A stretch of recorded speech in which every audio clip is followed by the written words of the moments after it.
Holy fuck, Izzy. Not only did you get first, you also are a living legend now. That's awesome. You was able to do that right at the start. Let me give you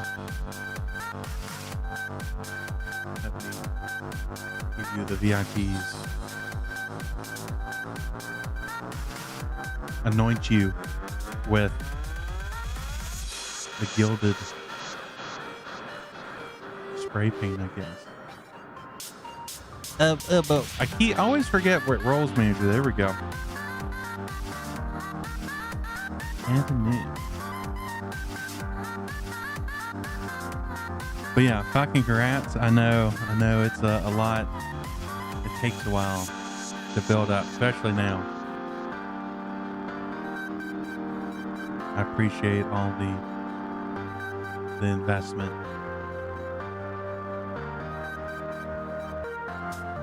Okay, it has been done. You might need a refresh for it to pop up. Let's go. Congrats.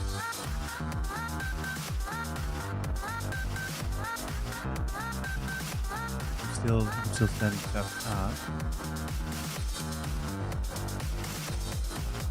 But let me go ahead and give you access in the Discord to the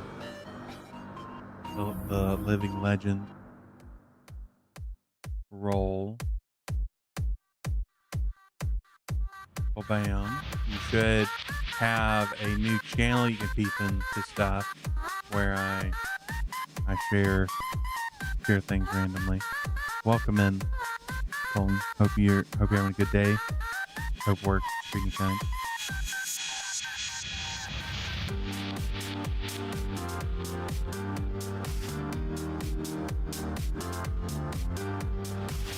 That actually reminded me that I was going to share something in there.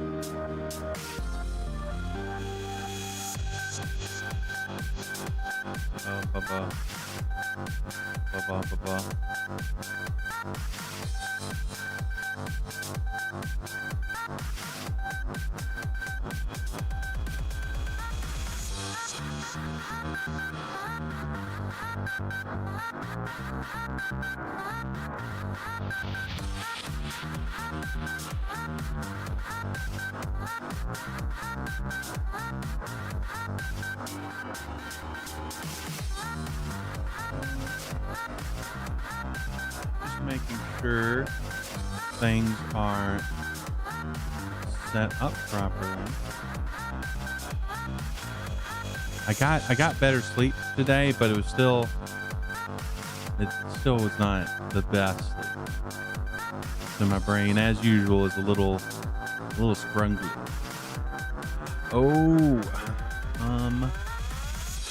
Also, y'all should be able to use !RPG and do the RPG micro.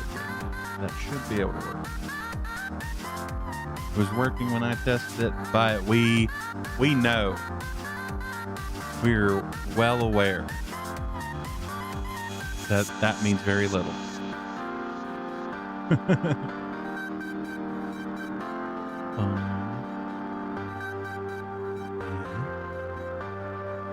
That is good.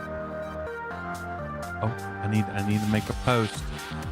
I have to make a post before giving Kime the chance to say anything. We can't let that bird get one over on me. I've went too long. Too long succeeding.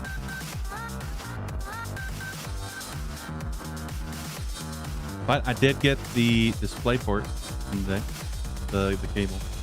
So I'm back to my 3-monitor glory.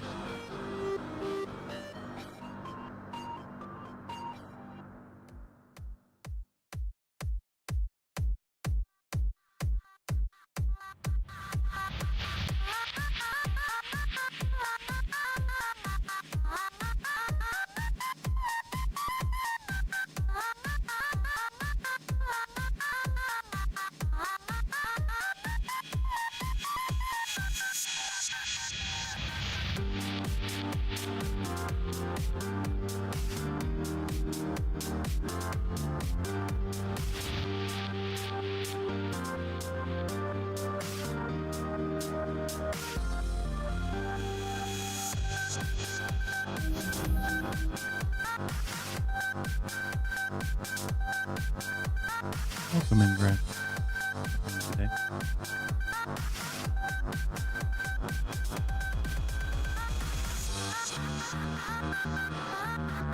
I'm almost done setting things up, and then we can switch over to our talkie-talkie.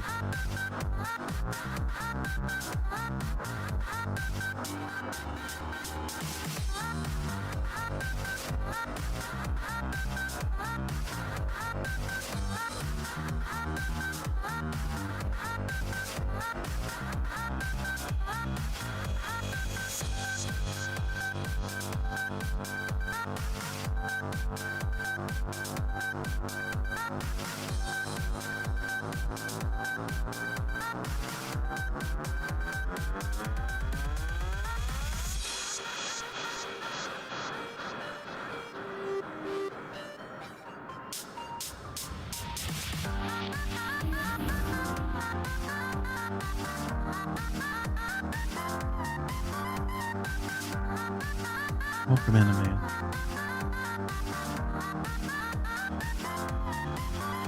Hope you're having a good day. I've almost got everything. I'm almost ready to switch over.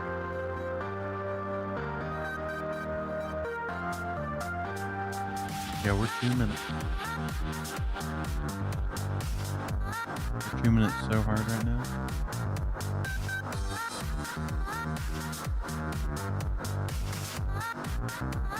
We don't need that anymore.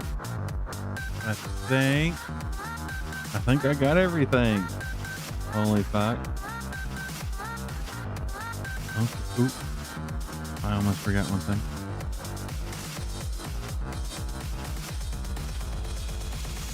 There we go.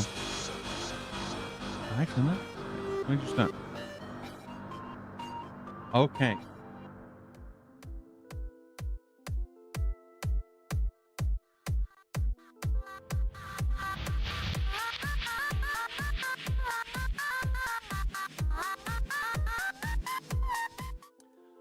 Hi, hello, it's me, your dog, Coyote, the backstreet chimera of Stray City. We are back today, day 8 of Cyber Summer. Holy fuck. Time be passing fast. All I do is sleep and stream. That is my existence now. But today, we're going to be looking over Cyborg, the Mork Borg hack. Honestly, I'm not even sure if it's right to call it a hack because I'm pretty sure it's made by the people that made Mork Borg. So I'm not sure. I'm not sure how that's defined, but it's Mork Borg, but cyberpunk. And then later we're going to be playing more Valhalla. Matt, we'll see. We'll see depending, because last time I did, it wasn't necessarily the smart thing to like do a thing where it requires me to, do a lot of talking, and then into another thing that requires me to do a lot of talking, like back to back for 10 hours. Not the smartest thing, but I'm not exactly a smart dog. But also, I want to congrats Izzy for becoming the next living legend.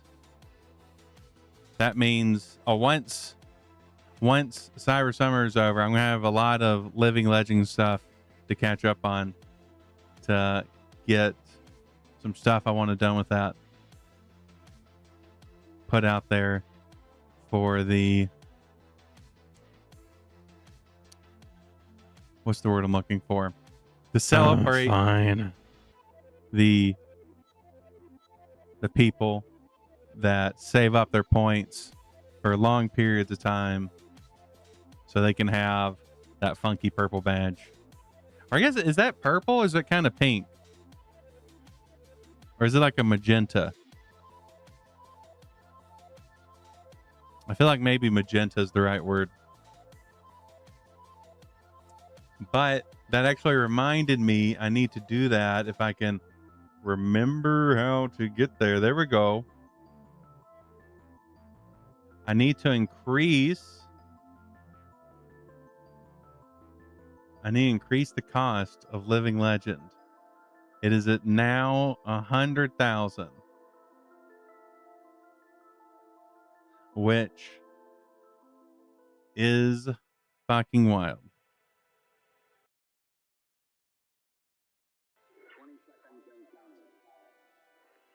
But yeah, I'm really happy with how Cyber Summer's been going, and it's awesome that Amaya was able to get the journals so quickly. I'm really proud how those turned out.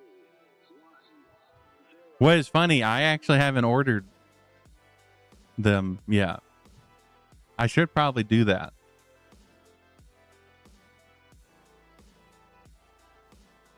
But I keep forgetting to do it.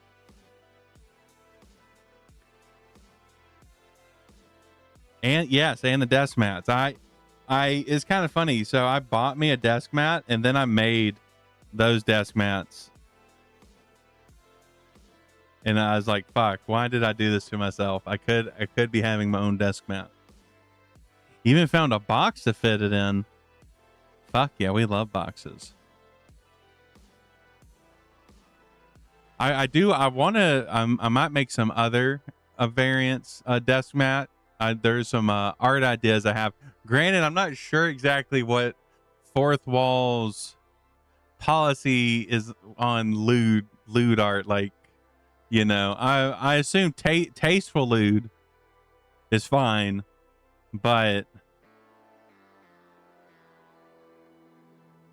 really the question is, like, what about not tasteful?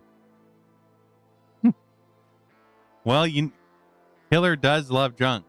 He is a dumpster sprite. What if you made, like, you know, like a little tiny TTRPG just for Killer, like, you know, a 1 page written in pencil?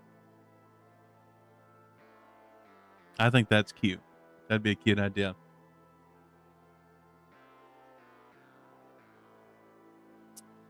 But yeah, I do want to get a it's not Docky Modder. The body pillows. I want to get a body pillow cover, but like, you know, the type that you would expect. That is that's lewd. I don't necessarily think anyone would get it, but I just want it. I want it to be there for people to see that I have that. And that's honestly a lot of times when I think about making stuff, I was like, I just want it to exist in my mind. Ooh, glitter temp tattoos. Yeah, that would be sick. I'm a big fan of those. Wait, like a sexy guts? Like, were you going whole hog on guts? Like, I need more information about this guts docky. Still covered. I mean, I still respect it. Guts is a good choice.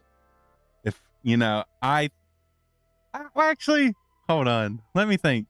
I'm not, like, I think I would feel safe around Guts, but I wouldn't feel safe because, you know, Guts is constantly being hunted by demons, so that's inherently not safe. But, you know, him as a person. It was at MegaCon. I don't think I've ever heard of MegaCon.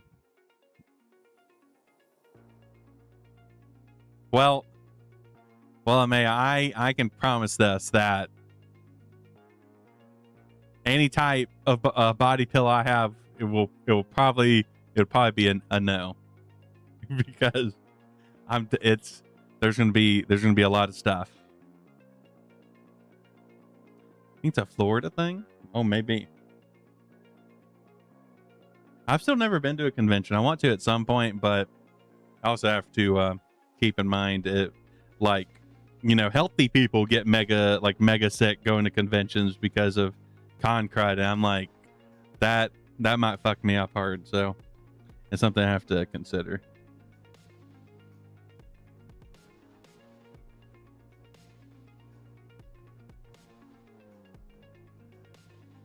Like, I think the last time I went on vacation, I ended up getting sick for like a week and a half, and it was just like, from being around people.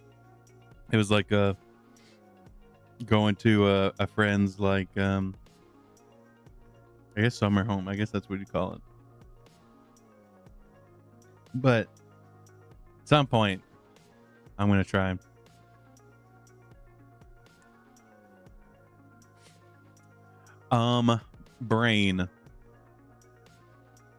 Brain not thinking right now.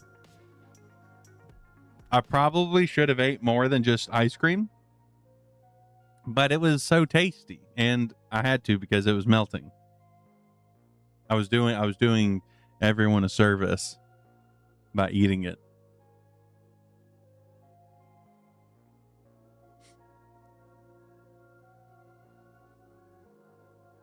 But I want y'all to see the cover of Cyborg. Like, look at this thing.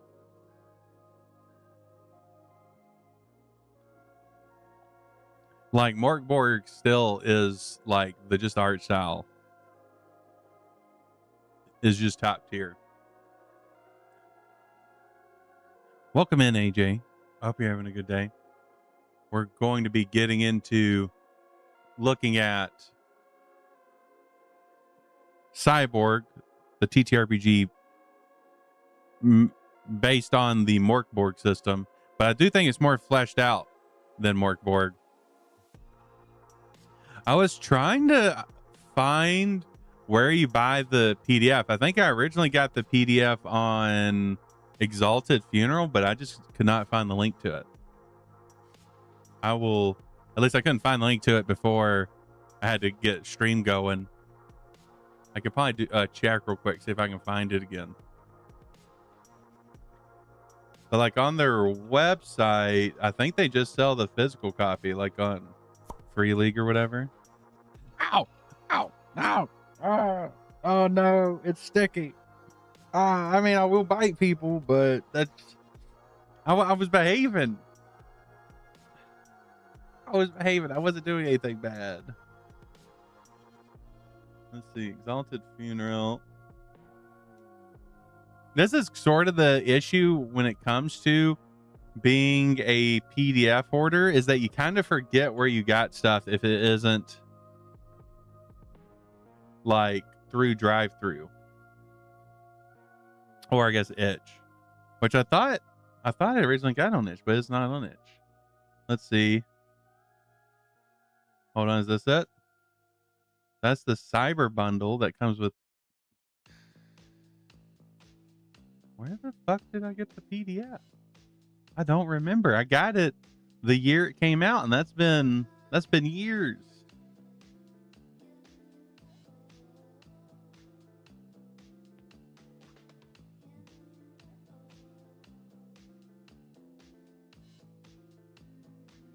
I really don't remember, y'all. But yeah, it is important to warn people, because I do bite, but it's usually only bite people that like being bit. Most of the time.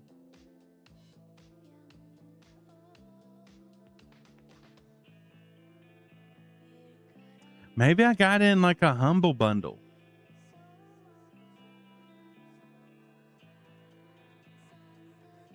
Oh, you're good. You're good, AJ. Let me adjust the audio of this. That's only at 1%. What is going on? So, like, this is one of the ways I know that I'm autistic, because there's no reason volume at 1% should be too loud for me, but yet it is. Like, that's some like hypersensitivity as a motherfucker.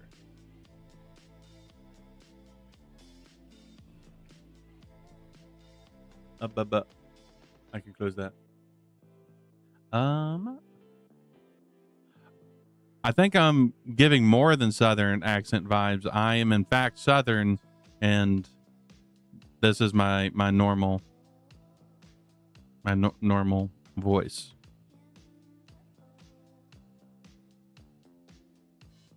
This is just how I talk.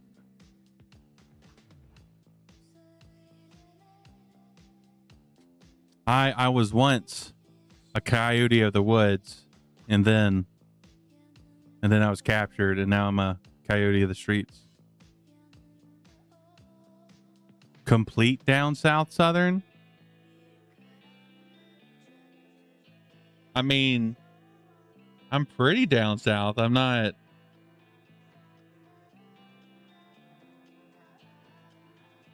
And I'm you know, we're from a rural place, so like the accent tends to be stronger.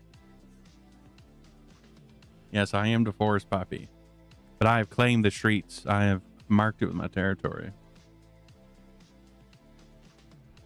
But yeah, it's going to be interesting reading through this, knowing, because like after reading Mork Borg, it was a little difficult in areas to go through. Like, well, I'm definitely not from Louisiana. Though I do know some people from Louisiana. I've known them for a long time, so maybe I picked up a little bit on their accent, their cadence. It's always possible. I tend to I know there's a proper word for it where you like pick up stuff from people you're around and close to, and you start mimicking their mannerisms and stuff. I tend to do that a lot. Okay, there's a lot. There's loot tables, so I'm assuming this would be on the or I guess not loot tables, but just tables and yeah, mirroring. There we go. Thanks, ma'am. But we do love tables. Lots of tables in this. I would assume would be on the inside cover.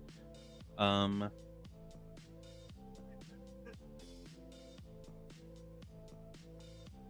grabbing my copy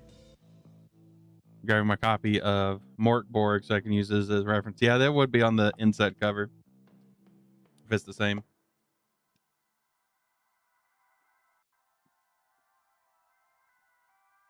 I don't think we'll necessarily go through the tables, but we have a D66. I'm a big fan of using D6 variants for tables. You can do a lot with D6s. And I think it's especially nice, like if you have a bunch of different types of D6 tables, you don't necessarily have to like be grabbing different dice. You can just keep all the D6s and use those to roll on tables. But as I've gotten older in my TTRPG taste, I've liked the D6 more and more.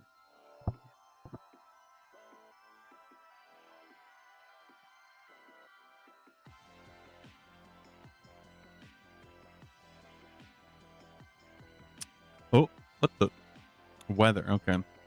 Infested items. Let's read through some of these. This bloody cred chip sinks into your hand. Your fingers stretch and grow tendon-like tentacles that wrap around your throat. You're choked for D4 damage per round until you or someone helping at pass a DR14 strength test. You can now manifest these tentacles at will. So those not familiar with Mork Borg, it is a rules light D&D style system. Is this stream safe? I don't see why not. I mean, I could always put on, let's see, I could put on content labels.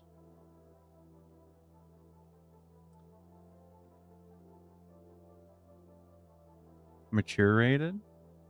I can't even put mature rated. I can't even click that as a content thing. That's interesting. Here we go.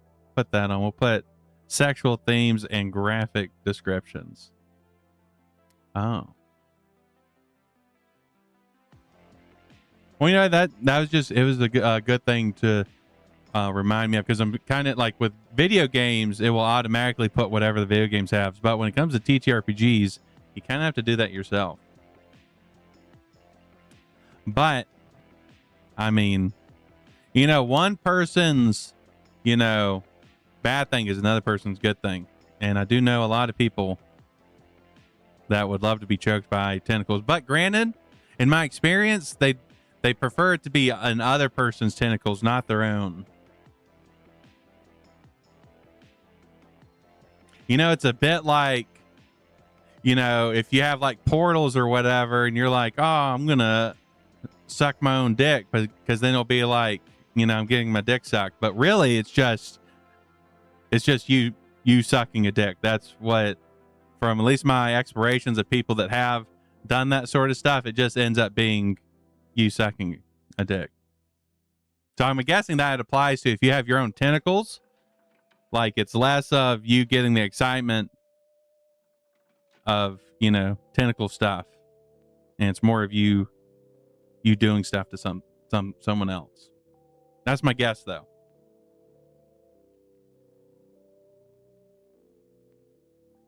Well, you know, my brain goes into weird places. I can't help it. Bye-bye.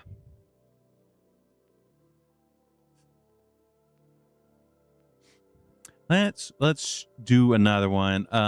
Smart gun with its own RCD link cable ripped out of a crude carving of a crossed out eye on the handle. Replacing the link cable and jacking places a voice in your head.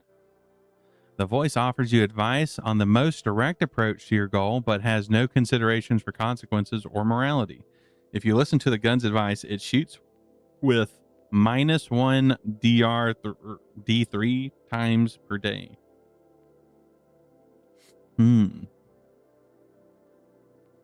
Okay, so for Mork Borg, as I was saying, it is a D&D style game, but it is like in the OSR side of D&D, but it does use rollover, even though a lot of OSR styled systems tend to do roll under. But this is like you roll a D20, add a modifier, and you're trying to beat stuff. Though your modifiers tend to be lower in this. Okay, that's some sick ass art.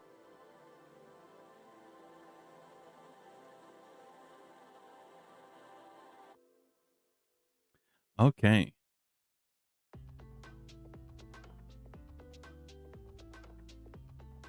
So, writing and game design was by Christian Celine, and then Jahan Noir. I don't know. I feel like his art style is like it. You know, it is sort of Mork Borg, because he was also the like graphic designer artist for Mork Borg, and I think it is much of an influence on the system as just the mechanics itself, because you'll see a lot of Borg likes that are pretty much trying to do the similar thing. And even outside of the Mork Borg sphere, I feel like a lot of OSR style games, or that are in that sort of culture, also have started doing that. The sort of I'm not even sure what you'd call this art style necessarily. It's sort of like almost like punk scrapbooky, where they're taking like like, you know, not custom domain. What the fuck is my brain doing? Public domain art, and then turning into, you know, weird stuff.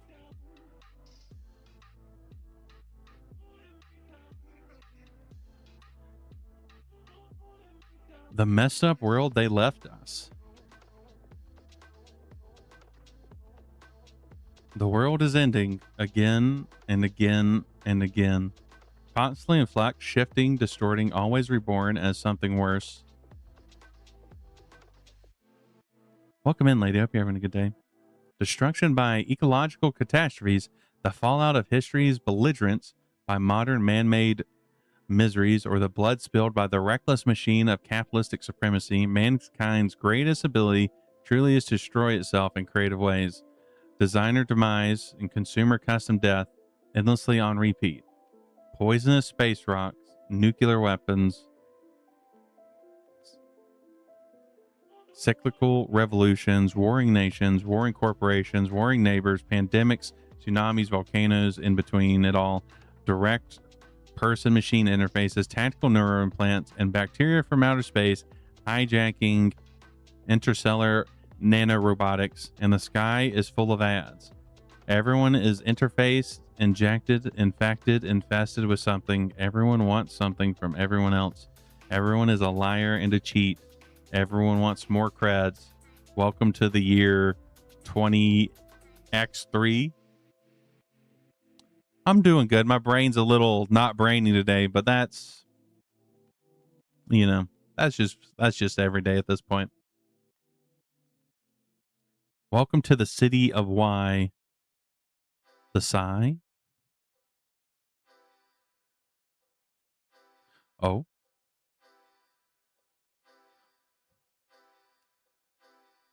We should have burned this city centuries ago. Yes, yes. All the head paths. New capitalists rule from glass towers in Central. Immortal OG money aristocrats in gated mansions, in gated communities, in gated enclaves in the hills. This month's VIP celebs from their personas and clubs in the ports. Oh, why was that blue?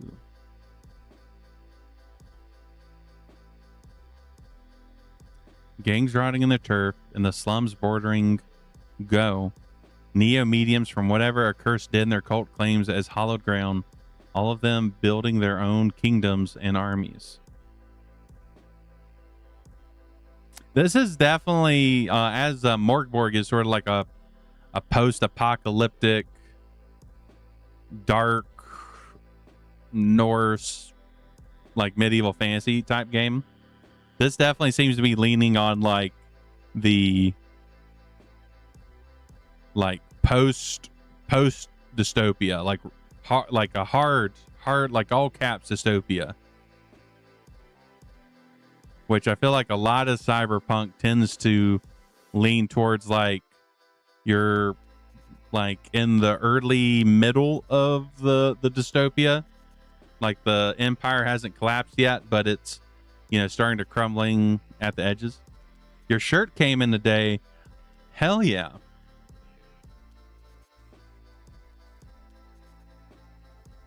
Everything's coming in.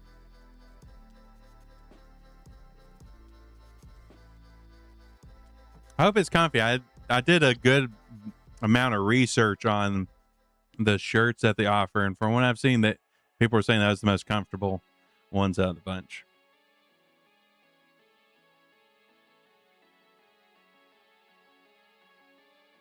Okay, there's the map. That's a lot to take in. Gal back in. I think that's a reference to Mork Borg. I believe that's a location in Mork Borg proper. But honestly, that's a cool map. I almost assume like they took some actual city map and then just overlaid a bunch of chaos on top of it, which I approve of.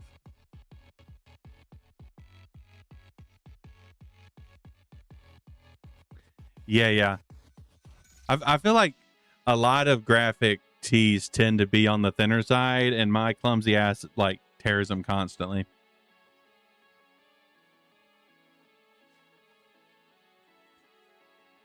The enemy, ACG's Grave, Melberg, Tosk, Allenson Incorporated, K-Tel Makers, Synergy. Yeah, exactly. I'm always like bumping into shit, or like, and it's just like I got a shirt that I don't know, it was like a month ago. It was like $40, and I tore it the day I got it. Like I had it on maybe 10 minutes, and I walked into something and it immediately tore, and I was just like, well, I guess, it's just, it has holes in it to, like, air out for when you're, getting real sweaty. That's what it's for. Royal West Shipping Co. Spectral FT Banks and Holdings. Pidestic Transformation. AST Endless Seas. TG Labs. Science Redefined. Uh-oh. I don't think I can read that one. That's like Fullis Ed Verte. Wait, I actually think I own this font. The Vin, like this one. I think I own that font. That font looks really familiar. I'm pretty sure I've used it before. The UCS and then some like Key of Solomon symbol.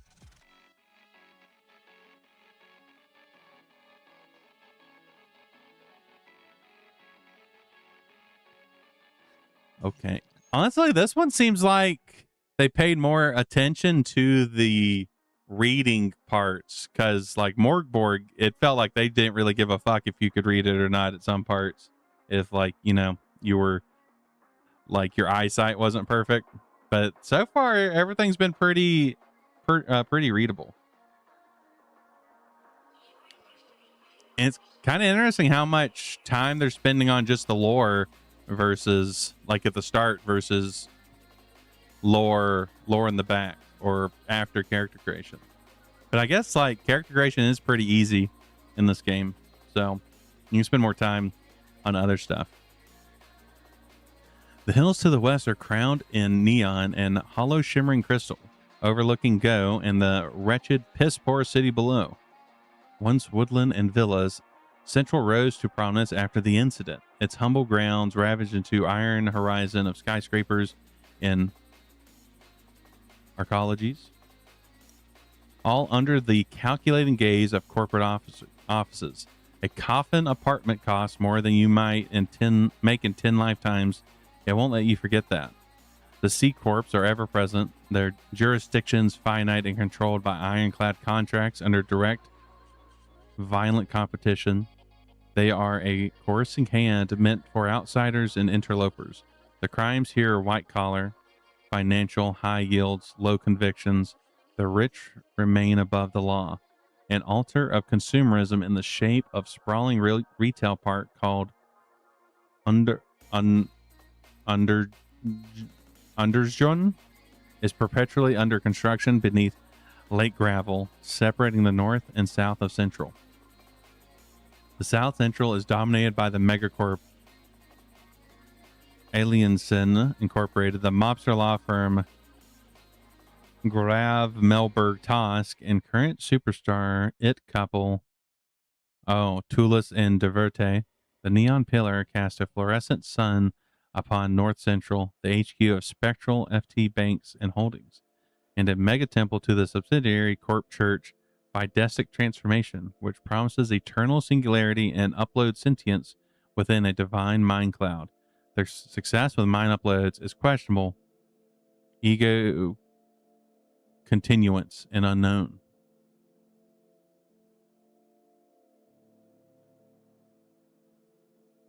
Honestly, that artwork is fucking amazing. Like, holy shit. There's so much, like, it really nails the sort of cluttered vibe that cyberpunk can like give off when it comes to like, ads everywhere. Everything is so packed in that it's claustrophobic. And also like mixing in like graffiti too.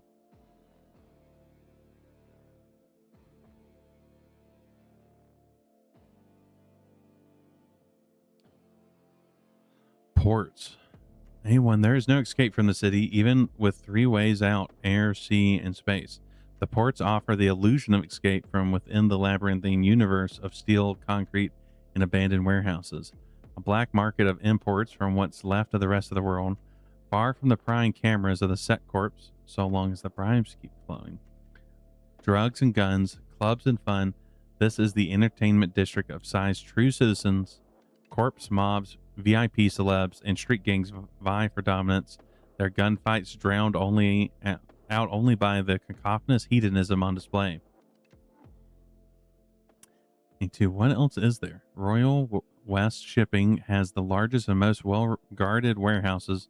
Nobody dare challenge them. The Rockstar themed pop-up hotels of idle coffins flare up like a bad case of VD, always next to the hottest new club. Word is there is a salmon painted door guarded by two ultra chromed up giants in brown tailcoats, allegedly leading to a restaurant so exclusive even the guide triple star can't get a table. A3 closed. Go. This is where the rock fell, where the bombs dropped. A post-apocalyptic quagmire kept in quarantine by the massive wall monitored by auto turrets and armed drones. Entering the sector without proper protection is still a death sentence. Even the murderous nanofreaks, pockets of nerve gas or radioactive space dust don't kill you, then whatever the hell makes that noise at night will. Most of the area is waterlogged, scrapped, and warped steel, but some of the oldest medieval parts of Psy still stand. Scrapheads looking for antique junk, smugglers running goods, cultists seeking the profane truth, and scientists looking for a way to profiteer from the fallout, and the only beings you'll meet here. The only humans, that is. One of the doors to the CY Borg is said to lead to the underground Kill Club music venue called My Wall. Secret societies like the Tesfacore sisters are sent to frequent it, using it as a forward base for their enclave deep beneath Old Psy. That's fucking cool. You know, that's kind of an interesting thought for, like, you know, a big city. I think Night City kind of does this with, like, the outer ring of Night City where, like, all the garbage and stuff is, like, piled up. But having, like, a place in the city where it's just like no one goes here because of there's, you know, radiation poisoning, or maybe something like with Cure, like we watched on Sunday, where there's the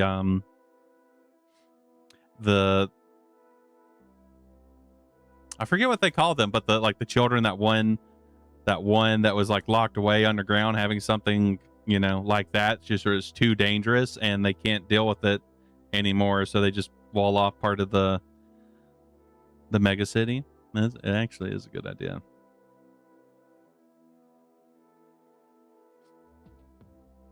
Because I feel like, you know, I think Cyberpunk does a good job at this, where it's just cheaper to, you know, build around, or rather than trying to fix.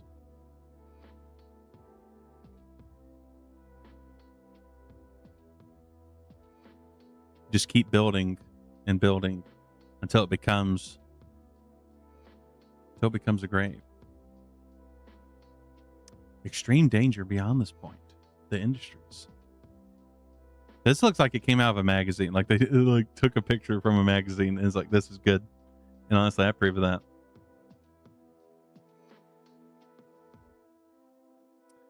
Size industrial zones are nightmarish sectors, gargantuan in scale, overflowing with poison and peril. The still isle of Moskov's reigns, foulest of them all, a toxic hellscape rivaling Central in size. A barbed wire labyrinth of fume-spewing factories and overtaxed power plants, where the overworked and underpaid are herded like cattle to toil until they break. Industry must feed size eternal consumption. The sickening smog especially shrouds western Moscow, fed by K-Tel Makers chemical textile plant and the ACGS weapon factory. The stench, however, is unbearable to the south, where fish and other biomatter are processed by AST and into edible/non-edible products. That's how back to the worm. We got to get our worm tofu.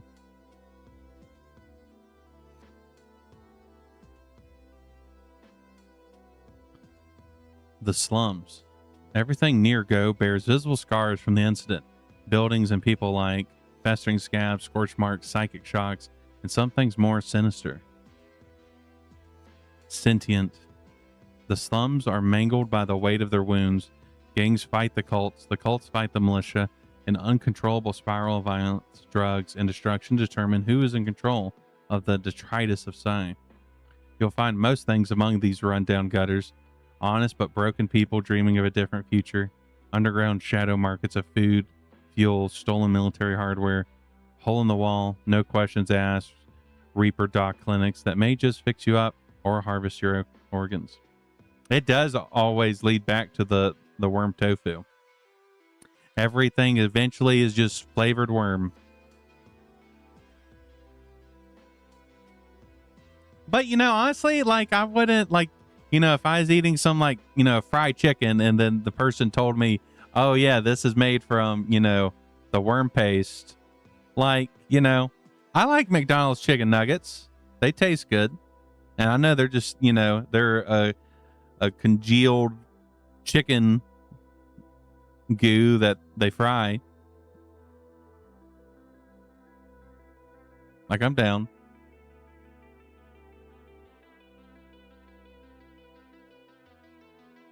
The Virid Vipers, major players in the Psy drug trade, and the heirs of Kurzog wage a long and bloody gang war that makes a miserable life worse, especially in Big Moose.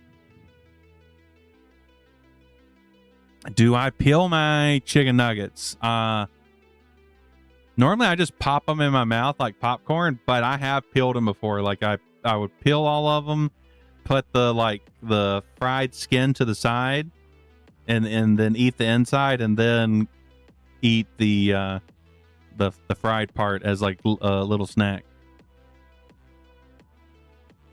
But it's not. I don't normally do that. Depends on my mood.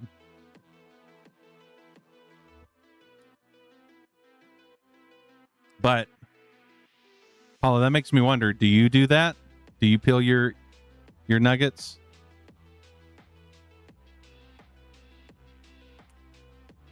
The heirs run their black sacraments and nanomantic blood rites out of the Barnard fields, staining it red in the name of the two-headed alien demons they worship.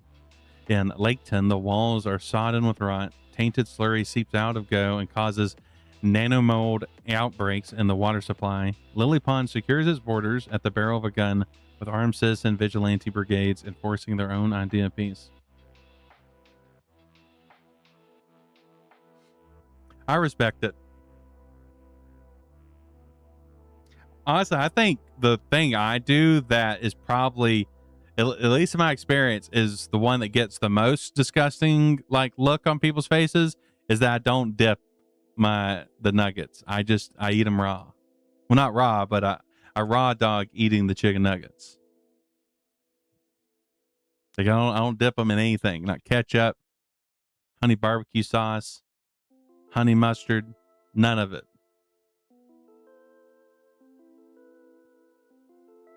You know, actually, I was thinking about this earlier, why I tend not to do sauces. And I think it's because I have a really wet mouth. Like, if I don't, you know, like swallow regularly, my mouth will pull up. Like it will get really wet up in here. Now, I'm not sure what that is about. It's been like this my entire life. But that might be why I don't like need the sauces, because my mouth is already kind of got its own like drool sauce going on.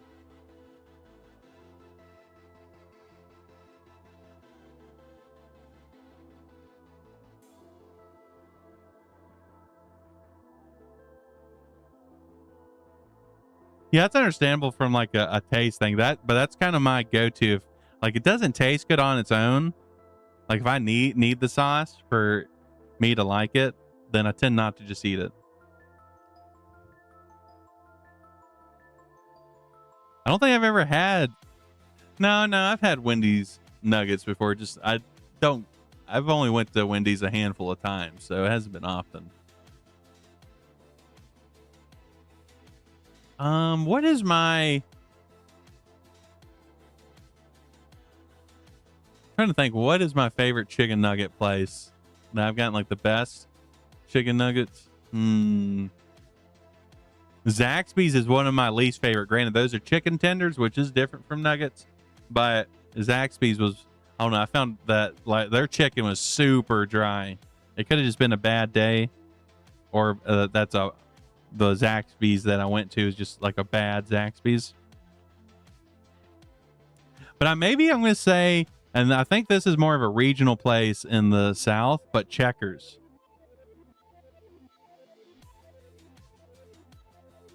No, I don't think they're around anymore. I think they might have been bought out. I was a big fan of Checkers.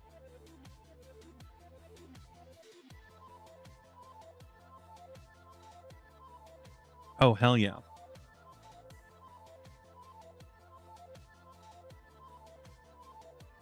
But it's been a long time since I went to a Checkers. But I'd get like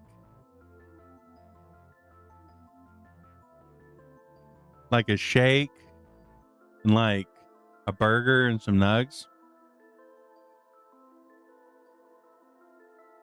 There was also a place that I think it is like, it might have like 3 restaurants around here, so I won't necessarily say what it is, but it was similar to a Checkers, but I got a large milkshake, so like, you know, a 32-ounce milkshake, like a double cheeseburger, curly fries, chicken nuggets, and like macaroni. And it was I think it was $6 with like tax and everything. And this was like 10 years ago. So that was a really great price. It was amazing food. I'm not sure how they kept up at that price. Uh-oh. Computer.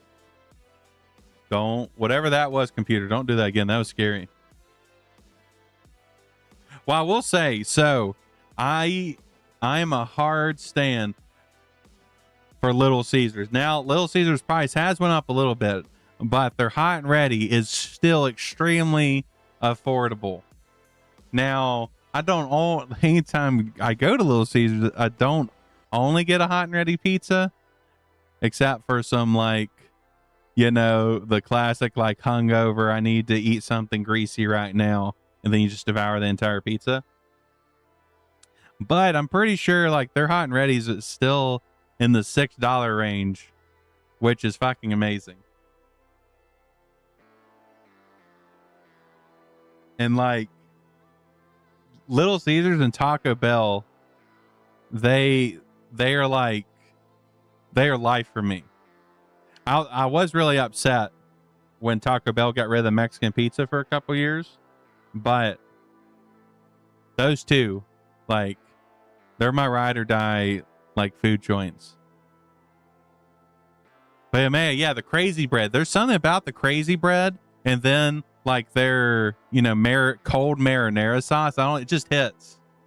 It just hits right. Or especially like when you get a hot and ready and it's actually like just made. Like they just got it out of the oven and gave it to you. Like dipping that like molten lava pizza into the cold marinara so you can like withstand eating it is peak. Yeah, you'll have a good lurks. Oh, Taco Bell's yeah, I haven't been. Like we just don't really eat out at restaurants. We just make everything ourselves. Oh, yeah, have a good soup night.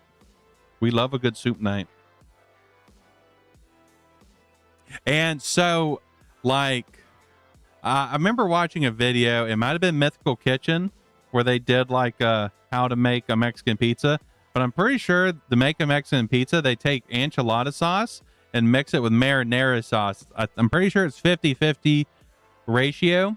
And that's what they use on the Mexican pizza sauce. So it's pretty easy just to make the Mexican pizza at home.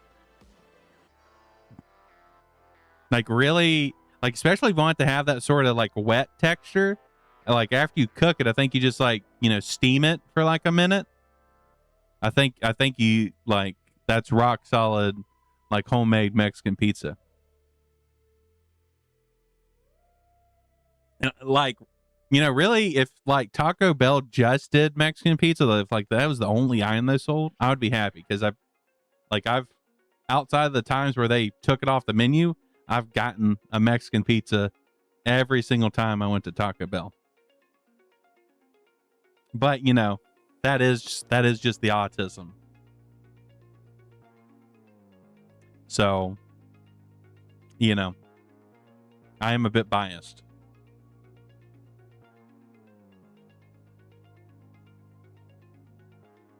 Though I do really miss the old school Pizza Hut, like early 90s. I guess even to like the later 90s Pizza Hut. That the chalupas. I don't think I've ever actually ate a chalupa. That's sort of the issue. I did not really expand my when it comes to Taco Bell, I did not really expand what I ate. It was like I would always get a Mexican pizza on top of like getting a party pack or like what did they call like the 10 taco option? It wasn't a party pack. Forget what it was called.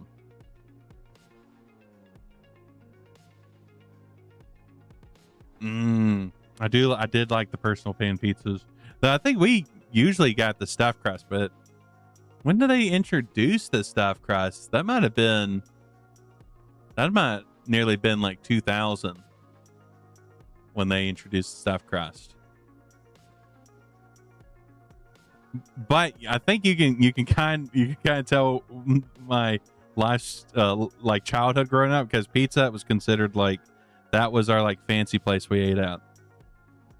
We'd like go see a movie and then go eat Pizza Hut, or eventually we started going to CC's Pizza, which is the pizza buffet. We'd go to the dollar movies and then go to CC's. And honestly, that was kind of peak in terms of like price for a family. You couldn't beat that.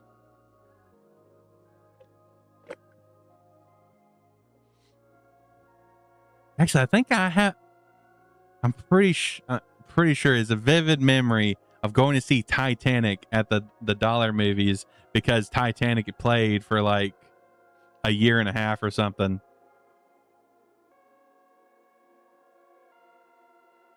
Ever read like $10? I don't think I ever had anything like that for reading so many bucks, or we got like a pizza or even anything. I know we did have the like Scholastic Fair thing, but I don't remember. Like I read a fuck ton when I was like early middle school and younger. I read constantly, and I don't remember like getting anything like that.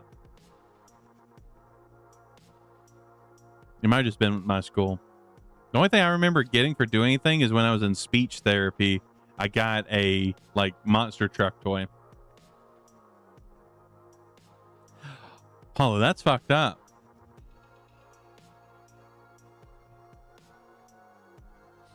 Yeah, I don't think I ever ended up getting. I think I got some stickers at the Scholastic Fair, but I don't remember actually getting anything.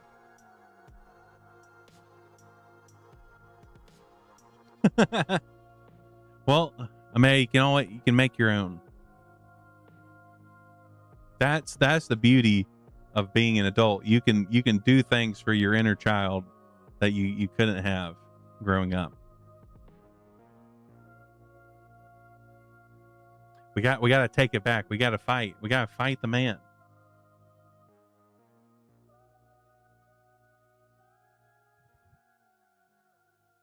Oh,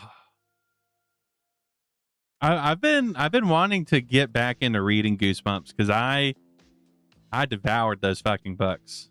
Like it was bad. And I did read a little bit of Animorphs, but I don't know. I don't think I got it. I wasn't picking up what she was putting down, but as I've gotten older, I respect Animorphs a fuck ton.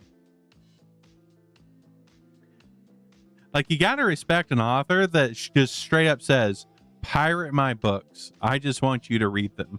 Like, that's metal as fuck.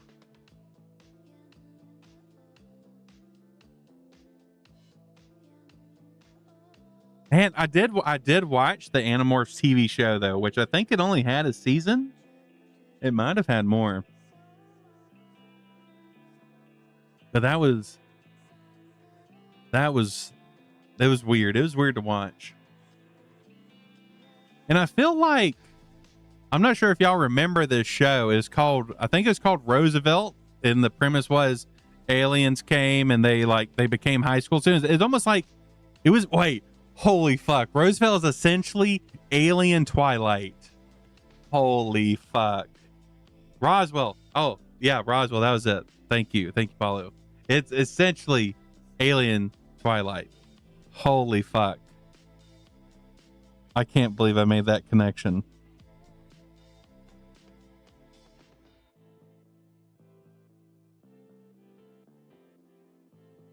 But I don't know, for some reason, Roswell kind of reminded me of Animorphs. Maybe it was their weird alien forms. Maybe that was it. Oh my God, I have not thought about that show in so long. Holy fuck.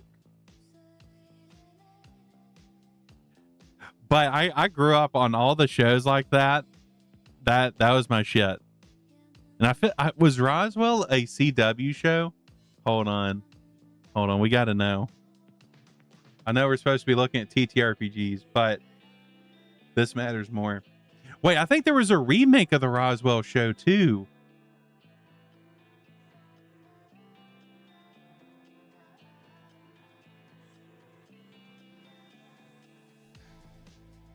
There was a fucking reboot of the show in 2019. Holy fuck. Where did it air? I need to know.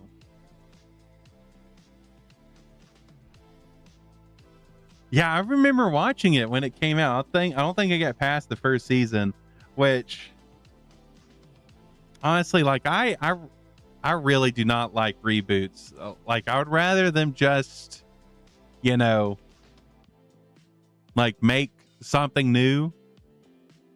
Like, it's fine to be inspired. You don't need to constantly like do this franchise bullshit. Like, even if you're just like, I want to remake Roswell, and just make a copy of Roswell, but just make it your own thing. It's fine. We don't need to just reboot everything.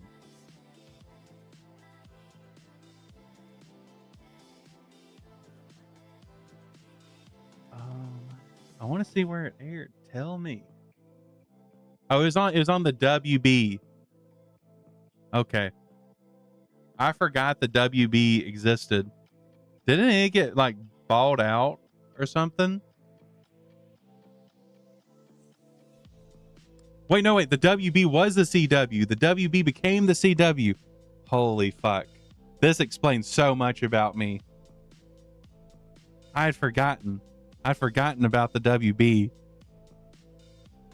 Oh my God. I've pretty much watched CW shows my entire fucking life.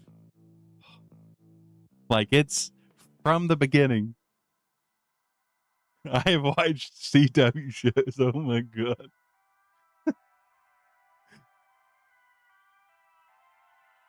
Oh, now I need to know. What else. I'm gonna have to do a deep dive on the WB, see what other shows they had, and see how long I've been watching that style of TV show.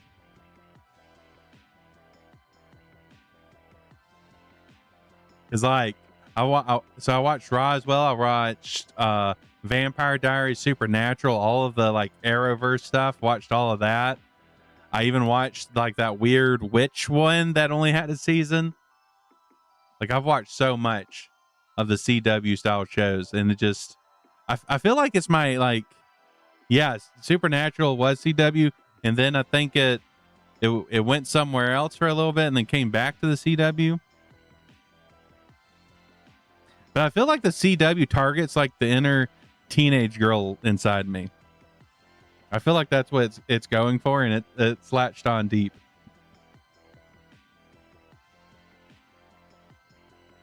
Like, I have to resist the urge to like not do a rewatch of Vampire Diaries. It's really hard. CW, or not, excuse me, but Supernatural, it's a little easier to resist that urge just because there's so much. Like, it's such a gargantuan monolith of a TV show that I'm just like, you know, the 10 times I've rewatched it is good enough. Oh, hell yeah. Like, if I had someone said I want to watch this for the first time, I would absolutely rewatch it. Oh no. You know, that is tough. Parts of me did like the originals more. And I think part of it is the actor. I don't necessarily blame the actor, but Elena's character was just so boring. And it's kind of like, I get it. It's like, you know, she needs to be sort of bland. So, you know, you can put yourself in Elena's shoes and, but I'm a big simp for Damon. So that's, I kind of watched it for that. Dr. Pepper Blackberry, that sounds so fucking good. I also really like Klaus as a character. Klaus is probably my second favorite character of the actually, hold on. Let me look deep in my heart. Okay, I'm gonna say Damon, then Alaric, then Klaus. So that's the reason why I watched is it technically a sequel to Vampire Diaries and Originals, the newer one with all the teenagers? It's okay, Amaya. It's okay to have issues here. My issues run deep. Like, so in Buffy, my favorite character is Spike. Pretty much anytime there's like a bad boy, a fucked up boy that's like, you know, he's like hot and he knows he's hot, but he's also fucked up. That's usually my favorite. Yeah, Legacies. Yeah. I like that one. I don't think it was as good as the others, as the originals, or well, the originals as in the original shows, not the originals as in the original show. But I don't think it's as good as the previous two. But I do think if you're into Vampire Diaries, if you're into that series, it's worth watching.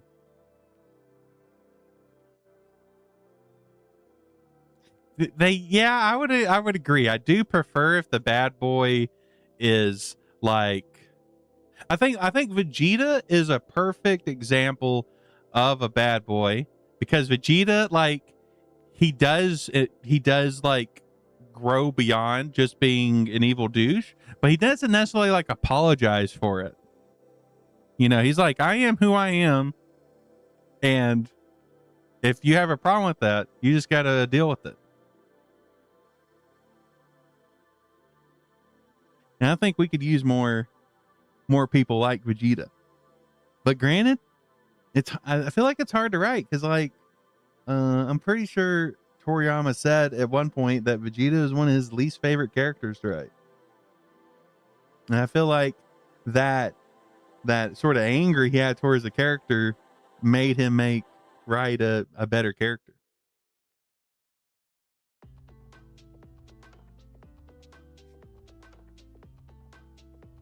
But yeah, like, if you're gonna be an evil asshole, don't be apologetic about it. That makes it worse. At least fiction. It gets a little bit more funky. Oh, I guess not a little bit more funky. It's not great in real life, but fiction. Exactly. Rip out those spines. Be like Varuna from Warframe. Rip and tear and be hot.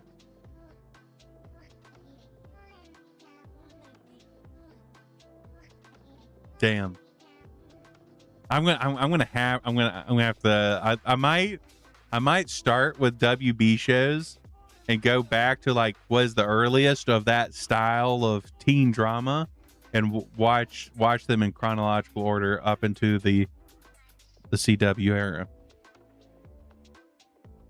Izzy, I'm sure you would like to be on all fours, wouldn't you, pup?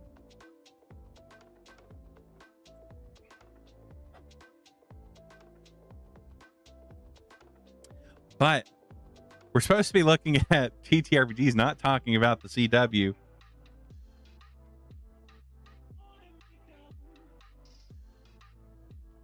Next, we're on water. The city is a convulsing, infected leviathan. The concrete and crystal facades are its tattered flesh. The many lakes, canals, channels, its acrid veins, pumping acidic waters, fetid waste, and bloated corpses through its sluices and floodgates. Beneath the spider's web of bridges connecting Cy's many isles is the never-ending bustle of taxi boats, market barges, floating homes, and super tankers plowing through fat bergs and filth-foaming waves. It isn't potable, but Synergy Water and Power Co. and others are willing to market anything to the desperate. Everyone needs water. Cy's archipelagic outlet tangles ships in mercurial mazes of heavily patrolled aquaculture cages. Further east is the trackless expanse of lifeless raging waters, an undead sea of oil rig graveyards, glitching siren-like hollow beacons, and drifting plastic containers or continents, which lure vessels astray from whatever faraway ports they set out of reach. Oh, that is fucking awesome. Look at that long neck cat. Like that's a hella long neck. That's like nearly a giraffe cat. It's like half of a giraffe neck.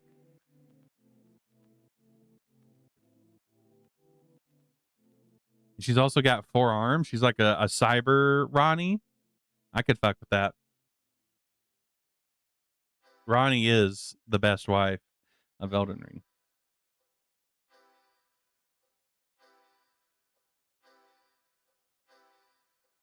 The hills.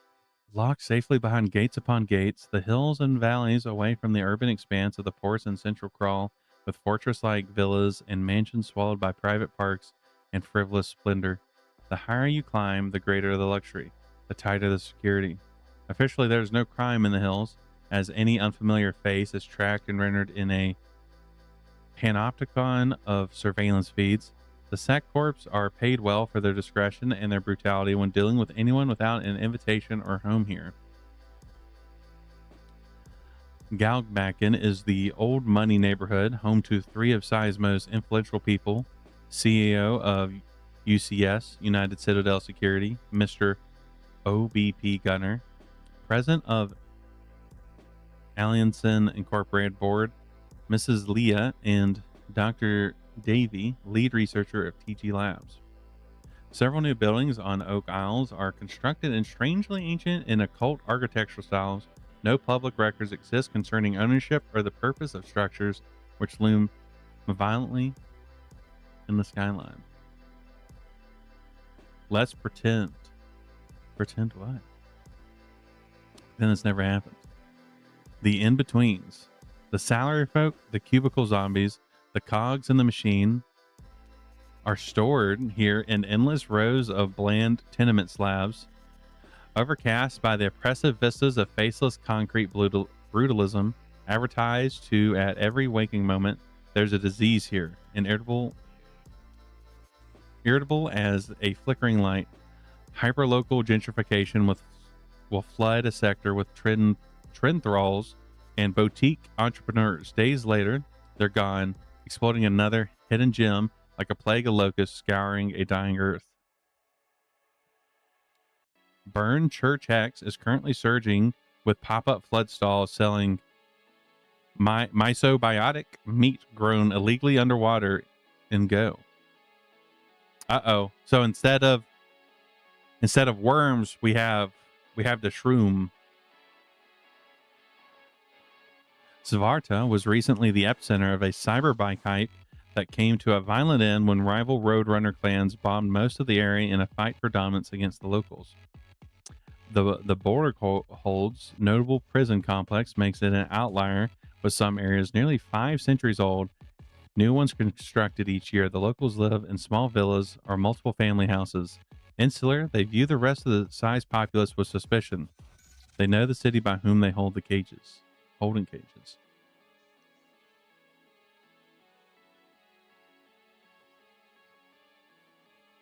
The nega city devours all it sees. It fracks and churns the earth. It boils the ocean barren. It cages the natural world in its drug-fueled, overbloated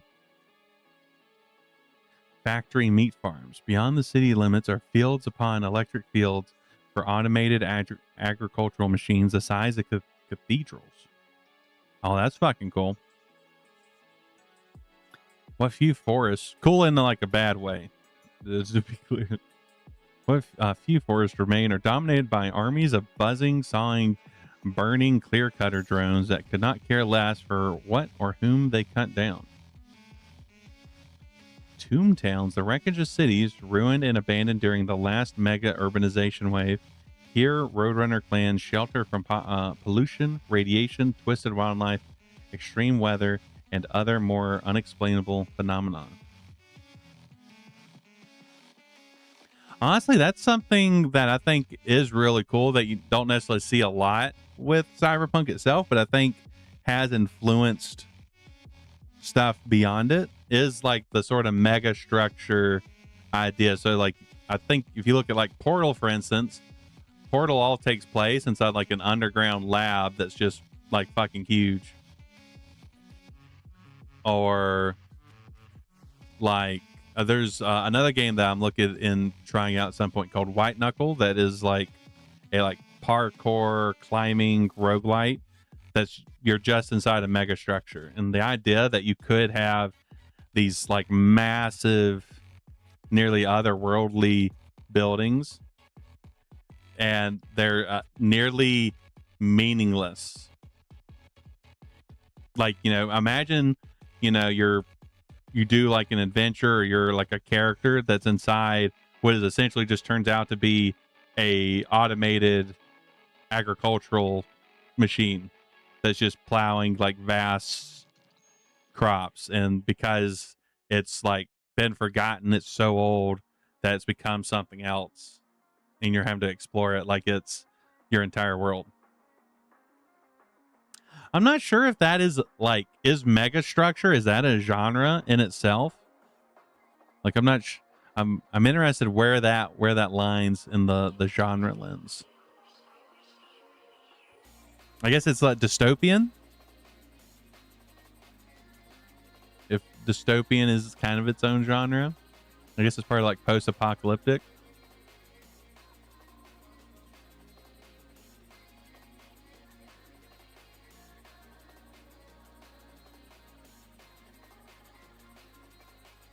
Ooh, a buzzsaw skull. Mm-hmm. Yeah.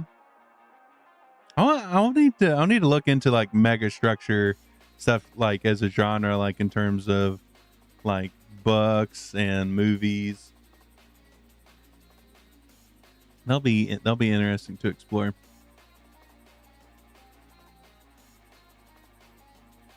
And I know there is that one solo TTRPG, Colossal or Colossal.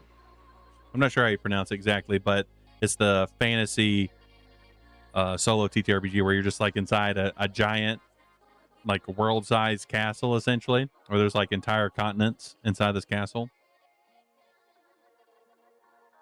Which, I don't know, it didn't necessarily give mega structure vibes. I think it might be because when I think of mega structures, they tend to be like there's a little bit of horror in them where like they're so grand but like in a way that makes you feel like the opposite of claustrophobic, which I know there is a word for that where you fear like open spaces.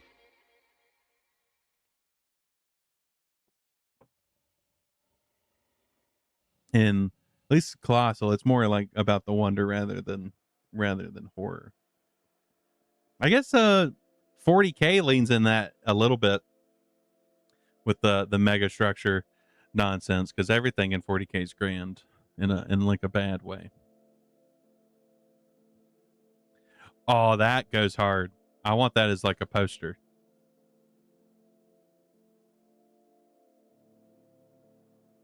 I guess that's what happens in Cyberpunk when you get fried when you're net running. Welcome in, Cash. Hope you're having a good night. Yeah, it is a little bit violent, isn't it? You know, they might be having a good time. We don't know. We don't know what they're into. Oh, the net. With its roots in primitive games and military experimentation with cranial jacks, the net is a consensual semi-hallucination continuously experienced by almost everyone. A fractal amalgamation of AR, VR, old internet, and cyberspace, the net is an omnipresent deity. It is everywhere, in everything, in everyone, impossible to map or escape. Always trying to sell you something, keep you scared, and hack your behavior. With a retinal communication device, anyone can access the top shallow levels. Venturing deeper beyond consumer access zones requires a cyber deck. And to affect your immediate meat space surroundings, you also need proper apps.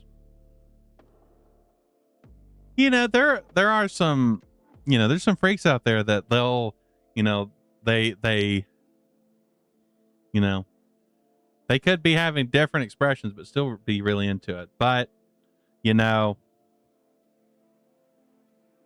they probably just they went too deep into the Sonic impreg. They went too deep into it. That's probably what that was.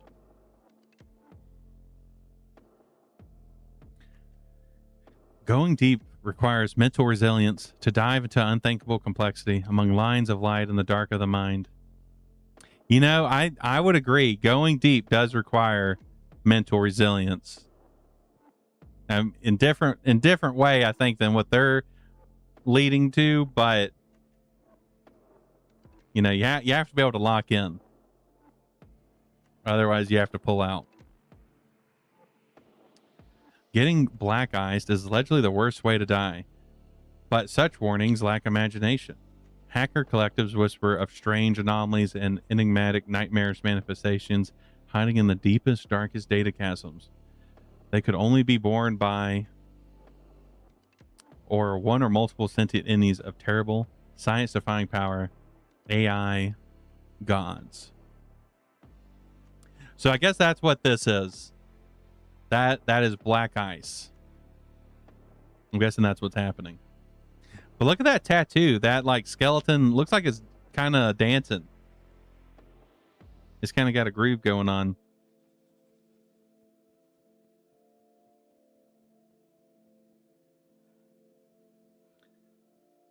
Okay, now what does that say? Miserable headlines? Okay, we got it. This wretched world's continuous ruin is fully covered in corp-owned propaganda machines, twisting truth into fear-mongering ad campaigns. But every once in a while, actual terrible truths emerge from this cacophony of lies.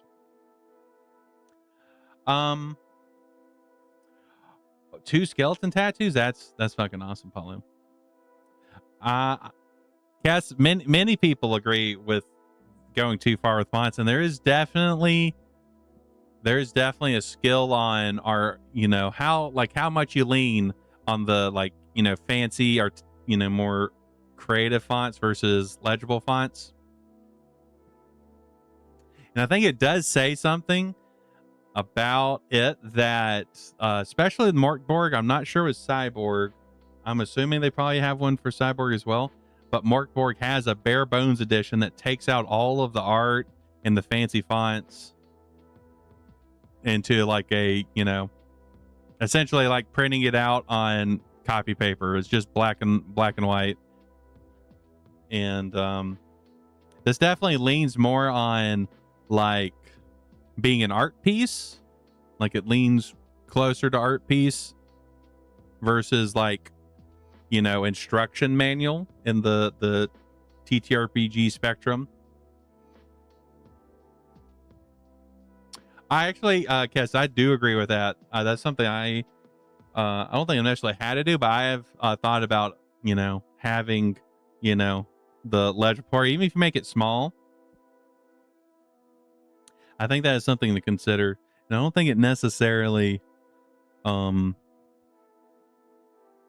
know, I don't think it takes away from the you know, the art that they're trying to go for with this. Guys, like, you know, if you're like someone that's dyslexic, or like you're, you know, hard of seeing, like, you know, these crazy fonts are just, you know, can be impossible to read.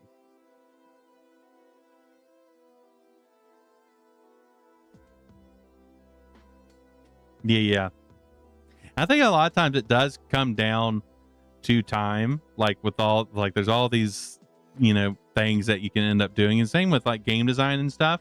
And like, you know, you're never going to get perfect, and sometimes you have to make a lot of concessions, and is definitely I think the thing is, I think they did learn from when they made Mork Borg, because so far this has been like a good bit more readable than Mork Borg.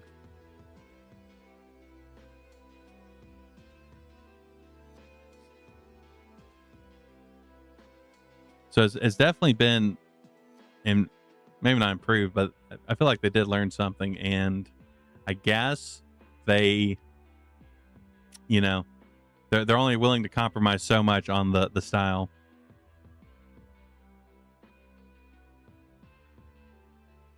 But like in terms, like at least from what I've seen in the TTRPG community, there's people that absolutely like, they really do not like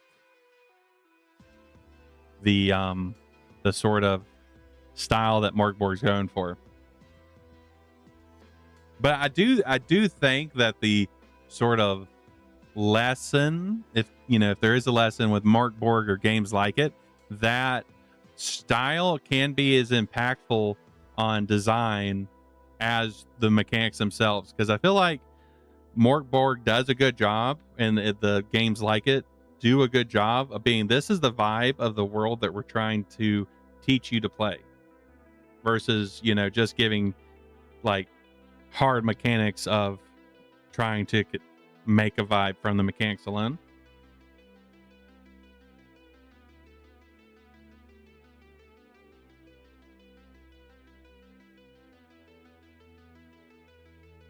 Yeah, I've been seeing a lot more plain text PDFs for stuff. You know, that's why any award-winning game Break is so good, because it is a pretty book that's also, I would say, very readable. So readable, in fact, that it won an Emmy for the best family game, because it's so easy to read that a kid can do it. But, you know, we can't all be any award-winning game Break. Oh, really? Really, Cass? That's so interesting. You know, luckily I have this.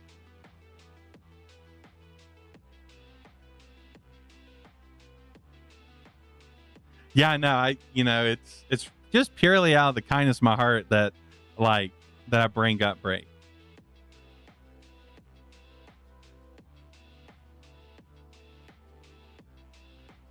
Like, you know, I'm totally am not like obsessed with it, or have not, like, I didn't wait like a decade for it to come out and then be extremely satisfied and overjoyed with what came out from that long development time.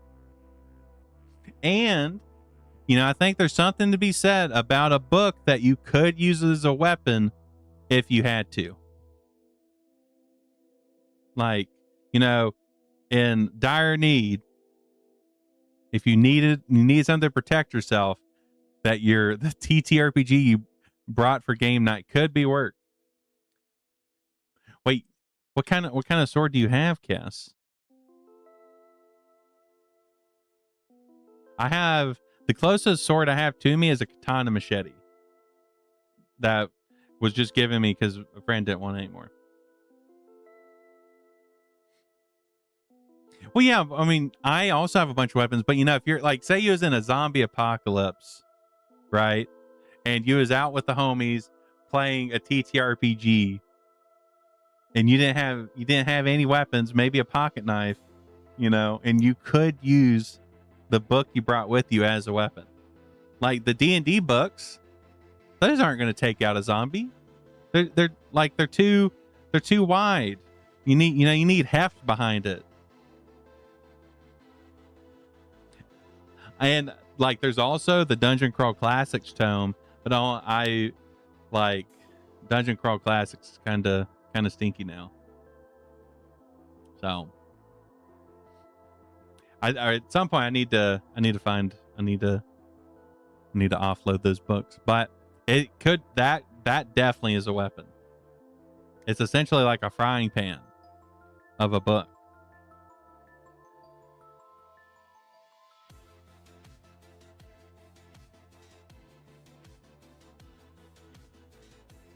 I would use anything as a weapon. Like I have a spoon next to me. I just have like a desk spoon. I'm not sure if y'all keep a spoon at your desk, but like I'd use that. I got dice. I would use them as weapons. Yeah, a desk spoon. Yeah, it's just a spoon for your desk. Yes, if you don't have a desk spoon, you really need one. You never know when you need a spoon. It's whatever you need it for. Like, you know, sometimes you're like, oh, I need a snack. And so you get like, you know, some yogurt or like pudding or whatever. And it's like, you sit down. It's like, fuck, I forgot the spoon. Then you have your desk spoon there.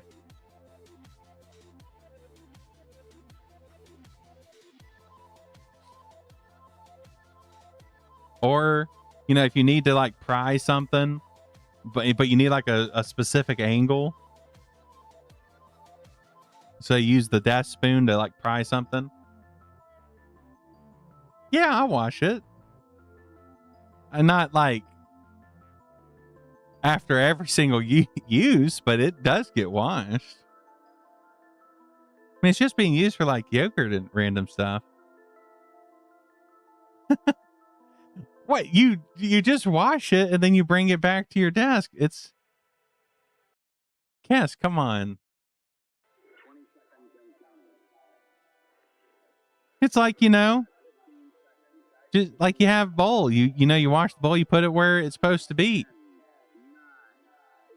I don't like the desk spoon doesn't need to be here when I'm not at the desk. That's just silly.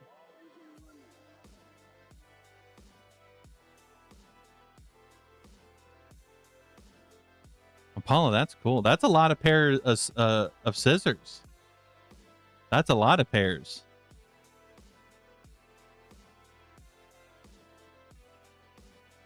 You know, that is interesting because I watch a lot of like hair cutting ASMR because the most of the time, wait, a dog groomer, you say?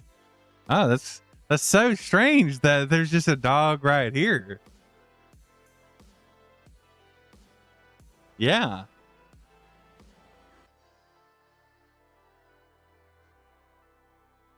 Just be careful. If you have buzzers out, I might start biting at them because of the loud noise. It's hard to say. But yeah, I watch a lot of like hair cutting scissor ASMR where they don't like use buzzers. No, what'd I do? Yeah, it's fine. Give me a perm. I would not look good with a perm. And this ain't the fucking like 70s or 80s anymore. People don't do perms. I'm not that old. I think I might have had a perm like when I was a kid, like a wee kid. How are we gonna desensitize me to clippers? Are you gonna distract me some way? Like if I'm distracted, then I won't notice the buzzing, the vibrating, you know?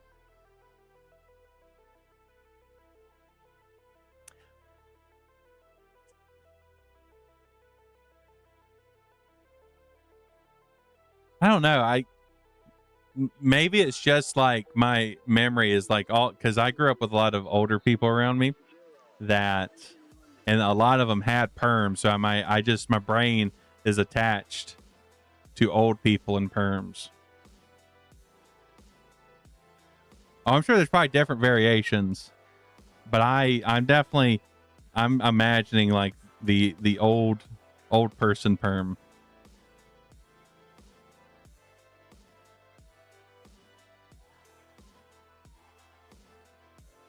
But I do cut my own hair, and it's definitely like my model's hairstyle, while obviously more, anime, is not inaccurate. I have a crazy mop of hair.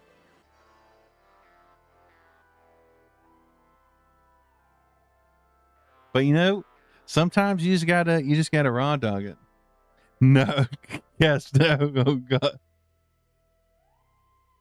I'd rather be drawn impregned.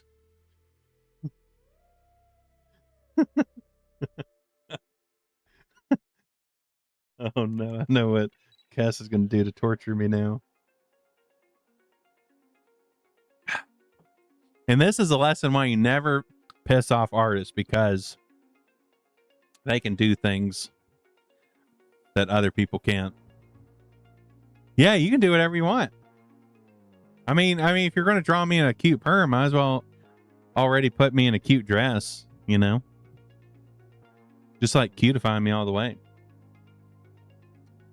I kind of fuck with pompadours. I don't necessarily think they like would look good on me, but a lot of the characters I like have pompadours in anime.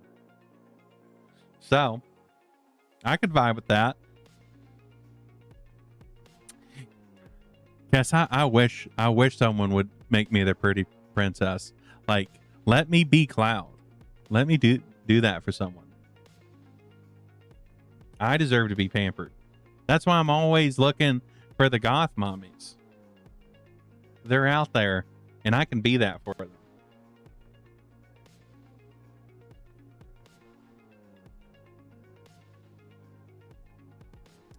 Oh no, I need to refill my drink. No.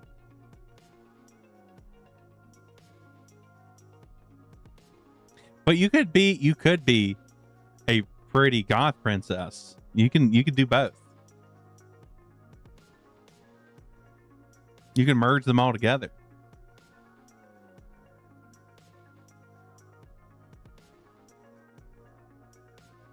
I'm sure it was, but as much as I talk about goths, I am pretty biased. I think part of it is that I never got to really live out my like goth aesthetic. Like I had Jinko jeans back in the day. But I didn't have I didn't really have the full goth ensemble. I'm mostly like, especially now, I'm like comfy goth where I just have dark clothes and I wear like pajamas. That's kind of my whole thing. Sometimes I'll wear a hoodie just because I don't know, I'm having a big autism day and I need like something heavy. But other than that, it's just comfy dark clothes.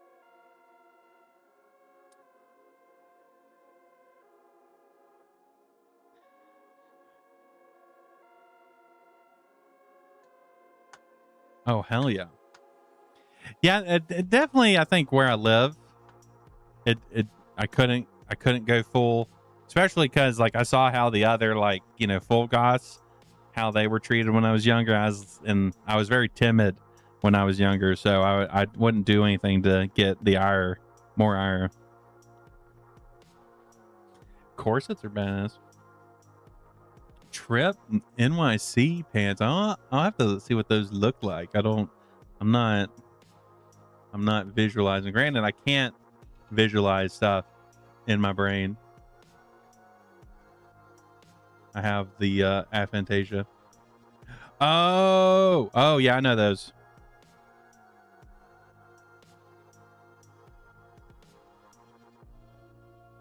Oh yeah, I remember those. Yeah. Yeah, I never had any like that. But I had like the classic Jinko jeans that had like pockets that would go all the way down to the bottom of the pant legs.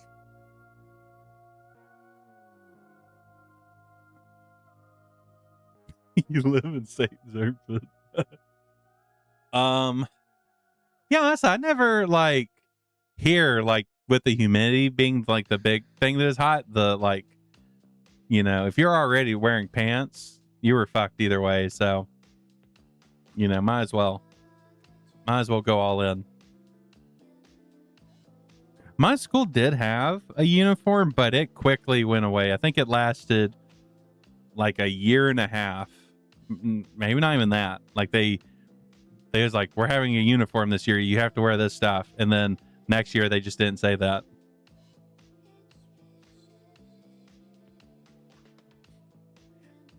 It was a very weird time. And it was also the same year that they did not have AC. Like the AC was out the entire year. That was a rough time. And it was kind of funny because like, you know, everyone was sweating, and then they'd complain. It's like, oh my God, everyone's like stinky. It's like, well, no shit, you're making everyone sweat their balls off. That is wild. Local stores specifically for uniforms? That's crazy. That's so crazy.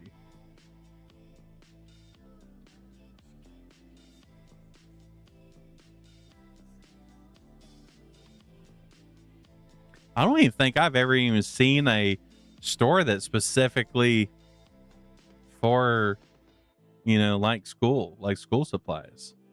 Though I have heard of it before.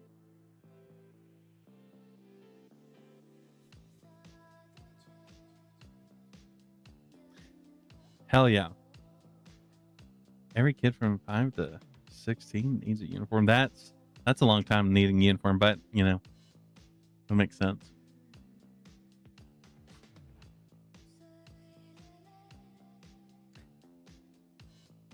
Yeah, I'm not sure I could do uniforms. Granted, if you know, if I lived in a place like that, I couldn't necessarily. I wouldn't have the choice either way. I would just have to. I would have to suffer.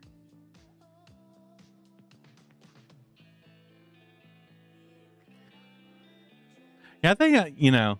It obviously, you know, depending on where you are, if you have the option to wear what you want, I definitely think, you know, a little suffering, is fine if you can feel like you're most you.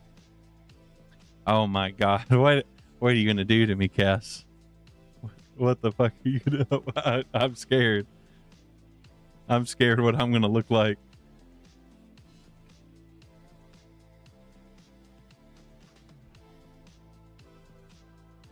Ooh.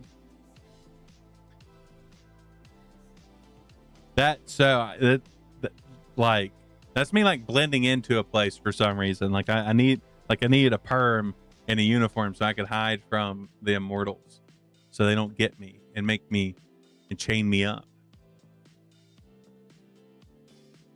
Only certain people can chain me up now. But I'm going to take this quick moment to refill up my drink, and I will be back.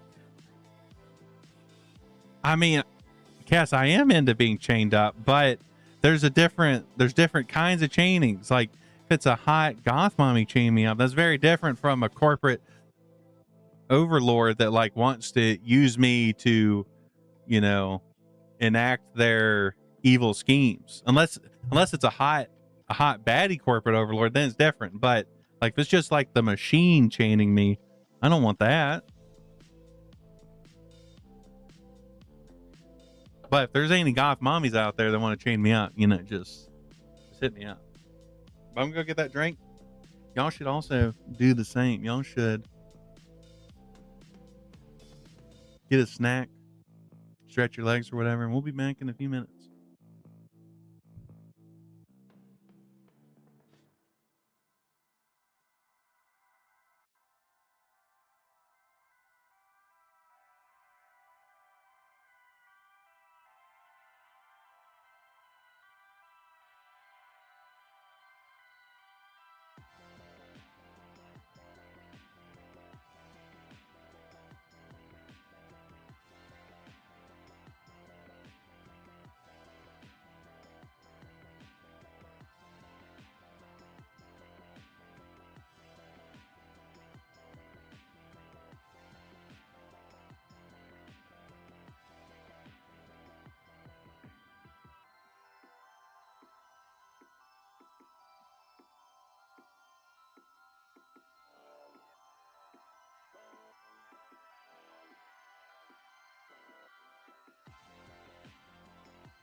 I'm back and I see that. How did that get ahead of it? OBS, are you messing with my settings? Did I accidentally like move it up? Okay. Well, appreciate you letting me know. I swear, there's always something. It's like there's little scuff demons that are always tinkering with stuff. I can't control it. Let's see if this is working. Okay, that's working. That's true. And that's why I am the scuff pup. There's been nothing but scuff since day one.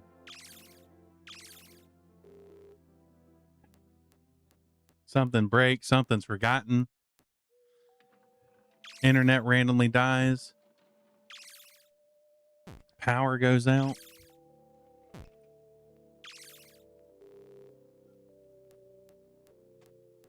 But I did come back with kettle cooked sea salt chips.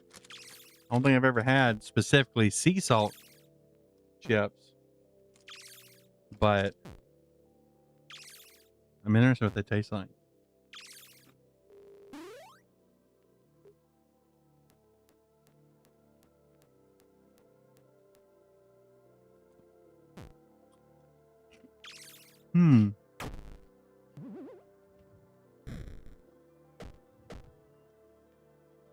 They taste good, but I'm not necessarily getting like fancy salty taste. It just tastes like, you know, chips that are like just a tad bit more salty. It's probably just a marketing thing.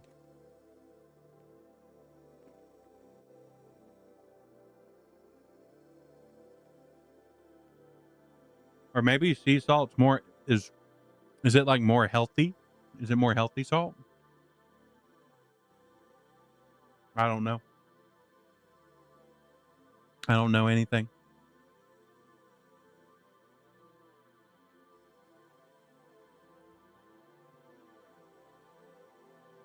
But what I do know is we still have a lot of TTRPG to get through.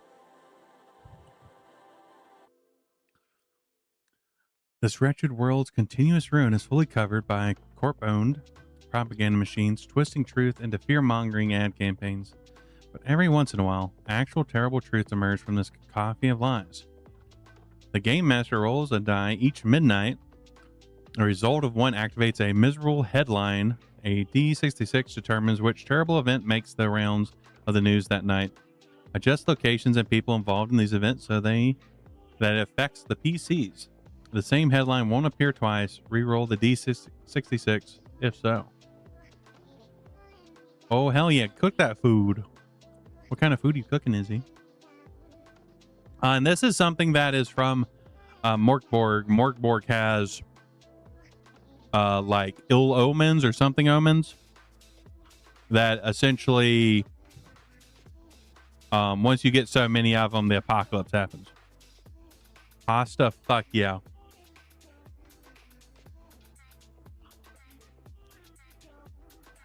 I'm kind of feeling like it's a pasta night, but there's been a lot of pasta the last bit. I need to do other things.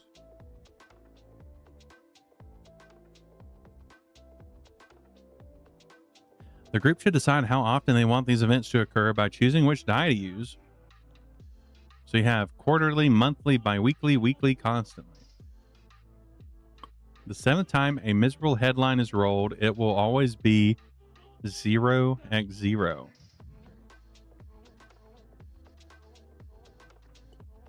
So we have the UCS Alanian Sin war escalates. Bombs, firefights, and swarms of silent kill drones turn half the city into an ever-expanding war zone. Millions die. Who should win? United Citadel Security or the Alien Sin Incorporated? I don't think we'll go through all of these. We'll just peep them. Okay, now that's interesting. So like Cass brought up how, they should have, have this a little bit more clear, but then they have this. It's like very, very legible. It's kind of interesting. We'll look at the final one. Let's see. We wanted 0. Wait, 0 new game plus. Are we living in a simulation? Reactor Magnificus Professor Dr. Duru Irvin at SciU has found proof that the world is a simulation run by unknown entities. Irvin could not be reached for further comment. In 12 hours, the simulation resets. Replay the entire campaign. So it's like the Matrix.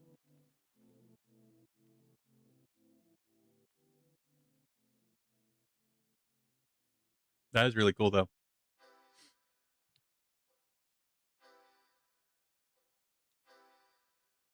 Holy shit. System. You are encouraged to break every single rule in this book except this one. Rule 0.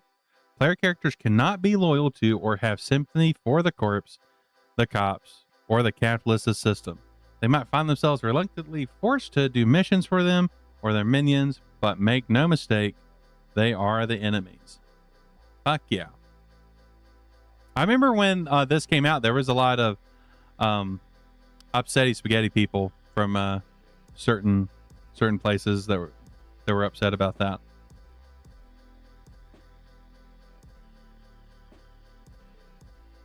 You begin with 2d6 times 10 credits on an anomalous credit stick, some cheap clothes, and retinal comm device, and lifelike eyes, chromed out headset, and everything in between. Beam hollow data as propaganda, the net, straight into your skull. Access sites, send and receive text, pics, video feeds. Your interface with technology, like everything, it can be hacked.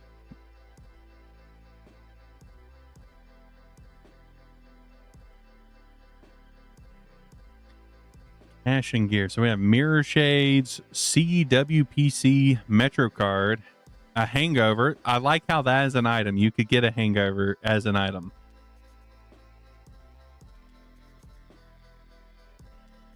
And forget what system it was. It was neon something.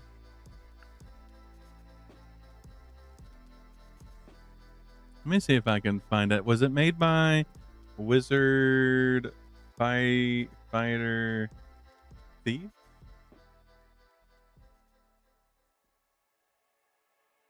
Did I get it right? Yeah, I did. Okay, here we go. So it's Ultraviolet Grasslands. I'm not sure if the system ever did this, because I know there were some changes to the system because it had like a custom system called Sea Cats that like wasn't part of the book originally, that was being worked on. So I'm not sure if it ever got put in there, but it was the first system I saw where like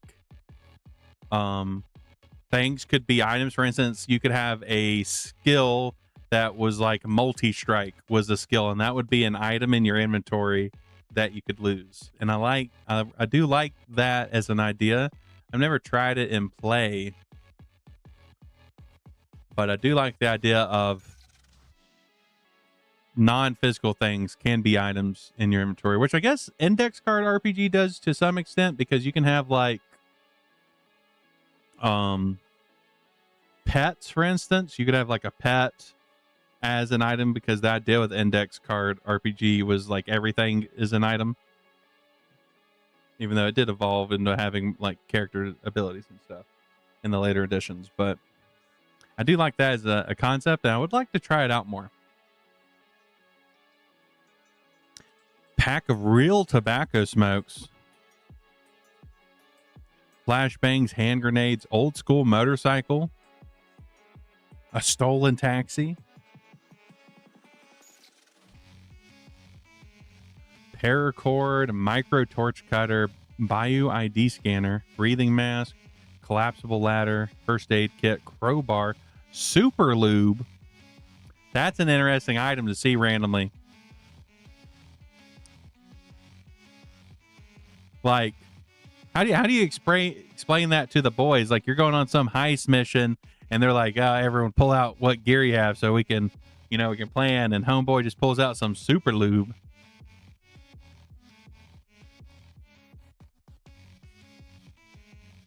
Like, what makes it super? Is it like Astroglide? Is it that kind of super?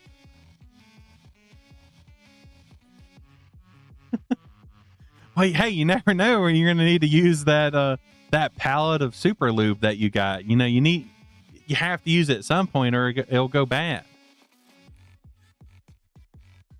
Honestly, I would vibe if that was a character. Someone's just like, someone sent me all this lube as a joke. Y'all, you need to let me figure out a way to use this. Like, maybe I could spread it on the floors to trap people.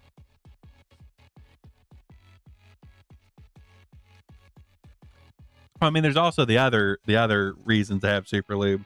When you're, crowded in a motel and you just need to waste some time.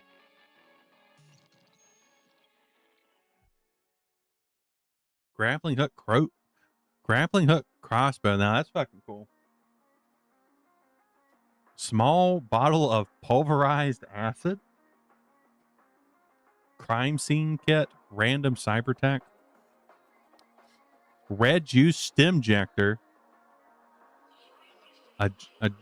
Adrenochrome HST. A drone suit. Small but jailbroken Robo K9. Let's go, we got the dogs. Ruff, ruff. Even though I guess it'd be more robotic. I'm not sure I can do it. A robotic dog bark. Crime scene get 3 gallons of super lube. Holly, what are you gonna do with the crime scene kit and all that super lube? Like, what's your plan with that?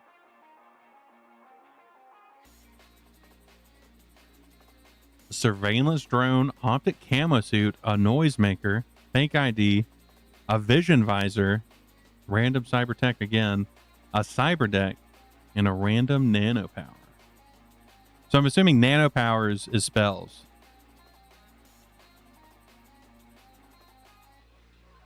Then make a punk. You roll your abilities, randomize your stuff, and roll your debt. Oh, I do like that. I like that you start with debt.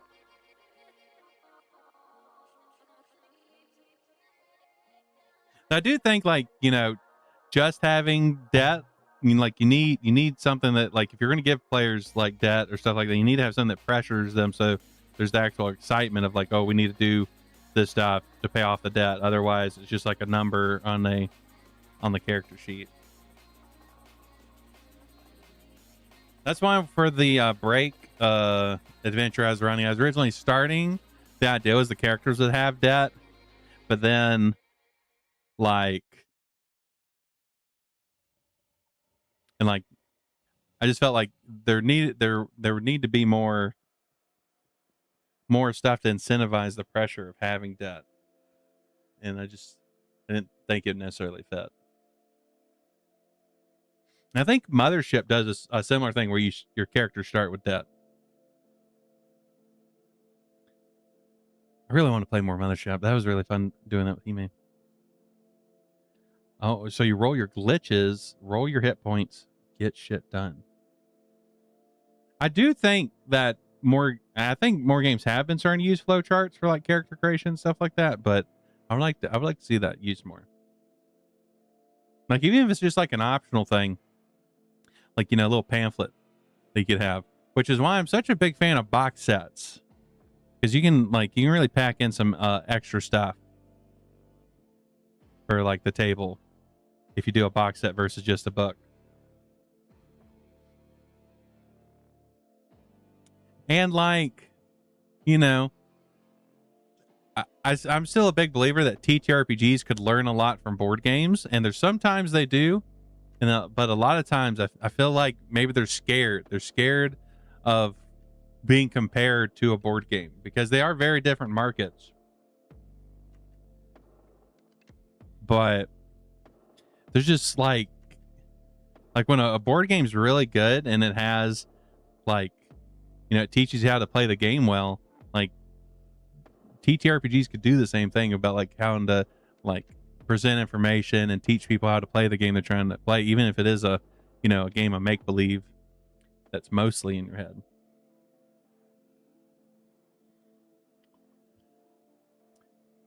What is this? Samson 8601 ATT. Freak accident, of course.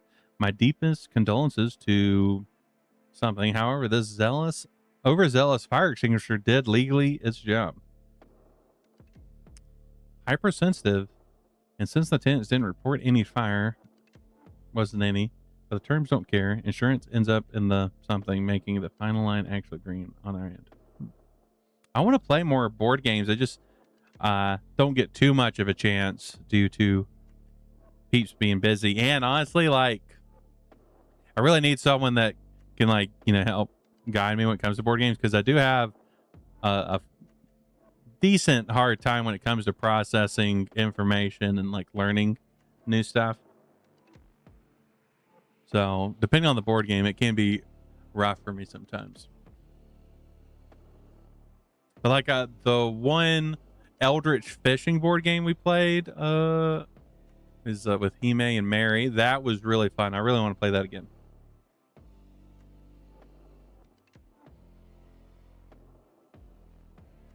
So we have the abilities are agility, knowledge, presence, strength, and toughness. So the usual sort of D&D-esque, but without, I guess, without wisdom. Merging intelligence and wisdom, which is pretty, honestly, that's a pretty common thing you see when they remove one of the stats. It's usually wisdom that gets taken out and just merged with intelligence. Also, see charisma tends to be a lot of the time is one that gets removed if they're like trying to trim down. Or they'll merge like charisma and wisdom and get rid of intelligence. Roll 3d6 and use the table to generate ability scores from -3 to +3. Classless punks roll 46 and drop the lowest for 2 abilities of their choice.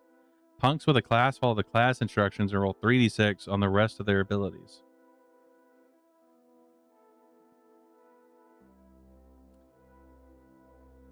So the -3 to +3, that tends to be the like OSR sort of modifier range that you'll see a lot of times.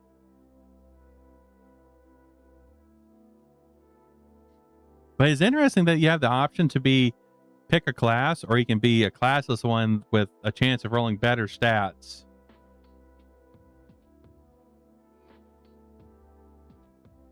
I kind of like that, but I haven't had a chance to actually play that out. And I feel like most people would just choose like the classes because the classes are all fancy and stuff. Izzy, are you the type of person that plays Dark Souls with, you know, where you take the like level 1 character that has no clothes?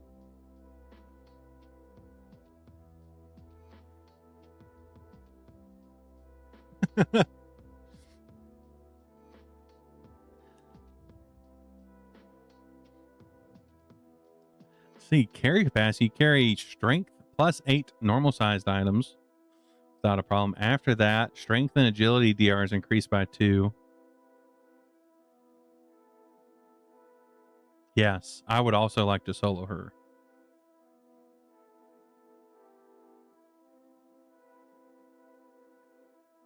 I think most of the time in Dark Souls, I've mostly played just big sword peeps. But last time I was playing, like when I was playing Elden Ring, I was doing like a Dex int build.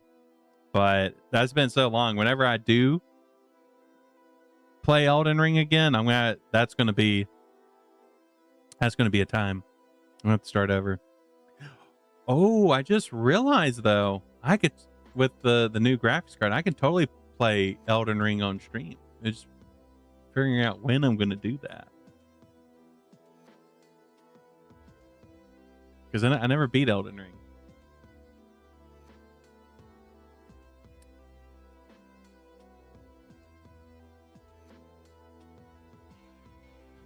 That's really interesting, Paulo.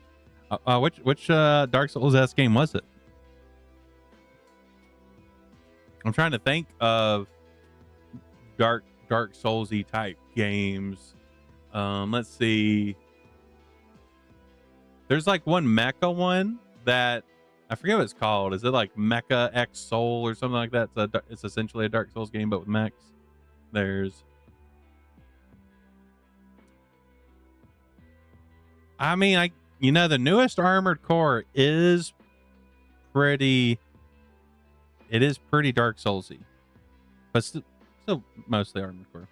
Remnant. Oh, I had some friends that really wanted to play that, and it looked cool. I would obviously be down to play, but to be fair, like if any of my friends were like, "Hey, you want to play this?" I'd like, unless it's like a strategy game, I'm usually gonna say yeah.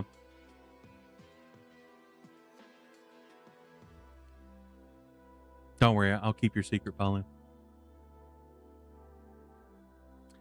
Yeah, I did really like I played the Armored Core games since they were available, and I did really like them, and I did like the newest one. I never finished it, but I did like it. But it definitely felt like they were trying to appease their fan base, which is now essentially just Dark Souls. Their fan base is Dark Souls, and especially I feel like with Sekiro, I feel like Sekiro got like a bit of hate because people were like expecting a Dark Souls game, and outside of like maybe 2 bosses, it's not a Dark Souls game at all.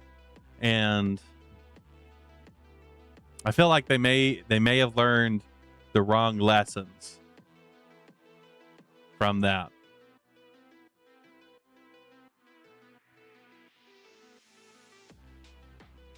And the fact that there wasn't multiplayer outside of PvP for Armored Core, that was stinky, because I pretty much played all the Armored Cores like with friends, and that was like a big part of the experience. And it didn't feel the same.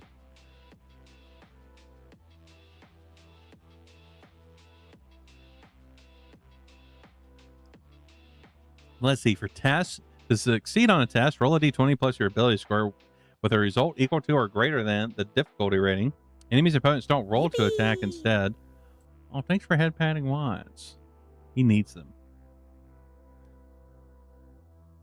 The player characters roll to defend or resist. When an opponent has to roll to resist poison or find a hidden tripwire, for example, they roll a flat d20 against the DR. Yeah, so I know this is another thing that, honestly, I feel like every mechanic can have, like, people are oddly particular when it comes to mechanics in TTRPGs. I feel like it's kind of unique in the hobby. Like, I feel like with like board games, for instance, like people aren't like, oh, every board game has to work like this, or you suck and you should go crawl in a gutter.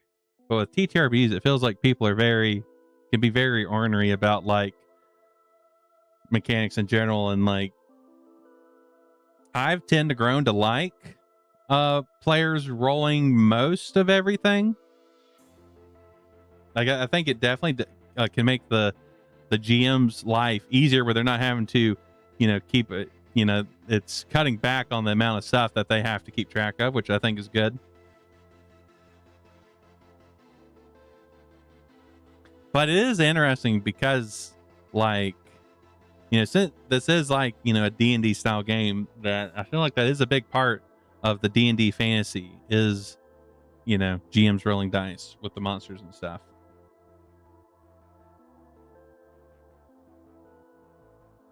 And, I think there is the argument to be made of rolling dice is fun. And if, and I'm a believer that game masters are as much players as the people doing player characters are, that the GM should be able to have the same level of fun as the players.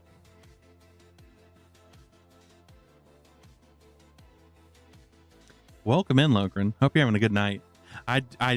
The click clack sound is nice. I'm not sure if my mic could pick up the click clacks I have right now in front of me. Let's see. Oh, it does. Hell yeah. I have a coffee mug filled with all my favorite dice.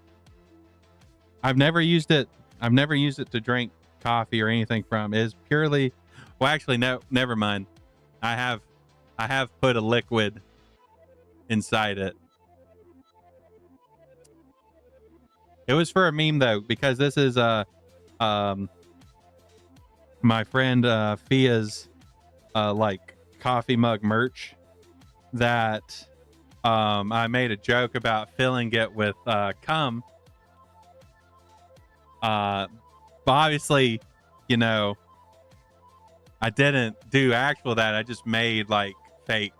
I made fake cum, and then I took a picture of that. So the only liquid that's been inside this coffee mug is, has been that. Otherwise, it's been dice. I look, like if I had that much in me to fill a coffee mug up, like people would know, right? Like that'd be an impressive amount.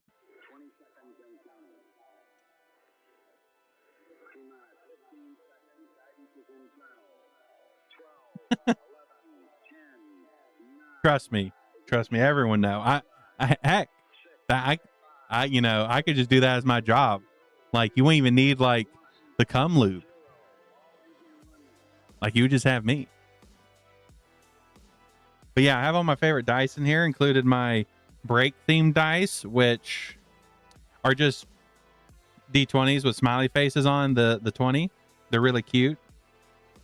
Then I have my like blood dice that are kind of my only fancy dice. They're custom made by Mono Makes, which I'm not sure if he's still making dice, but they have like really chunky numbers, which I really approve of. And they are like clear, but with just like blotches of like dark red on the inside, so it kind of looks like blood. Welcome in, dude. Dude, did you feel me talking about an overwhelming amount of cum, and that's what brought you in? Could you sense it?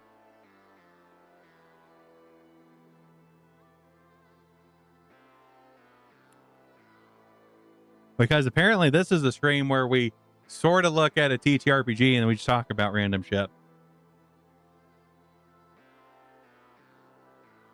Well, it's good. It's good your doggy senses are, you know,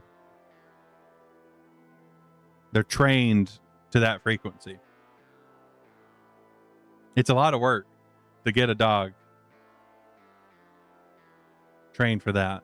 But once you do, they can be such good puppies.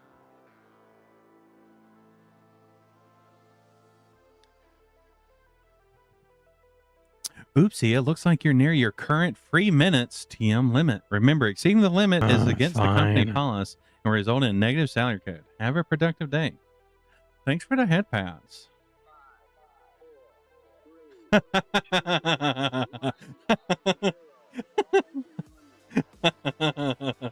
Oh no, Izzy. Oh no. Oopsie.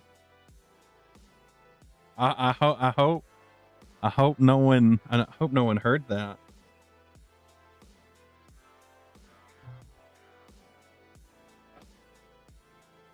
To be fair, I will say it was fake cum. So, you know, that's normal. That's perfectly normal.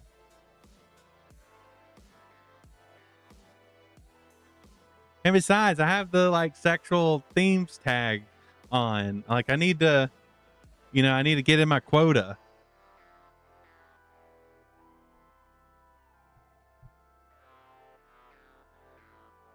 Yeah, I mean, it's normal for me at least.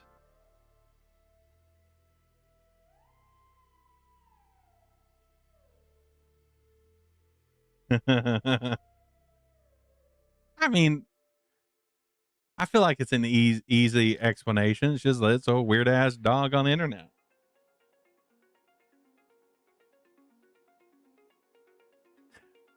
So there's D6 optional classes, and I know that the Mork Borg style games, they have a lot of third-party support with a lot of other classes.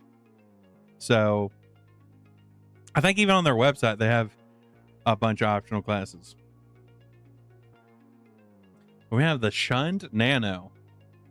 That one looks like it has a bullet hole, looking a little zombified.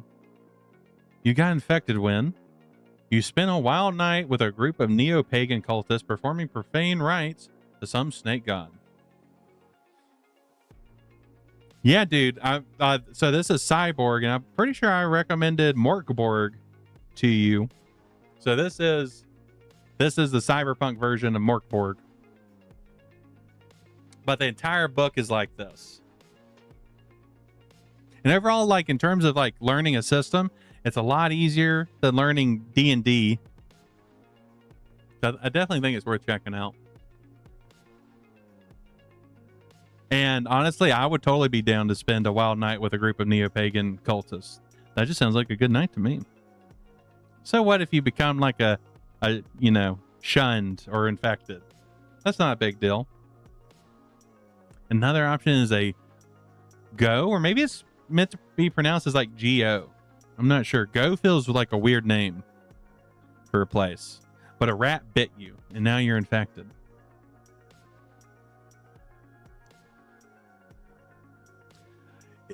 It's inside you, infesting your brain, warping your flesh. People are afraid of you now. They're afraid of the power that poisons you. You're scared too. You are a mancer. Oh, I see now. It's a Shun Nanomancer. That makes sense. So this is a bit of an issue when it comes to trying to present the book, because it's better to like do just single, but a lot of books are designed in spread format, so it's like better if you're looking at the spread. But it is what it is.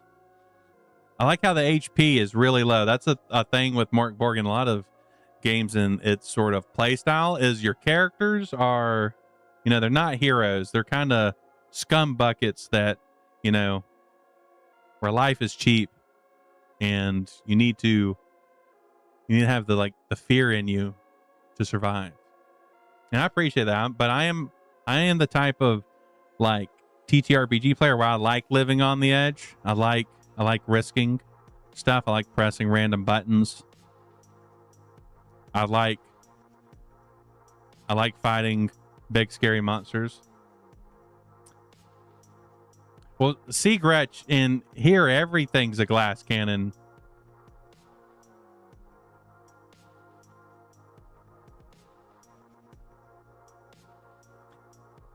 Well, you start with 2 glitches, and you roll specifically.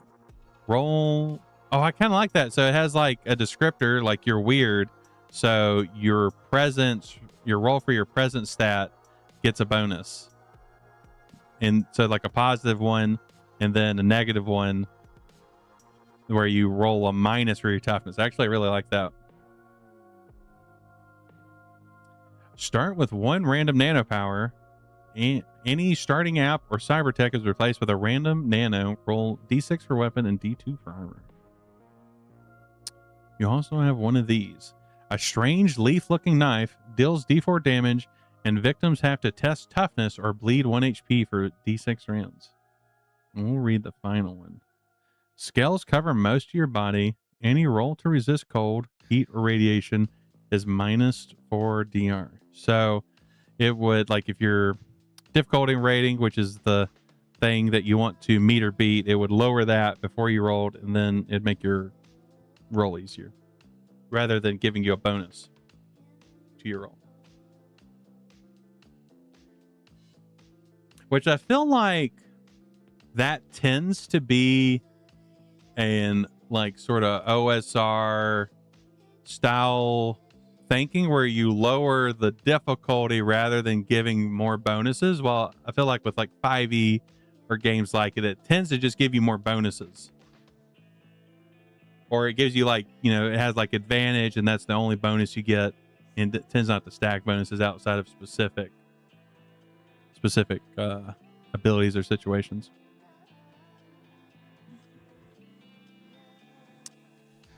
Okay, that's sick.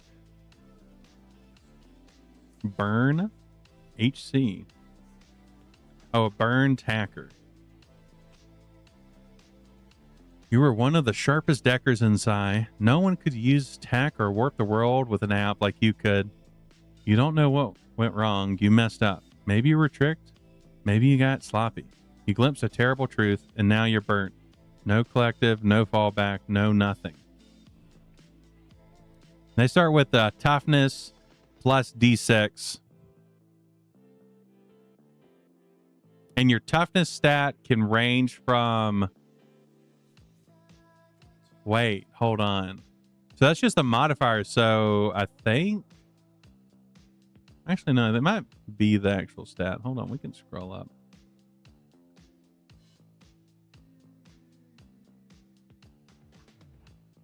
Okay, so our roll, so 1 through 20, even though it's a D6 or 3D6, so it'd be like 3 to 18 or 4 to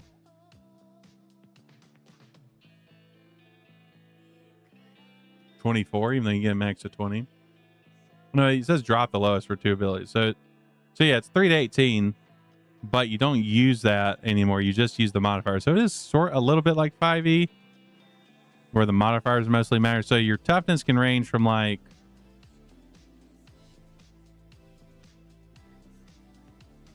that could be a max of 7, or like a minimum of 1 to a max of 7. Because I'm pretty sure if you have like -3 to your toughness and you rolled a 1, your character wouldn't be dead.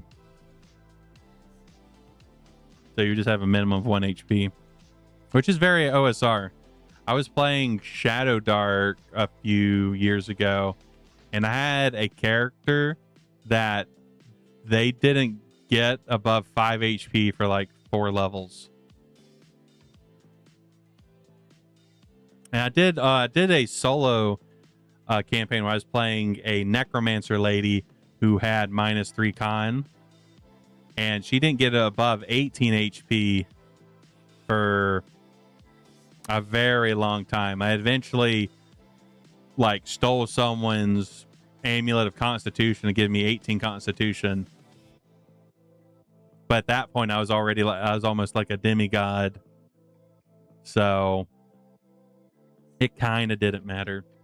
It was more of just like an ego thing.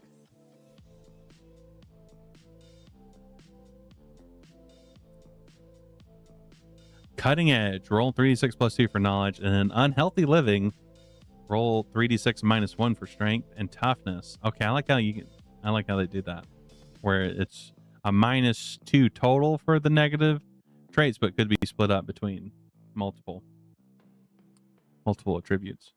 Start with a cyber deck with knowledge plus 4 slots and a random map. Any rolled nano or cyber tech is replaced with a new random map. Roll D8 for weapon and D2 for armor and start money. Let's see. You build an app. The Borg trigger 0.5. Provoke a Psy Rage test for 1 nearby target. And then we'll read DV Sling. Deal damage to a cyber target or drone vehicle or mech based on their size. Dog-sized targets take D6. Human D10. Car 2d8. Large targets take 2d12.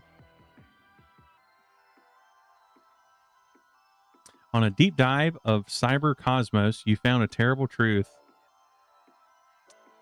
Let's see. Rogue AI are flocking to Psy, more so than anywhere else in the world. An unknown collective has opened back doors inside major data nodes. No hackers have claimed credit.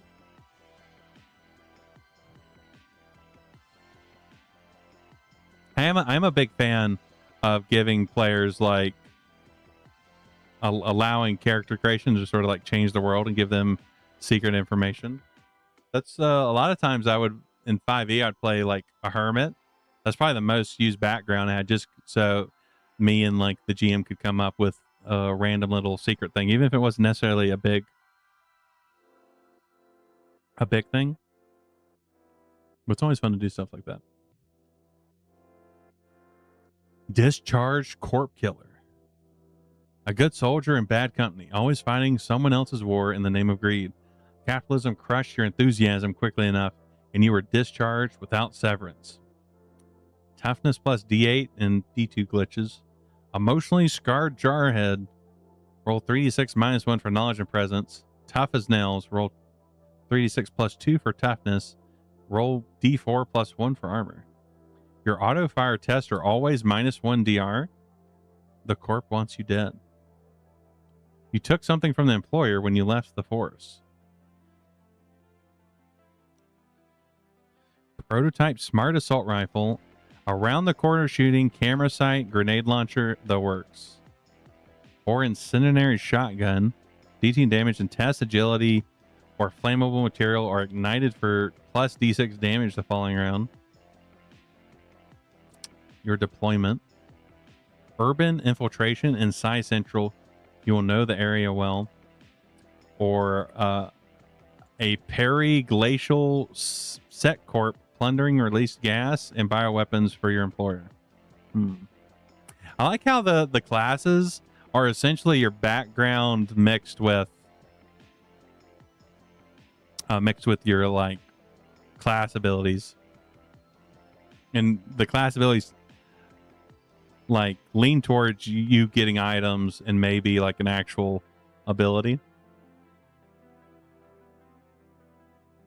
I think it definitely does make character creation easier, and it also gives the players more to latch on rather than like, you know, like if you're playing a fighter, for instance, like even when you have a background, it can kind of, you know, some people can struggle. It's like, what am I? What does being a fighter actually mean other than I just smack stuff?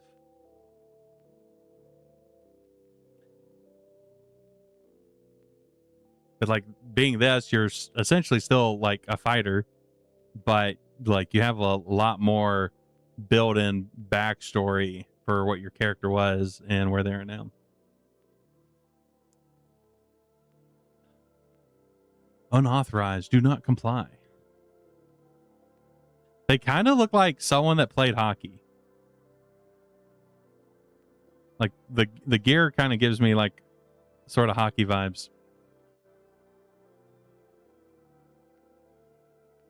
Orphan Gearhead. This machine makes folk music. That's fucking awesome. I love that.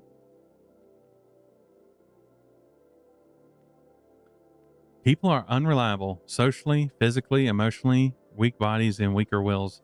They are worn down, unfixable. Instead, you have mastered emotionless steel and loyal code. You can fix, drive, and pilot any machines you can trust. Just like a doll. Abilities toughness plus D8. D4 glitches. That's interesting to get more glitches. Engineer roll, they get a +2 for knowledge, their knowledge roll, and then prefer machines -2 for presence. You test knowledge D10 when you try to repair a piece of tech or to pilot a vehicle, drone, or other machine. You pilot a semi-autonomous quadbot with tools including a health scanner and torch. Loyal but with an attitude. Bites for D4. Knowledge is plus D8.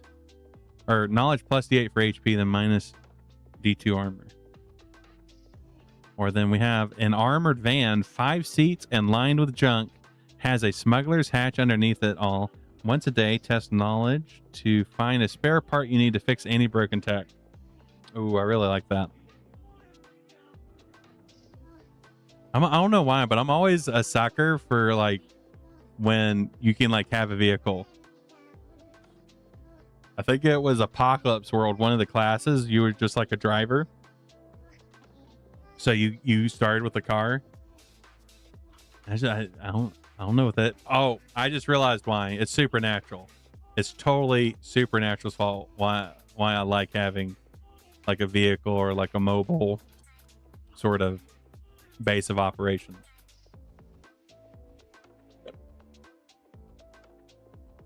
You trusted them, and then they disappeared and go, looking for an advanced lab rumored to have survived the incident. Bugged out, pursued by rival droners and bots, waiting out the heat. Okay. Now, what does that say? Renegade something. Is that's an NRER? Or is that maybe an M? I don't know. I don't know what that says. You are death incarnate. A frenzy flurry of chrome, murder, and bloodstained steel. But yours is no mindless rage. You match your trained and cybernetically enhanced body with an equally disciplined mind. You used to kill for a cause, for an ideal. Now, you kill for money.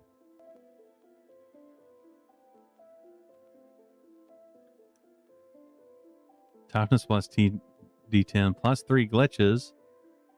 Body and soul, get +1 for strength and presence. Not a reader. Oh, I feel that, even though I'm reading something right now.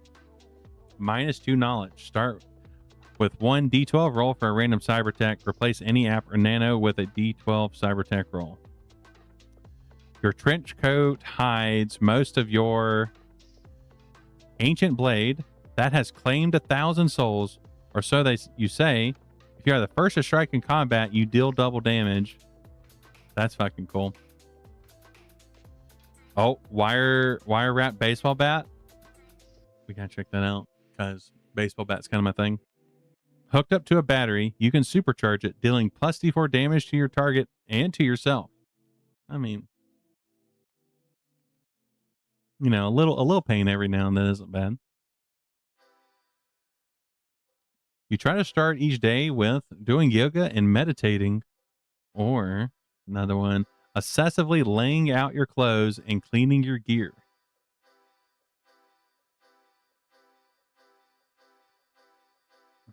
trying to, is that like slasher or slashed? Punished? I'm not. Maybe it's Punisher? No. This part's really getting to me. It's like R. Maybe that's an I.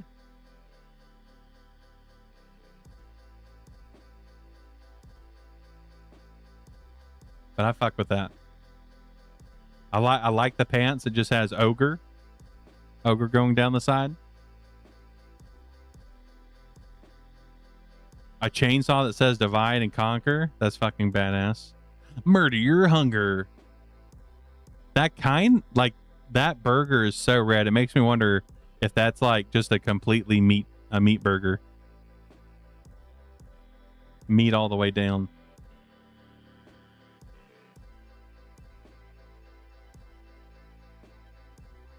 Okay, Forsaken Gangoon. Oh, we're gooning now? We're gooning on Twitch?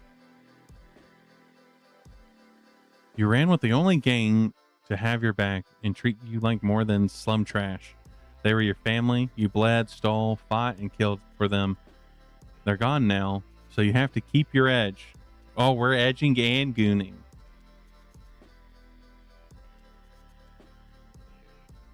Toughness is plus D6, 3 glitches. You're small, so you have -2 strength, but you're stealthy, so your presence and agility tests are lower. Okay, now that's really interesting. That doesn't increase your you don't roll higher. You don't get a higher roll for a stat, but tests are at a lower difficulty. That's very interesting. Your gang wandered off and to go with a newfound religious fervor that left you and a few other skeptics behind, or threw you out for breaking the code. They'll kill you if they see you again. Your specialty was B&E. You have a talent for opening doors and getting inside buildings. Test agility to pick any mechanical lock or knowledge for any electronic lock. You begin with tool sets for both mechanical and electronic lock picking or assaults. You always liked it old school, both hands raised, running straight at the enemy. Whatever weapon you begin with, you start with one in each hand. You can use it to make a second attack each round at DR14. So they're like they're like the cyberpunk thief, essentially.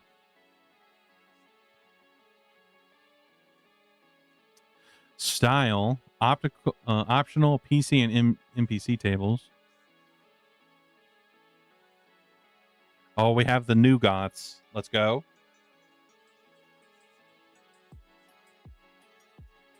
Oh, I kind of fuck with that. Like that sort of like face piece. Kind of reminds me of Star-Lord a little bit. Features. Let's see. We have holomorph face, or you can have translucent skin. Ooh. Or transparent wear. Now I'm thinking sort of like the transparent, like rain jackets that you see sometimes, but instead of that, it's just all your clothes.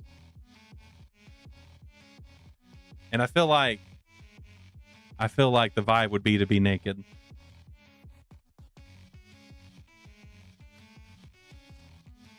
Oh, that's really fucking cool. And look, oh, they got the jaws. They got the chompers. More optional tables. Oh yeah, let's look at the weapons. So options are broken bottle, machete, 2 mini throwing knives, an ancient revolver, a smart gun, 2 small SMGs, a shotgun, monosword, assault rifle, or the option an assault rifle with a grenade launcher, a pulse rifle, and a sniper rifle. I really like how they did the weapons table with having a grenade launcher be an option as a modification to an assault rifle without the grenade launcher. Armor. So we have a style guard. Looks just like clothes. Rough. A heavy jacket or full Kevlar. Smartwear. Combat armor. In-game class exosuit. So I'm guessing like power armor. You have a debt of 3d6 times 1,000 creds. 2, see the options. A gang run by your childhood bully. Oof, that's a rough one. Or the owner of a seedy club or dive bar.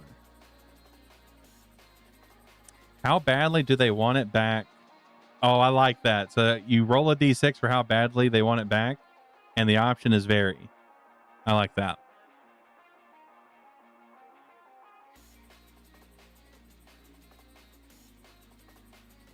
That is a wild looking. It's like a vending machine, but also like a payphone on the side of it. Some items are available as cybertech implants and mods for times 10 to times 50 the listed price. So you can have a basic cyberdeck or a cyberdeck plus. That's cool. Let's see what else. Anything fancy. A scum explosive.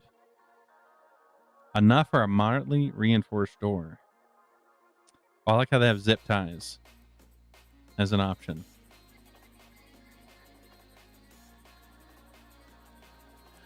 Transport, housing, other services like cred chip laundering, ad blocking. That is actually really funny. I can almost see that, like, you know how like in Venture you might have like a hazardous area where you need like gas mask or something, but maybe there's like a location you need to go to that just has so many ads that you have to buy ad blockers so you can make it through without your brain getting melted from like blip ads.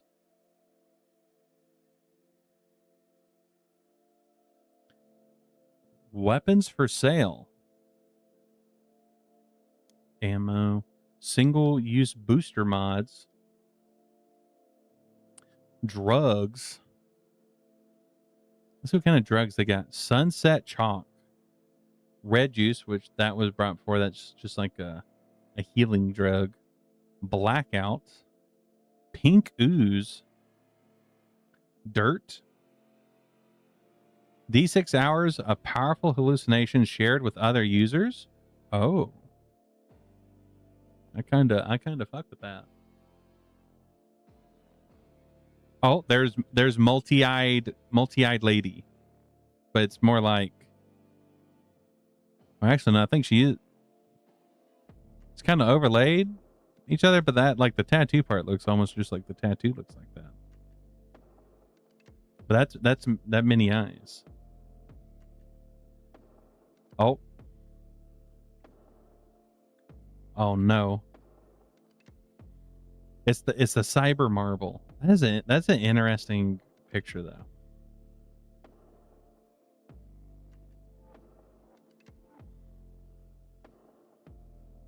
Like I like how the parts that like for the arms, they're missing the pieces that's just drawn on like cybertech stuff. That's really cool.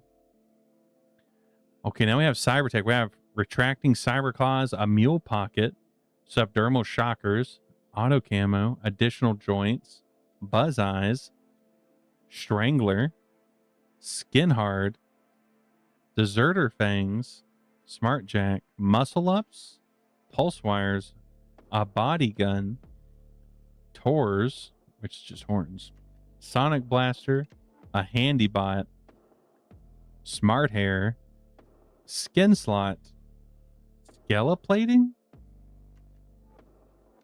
and brain box. What is brain box? Black box for your brain. As long as it remains intact at the point of death, the user's mind can be restarted in another brain box.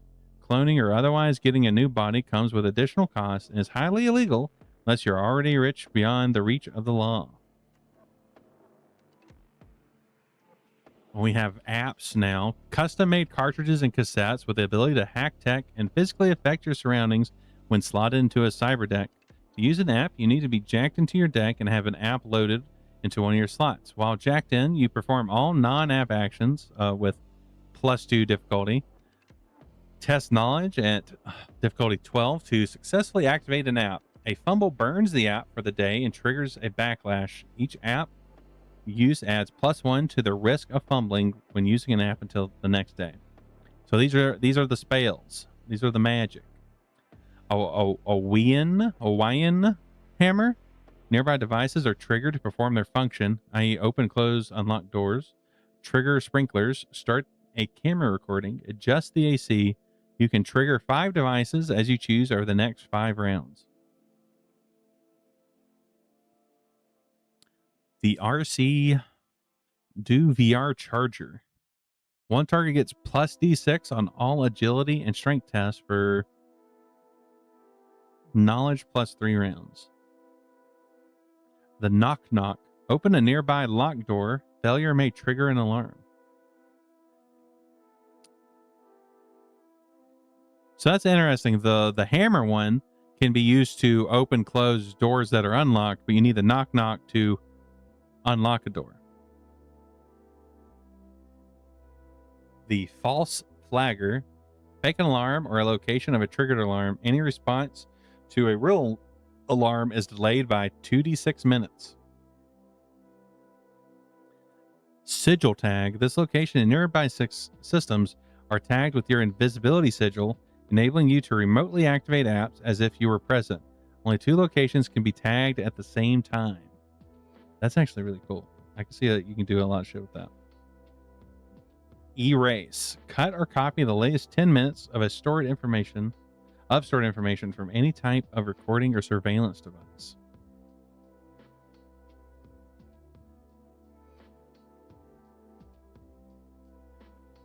The Defender. Take control of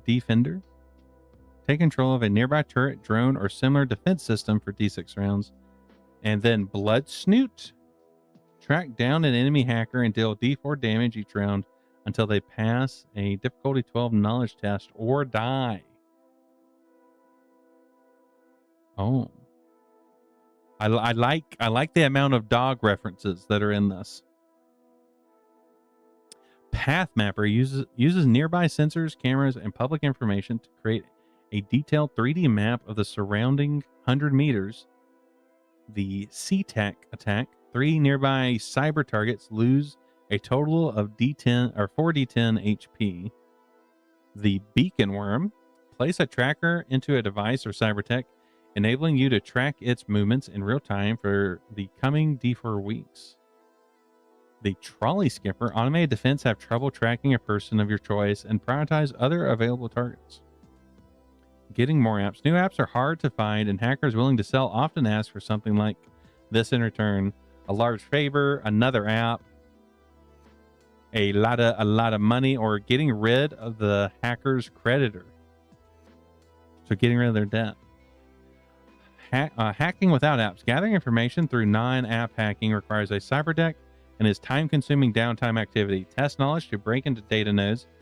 Failing a test means that the hacker is discovered and the data owners and their SecOps team will respond somehow. A fumble triggers a backlash. Okay. Before we jump into the app fumbles thing, I'm going to take a quick bio break. I'm going to refill my drink. It turns out talking a lot means I need to hydrate a lot. We're going to see if the BRB screen it's not overlaid. Let's go. I did it right this time.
I have returned.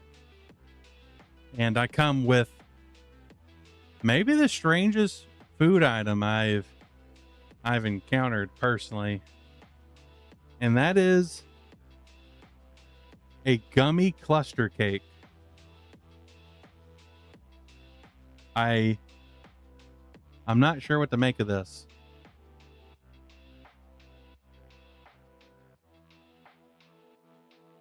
But it is like cake, like a basic cake with icing. I'm guessing it's like a vanilla cake with Nerds gummy clusters on top, as if they were sprinkles.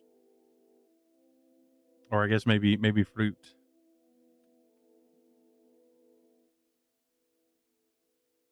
But I'm going to try this. And if y'all hear sounds of pain, it means it was real bad. But how do I get this out? Okay. I'm having to kind of do shenanigans to get it out.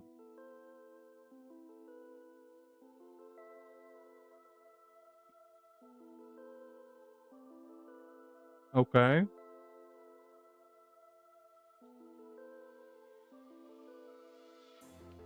I'm not sure how I feel about this. Like, I'm usually a slut for gummy stuff, but there's something about this that feels wrong. It doesn't necessarily taste bad, but just like the cake, the cake itself is like oddly dry. The icing is like super sweet, like way too sweet. And then the gummy texture, it just does not. It does not. It does not mix with cake.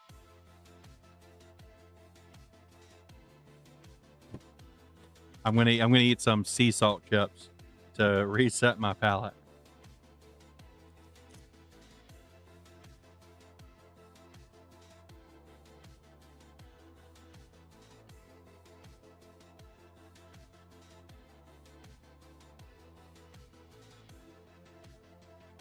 So if you ever see that, I would avoid. I would highly recommend to avoid it.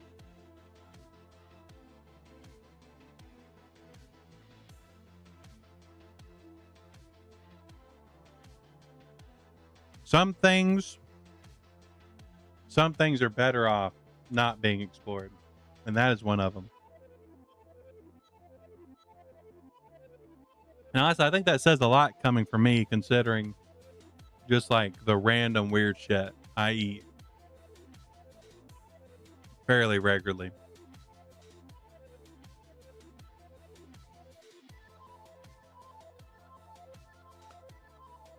But that's fine, because we have backlashes to look into. Let's see what kind of backlashes we can get. 3. An app you were trying to activate explodes, destroying both the app and the slot in your deck. Ooh, that's scary. What's the worst? Let's check out the worst. 20. You stumble upon an intrinsic presence, perhaps an AI or something worse. Roll a d6. 1 to 2. It speaks to you in a language you cannot understand or record. You're unable to act for d4 rounds. 3 to 4. It shrieks and your deck explodes, dealing d6 damage to you and d3 nearby targets. 5 to 6. It possesses you and your deck. All tech app related rolls are -2 DR for 6 rounds. From this moment, you or it are one. You can see the sidewalk cracks connect into strange symbols. The ads flicker in repeating patterns, and the net artifacts spell out ciphered code. It is a countdown. You're not supposed to see it. Uh-oh. Uh-oh. Well, I want to see the rest. Okay, so we just got some, like, tendrils. We got some metallic tendrils. Nano powers. Strange powers, rumored to be an infection of alien bacteria riding nanorobots. The first appeared in the incident's aftermath. As a host of this parasitic menace, you are granted curious powers, a blessing, or perhaps you are merely a conduit for something you cannot comprehend. Each power comes linked with a random infestation, which may trigger or may make your day worse. Test presence when you want to use your power. Success means you activate the power. A failure hurts you for D2 damage, and a fumble also triggers the infestation linked to that power. Each nano use adds +1 to the risk of fumbling using nano powers until the next day. So these nano powers are like the sort of cleric, the divine magic to the app's sort of wizard magic.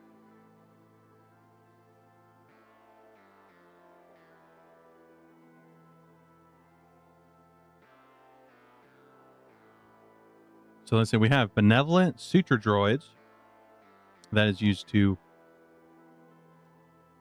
heal HP. Oh, that's funny. A roll of 6 or greater comes with a free migraine. So if you're healed too well, you get a migraine with it.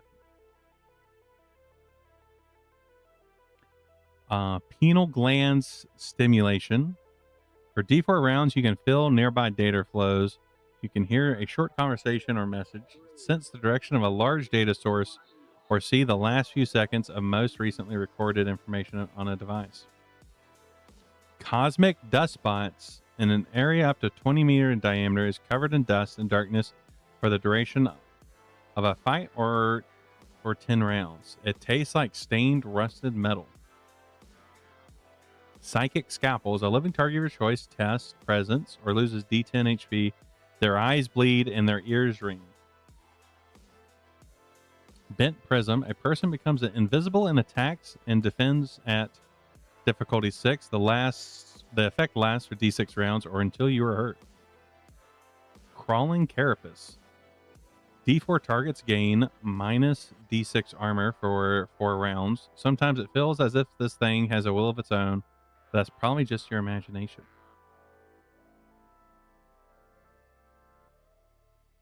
Chill of the Void. Up to D4 targets test toughness difficulty 14 or take D4 damage. The next round, the test is difficulty 16 and the damage taken is D8. In the third and fourth rounds, the test is difficulty 16 and the damage is 2d10. Frost covers the area and snowflakes float in the air. Okay, that's pretty gnarly. 2 dust. Half a cubic meter of inorganic matter turns to dust. If the target is attached to or in the hands of a conscious creature, the test to activate the power is difficulty 14. Dead cell spirits. By consuming a handful of something dead, you can relive their last moments as if through a hazy and distorted lens. Test presence difficulty 14 to avoid taking D6 damage from ego death. I feel like ego death should be more than D6.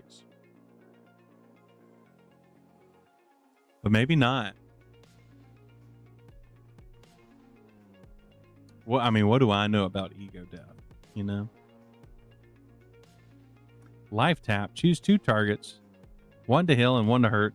The healing target tests presence to heal D6 damage, and the second target is dealt D6 damage. Failure deals both targets D3 damage. A translucent, oozing bridge of blood and energy flows between the creatures like oil and water. Remote control. A target within spitting range must obey a single command. You will forever hear their wordless voice faintly echoing in your mind. That is wild. That is a wild thing to have to put up with just for making someone follow a command. Well, I guess there's not really a range, or there's not like a limit on it, right? It says the target within the range must obey a single command. So,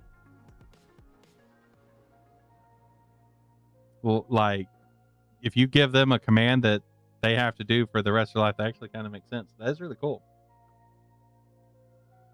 Usually, there's a good bit amount of limitations on like charm spells or command spells, but this one is pretty freeform, and you just have to deal with, you have to deal with that. That's that. I would kind of want to make a character where they're just filled with all these voices in their head. That's the kind of characters I fuck with. Swarm trip. Your mind is transferred to a flying swarm of bacteria for 10 minutes. You can move through any crack or hole. You can see whatever the swarm sees, but not hear or interact with anything. If your body is killed, or if you're not back at your body when the 10 minutes are up, you are stuck in a swarm forever. Ooh. I know, like, in terms of, I think most people, they don't like magic that has like severe consequences, but, and it might be because when I first started playing TTRPGs, I started with 2nd edition D&D, and it had spells like, you know, where haste would increase your age by, I believe it was just a year, but it might have been a random number, but it increased your age every single time you used it. And it wasn't like a roll that you made. Your age just increased every time you cast haste on it. If you was a human, like, that was actually impactful. I definitely played in games where people had significant age increases because honestly, haste is worth it. Haste is like, old school haste was pretty gnarly of a spell.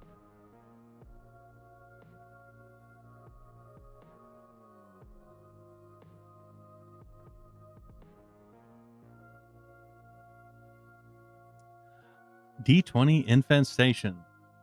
Infestations are not linked to a nanopower are triggered whenever you are dealt 5+ damage by a single attack or fail a presence difficulty 10 test. The bold text is a permanent passive effect. The italicized is what happens when the infestation is triggered. Alien crabs. Bugs crawl beneath your skin. They burrow deeper, sending you to the ground, shaking with pain for D6 rounds. Oof. Rot. Skin and flesh slowly rot in the infestation. Large chunks of skin fall off. You take D6 damage, and for the rest of the day, take an extra +2 damage from physical sources. Oh, no. Flora. Your skin is tinted green or purple. Plant matter grows over your wounds. Oh, that's actually kind of cool. Kind of like,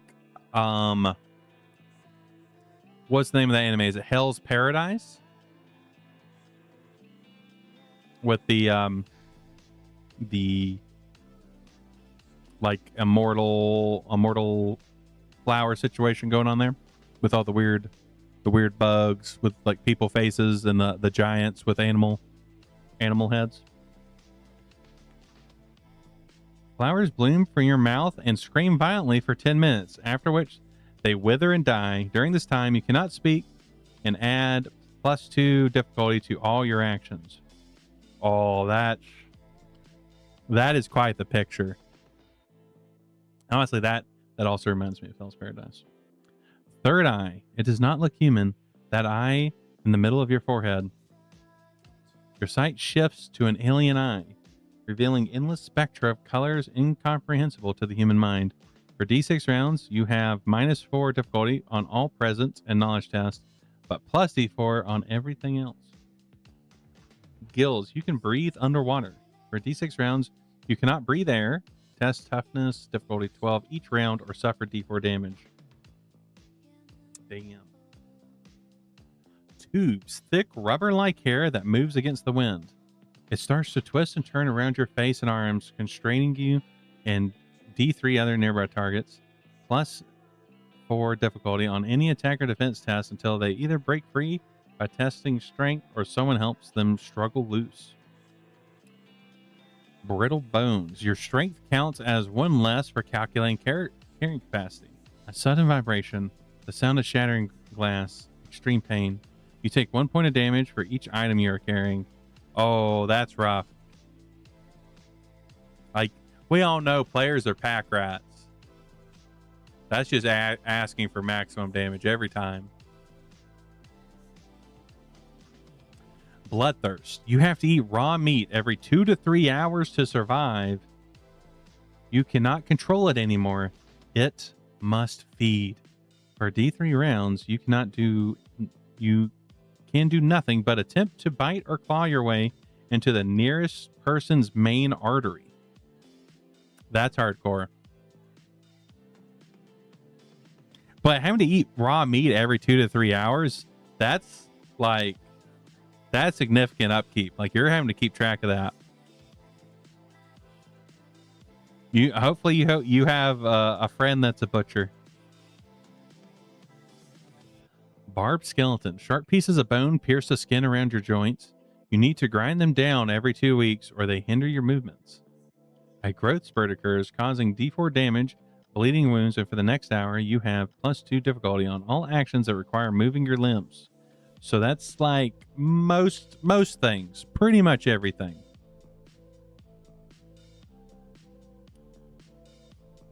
Yeah, these are gnarly. These are very gnarly infestations.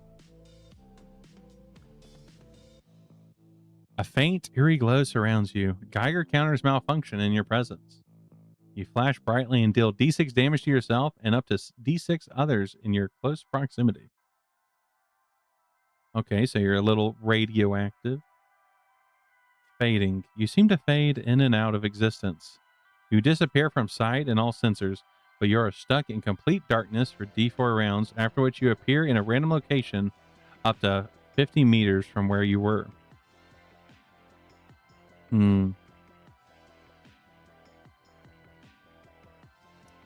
I would kind of like, if I was a game master and someone had that as their thing, I would definitely juice up them being in darkness. I would make it a little bit more scary. But then again, just being in like complete void can be scary on its own. Though I do think time matters. Like, how long you're in the void does matter. Like, it was was it Haunting of Hill House, I believe it was. It was the Netflix horror. It was like the first of the series of the Netflix horror shows that came out a couple years ago. But the one scene where one of the people like touched a corpse and they like felt what that person was feeling on like the other side, and it was just emptiness on like, and how just like chilling the realization of actual nothingness, like how horrifying that is really effective.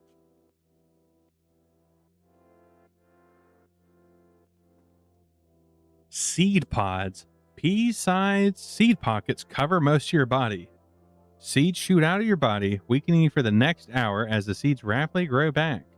All physical tests are +4 difficulty for this hour. That one's kind of funny. Like, it would obviously, that would suck, but it kind of reminds me of the polka dot man from the Suicide Squad, where like, if you don't think about it, it's kind of funny. If you think about the body horror aspect of it, then it would not be so funny. But I could see that being played up for comedy. Crystalline. Small buds of crystal cover your body. They expand, immobilizing you as the crystal covers your entire body. You're unable to move for D3 rounds, and any damage taken during this time is tripled. Holy fuck. You definitely don't want that to happen while you're in the, like, on a mission, because that is asking to get wrecked. Especially considering how low HP is in this game. Nanite Echo. Your eyes are yellow and red. A semi-physical copy of yourself appears behind you and attempts to kill you or a nearby ally, whoever is the weakest. The Echo has D12 HP and deals D6 damage with its ghastly grasp. Elongated fingers. Twice the length they used to be. They painfully twist and bend. You are unable to use weapons or other items requiring a firm grip for the next D10 times 10 minutes. You know, elongated fingers in themselves isn't bad, but the twisting part, that is bad. Like, I can think of plenty of uses for having longer fingers. cold. Humidity turns to frost on your cold skin. Your body temperature drops, and the air around you seems to freeze. You and everyone close to you act with +2 difficulty for the next minute. Rage. Skin pulled tight. Your blood is boiling. You lose control of your senses and attack anyone near you for D4 rounds. Whatever controls you prefers to use offensive nano powers first and your fists second. Ooh, now that's interesting phrasing where it's whatever's controlling you. So it's not something that's happening to you, it's something else. Something else inside you. Bloated and moist. Ooh. That's a gnarly combination of words. You swell up even more, and a grayish liquid seeps from your orifices. +4 difficulty on every test for 10 minutes. That might be the worst. That might be the worst one we've encountered so far.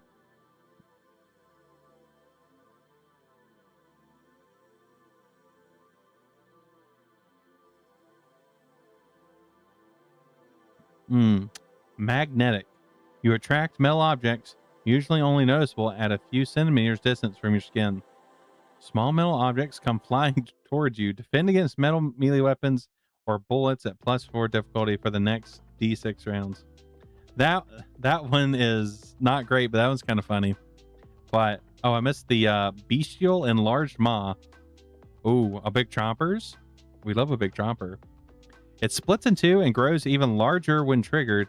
You take D8 damage, but can bite for D6 for the next hour.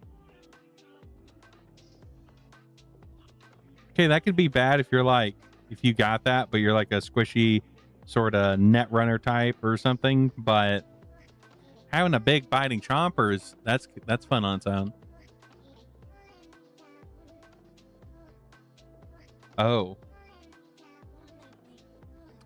Oh, that they don't seem to be having a good time. They got 3 eyes. Their body's all warped. Maybe they have all the infestations together. They just got all of them. You don't know why, but sometimes the constant bad luck seems to glitch. You begin with D2 glitches unless your class is otherwise. Yeah, this person's having a rough time. And regain them by rolling that D2 or other class-based die again after you've spent all glitches and had a chance to rest. Oh, so glitches are like a meta currency. You can use them to deal maximum damage with one attack, reroll a die, yours or someone else's, lower damage dealt to you by D6, neutralize a crit or a fumble, or -4 difficulty to one test before rolling. Now, what is this? Hit points. Punk start with toughness plus D8, but never less than 1. So I was correct in that assumption. 0 HP. You are battered and need to roll a D8. 1 to 2, you fall unconscious. And awaken after D4 rounds. 3 to 4 is test presence with +1 difficulty for every cyber tech installed. Unconscious as above on success. Psy rage on a failure. 5 to 6 is a critical injury, so you'd roll on the body table to see where you're hit. The body part is destroyed and has to be replaced or regrown. At the moment, you're unable to act for D4 rounds, then become active with D4 HP. Hemorrhage. Death in D2 hours unless treated. All tests are at difficulty 16 in the first hour and difficulty 18 in the last hour. And if you roll an 8, you're dead. And then if you have negative HP, you're also dead. Unless you can pay. If you have a personal bank account with at least 1K in credits, there is a 50% chance for an emergency response team to reach you in time to save your life if you're at 0 or -1 HP. Add the additional 0 to the bill for each negative HP thereafter. For each negative HP, you will spend D6 days in intensive care afterward, but you will be alive. That's hardcore.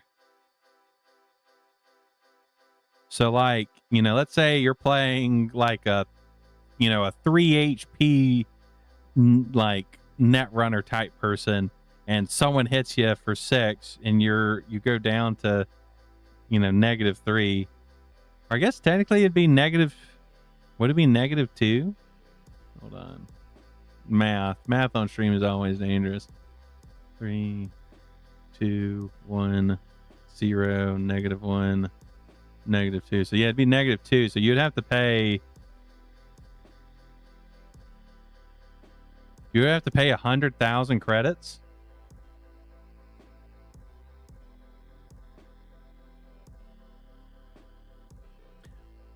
You really. So really, the thing is, just don't go. You don't want to go down. Well, luckily, if you don't have, you know, if you don't have the money in the bank, then you will just die.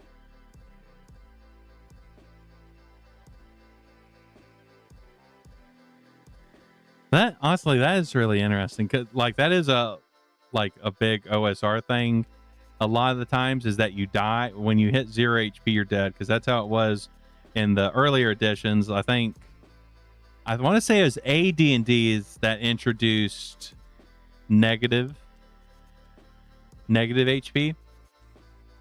But before that, like in basic, expert, and then I think or like first edition D&D, it was if you hit 0 HP, your character was dead. And then it was 5e. I think 4e got rid of the negative HP values and just have you go to 0 and then you're like you do death saves or whatever. And I have not actually played a lot of games where you die at 0 HP. I'm not against it though. But I think I do tend to prefer the battered thing where it's just 0 or more rather than that. I do prefer like there being more of a chance of just consequences for going down rather than your character dead.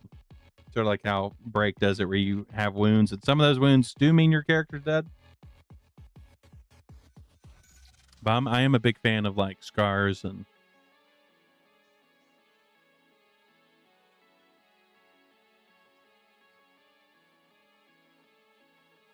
I like the way Songbirds does its injury system. I haven't looked at the newest edition. I think it's like on 3.5 of its edition, but and I'm not sure how much the injury system's changed. I know it has changed a little bit, but the last time I read it, it was one of the options is like you can get essentially what is an injury, but you also get like a special power from like having like, you know, sort of awakening near death's door, because the whole premise of Songbirds is you're people that died and came back to life. So every time you get close to death, you have, you know, a chance of sort of growing from that, which I think is really cool. And I think liminal horror, which I think Songbirds that's where it got that from, is liminal horror. Like when your character loses your character stats are essentially their HP. Like they have toughness, which is like your traditional HP, but they also have the other stats which act as HPs that can go down and things happen when those do. But it has a similar thing where things happen when your character is near death. Like things are learned, you gain awareness on the world, stuff like that. I think it's an interesting way to go about like having sort of character progression in the danger, because the danger is the fun part. So it kind of makes sense that you tie your character progression into getting into danger and facing the consequences of that danger. Someone in Rage goes berserk, temporary gains D8 HP, and attacks random targets twice per round with their most effective weapon. Attacks are at difficulty 10. Defense is at difficulty 14. This does not stop until battered, dead, or otherwise sedated.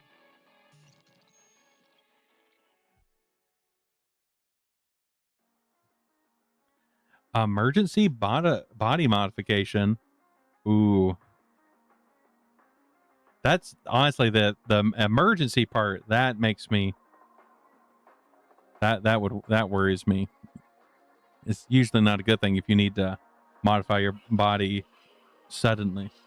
The nature and source of Rage, a post-incident phenomenon, remains a mystery despite numerous court-funded scientific studies.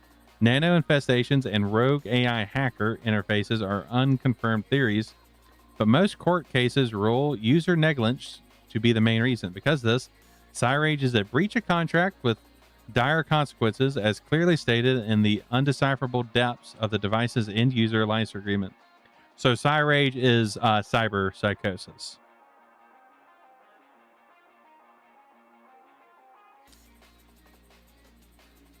But let's see, roll a d20, body table. If necessary, d6 per side, 1 to 3 to the left, and 4 to 5, 6 right. Cost of a non-cyber deck prosthesis included in the table. These do not increase the Rage difficulty. Okay, so it's just like a random thing for if you're getting a random body modification. Oh, this is a fucking cool page. This is for combat. This is the combat spread. So initiative is d6. So someone will roll a d6 in a 1 through 3. Enemies act first. PCs act first. I guess the game master could roll it, even though I usually prefer the players to roll that stuff because it affects them. If necessary, agility plus DR6 to determine who acts first within the group. Melee, test strength for difficulty 12 to hit and then roll for damage. Range, single shots, test presence, difficulty 12 to hit and then roll for damage. Auto fire, test agility, DR 12 to hit and then roll for damage. Hits also allow a second attack against either the same target or another one nearby, up to a maximum of 3 attacks. Check armor for each hit.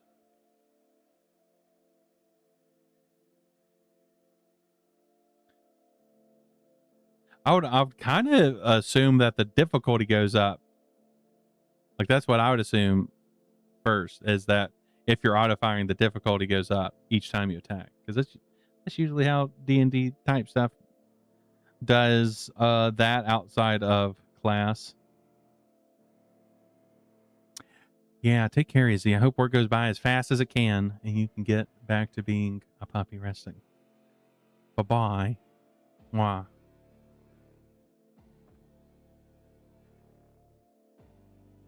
Defense. Test agility, difficulty 12 to avoid an enemy attack. Drone combat. Drones capable of attacking do so either under the direct control of the pilot, using an action and score, or using some kind of AI with a flat d20 roll against difficulty 12. Players roll both to attack and defend. Enemies generally don't roll dice in combat. Crit, a natural 20, does double damage, and target's armor or cover is also reduced by 1 tier. And the armor tiers are like essentially dice. Defense. Oh, so if you crit on your defense roll, you get to do like a parry. Or riposte, rather. Or riposte against the enemy. Fumble, a natural 1. Attack, d6 out of ammo. Your weapon misfires or breaks. Your weapon explodes or otherwise hurts you. If you fumble on defense, you take double damage and your armor is reduced. When the smoke clears, count your bullets. Roll a d8 or a d6 if you used auto fire for each weapon you have fired. On a result of 1 to 3 indicates your mag is empty and has to be replaced. If there's still time, catch your breath, wipe your brow, restore a d4 HP.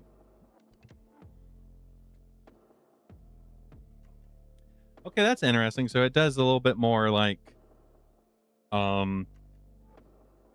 sometimes described as like combat is sport versus combat is war, how to describe different types of D&D style combat, where like combat is wars, like HP is super important, it's hard to get back, versus combat sport, like, which is more like 5e-esque, where HP is easier to get back, it recovers quickly, and this sort of is an interesting middle ground when you have low HPs, but at the end of fights or end of encounters, you do get some HP back.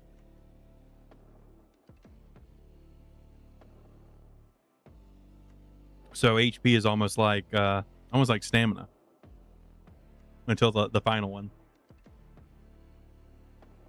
I know there are systems out there that essentially treat your HP like stamina, and then they'll use like stats, for instance, is almost like actual like health, or like your sort of like meat pool, like your physical body or your physical mind, as the HP pools themselves. And the I think they usually call it like hit protection, so it has the same initials, but it comes back quickly, while the stat damage takes time to come back, which I don't think I've ever played a system that actually does that, but I do find it interesting.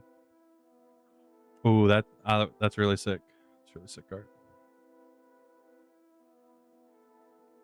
Optional combat mods. So like optional combat rules if you want more tactical combats. You have cover, aiming, range. Close range is arm lengths or less. Long range is further than a room away. That's interesting. That it just has close or long range. Especially when you have, I feel like especially if you're like whatever you're doing is very gun heavy, where there's a lot of guns used, I feel like range can be more important as something comes up.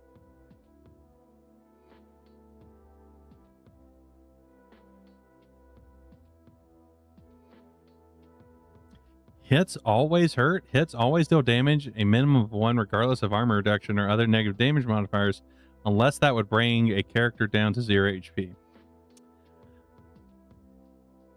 That's something, at least in my experience, playing Symbaroum, which is the sort of like Swedish dark fantasy esque system that has its own. I describe it. It's like a little bit like Dark Souls. Like it has some Dark Souls vibe, especially within the art. I feel gives it a very melancholic feel to it. But in it has like a damage reduction with armor as well, and it was really easy to stack up essentially armor reduction dice to where like some characters just could not, it was impossible to hurt them.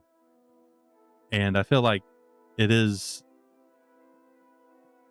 can be important to like keep not only like the thread alive, but I'd say like pacing as well, so things aren't a slog. Is that, you know, always dealing one point of damage, I think is good.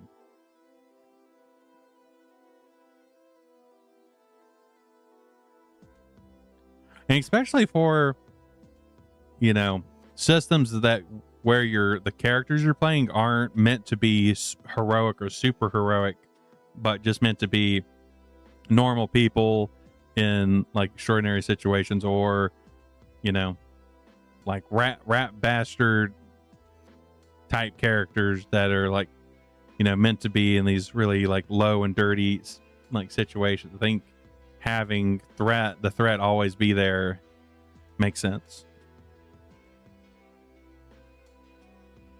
Suppressifier. Spend a mag using an automatic weapon to suppress up to D3 targets. Suppressing PCs can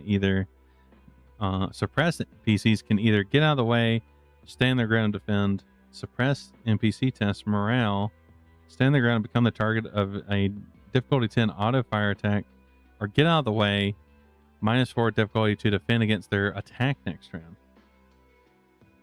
That's really cool. I don't think I've ever seen like suppressing fire be a type of thing that I've seen pop up as like a specific mechanic. That is a lot of ads. Holy fuck. Death Fever Season 6. Time around is enough time to traverse a normal sized room and either attack once or activate an app using nano. 10 rounds make up about a minute.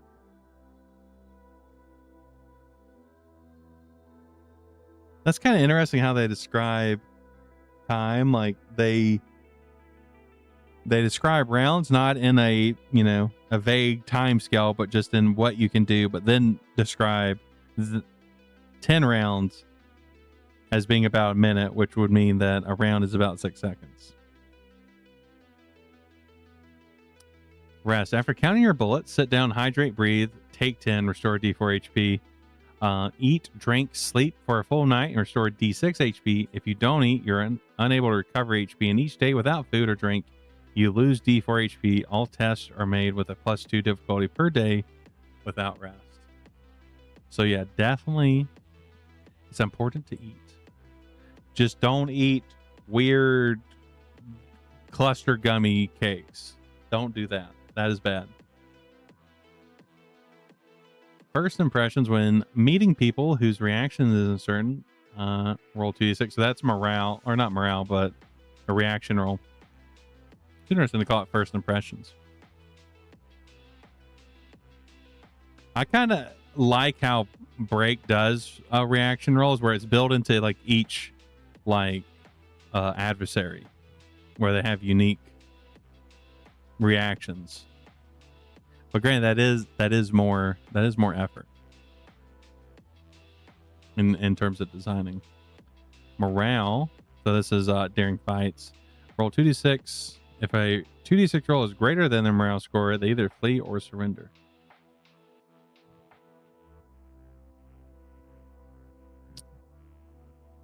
Improvement, aka leveling up. The game master decides when a character should improve. It can be after completing a mission or two, fulfilling set targets, or getting enough credits. So either way, more HP, roll 60-10. If the result is equal to or greater than your current maximum HP, increase it by D6. Okay, that's interesting. It's an interesting way of seeing if a character increases their HP. What's the average of 60-10? Is that 30? No, whoa.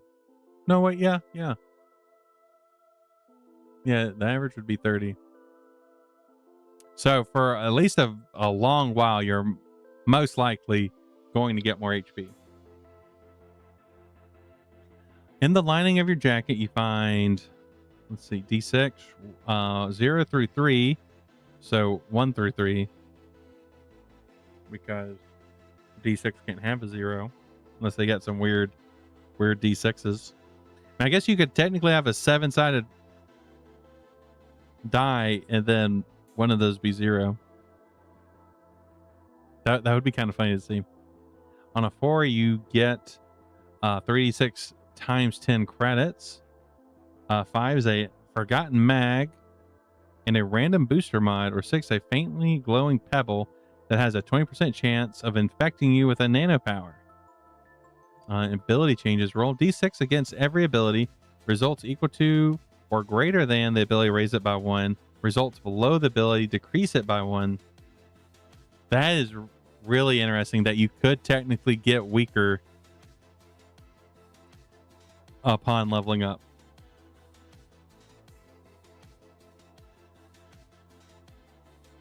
I feel like most players are not going to like that. They will be upset. That is a thing that can happen.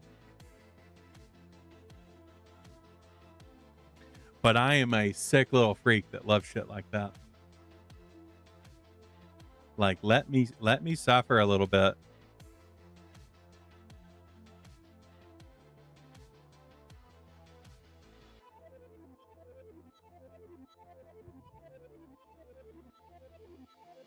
Oh, come on.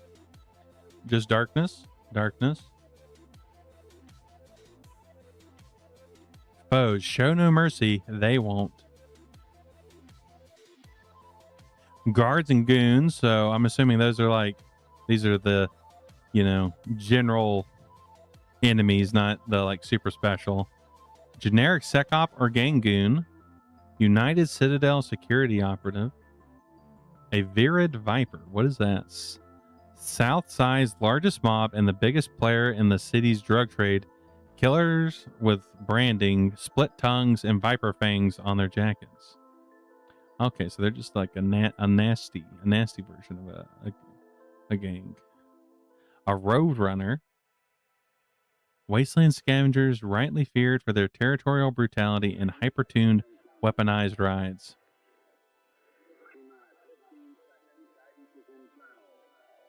I like how it says that they are wanted, but you can hire them for the same sum. Psy Raging Menace. Violence worshipping cyber freaks enhanced for combat efficiency and empathy for repression.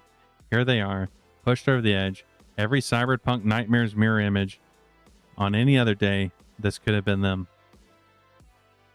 Raging, tax for twice. So it's the same as the actual cyber rage. Sell to a Ripper Doc for 100 to 1,000 credits. That's actually really cool. Oh, what's this?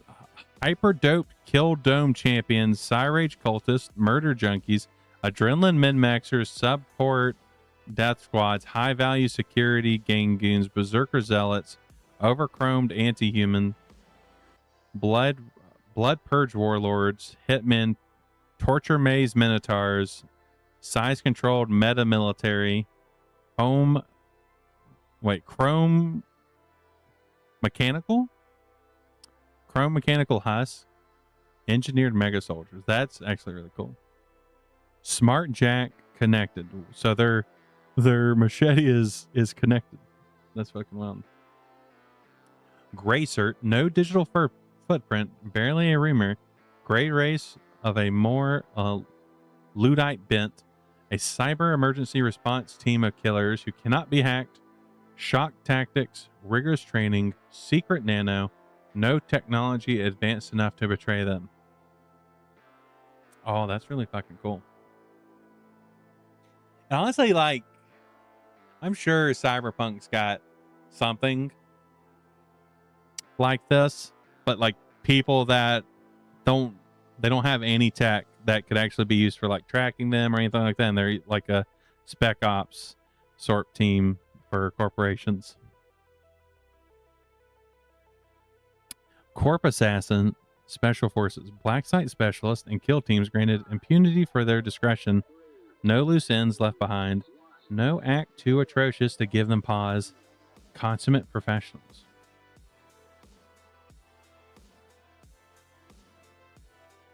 Now, what is that word? Kurgaz? Fanatical nanomancer heralds of the two-headed demons prefer to keep victims alive for a properly prepared ritual sacrifice, but sometimes on the go will have to suffice. Money has no value, will rob your corpse regardless. Psychic Scallop. Oh, so that's the like ability. Infested. Any crit attack against an heir of Kirazog triggers a random infestation with a 50% chance of targeting the attacker instead of the heir. Oh, that's interesting. That's I would say like if that ended up proccing, that you'd have a chance of being infested with the thing that you just got hit with. That would make sense to me. Nano powers. Let's see if they have anything unique to them. It does not seem they just have the nano powers that was earlier in the book.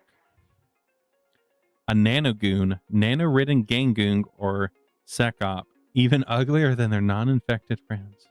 Aww. Drones. The crawler, dog-sized and crab-legged, utilitarian and single-minded in their purpose.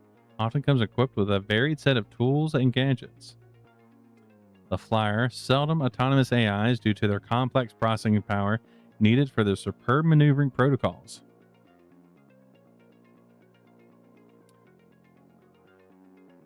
The Strider, tools of espionage, fly-sized and silent, equipped with recording devices, data dumps, or a poison stinger. Sting deals no damage, instead injects a drug or poison into its target. Tiny, hitting a stinger is difficulty 16 to melee or D18 with range attacks. Honestly, that's really cool. You could do a lot with that.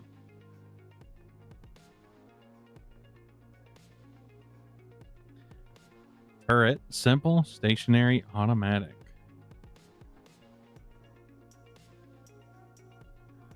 Uh-oh, enhanced beasts. Oh, we got a cyber doggy, warg, canines, gene wrapped and mutilated with weaponized augmentations, guard dogs for the rich and brutal. Oh, poor puppies. But look at it, it's got 3 eyes. It may bite you, but I'm sure it's still like the head pats. Trip, test strength, or be pulled to the ground.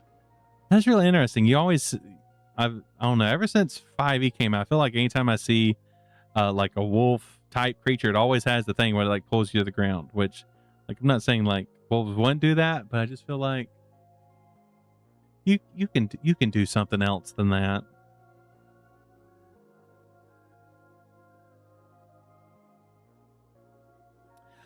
A vamp, often kept in large groups to guard an area, but tend to procreate and spread more than wanted. So I'm assuming it's like, it's meaning like a bat, but like a vampire bat. A croc, underwater horrors, guard sewers, tunnels, subsurface bases, often subsisting on the bloated corpses of the city's waterways. Oh, that's a fucking cool picture.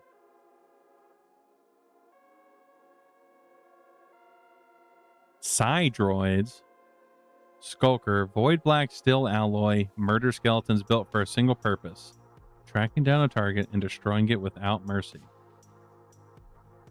Creepy crawlers can climb walls and crawl across ceilings.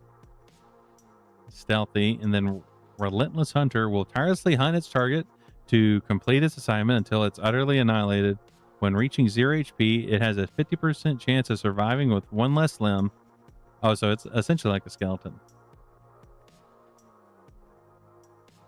That's something I do find interesting when you'll like someone will take essentially what is D&D and they'll just like reskin stuff. So like they'll have, you know, for whatever genre they're trying to do, they'll have like a reskin skeleton or reskin wolves, reskin zombies, reskin demons.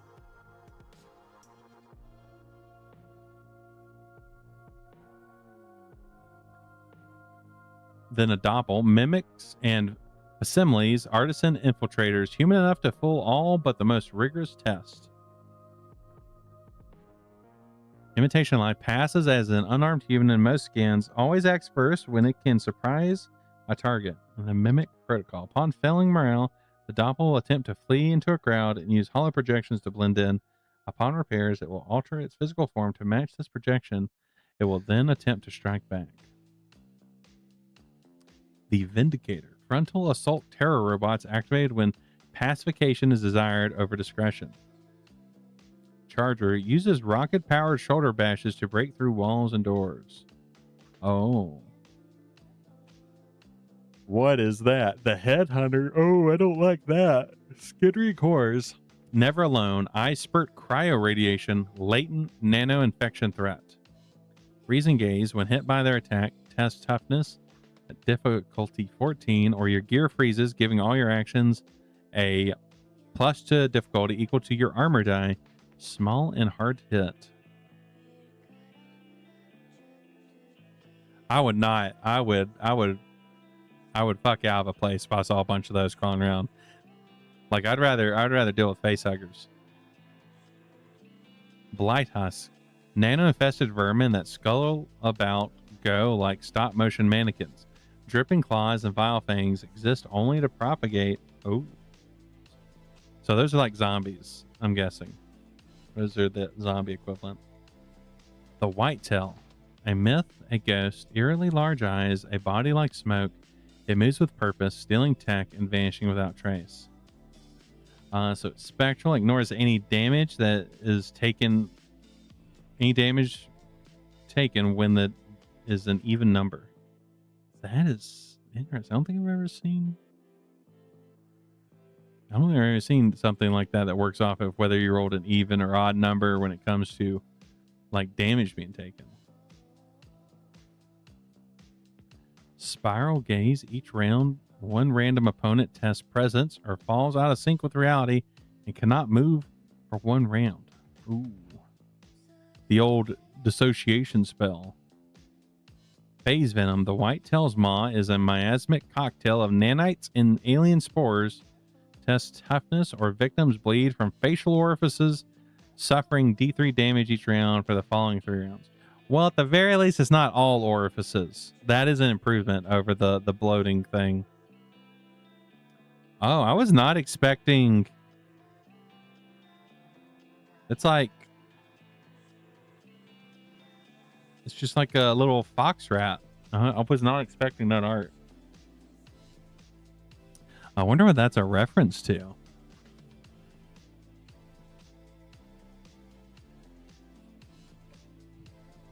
I mean, it doesn't seem to be like especially big, but it also doesn't seem to be small. Bloated. The walking corpses that shamble inside go. The rumored final fate of all nano-infected. That can also be the zombies. Another zombie type. Ready to burst. Explodes upon death or when receiving a crit. Its acid bile can hit up to D3 nearby targets. Testing agility or take D4 damage. Empty skulls. Incapable of thought and will never surrender or flee. Okay, yeah, that's definitely like the classic zombie undead. Combat vehicles. Heavy armored paramilitary machines built to withstand the masses they run down. They can be taken down by targeting weak points with difficulty 16 attacks that deal double damage and ignore armor by causing heavy weapons that deal double damage to vehicles such as rocket launchers, laser cannons, etc., or by creative out-of-the-box destruction.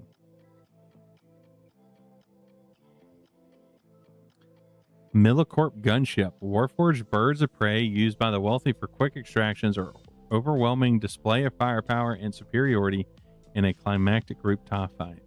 10 minutes on the shooting range, pilot included. 50k credits. Holy fuck.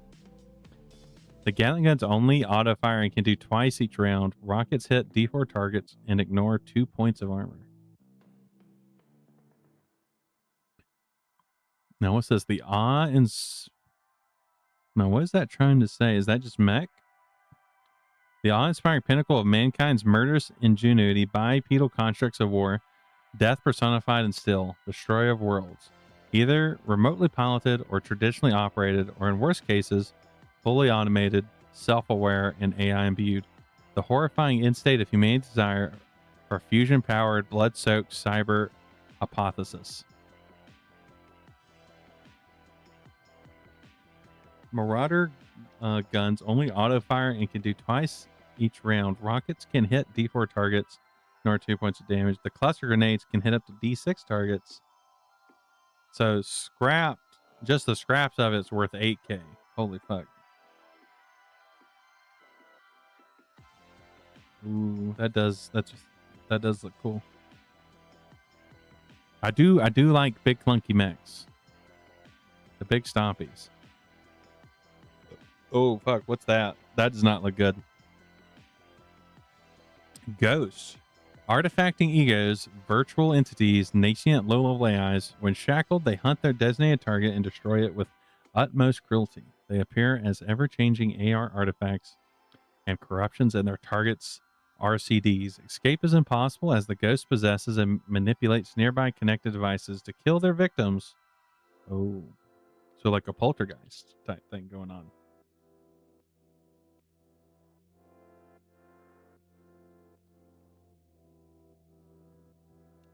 Data. Okay, so we have more roll tables, D100 roll tables. We have style, feature, role, obsession, quirk. These NCP tables. Wants, mission generator. The PCs all start with a debt they need to pay back. To avoid being hunted down, having their stuff repoed, or being thrown back into the gutters of the slums, they have to accept work from the forces that run CY. Use the mission generator for mission seeds to offer up to the PCs. Roll, pick, and choose. Mix and match. Ignore what does not make sense. Fill in the blanks. Reuse known people, locations, and organizations. Remember that corpse and cops are always the bad guys. So we have patron, contact, or let me see, we have contact, the PCs are contacted by A, and then the patron acting on behalf of. Ooh, I really fuck with that art. Almost kind of reminds me of a Mind Flayer. Reward, who promises? So we have contact, patron, reward, the job, the target, location, geo, so where it's, so we have like the which district is in and in a specific location. Security, so what is getting in the way, what entities get in the way, and then complication. Location features, we have distinctive feature, hidden feature, additional danger, corporation generator. So we have name part 1 and part 2, and then the main industry they're part of, and the latest controversy. We have a cult generator and their temple. What's this? D100 events. So we have an event table we can roll on during the jobs. D20 net events, so random events if you're going on the net doing some net running shenanigans. Failed to content. Lucky flight, takedown, and introductory cyborg heist. I think we will skip past that just in case anyone wants to run that or be a player in it. And that's it. We got through Cyborg. It definitely leans very heavy on the apocalyptic side of cyberpunk, which makes sense because it's based off Mork Borg. But I think you could also use this to run something that's not quite as, you know, as dystopian if you wanted, even though I think it'd be better to lean into that. And I like that it's technically you're in a simulation. You're like in the Matrix or whatever, but a very warped and sort of degrading Matrix. But I think you could play that up in play. And at some point, I definitely do want to run that. I have a lot of, I have so many systems that I want to run. And it's really just having the time to do so. That is always the issue. And honestly, that did not take as long as I thought it would, but a lot of it is roll tables, and I don't necessarily think just going through all the listed stuff in a roll table is necessary. Because at the end of the day, you kind of only engage in roll tables when you need to or want to engage with them. It's not necessarily like a hard mechanic that you need to focus on or remember until you need to roll on, like you get infested or something. That's when it's important to actually look at that stuff. But let me see, what am I going to be, what is the next TTRPG I'm going to be looking on? It'll be next week. Let's see. Is it,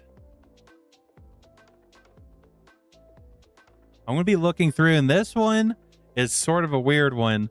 It is Bubblegum Crisis, because it has its own TTRPG. It is very old, and I don't think there is a way to purchase it anymore. When I was sort of exploring, looking through like what TTRPGs to cover in the cyberpunk genre, there were surprisingly a lot. It was a lot easier to find cyberpunk TTRPGs compared when I was originally looking for cyberpunk video games. But I just stumbled on this like random post where someone brought up Bubblegum Crisis, and they linked to where they had like as part of a Bubblegum Crisis anniversary thing, they just gave away the TTRPG, like the books for it. But as far as I can tell, there's not a way to like buy the books. They might have the PDFs on drive-through, even though when I I think I checked, and I did not see. But it'll be interesting to go through that. It is, I think it came out in the early 90s ish, but that is for next week.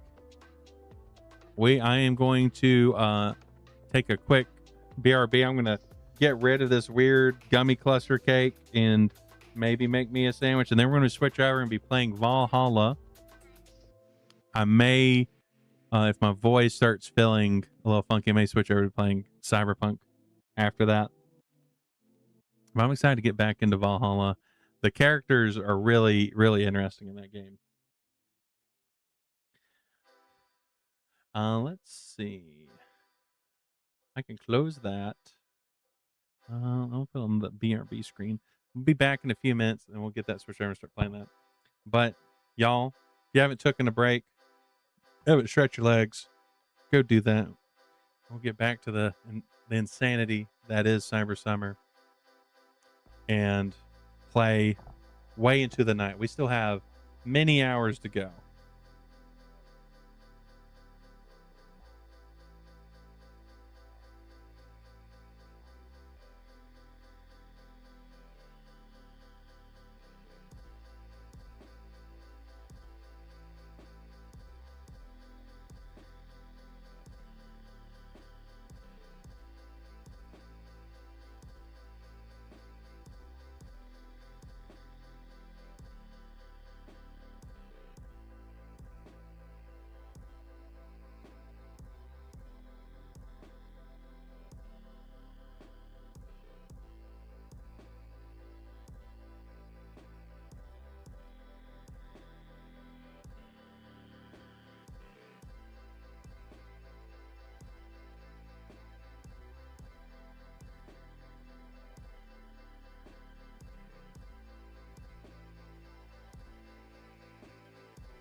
Hello, I am back. Let's go ahead and switch this over to Valhalla so I don't forget.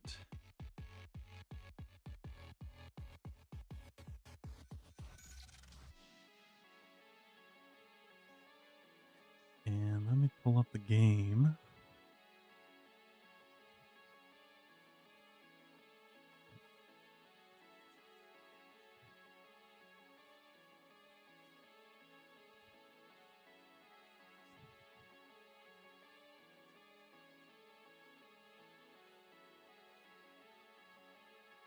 Oh, I need to move OBS to my other monitor.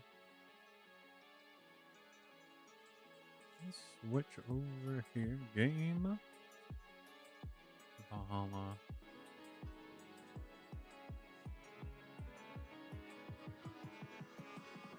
Okay.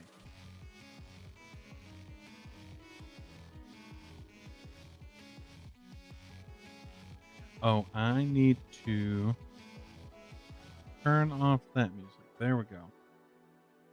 Click to start. Load game.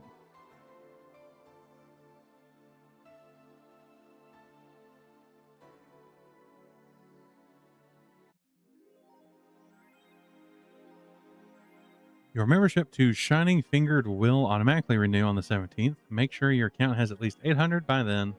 Jill is humming Your Love is a Drug. Buying the song will prevent her from getting too distracted. You can now browse Kira Miki's blog.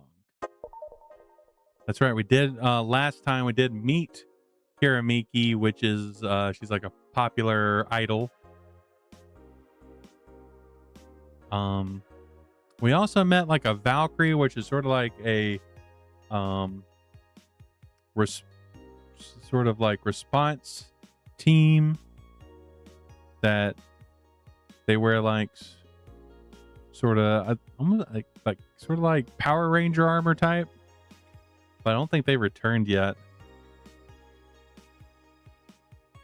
Let's see. 4, did the idol really show up, or is she like the ghost? Jill, hey. Hold to unlock.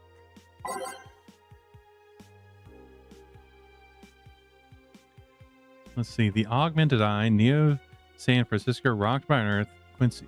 One more civil death. Is Alice Rabbit in a group? One more civil death and we'll ban protest by Kimberly La Valliette. After the numerous protests held around the city, which are caused by the ongoing economic and safety crisis, Glitch City's Prime Minister Quincy has made it clear that the rioters take another civilian life. He'll personally write a law to ban all kinds of public manifestations. This simply cannot go on, Quincy told AE during a call. They only want to destroy public property. They're actively sabotaging our efforts to recover our beautiful city, and I've decided that if they cause another civilian casualty, I'll do everything in my power to ban protest. The White Knights will have a full authorization to use maximum force. Quincy will be running for a second term next year.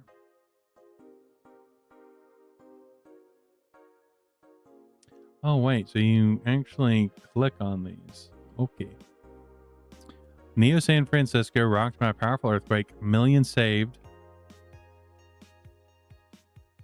Now, I believe we actually met the like editor in chief of the Augmented Eye, but I think we also met one of the writers for the Augmented Eye, which uses a pseudonym for their name. Actually, I think it was the girl that had like went unconscious, and we had her staying at the bar until she woke up, and then she like woke up, and then she was making a lot of random accusations about what we were trying to do, which granted, to be fair, she did just wake up at a random bar, so it is understandable. But I believe she was like an intern that had just started working at the Augmented Eye. A powerful 8.6 magnitude tremor had struck the area of Neo San Francisco. Fortunately, modern science was able to identify the quake almost an hour in advance, providing the city plenty of time to prepare for the worst. During a conference call, Glitch City's Prime Minister Quincy congratulated the rescue teams at Neo SF for its rapid response in the wake of the warning. They're an example to follow, and we're certainly looking forward to implement these advancements in earthquake prediction here in our beautiful city. Glitch City is not currently known to be a seismic zone. Oh, that's not good. Is Alice Rabbit a group? The answer here by Lana Smithy. Who is Alice Rabbit? Judging by the complexity of the methods they use to breach all kinds of protected software, some are starting to think this is in fact a group and not a single individual. So is Alice Rabbit, Alice _ Rabbit. The underscores are important. A group after all. Not the first time this would be a thing. More than half a century a group of notorious hackers rose to prominence, and they called themselves Anon. They weren't even a threat to real protected data. December 17. Okay, I think they got hacked. And I believe this is Kira Miki's blog. Thanks, GC. Dome concert. What do I do to relax? Thanks, GC. Or I guess Glitch City. Oh, I love this place. So much energy, so much love. I could feel the optimism in the air. Even after all the struggles, you still came to see me, and I got to experience the loudest and craziest crowd in my whole career. I'm beyond speechless. That said, I'm excited to announce that we'll have a second date in the city. It wasn't easy to set up, but I'm so happy my agency approved it. This was by far our biggest show, and I can't wait to experience it again. See you soon, my darlings. Love, Miki. Dome concert. Hi, everyone. Are you ready for the Dome concert? I sure am. I perform in a rather large number of concerts every year, and even then, I can't help but be excited every time I have one come around the corner. And it's all thanks to you. Thanks to your energy and love surrounding my life in every aspect. I'm going to perform all your favorite songs, so please be excited. Just one a little request. Please don't wait for me outside the stadium or my bodyguards will get angry at you. I wouldn't like to see you hurt, so please don't do it. Love, Miki. Uh-oh. I think she actually did mention like having stalkers, and like she had like if I remember right, like a weirdly parasocial relationship with her stalkers, like talking about how like they would like come to help her do stuff. And that's how she wished. I might feel like I'm remembering this wrong, but I'm pretty sure she wished that they would just like put her panties back organized, which is a very concerning thing to say about people stalking you. But I guess she's just freaky like that. It's been very hectic as of late, so I'd like to share with you what I do to relax. Sitting on rooftops. I'm on the road most of the time, so I don't have a specific rooftop to relax on. I like to feel the breeze and see a beautiful vista. It makes me think about life. Tea cocktails. Oh, this is something I can't live without. Mixing tea with vodka, rum, gin, lime. You name any tasty and natural combination, I'll be all over it. I'm very careful about getting tipsy before a show, though. I wouldn't like to ruin your evening. That's all for today. See you. Oh, I didn't realize the sort of little comments. So that's what she meant by tea-like drink. I wonder if it changes as you're scrolling. It does by bodyguards. Does she mean the fan club or? Oh, so she'll actually come again? That's nice. Okay, that's cute. I'll keep more track of that.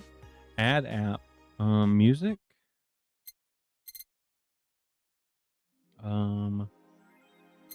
We have 3K. We just need to make sure. What's that? Danger You? Are these new? Alice Rabbit Thread 2, Electric Boogaloo. Stop forcing Alice. So we just hate Alice now? Good. It's just that we haven't heard any news yet. Remember that time they posted here to announce an attack? Lol, yeah, I remember the cybercrime unit up in admin's ass. December 17 will come. The second retribution. Birth. Day is coming. That font. Oh boy. Spooky font. It's happening. Haha, time for despair. Oh shit, fuck. The face when I just got out of jail. I'm not going back. Do you know what happens to people with IPs on the wrong thread?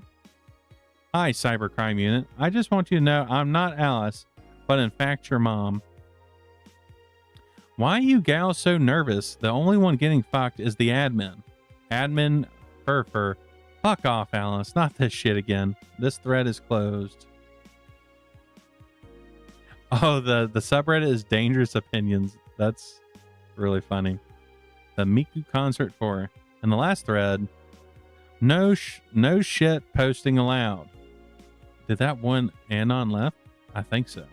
I never left. I was just lurking to not cause any trouble. Don't worry. We're here for you. Any ideas for the great revelation? Do you know if you like her yet? Look, I just don't want to ruin our friendship. We know each other since we were very young. So she's your childhood friend? It's like one of those Japanese animes. Yeah. Okay, this is what you have to do. When Miki ends singing Lovers in Paradise, you kiss her. Kiss? Of course, just try to image how magical that moment would be with the fireworks and epic guitar solo.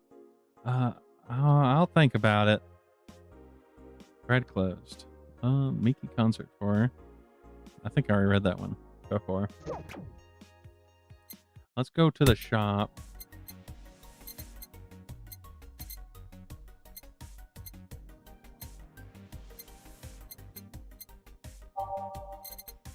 I think it said something about if I buy music or something, then she won't get as distracted.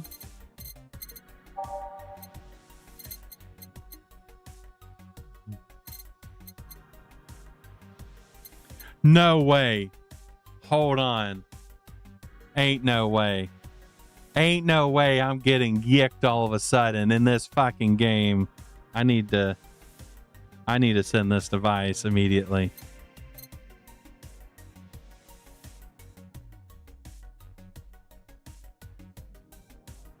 It is not wanting me to screenshot right now.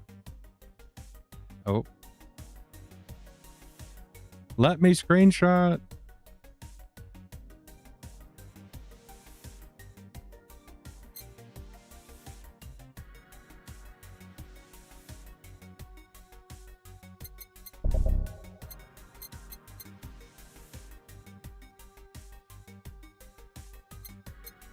I'll just have to send him a message. I don't know why it's not letting me screenshot. It's being very upset about me wanting to do that.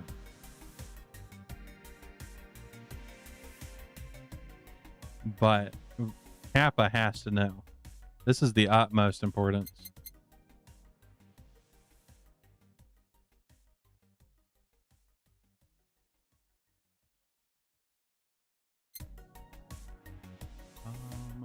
Oh, there it is.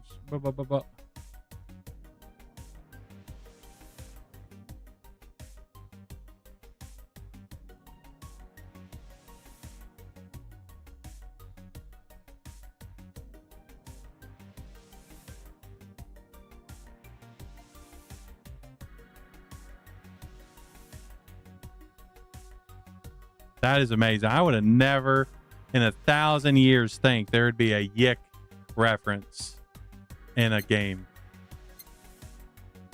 I'm not sure how I feel about this. We got to buy it though. We're buying it.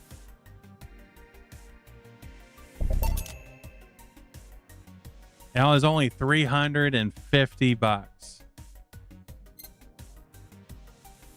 Was it worth it? I don't think so.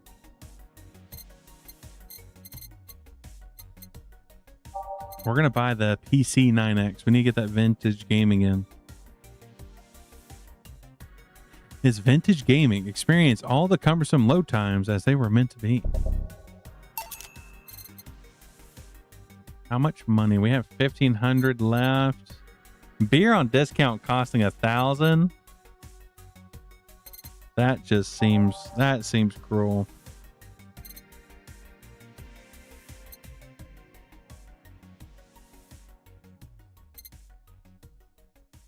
They're games no collector wants, but they're still nice for displaying. We will get that. It's only $350. We'll still have money for the necessities.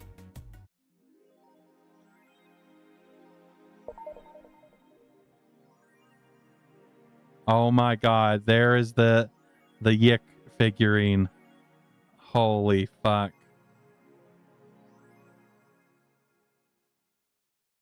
This is cursed. Play model warrior Julian. Wait, there's a mini game.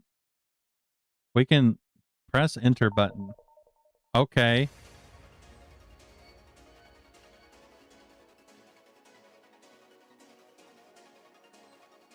Why is it having me press the enter button? Oh, okay. How do I play this game? Well, yes, I want to try. I don't see a button for shooting. Okay, here we go. X is the button to shoot.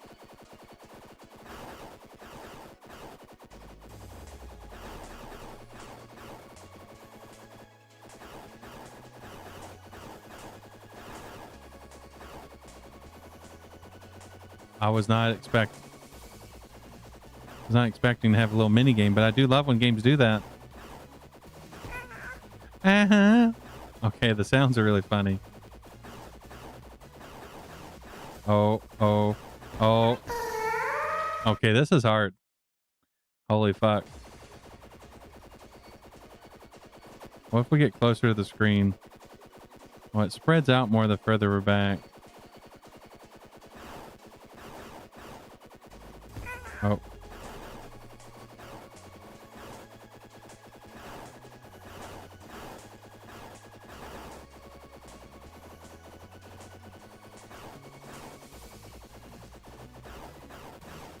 Oh boy.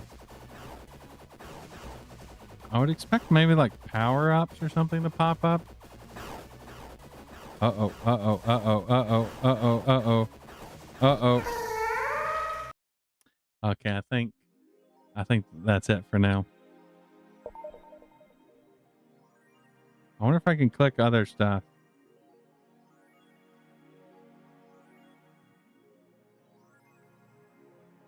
Did that show really did that really show up? Feels like yes, I just said before.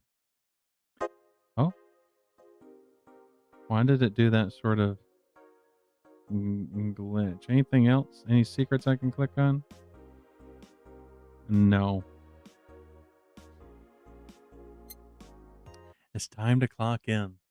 Thursday, December 7th or 15th. Good evening. Oh, hi there. Alma. I was expecting the bar to be different before open hours, but I guess it's just the same tired thing. Jillian. Alma? Alma. Ah, Leonidas. It's Gillian. Marcello? I stumbled across her on my way in and asked her if she wanted to tag along. I hope you don't mind. Sure, make yourself at home. Where's Boss? She didn't put up the helmet on again, did she? She went out for a bit. I don't know what for, but she'll be back. All right. Alma, make yourself comfortable while I prepare. Right, thanks. Alma's a baddie. Like, in that, that hair swoop, like, honestly, that's pretty powerful. That's a kind of hair swoop that she did intentionally. And it's very interesting with her bangs are, like, sort of, curved to the other side. So she has just, like, one major hair swoop that she probably has to spend, like, 10 minutes curling. Jukebox 3. Let's start at the end and pick from that. There's the Glitch City song.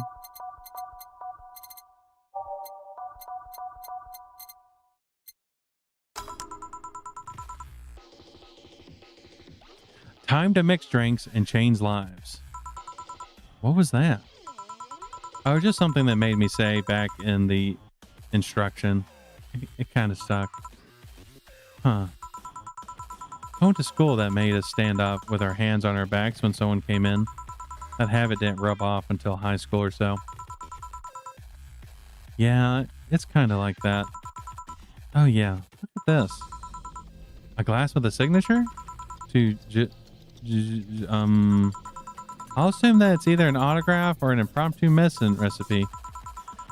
That Kira Miki girl came here yesterday before her concert, actually. Oh yeah, now I see her name here.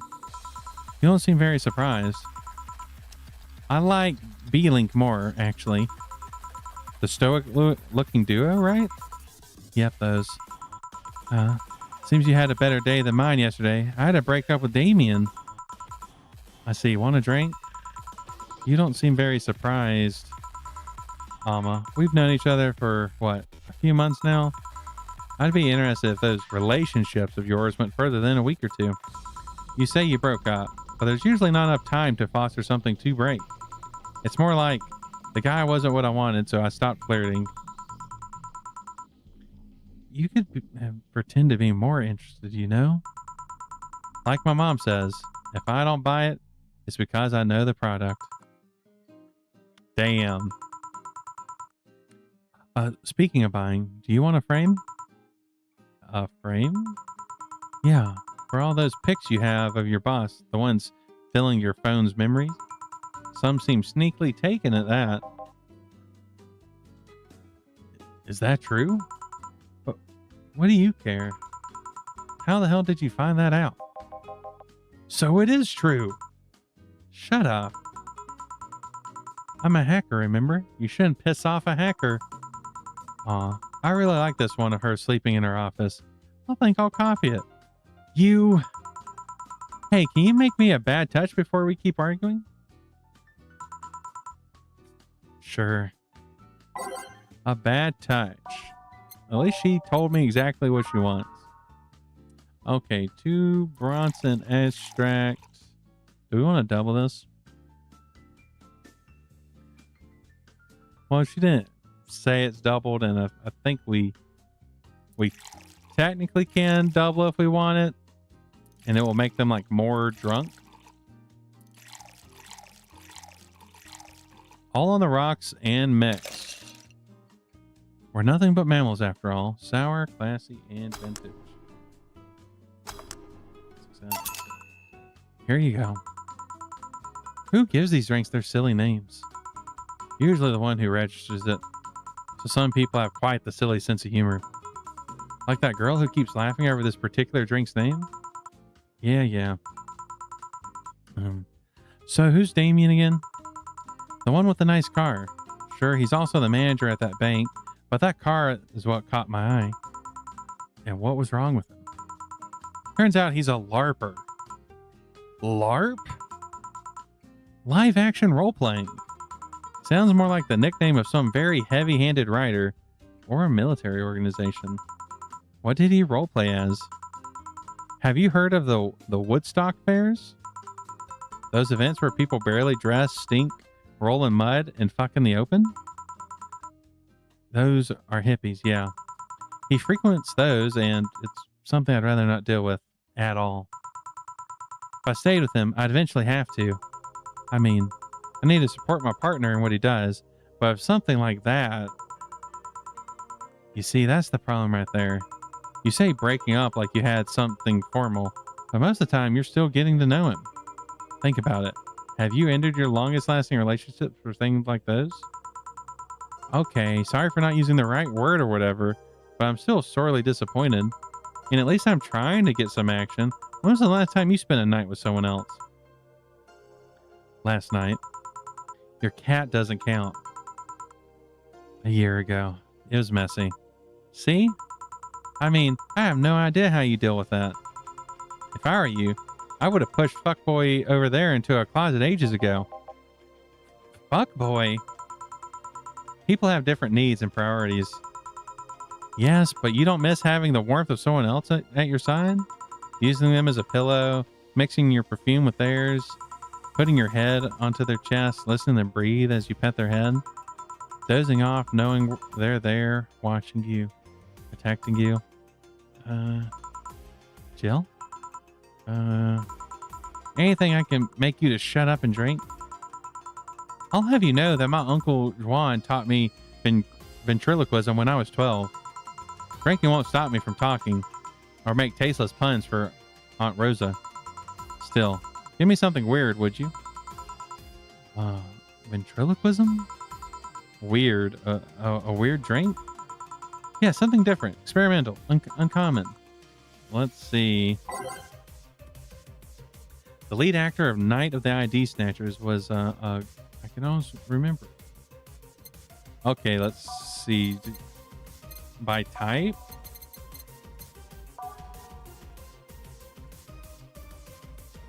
A fedora with plum and or perfume and a plum. I mean,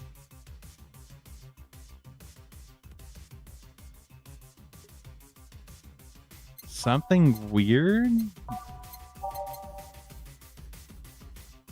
And let's see, beer, Bleeding Jane, Bloomlight.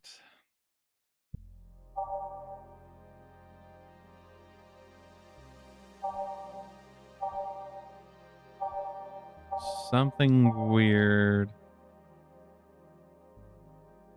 It's like drinking ethylene alcohol with a spoonful of sugar, a frothy water. PG rated shows favorite beer, Earthsat since 2040. A grizzly temple. Well, this one kind of unbearable. It's mostly for fans of the movie it was used in. A gut punch, Mars blast, Mercury blast, Moon blast, piano man, piano woman, a pile driver, sparkly star, sugar rush, sunshine cloud, a suplex, a zen star. A zen star is 4 of each ingredient, all in the rocks mix. You think something so balanced would actually taste nice, you're dead wrong. I mean, that seems weird.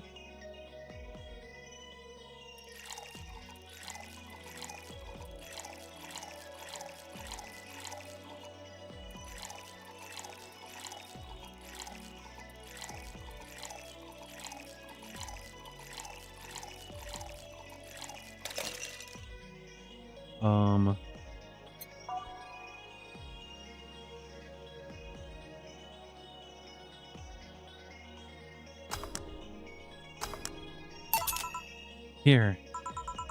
Yeah, this fits the bill. It's a promotional drink made to commemorate a movie. Read, they leapt in at the chance to sell drinks that would be unmarketable otherwise. Oh. You know, your orders are weird today. They are?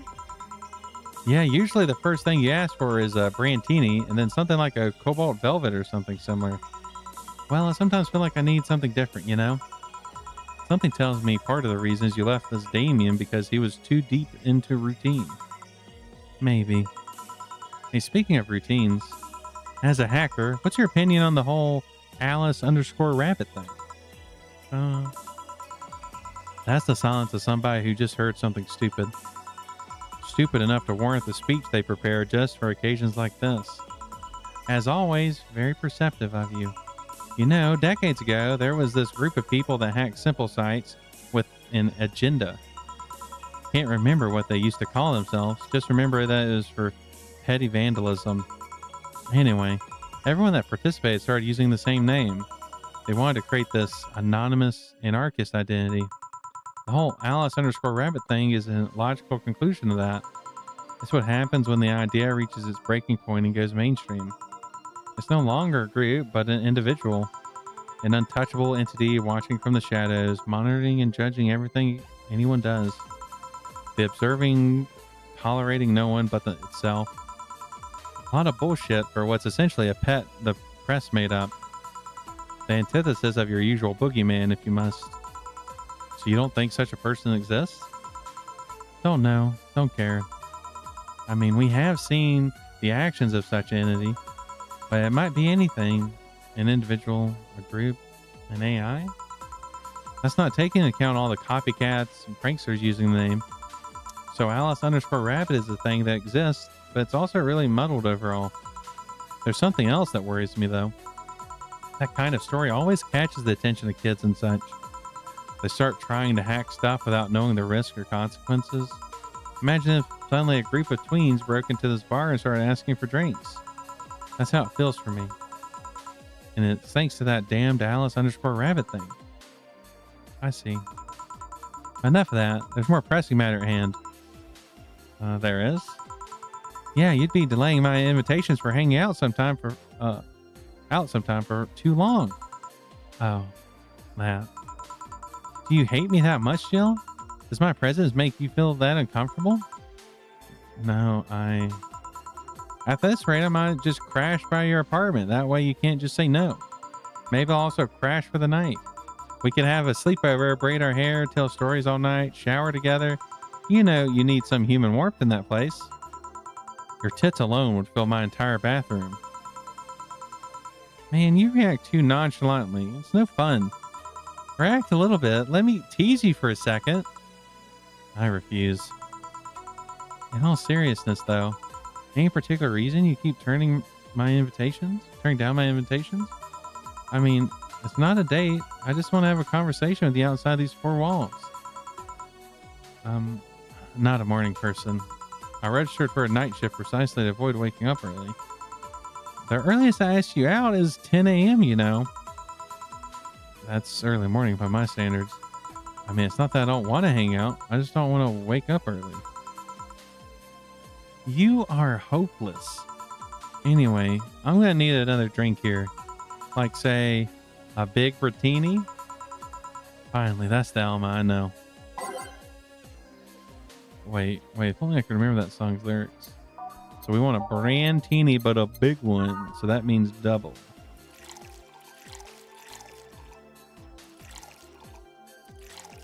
So that is...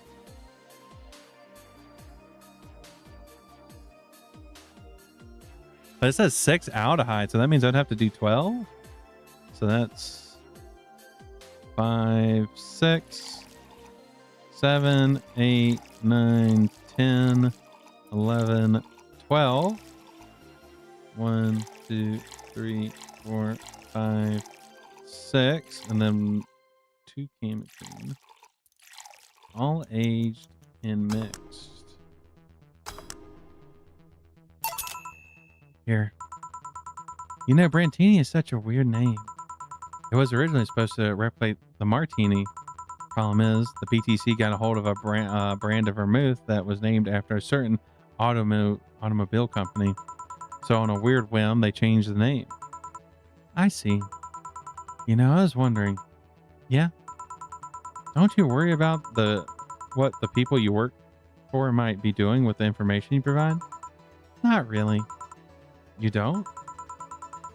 Do you worry about what happens when people leave this place drunk? Not really, most of the time. Well, neither do I.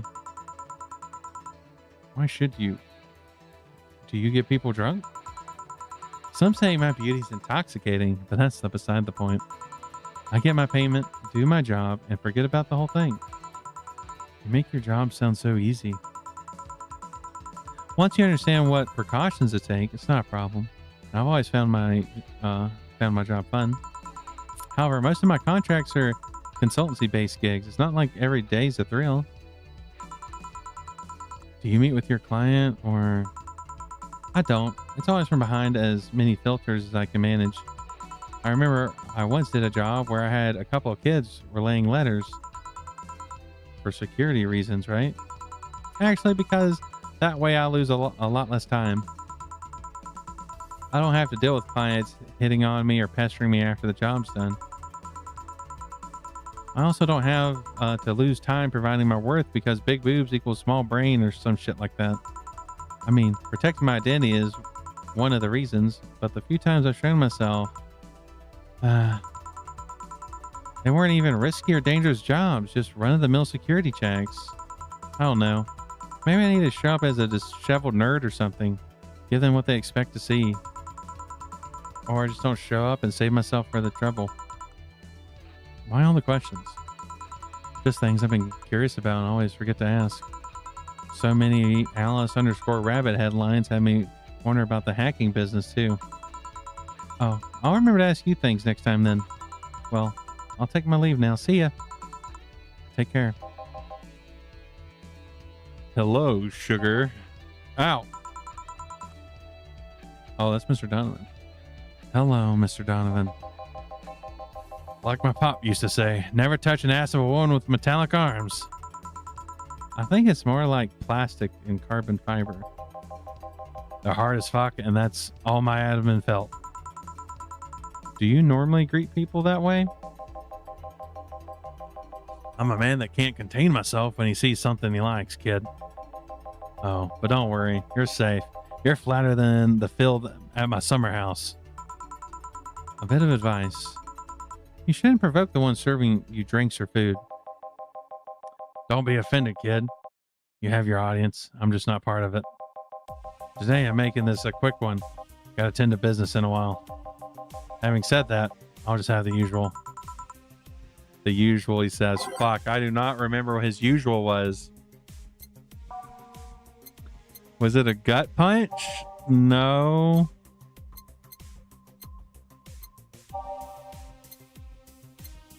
I think it was a beer.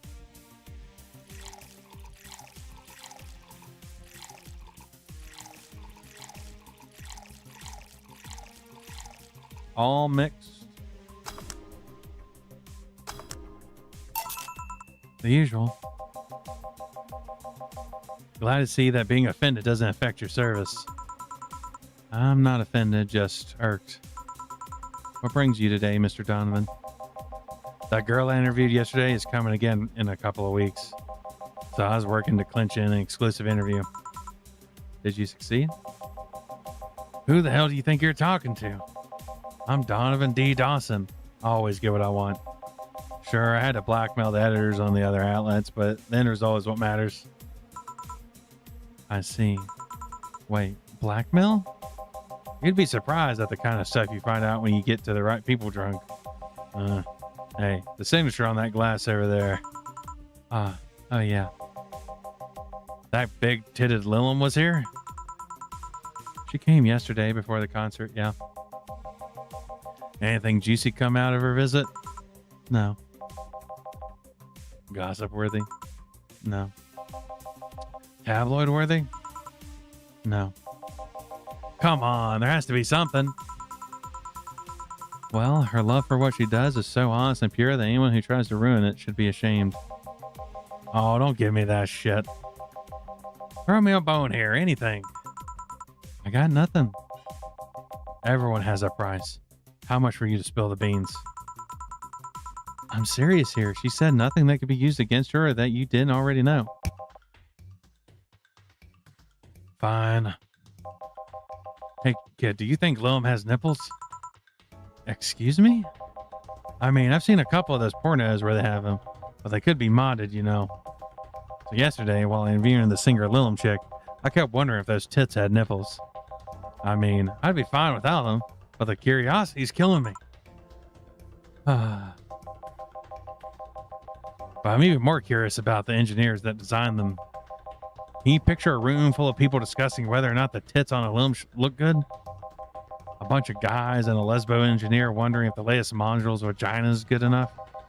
Man, God bless those sons of bitches. Any interesting preview of tomorrow's news? You expect me to share my information when you wouldn't share your scoop on the singer? How can one share when there's honestly nothing to share? I'm going to be a good citizen today and let this one pass. Have you heard of a group called the Harbingers? Not really, no. There's some group wanting to overthrow the White Knights. I read their manifesto in the bathroom once. Interesting piece. Even better, makeshift toilet paper. They talk about how the organization is corrupt, full of mob bosses or something like that. I think I heard about that somewhere. What of them? They sent a message to some outlets saying they have proof of their claims. That they're going to release it to the public tomorrow.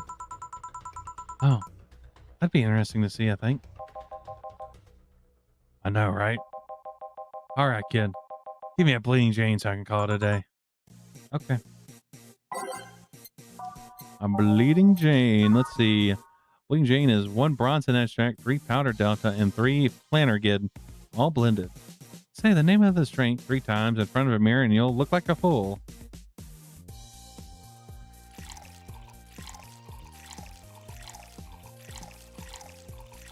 All blended. So that means shaking until it starts getting freaky.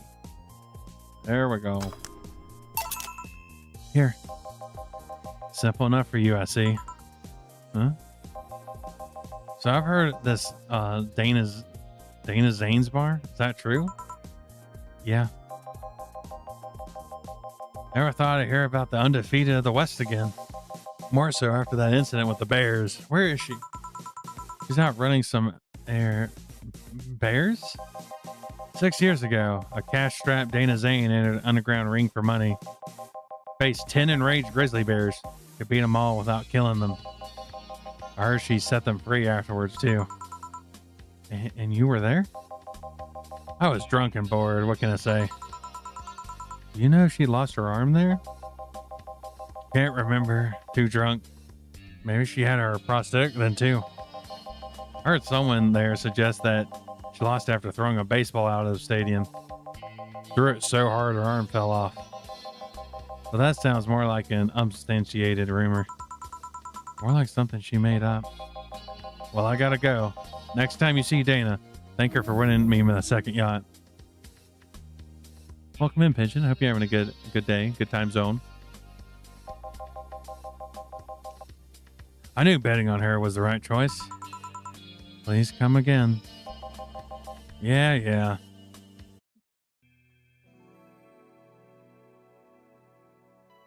We finished looking over Cyborg earlier, so now we're jumping into Valhalla. This game, I don't know, the characters in it say some shocking things sometimes.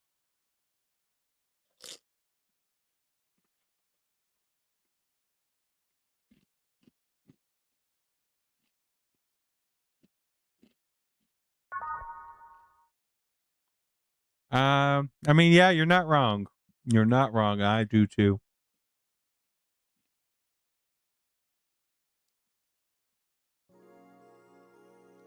It's now safe to keep playing.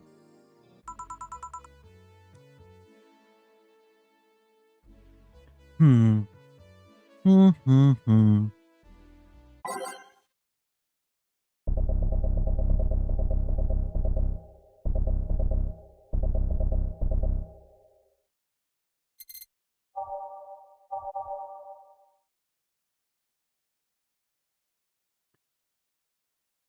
I wish there was a way you could just like randomize which songs.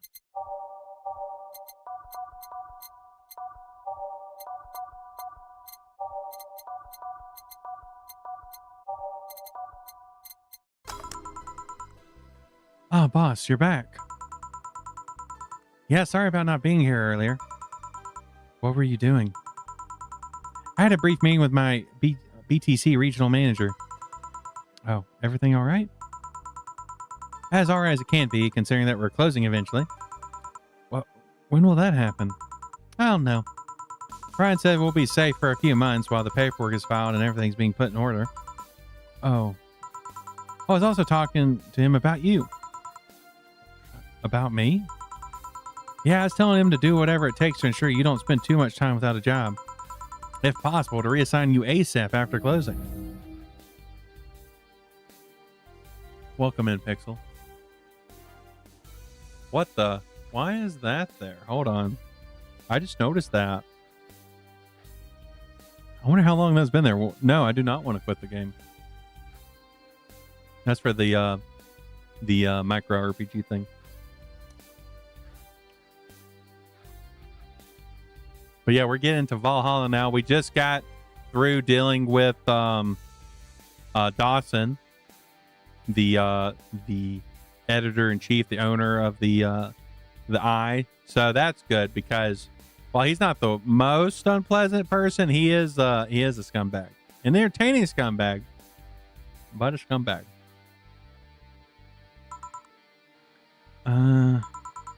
Hey, if it helps, Brian might be the angriest of us all. They want to close the only bar in the whole area that hasn't given me any headaches, he said. What about Gil? He's the one that worries me the most, actually. He's kind of working using the credentials of another guy that was working here before. Who? The one who brought a levitation potion and then threw himself off a building. Yes, the levitation potion story. You use weird euphemisms, boss. Anyway, I find it hard to believe that Gil will find a job after all this. Just who is Gil? I have an idea of who he is, but I'm still putting pieces together. Anyway, back to work. Imminent closure is no excuse to slack off. Yes, sir. You guys do know I can hear you, right? This place looks familiar. Oh my god, they look so badass. Excuse me, this is Vol 11 Hall A bar, right? It is indeed. Welcome to Valhalla. Oh, good. What is Say planning now? Excuse me? I want a drink whose name was changed after many women protested. Can you get me that? Sure.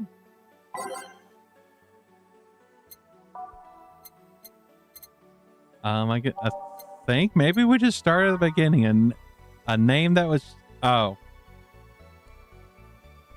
I feel like it may be Bad Touch.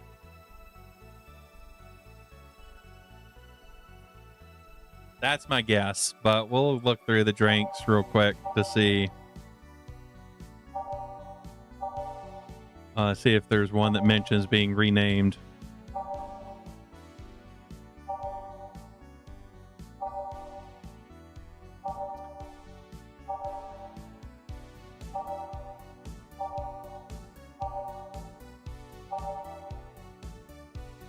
No thermometer was hurt him in the creation of this drink. This drink does not represent the opinions of the Bar Pianist Union or its associates. Okay, this is it. It's the piano woman. We found it. Let's go.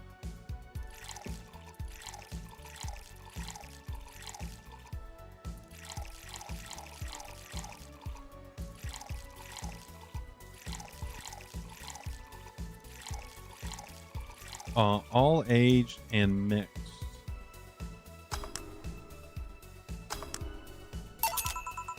Here you go.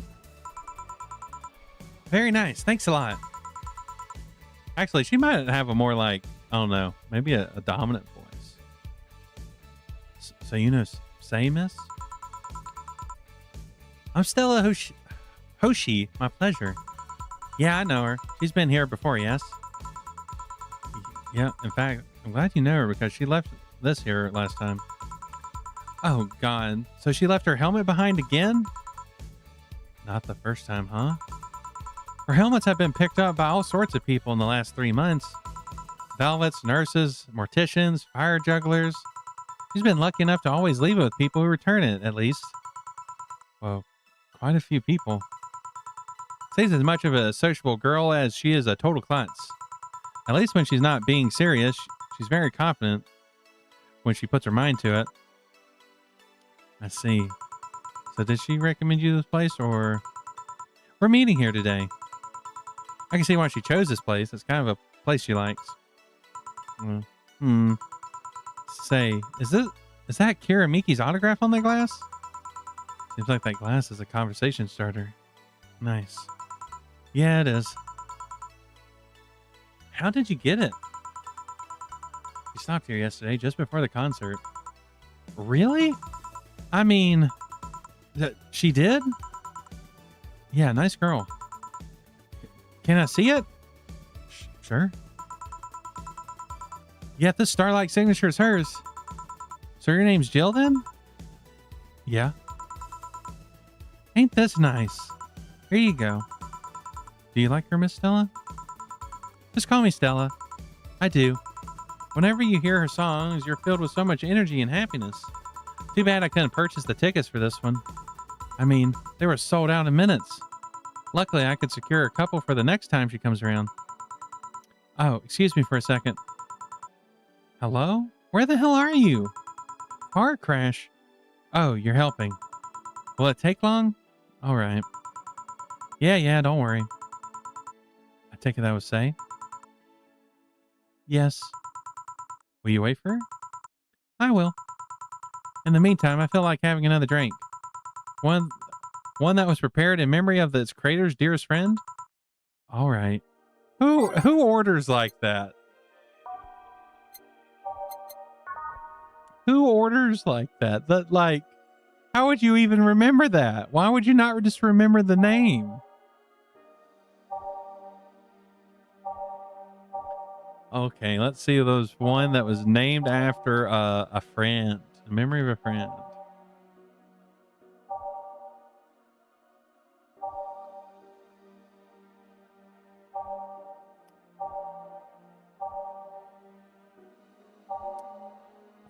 Let's see. Thermometer relation to the Hadron cannon. Okay, pile driver.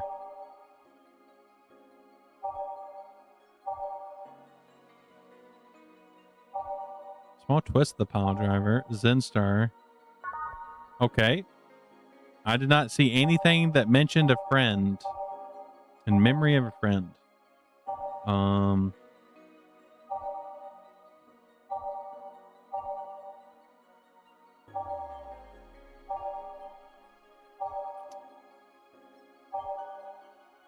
Most fans of the movie used to it. No, PG shows. Favorite beer. Likes drinking ethylene alcohol. No. Something like a rabbit. Oh, right. The order was, I'd like to say a rabbit.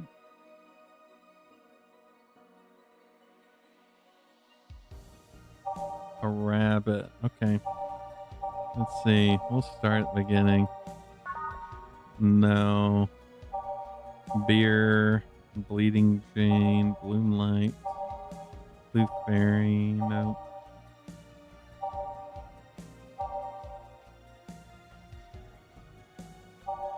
Something mentions rabbit, frothy water, Grizzle Temple, Gut Punch, Mars Blast, Moon Blast, Piano Man, Suplex, Zen Star. Okay.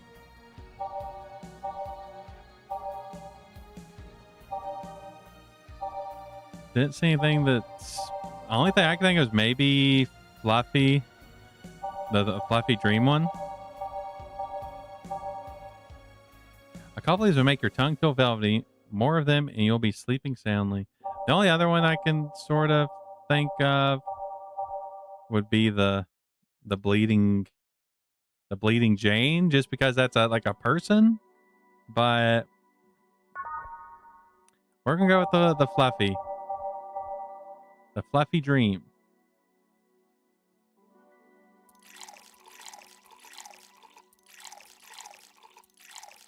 Oh, sure. All aged and mixed.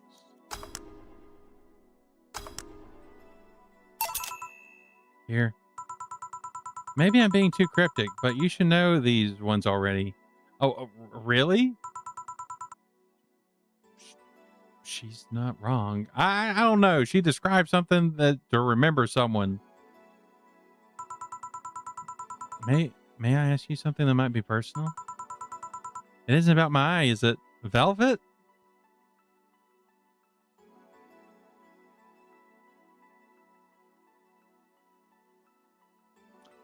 I guess I'll try to remember that.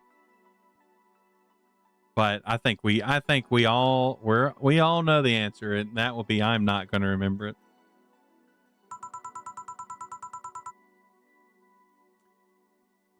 Oh my god.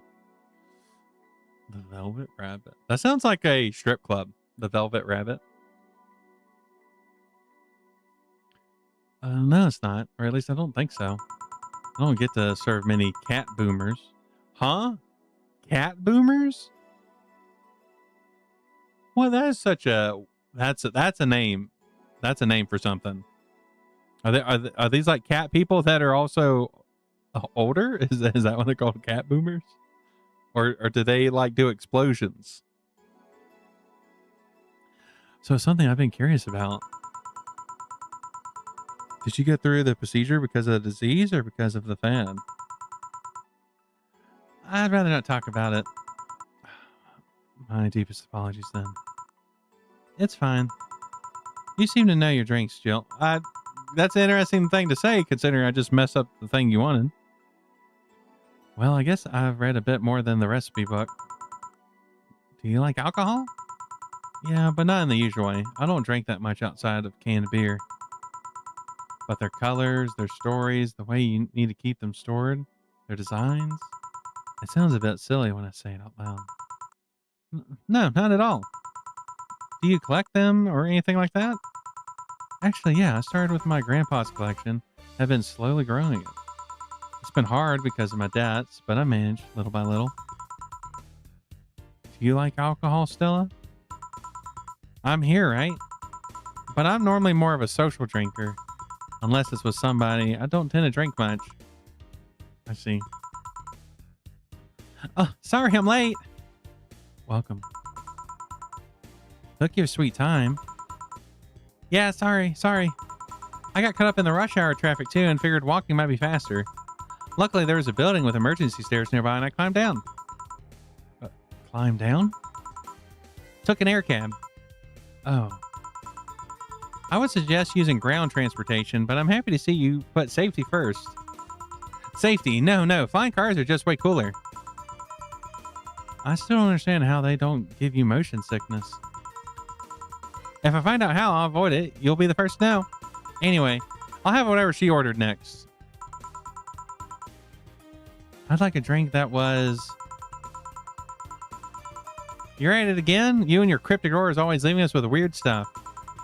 Hey, I expect only the best from whoever serves me. They need to be able to answer these kinds of orders. No, they don't. They really don't, Stella. You're crazy. You're a crazy cat lady. Still, I'm sure you're wearing poor Jill here out with that kind of stuff. She's done quite well so far, actually. Really? Well, thank you. Whatever, please order something normal, would you? I'll be 2 fringe weavers then. You'll have 2 drinks at once?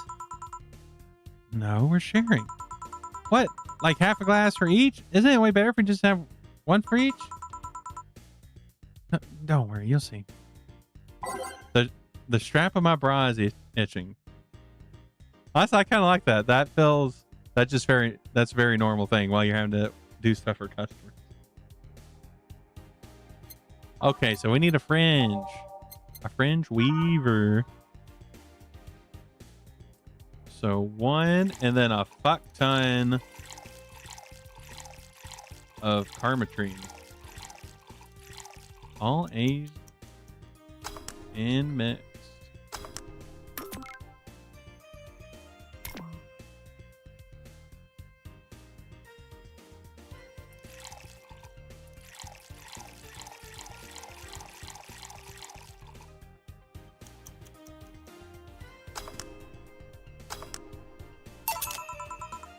Two fringe weavers.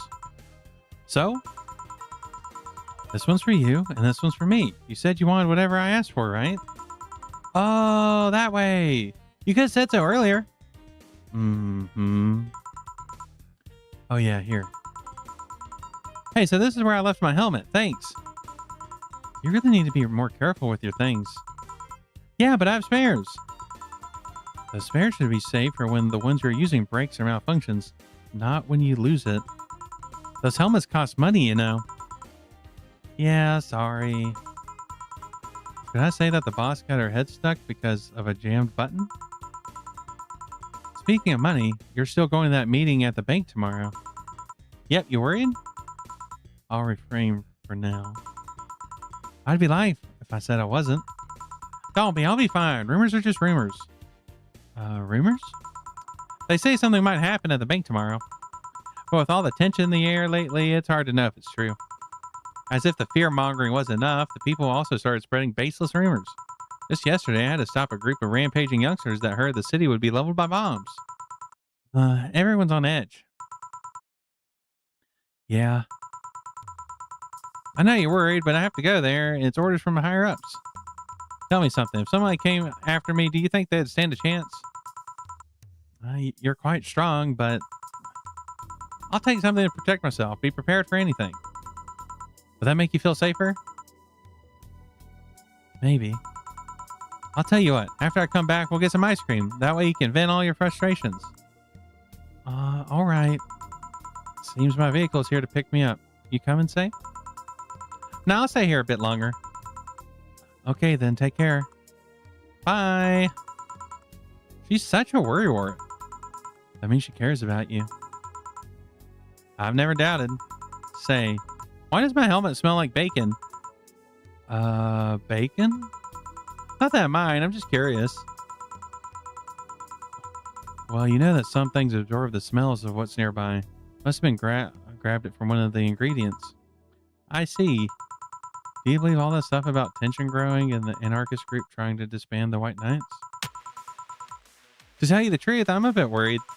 Even in my division, there's some shady business going on, but I don't want to investigate too deeply. What kind of business? From what I understand, things like working with human trafficking or drug dealers, letting them act as they wish. Some even say the ones that get to do apprehended are the ones that have failed them in some way. They'll always say, the White Knights are just glorified mall security. He says that if it's been proven beyond a shadow of doubt that some shady business is going on, Zanbatsu Corp's main branch would separate themselves from the whole White Knight division. Something about the Associates' fear of bad PR resulting in them moving to the BTC. Sounds plausible. Yeah, it kind of worries me though, because I really like my job.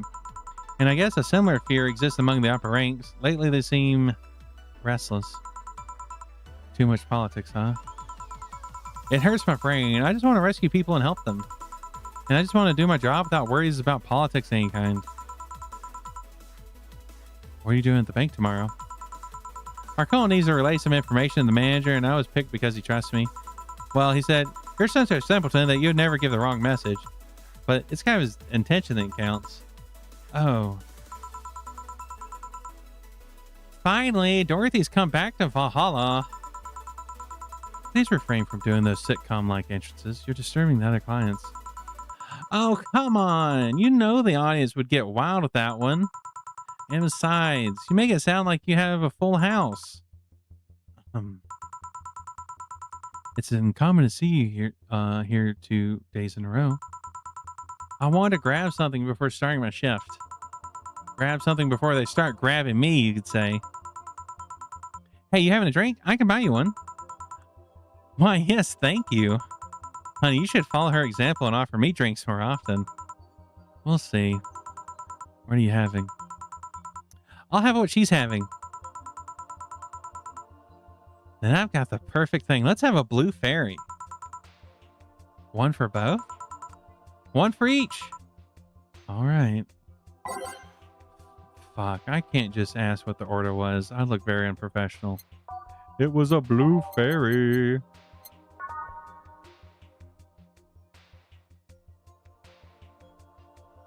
Wait a second. Hold on. I remember one of it was like a tooltip while she was at home about a certain song, making it easier to remember. Oh, is that an actual mechanic? I thought that was just something like at the house. That maybe is something I need to buy. Yeah. All aged in mixed. And then boop, boop, boop, boop.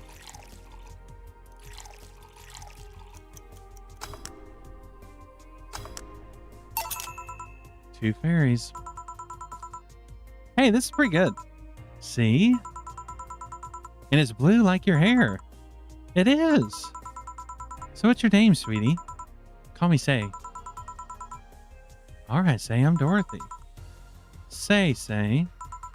Yes, yes? Say. Yes, yes? Say. Say. Say. Why did you just buy me a drink? I just thought you were cute as a button, so I wanted to invite you to join me. Oh. Well, you have to be the first person to offer me a drink without having an ulterior motive. And that includes fuckboy over there. What do you mean? Trust me. When you work in my kind of field, you learn to read the cues from everything. And this girl is simple to a fault. How so? You're the what you see is what you get type. That look on your face is the one that simply sees no point in lying. Coupled with the fact that you're here in what looks like your work attire tells me that you're so married to your job that sex is too far down your priority list to notice its existence. So if you invited me to drink, it's because you found me cute and that's the extent of it. I believe you. Thank you. You say she's the first one, but what about Dill giving you a ticket the other day? Who? Oh yeah, the little one with the dogs. No, he doesn't count. He looked like a humanoid mat. Ouch. You seem very perceptive, Dorothy, but I'm not too far behind. How so? I can tell your body's heavily modded with things that you shouldn't even have. Your tongue is a B069 with DNA scanning capabilities. Your skin is coated with an anti-radiation finish. Your joints are of the premium extra flexible variety. And the most important thing, your hands. What about them? I don't know how you mod your body is under your clothes. The tongue, joints, skin are merely interesting. But your hands are the MIRD 113 of the Realta Industries. I'm all designed to shoot class 5 bullets from its fingertips. So? Clause G of Article 17 in the Augmentation and Modification Law, the topic of ballistic augmentations, any humanoid or sapient creature under civilian designation has upgraded any of its person to hold firearms of Class 3 grade or higher will either be commissioned for disarmament or sent to danger zones. What are you gonna do? Nothing. Uh-huh. I'm not law enforcement. I'm just do rescue. And even if I was, I'm not on duty right now. Oh. I want to know, though. Why go through the upgrade? A girl's got to take care of herself, you know? I want to be able to deal with things if they get ugly. And this is the most discreet mod I had. Or at least I thought so. Oh, yeah. Okay, then.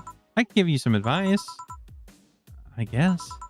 The reason I could tell that you're not default hand model is your fingertips. The tips are a little bigger to make the cannons fit. You could get a small mod that changes them into disposable tips, assuming they're being used for self-defense and not regular use, of course. I see. Well, I gotta go. Ah, yes, another thing. If you aim for the arms or legs, once it's self-defense. Anything more is assault. Yeah. Bye, Dorothy. Bye, Jill. Bye-bye. Please come again. I thought she was going to take me away. Why would they put my mind on a vacuum cleaner for 3 years? 2 if I behave well. That's what happens when you underestimate people. Although I'm tempted to ask. About what? DNA reading tongue? Very prehensile, intuitive. Also, it vibrates. Extra flexible joints. Do you really need to ask? Anti-radiation coating? Hey, my skin's the first tool of my trade. I need to take care of as much as possible. And it makes it feel so soft no matter how much it's been battered. All right, then. So you fancy yourself a diviner, reading people and all? Not really. I'm just quite good at reading people. I guess it's a byproduct of dealing with so many people on a daily basis. It's a bit surreal to hear that from a Lilum. What can you say about me then? Let's see. You're very, very, very sexually frustrated. And it's not the act itself, but rather that your partners can't seem to satisfy you on a deeper level. There's even deeper frustration. Something happened that's blocking you. Maybe there's someone who you won't return your feelings, or maybe you're hurt in the past. Thus your demeanor is that of someone who feels like life is playing tricks on her. Like a dog whose owner has never really thrown the ball. Oh boy, did I actually hit the nail on the head? I was making stuff up on the fly. Oh, that was just rubbish, I'd say, because 80% of the time, generic bullshit, if you will. You'd be surprised the amount of sexually frustration people hold. I can't read you, honey. You're too good at putting on a professional face. Well, this definitely gives me more insight to you. Lucky. Aren't you late for something? I am, but you'd let me satisfy your frustrations. I could stall for some time. Go. Fine. Bye-bye, honey. Artificial intelligence has come rather far, eh? One wonders how artificial it remains. Shut up, fuckboy. Everything done? Yeah. Hey, boss. This might seem random, but do you remember the first time I came to the bar? When you came to submit your contract? Yeah, why? Well, for some reason, I've been hung on it since this morning, and I just realized why. The visage that welcomed me back then was Gil trying to pull your hand out of a jar. Oh, yeah, that. I can't remember what exactly, but something fell inside and I tried to retrieve it. I just kind of put my hand in and it got stuck. It was a friend's jar, too, so I couldn't just break it. Hey, Gil, how'd you get my hand out of that jar? A straw and some butter. Oh, yeah, clever solution. Yeah, that brings me back to the random thought. That incident, the helmet yesterday. The many times your foot got stuck on something, stopping it. Boss, why do you get stuck in so many different things? Huh? Now that you mention it, I remember this one time she tried to eat a big sandwich and her jaw got stuck. Then there was that incident with the TV. I'll admit my fault with the others, but the TV incident was not my fault. The assembly instructions for that stand should have labeled their Z's and S's better. You saw what happened when I switched the S2 piece with the 5Z one. Still, Jill's onto something here. Yes, she is. Now go clean the dishes and you can leave for today. I like to think she'll make an effort now to avoid getting stuck in things. I don't want to believe. Everything will turn out right then. Don't worry. Don't worry. Oh, we didn't get our flawless service bonus.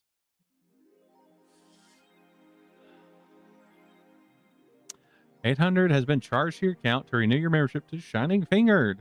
Jill's subscription service got renewed. She'll have no problem focusing on work today. Oh, so that's what it was. Happy not birthday.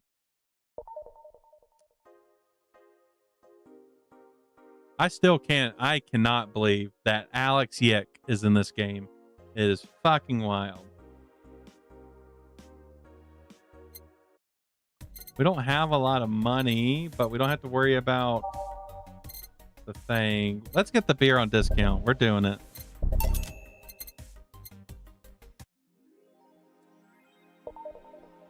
Oh my gosh. That's a big stack of beer.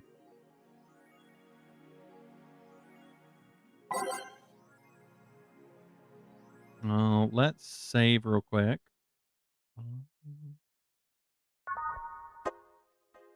And eat some of these chips.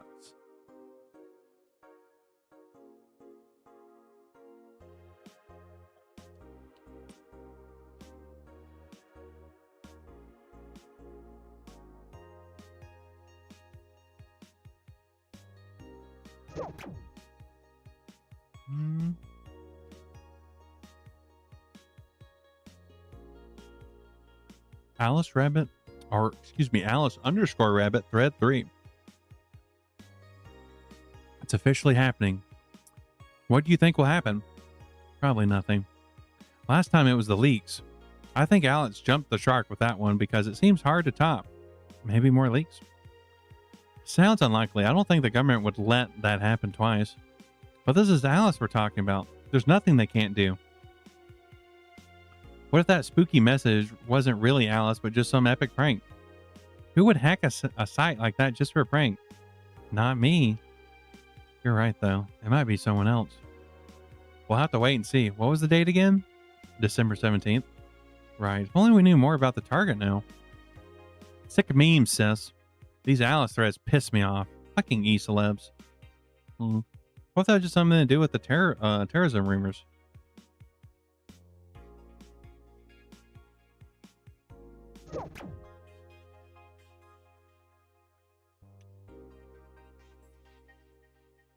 You wouldn't believe this shocking.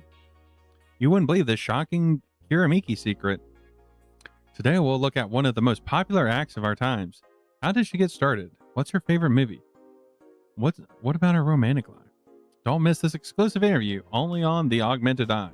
Content blocked in your region. Oh, that's fucked. Alice Rabbit might be Kiramiki fan. And who isn't? Everyone loves Kiramiki, and Alice _ Rabbit is no exception. You might be wondering, what's my proof for this not so wacky theory? And well, keep reading if you want to know. Attack patterns.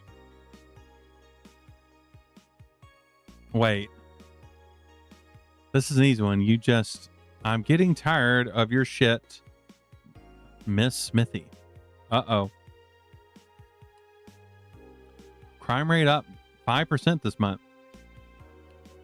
Crime is up 5% this month, officially making the road to Mega Christmas a dangerous one.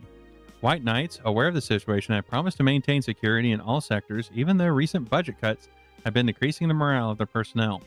An uphill battle. Poverty and the lack of opportunities are no longer the main cause of crime. Criminals come from all walks of life that will murder and distribute drugs for no other reason than the fact that it gives them power. It's no longer about feeding their families, it's about domination.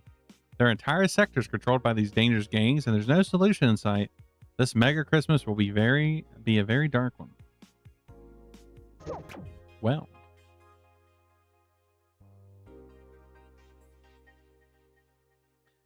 Let's see. Nothing new from You're a Mickey. I guess it's work time. One more day until the attack. I'm gonna eat some more of these chips. They're hitting the spot.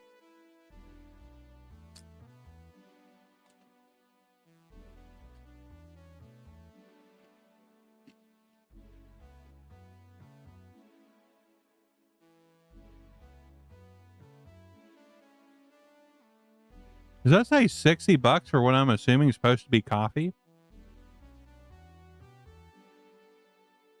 That hurts to look at.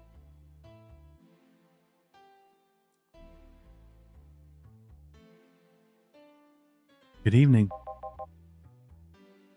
Hello. Huh? Seems you made it just in time. I think that was a car backfiring.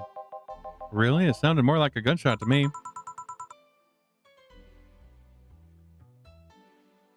Have you ever heard of gunshots? Haven't we all at some point? Yeah, well. See, sounds more like a car's exhaust. Oh no, it's too dry. Yeah, but gunshots get more echo. What if it was a firecracker? Ah, boss. Firecrackers? Yep, a couple of years ago, there was this incident where some dude killed a cop. He managed to slip away because his pistol was mixed up with the usual mega Christmas firecrackers. Nah, it sounded too hollow for firecrackers. Well, whatever. This is not the morning talk show. I'm not paying you to chit-chat about meaningless things. At least not amongst yourselves. Right, we shouldn't lose time over a car exhaust. Hey.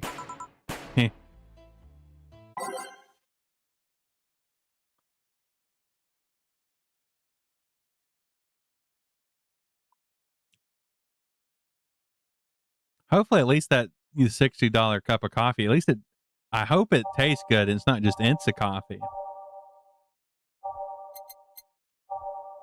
What if we did nighttime maneuvers? We're going to do all nighttime maneuvers.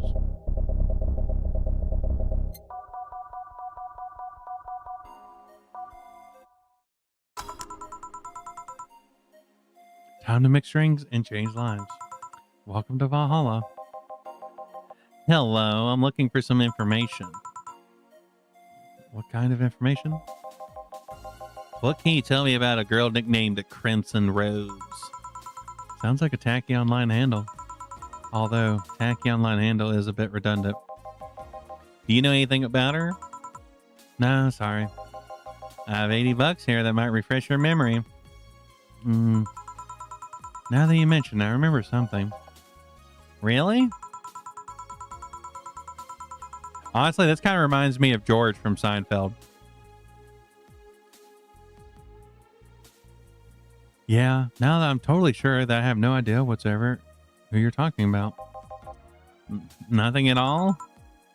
Nothing. Man, you're a sucky bartender. Not have any info I need?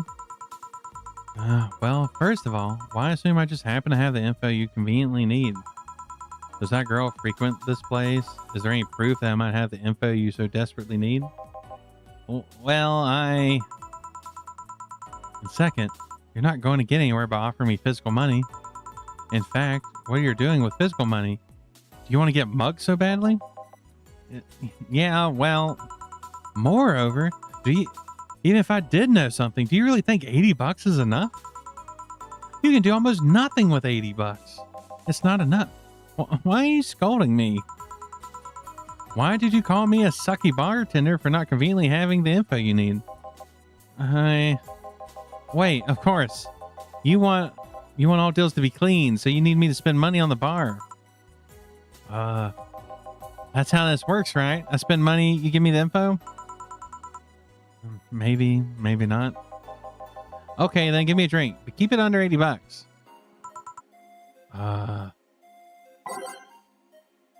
I guess it is the water. It's the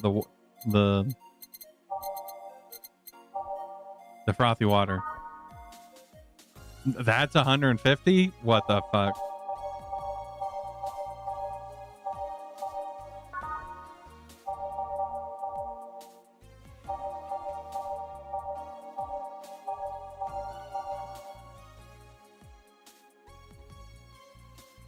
Is there anything less than 80? Because he did technically say to keep it under 80. So we'd want something that wasn't 80. But this is it.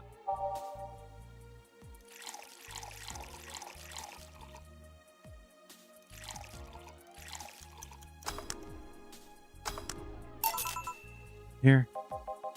Okay, then. Do you know anything about the girl? No.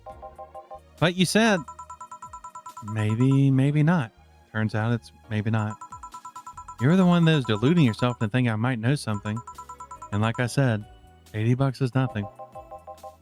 So, I need to spend more? I'll give you some intel. Spend all the money you want, but I know nothing and no amount will change that. Can I at least get my money back? Why? The order is right, isn't it? I guess. So why are you looking for that girl, mister? Von Delay, Art Von Delay. I'm a private detective. It's what I do. So I'll assume you're either looking for a missing girl or working for a creepy online stalker. You're assuming the girl I'm looking for is innocent or lost? She's not? She's half of the so-called reapers of the city. 2 guns for hire that work for whoever's resourceful enough to find them and wealthy enough to pay them. Crimson Rose and Cobalt Lily, they call themselves. They still sound more like teenage internet nicknames. So who wanted you to track her? I don't know. I just got the letter with the instructions and a paycheck. What if it was a prank? I have the money, so what do I care if it is? Besides, considering the amount I was able to cash in with that check, it'd be a pretty wasteful prank. I see. Still, any information or rumors you could give me? They don't have to be related to the girl. Why do you need them? It's always good to keep up with the local goings-ons. Well, let's see. Sorry, can't think of anything right now. Most of the conversations you hear in here aren't rumor-worthy. Humor-worthy, maybe. But not much about the current events. At least, not beyond what you see on the news. Damn it, what kind of bar is this if you can't gather the word on the street? What kind of film noir world do you think you live in? Gil might know something if you're so fixated on finding some kind of information. I don't know what you're talking about. Do you know something that might help me, Gil? I don't. I certainly don't. And I'm offended by suggesting that to you. He knows something. On second thought, maybe it's better if you don't get involved with them. Well, this has been a major waste of time. And here I thought all the noise BTC bars have made lately have been useful for something. Noise? What noise? You don't know? I'm asking for a reason. You'll find out soon enough. Don't worry. In any case, I guess I'll have another drink and leave. What can I get you? I'll have a grizzly temple. Simple enough.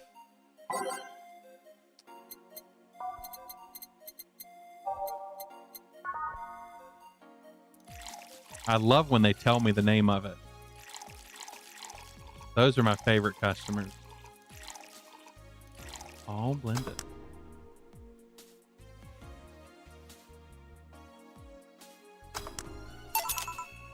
Here you go.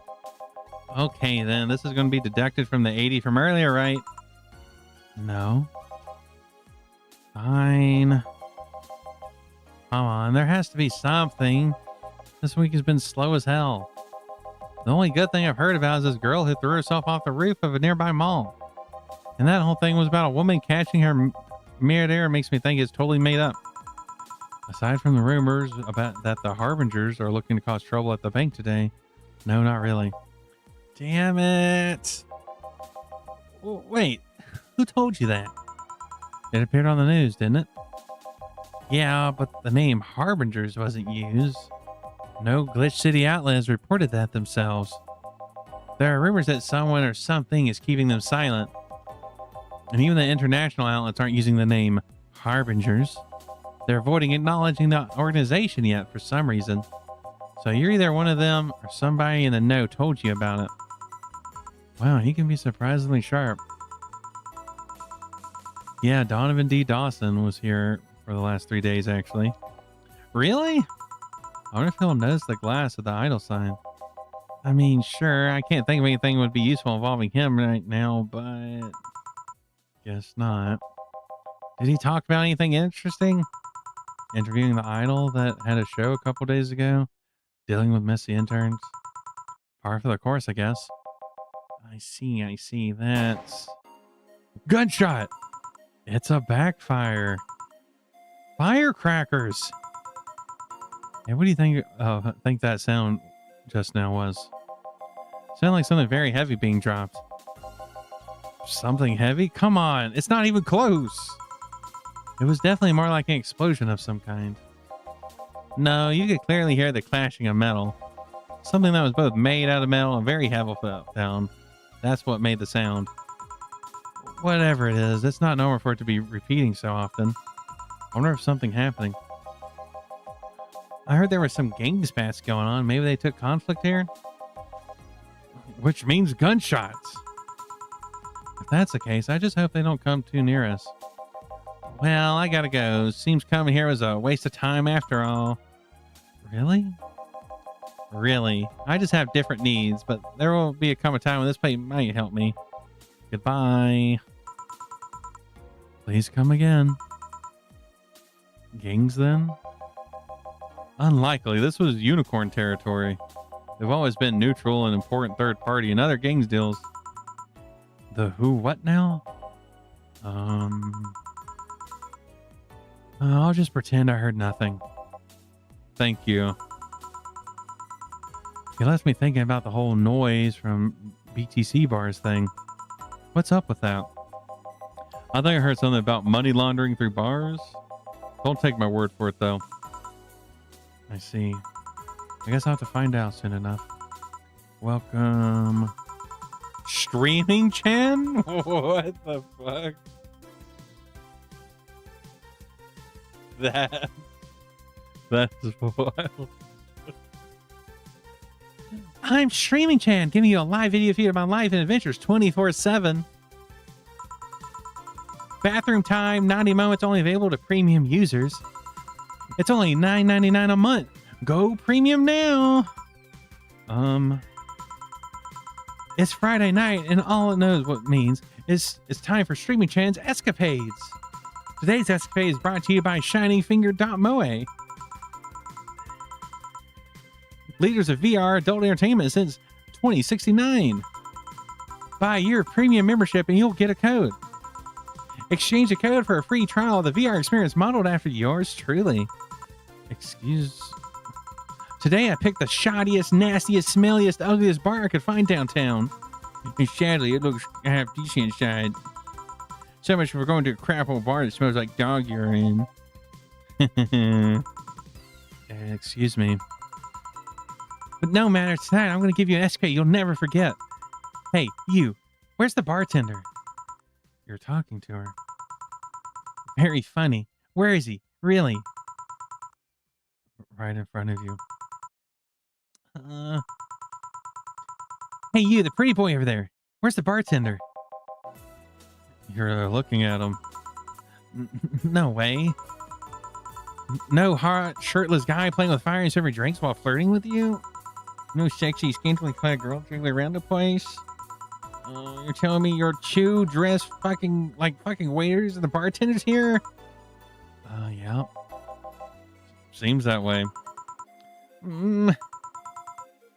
Is that a problem? Of course it's a problem. Friday nights are peak viewing hours. I need something sexier and enticing to keep them interested. Oh, well, there's an easy solution here. There is? Yeah, just take your top off.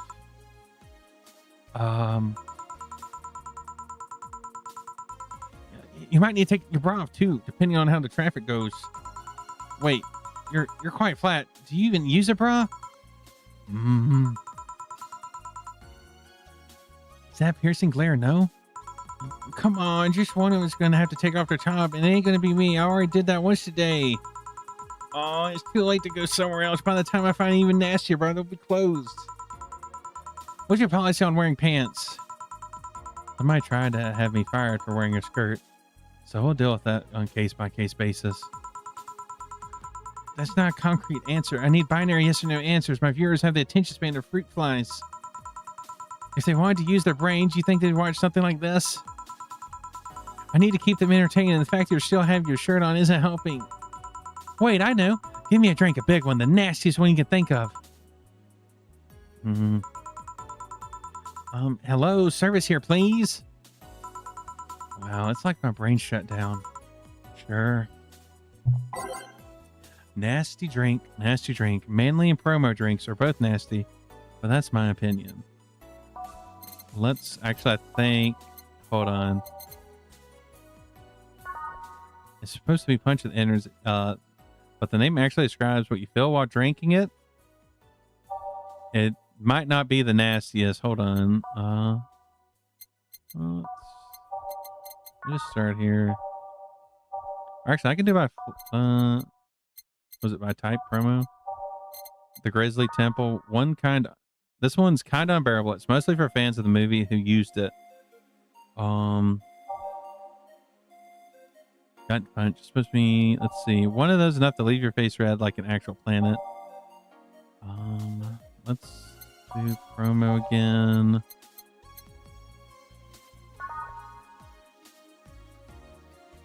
Okay, could be the Zen Star. You actually think something so balanced would actually taste nice, but you're dead wrong. We can look. What the crow spike? It will knock the drunkenness out of you, or it will knock you out cold. Suplex. A small twist on the pile jar, putting more emphasis on the tongue burning and less on the throat burning. So I'm reading the Grizzly or the Gut Punch.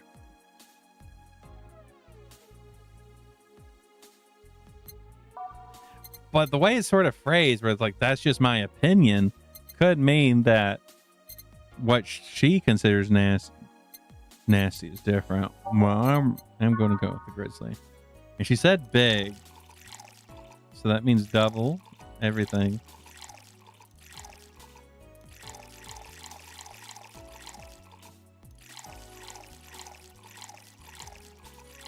And one chemistry, so that means two. All blended.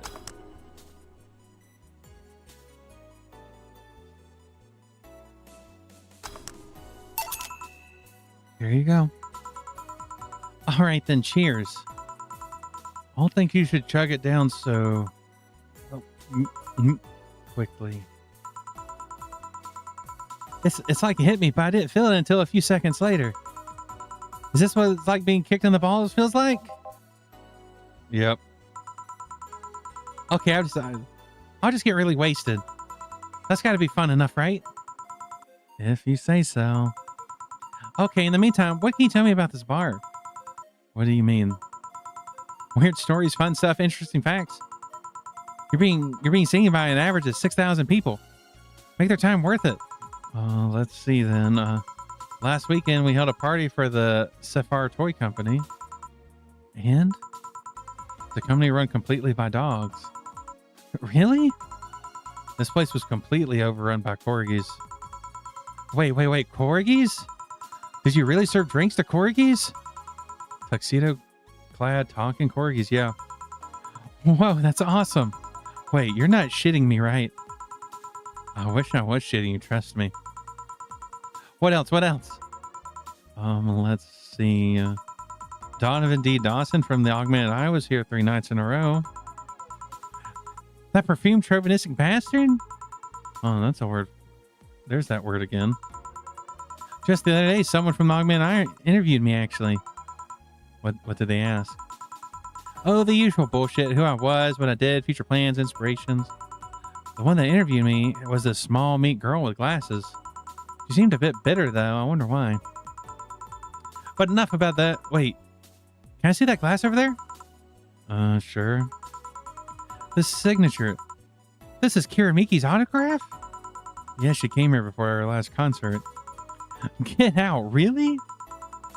this some kind of secret hidden bar of the stars or something? Not really. We're just in the right place at the right time. What kind of person is she? Was she not on stage? I've tried to get a meeting with her, and she actually seemed willing, but she's always busy. A very nice girl, actually. She seems to be completely invested in her work. She loves what she does, and it shows. You'd think she'd be some sort of diva, but as far as I'm concerned, she's one of the nicest people I've met. I knew it. I knew she was nice. Her passion shows her concerts, you know. She's so spontaneous. Her performance is never the same. Every time she sings Shine Spark, I feel like my soul is warming up like a high-performance computer. Shine Spark. I find myself singing in the shower all the time. And those people who pay premium can hear me sing it every day. $99 a month. Go premium now. That aside, I was about to call bullshit on what you said. But I guess you do have some sort of proof for everything. Can I keep this glass? No. Pretty please? No. Party pooper. At least this bar might be more interesting than I initially thought. The one thing that'll make it perfect is a pretty boy over here had a pass with the KGB. Who told you? Yeah, that would be crazy, huh? Huh? Are you gonna order anything else? What? Oh yeah, the whole getting wasted thing. I heard of a drink called a bad touch. Get me a big one of those, please. A big bad touch. Oh, coming right up.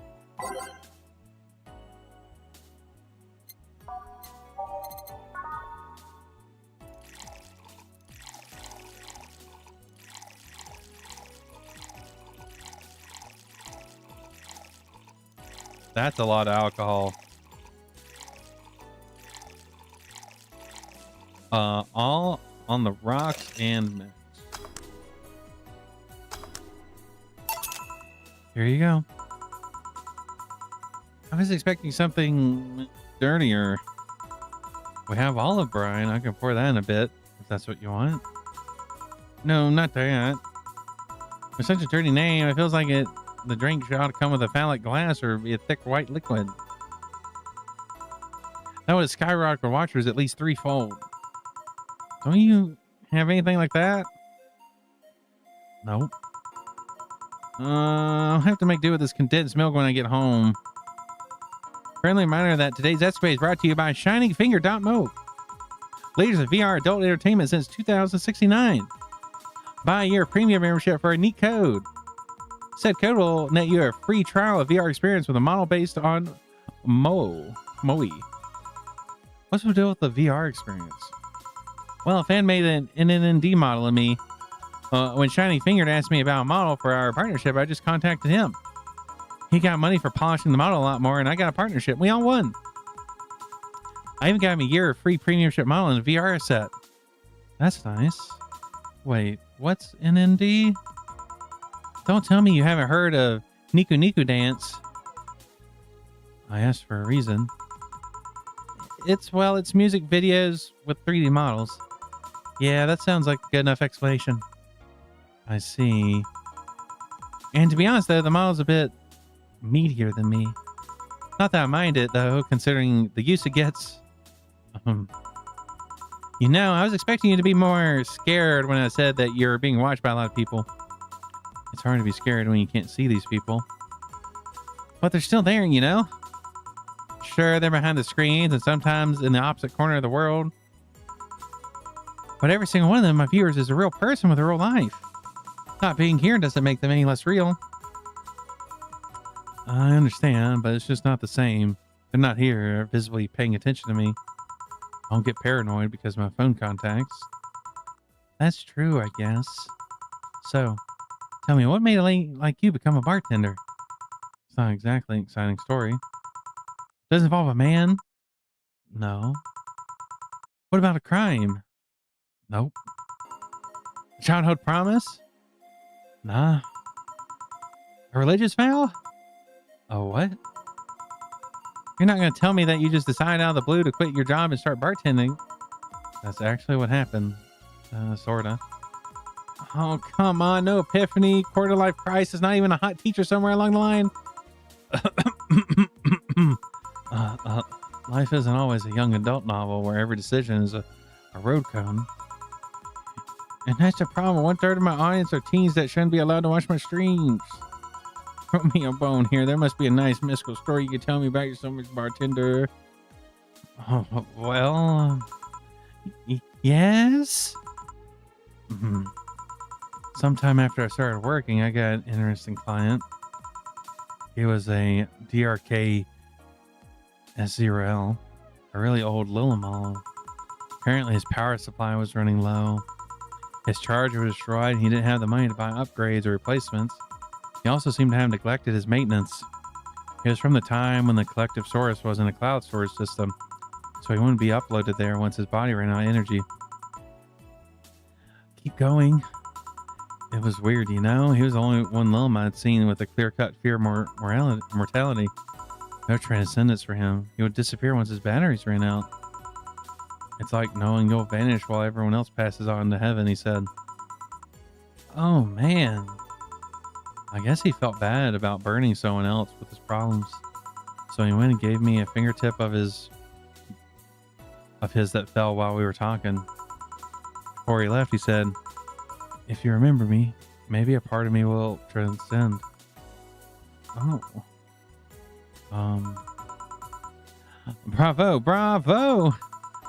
Touching, full of feeling, completely awesome. I'd pay to see a movie like that. So what happened to that finger? I made a pendant out of it. I carry it with me all the time. Even while bathing? Almost all times. Now that I think about it. How do you handle a stream if you want to watch a movie or something? I have a plugin that lays mosaic sensors over what I watch on TV in the theater. I see.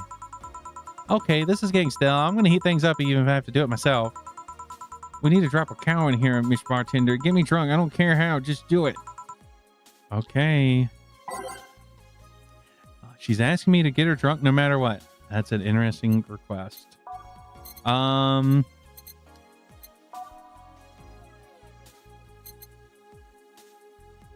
Let's just start at the beginning and see what has the most permatrine in it.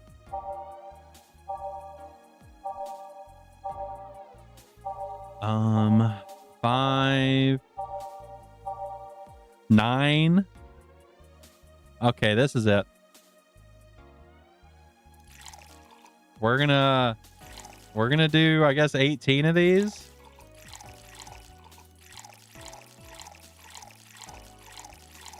Okay, that's 11, 12, 13, 14, 15, 16, 17, 18, 19.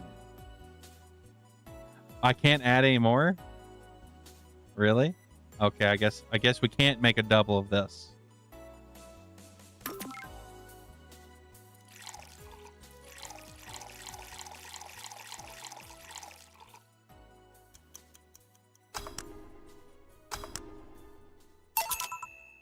So, nope, a bit hot, but not lightheaded. Then again, I'm always hot.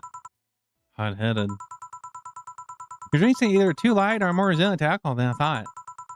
Okay, let's try it from a different angle. You ask the questions. What kind of questions? I don't know. I'm not a bartender. Do your bartenderish thing. What made you decide to start streaming 24/7? You know, that's what I'm talking about. You're the bartender here, bartender. Anyway, have you ever done something reckless or stupid because of peer pressure? I think that's something everyone has gone through. Well, it used to be like that. I was very rarely succumb to such problems. I was the type to never take risks or try new things. Every time I did, I was scolded rather than praised. What point is there in doing this stuff and nobody acknowledged you did well? Some time ago, I stumbled upon a friend who would stream herself talking. Nothing risque or noteworthy. She invited me on, and, well, the comments were intoxicating. The internet is a big place, and somehow I found within those comments people that acknowledged me. They encouraged me even. After that stream, I tried doing some myself. I turned on the camera, put on something cutesy, and started dancing to Kiramiki. At first, I pretended the camera wasn't there, but as soon as I saw the comments, something snapped within me. Lewd comments, praises, the usual random stuff. After seeing so many people interested in me, I started moving a lot more. No more shyness for me. After that, I started doing more. I sang, I cooked, I drew things. I even did a striptease at some point. Whenever I was streaming, I stopped being shy. So at some point I said, hey, this is the way I want to live all my life. And thus Streaming Chan was born. Is it difficult to keep that up? Not really. It's not like I'm acting or anything. I'm just being myself. I do need to mind the camera angles and that kind of stuff sometimes, but it's nothing major. And when I do mind that, it's only $99 a month. You can find out. Go, premium, go. Hey, you're good at this bartending stuff. Look at all the things you made me say. Well, like seriously, what's your secret? How do you get people to talk? I never do much, actually. Well, this is a bar after all. And one of the reasons people come to a bar is because they sometimes want to get things off their chest. So it's not the conscious trick you could teach in 10-minute tutorial? Nope. You just need to be in the right place at the right time. Some professions make you that personal stranger others feel comfortable telling you their secrets to. Of course, discretion helps too. Hey, now that you mention it, I do blab a lot to my hairdresser. Pretty interesting stuff. Well, no all night tonight. I did get it interesting enough. Anyway, I should go. Before I leave, what's your name, Miss Bartender? Lana Smithy. All right, Miss Smithy. Thank you for the lovely night. But you stay here because the night's still young and there's a lot to do. Whoa, the floor is moving. Quite the lively girl, eh? People like her physically hurt me with their presence. You think she'll come back? My mom always said, you never know when the angels are saying, amen. What does that mean? It means shut your mouth or you'll jinx it. Why didn't you give her your name? Would you like to reveal your name to someone like her? Good point. I'm going to take my break now. It's been a while since I needed a cigarette this badly. All right. Honestly, I kind of like Streaming Chan. Like, she was definitely crazy, but she wasn't like a bitch. She was just a little kind of a bit bratty.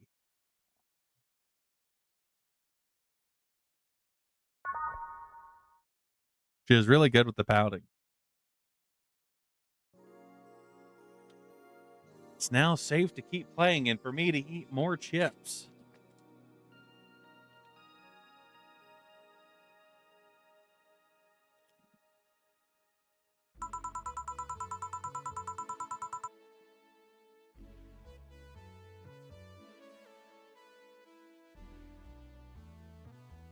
Do I still have something to drink? I do.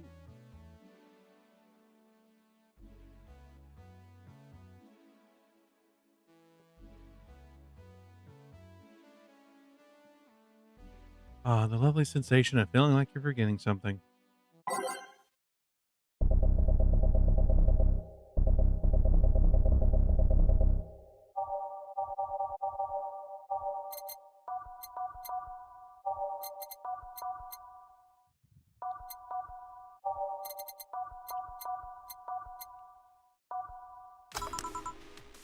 All done. Feeling better? Fresh air does wonders for you. Well, for a given value of fresh anyway. I insist, that sounds like dynamite. No, it was too long to be dynamite. It sounded more like some heavy-duty tool. You're a heavy-duty tool. Yes, I am. Uh-oh, we're getting multiple people. Uh-oh. Wait, that. Damn it! Oh, welcome back. Oh, I was not expecting that. I could have sworn this place looked a lot more pink last time we came. Maybe it's the lighting. Hey, bartender. What did that noise just now sound like to you? I'd say it sounds like construction. But Betty here says it's dynamite or something like that. Not you two. Eh? Do you think it's dynamite then? Oh, what? No, I'd say it's a backfire. It's a gunshot. Firecrackers. See, those sounds have been going all night and we can't figure out what they are. Well, we aren't here to discuss that. We're here to, um, who is he? Eukelia, nice to meet you. I don't know. You have more of a John face. Where was he last weekend? I don't know. I don't care. He already made him amends for leaving me to fend off all those dogs. Anyway, what do you want? Beer. Oh, what the hell? I'll have a beer too. 2 beers coming right up. Okay, I'm liking them so far.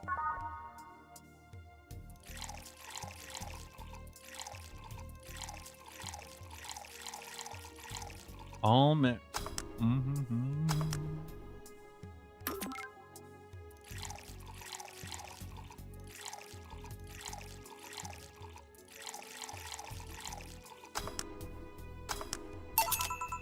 Here you go. Thank you. Man, after work, beer is always the best beer. Yeah.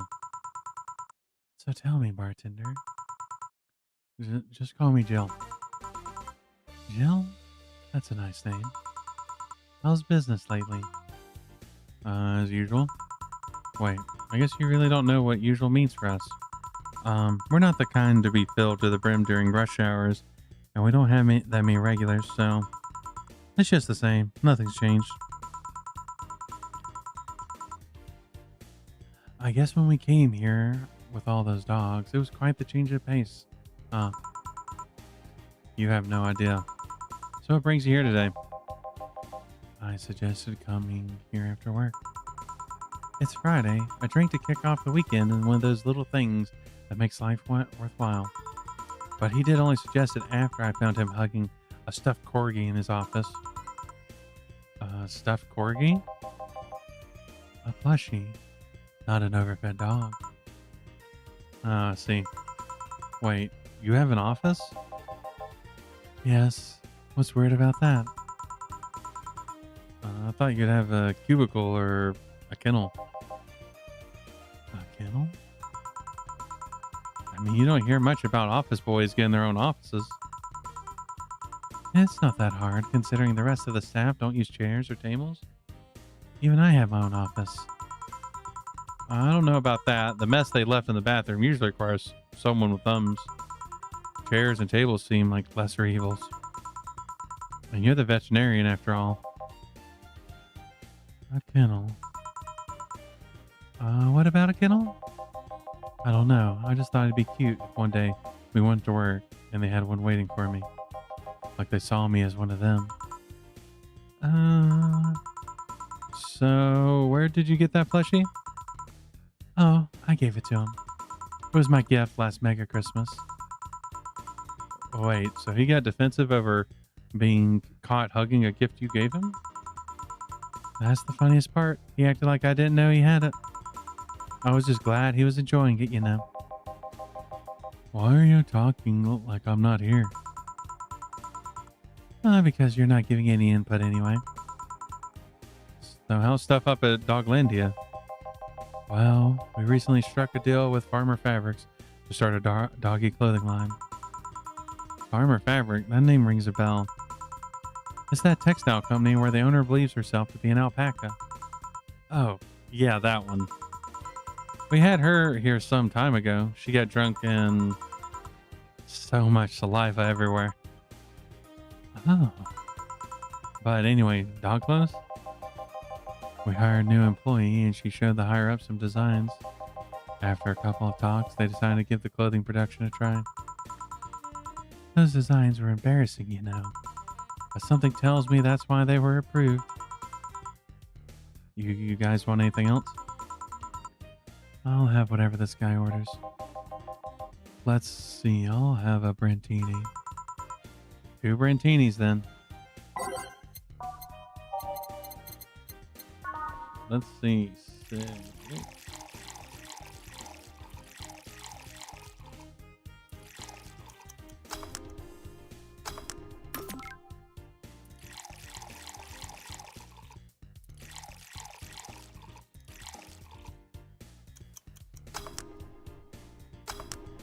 fail.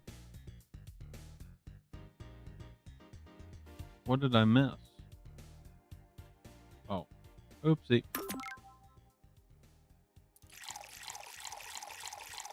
Okay.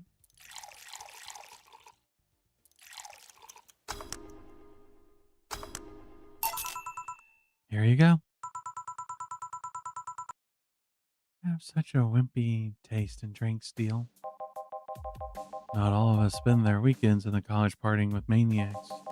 Like maniacs. Actually, not all of us went to college. You miss nothing. Sometimes I wish I could go back in time and kick myself. Something on your mind? That girl that's designing the clothes. Laura? What about her? She's cute, but she should take more care of her appearance. I mean, right now she fits the unkempt cutie category so well that it's almost painful. So cliche that I can't help but cringe when I look at her. Cringe? It's like when you see something that's such a cheesy movie cliche. You just feel the need to kick whatever the hell it is. Kick? Betty, I didn't think I'd have to say this to you twice in the same month, but you shouldn't kick people. I wasn't going to kick her. Why do you think I'd kick her? Because I've seen you kick people before. Apparently unprovoked or due to complicated reasons only you understand. Fine, guilty as charged. Still, I'm going to do something about her. I feel like I just need to... It's a matter of honor. Honor, she says. Well, maybe honor isn't the right word, but she has potential and I'm not going to let her waste it. Jill, I'm going to go check on the antenna on the roof. All right. She's your boss, right? Didn't you meet her before? No, I was just the veterinarian. The dogs were the ones that organized the meeting with her. I'd say she's really good looking, but honestly, her pants rob her of her charm. What do you mean? They make... Oh, God. I choked on my own saliva. I wish that wasn't something that happened so frequently. They make her look too uptight, and at a glance, she doesn't seem like the type. Some shorts or a skirt would fit her better. Well, she wears a skirt or pants depending on her mood. There was also this one time where she came in wearing a kilt. That kilt was awesome. Damn, she has nice hearing. Now that I think about it, you have the hobby of speculating what someone's personality is like based on their looks. I mean, you did the same with Jill here. Amazing that you actually make it sound weird as hell. Yes, I have the habit of trying to guess someone's behavior based off their looks. No, it's not a hobby. You made it sound like I'm some sort of creep. I did? What do you think about me? Nothing much, really. Mostly that you're too polite. Not a natural polite, though. More like a professional polite. Like you're that way because you need to be. That was it, really. Although the way you looked at me when I said that your boss could use a skirt or shorts was interesting. You seemed interested in what I said. Like you would like to see that scenario. You're thinking too much. What do you think about Gil then?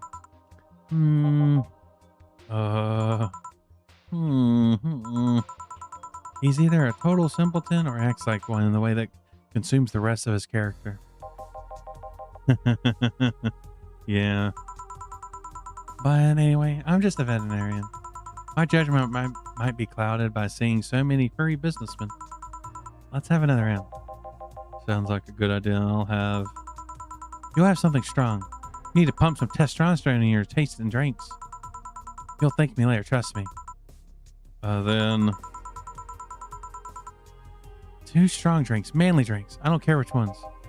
Well, you shut up. 2 strong, manly drinks. Strong. Okay. Let's see. That's 4, 3, 2. Okay. So we want the pile driver.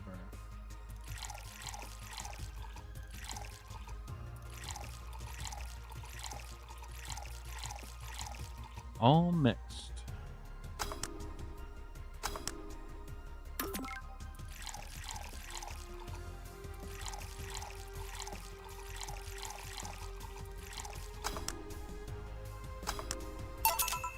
Here you go.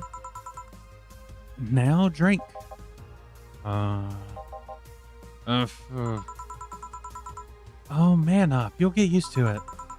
Hey, Jill. Has someone ever proposed to you as a prank? Huh? You know, make you think they're falling in love with you just to reveal that it's all a prank? Jill? First year of high school, the guy I had eyes on for a whole year asked me out.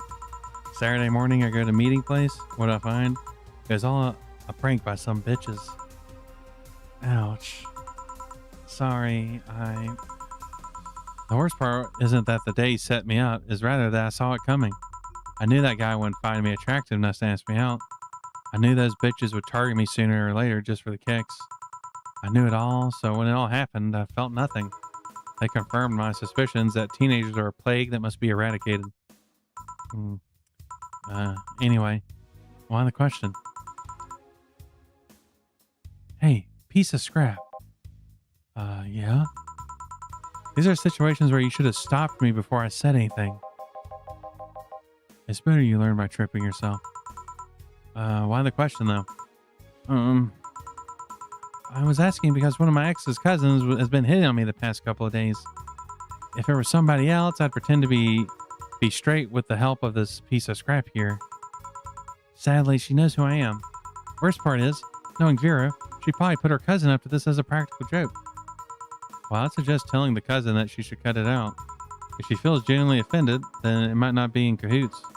But I'm just spouting nonsense based on what you told me. Don't pay me too much attention. It's better than my suggestion. What was yours? Waterboarding. I see. Wait, what? The fact that she knows how to waterboard someone is what scares me most. The Girl Scouts always told me how to skin a deer, and no one makes a fuss about that. But yeah, your advice sounds good enough. Especially when you factor in that if Gina's being honest about her, she probably won't feel offended. Gina. Which one was that again? The blonde, flat as a cutting board, but cute as a button. Oh, yeah. They came to the office Christmas party, right? Yeah, that one. Well, it's getting late. We should be going. Yeah. Thank you again for everything, Jill. Bye. Please come again. I'm back. Those damn cats moving the internet antenna. Oh, yeah. Gil, some guy said I should tell you that the bunny's late, whatever that means. Oh, shit. Boss, I'm leaving early. If I don't come back in 2 days, consider me good as dead. Yeah. Shouldn't we be worried? Think was that kid that tells outrageous stories to get attention. Everything will be easier. Besides, he knows how to take care of himself. Yeah. He'll be around on Monday like nothing ever happened. In any case, I'll be back from office. Maybe we can finish watching that didgeridoo tutorial. This just in. News at this hour? The Apollo Trust Bank has locked its doors, leaving around 30 people trapped inside. The security system was activated after somebody tried to steal information from the main database. Earlier this morning, the bank... Damn, that's rough. Hello, Jamie. Good evening, Jill. Did you see the news about Apollo Trust Bank? The news flash just ended. Sounds like things got ugly. From what I hear, there was a commotion earlier today. Something about people being unable to leave the building. Let's hope for the best. Yeah. Gil stormed off just a minute ago, though. I see. I guess the bunny was late. He definitely knows what's going on. What can I get for you? Give me a Mars blast. Coming right up. A Mars blast. Bup, bup, bup, bup, bup. 6 brown, 1 pallor, 4 of the flanner gid. All blended.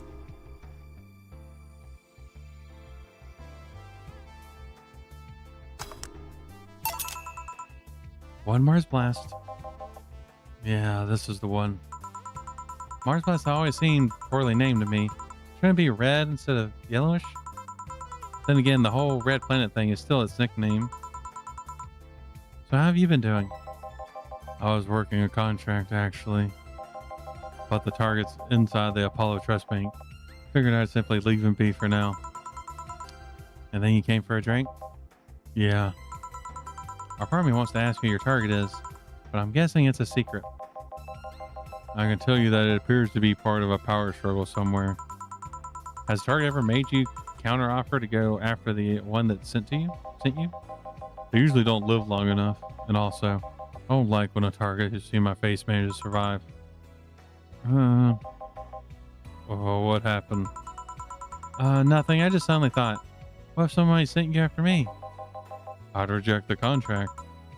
You would? I don't ask the names of many people, you know. I always remember those whose names I've asked. They're real in my eyes. I like to know them better, and to some extent, I care about them. I need that because otherwise...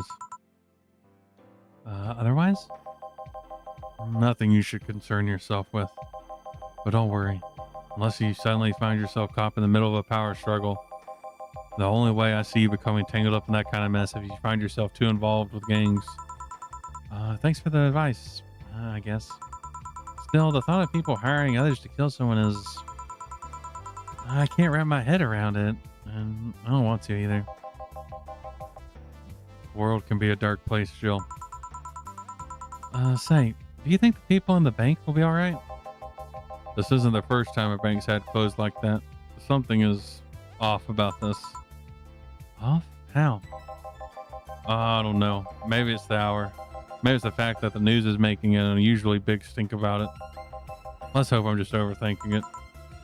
Yeah. Are you worried about something? A girl that was in here yesterday said she was going to that bank. It's not like me to personally invest in what happens to clients, but... Never mind. You want something else? Yeah, I can make time for one more drink. Fetch me a beer. Let's keep it simple. Sure. The beer.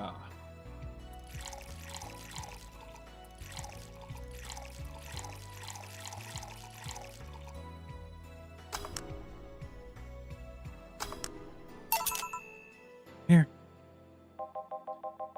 I once read that beer played an important part in humanity's history. Yeah, I'm familiar with the theory. It's an interesting one. The gist of it is that brewing was an important part of society during its development. Drinks were ubiquitous while feasting. They helped to foster bonds and build faction alliances. Given enough time, enough beer, larger societies would be born. You seem to know a lot about this. Just enough. Last time you came, you mentioned something about going haywire. What did you mean? I'm intrigued. Have you ever felt like your sanity has slipped right by you? Well, a client earlier tonight was driving me nuts, but aside from that, no. Truth be told, neither have I, but I'm afraid it's happening. How so? I don't know. I just have this lingering fear that at some point I won't be myself. I'll go crazy. I'll wake up a stranger to myself and I won't care. It's just an irrational fear that lingers in me. There's nothing I can do about it. Like the fear of cockroaches for some people. Well, instead of fearing a crawling nuisance, fear lunacy. Something like that. Sometimes I wonder if uploading my brain would solve all those problems. Well, that technology is still a ways off.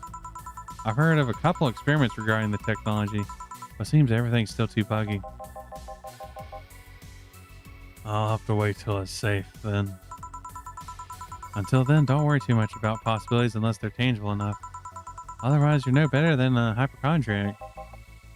Good point. The way you said it make it sounds less like something you feel might happen.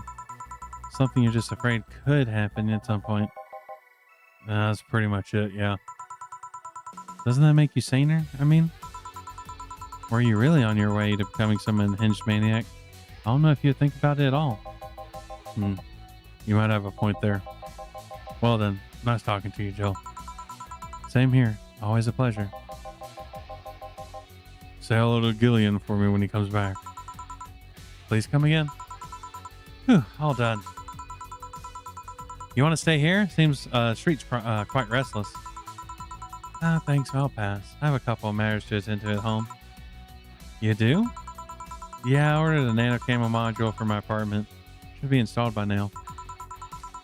Nano camo, isn't that a tad expensive? Yeah, and to be honest, I asked my mom for it. She had been pestering me about what gift I wanted for Mega Christmas for a while. She's been asking that for 4 years now, and I've always said I was fine. So I took the chance and asked her for it. Used up all the past gifts. Oh. Feels a bit weird to ask your parents for a gift like that when you're 27. I'm sure she doesn't mind. So will the nano camo module change about from your apartment? I got the basic plan, walls and one piece of cloth. So I picked my kotatsus too. You have a kotatsu? You know what a kotatsu is, boss. I'm more impressed you know what it is. I mean, futons are common knowledge, but a kotatsu, not so much. Yeah, well, days get cold and the heater might not be enough. And the Japanese have mastered how to live comfortably in reduced spaces. You should invite me sometime. I want to see how you decorate the place with it. Let's plan a day to grab beer, yeah. Well, I gotta go. See you tomorrow, boss. Careful out there. Oh, damn. Well, they might actually go on a date. Let's go. Especially considering that they won't be like the boss employee relationship too much longer. You have no new notifications or reminders. Jill wants to buy a fan even though it's winter. Buying one will prevent her from getting too distracted. You can now use nano camo to customize your room. Oh, I see. So I think you have to buy what she wants. And then that way she is better with the drinks, maybe?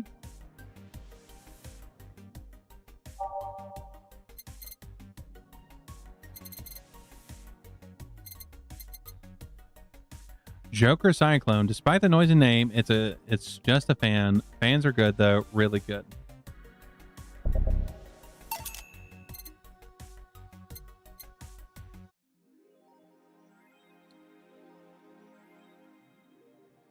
Jill bought what she wanted and she's pleased with herself. She will surely focus at work. Okay, how do we use the nano camo? Maybe here? Nano camo app. Customize. Nano camo app. Okay. Incredible. Augmented eye. Mascot. Camotan is our mascot. She's designed by veteran character designer Sukuban Games. Kiririn 51 birthday 7/24. BW likes Musashi Battleship Tactical Fashion Peach Cake. Okay. Customize.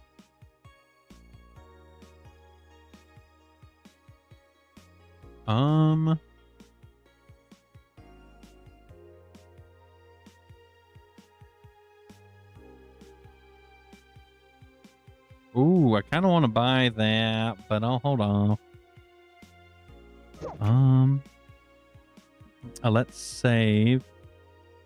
We're on day 5 now. About to go into day 6. I think I'm going to take this chance now that we're at a save spot. I am going to make me something to actually like a sandwich and refill my drink. And then we're going to get back into this. I think we'll go till day 6 or 7. I know the big event happened. Then we might switch over to cyberpunk because I did miss some of it from not being able to play Monday. But we'll be back in a few minutes. Take this chance to take a break if you can. Stretch your legs, get some water, get a snack. Don't do anything I want to do. We'll be back very soon.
I've returned with sandwich.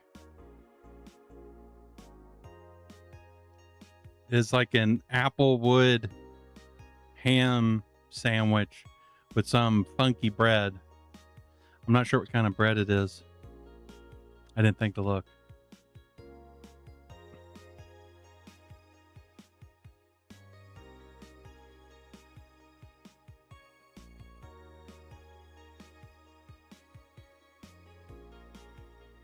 It's hella thick though.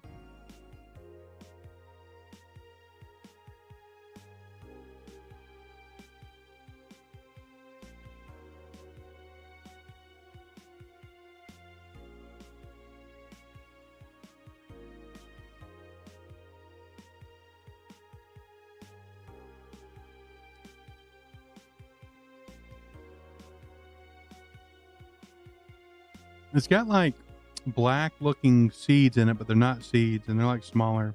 So I'm not sure exactly what it is. Some type of seasoning. But it's very tasty.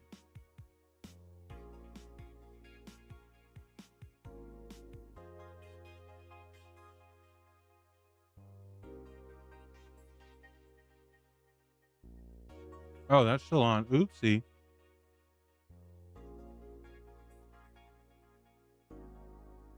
Oh, I can play this while I eat. Haha.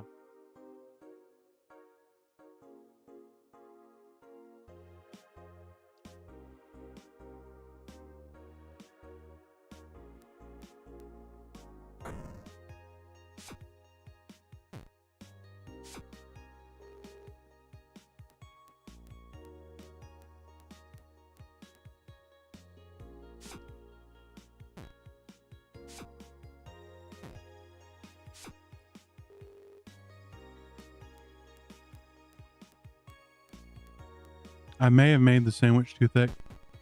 It's a hefty chew. It's a real workout.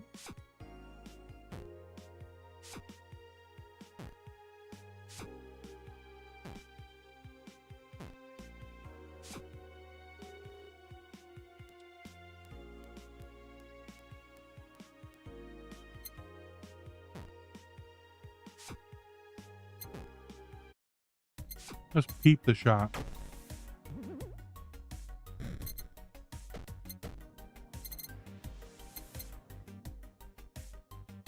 We could get the movie poster.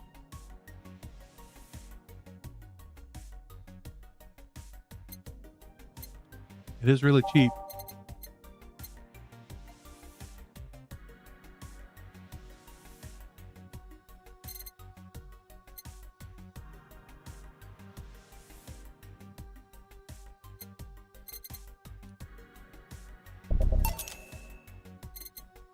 We still have a bit before we need to pay, so let's get those.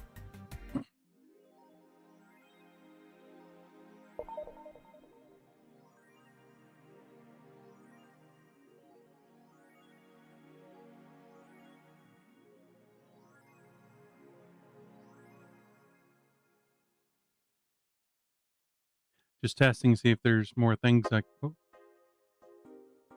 there was a sound when I clicked, but I think that was just the music shifting.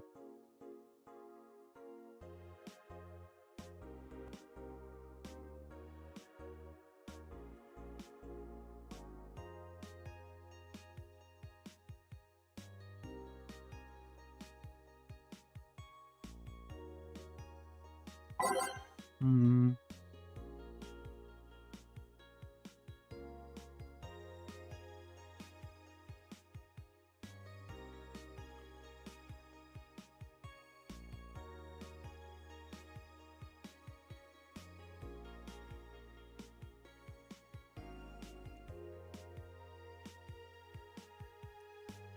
That is so expensive, Rad. I wish you could preview it. See anything new here from Kira Miki? Nope.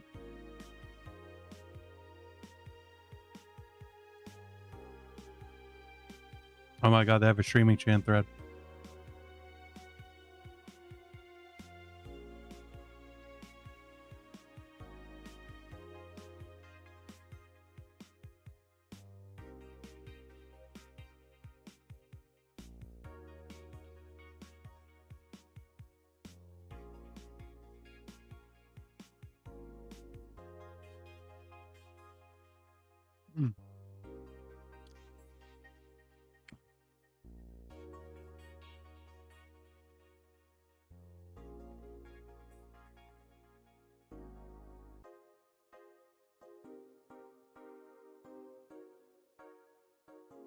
This is honestly a hidden spot.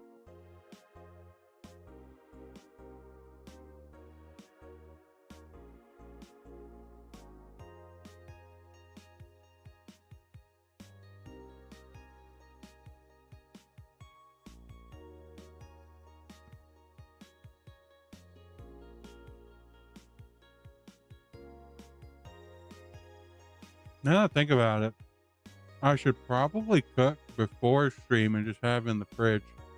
That way I can just grab it when I get hungry. That would be a smart thing to do.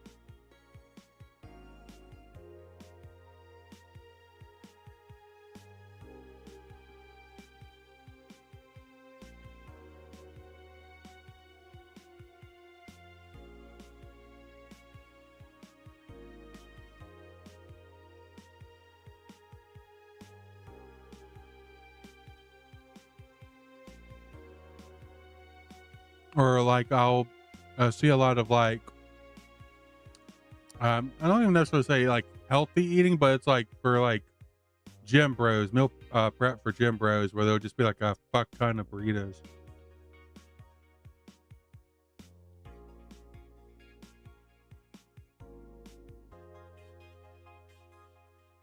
No, so I could probably eat burritos every single day.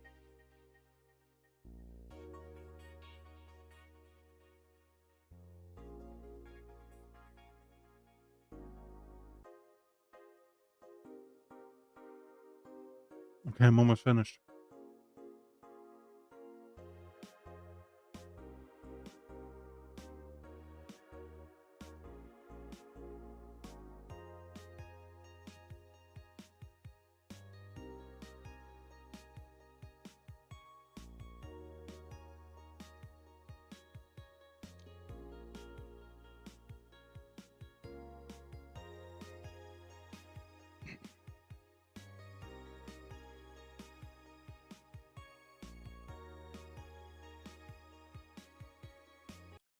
We're gonna try this game again.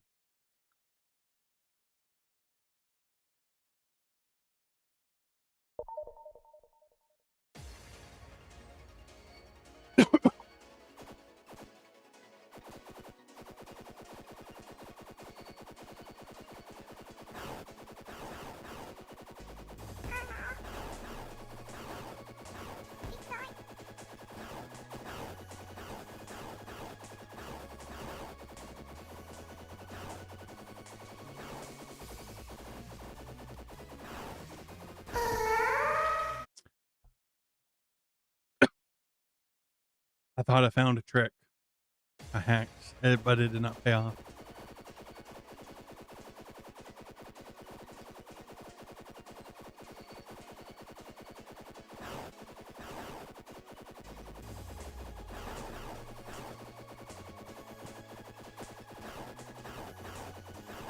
Oh, fuck. Oh, oh. Why? Yeah, y'all. I think I may just suck at this game. Granted, I have a very limited controls. This is like NES level.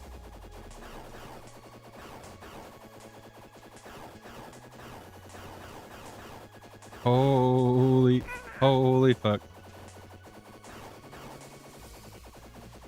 Do these motherfuckers drop anything?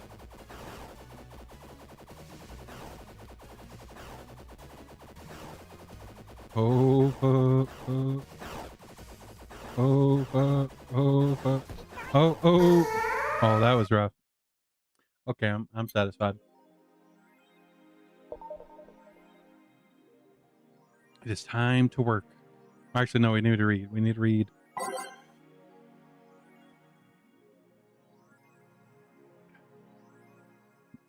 Apollo Bank is being attacked, and no one is reporting on it. Are you actually surprised? Considering the nature of their threats, it's clear that Quincy doesn't want to take the blame. What a fucking coward. Do you have any sources there? I'm posting from the site. It looks like someone inside the bank with a huge bomb threatening to blow up the building. Any demands? They want Quincy to quit and the White Knights to disband. Wow. So they're actually helping the protesters? That's not the way to help people. What if this is just a huge false flag to blame the opposition? I wouldn't be surprised. This fucking place, lol. Let's wait for more info. The Streaming Chan thread. Streaming Chan went nuts last night. Where the hell is she now? I don't even recognize the place she's at right now. It doesn't look pretty either. At least she's getting some rest. What did I miss? Streaming Chan went to Valhalla, got a bit drunk, and then got hell out of there all hyper. Tried to steal some snacks from a vending machine, but the thing defended itself with an electric shock. I'm going to marry Streaming Chan. That's fucking nuts. You just don't mess with those things. She fell asleep from the shock, as expected from Streaming Chan. I just hope nothing happens to her while she lays there. Falls asleep at a shoddy backstreet in Glitch City. She'll be fine. This thread is closed. A white knight just beat me up. I'm fucking crying right now. Let me tell you the story. Waiting for OP to deliver. I'm here. Anyway, here it goes. I was going home after buying groceries at the store. I was very tired because I had to line up for hours just to buy milk. When I finally out of there, a group of 3 white knights stopped me and started asking for my ID. And also wanted to see my bag to check if I wasn't a scalper. And once they saw everything was in order, they asked me for a military service ID. And just, what the fuck? Why do I have to have that on me? And there's no enforced conscription anymore. It doesn't make any sense. And because I didn't have it on me, they asked for money or else they'd plant drugs on me. I of course refused, but they'd lose their patience, and one of them hit me right in my temple with a gun. I was bleeding like crazy on the floor, so they just took my groceries and left. Holy shit, man. I fucking hate this place. I hate it so much. I want to leave this fucking hellhole. I'm so tired of this shit every fucking day. Damn. That's messed up. Pollution to reach historic levels next year. Even though most countries in the world have adapted their economies to solve the ongoing problem of climate change, Glitch City still relies on ancient technologies in order to keep costs low with profits high. As a result of the backwards policy, it seems that we'll be experiencing a huge increase in air pollution next year. Our contamination levels will force the whole population to move away from a lot of areas within the city. The soil is dying at an alarming pace, said experts in the report. Having to buy special raincoats and umbrellas does suck, but experts say you'd better get used to it. Classic. The augmented eye is being attacked. AE staff. Hi everyone. We take our security seriously here at Oddman Eye, and we have the obligation to disclose the recent articles on Alice_Rabbit were vandalized by who we think is Alice_Rabbit themselves, or a very good impersonator. We want to extend our apologies and inform that we'll be limiting our coverage on Alice_Rabbit to just factual news and not entertainment pieces. Sincerely, the AE staff. Alarms rise as the Apollo Trust. Alarms rise as the Apollo Trust Bank suffers terrorist attack. Hijacked screens at downtown Casanova announced that it seems to be a terrorist threat is aimed at Apollo Trust Bank. The information suggests that currently unidentified bomber is already inside the building. The White Knights counterterrorism unit responded to the threat immediately. However, the bank was then locked down by an external network attack.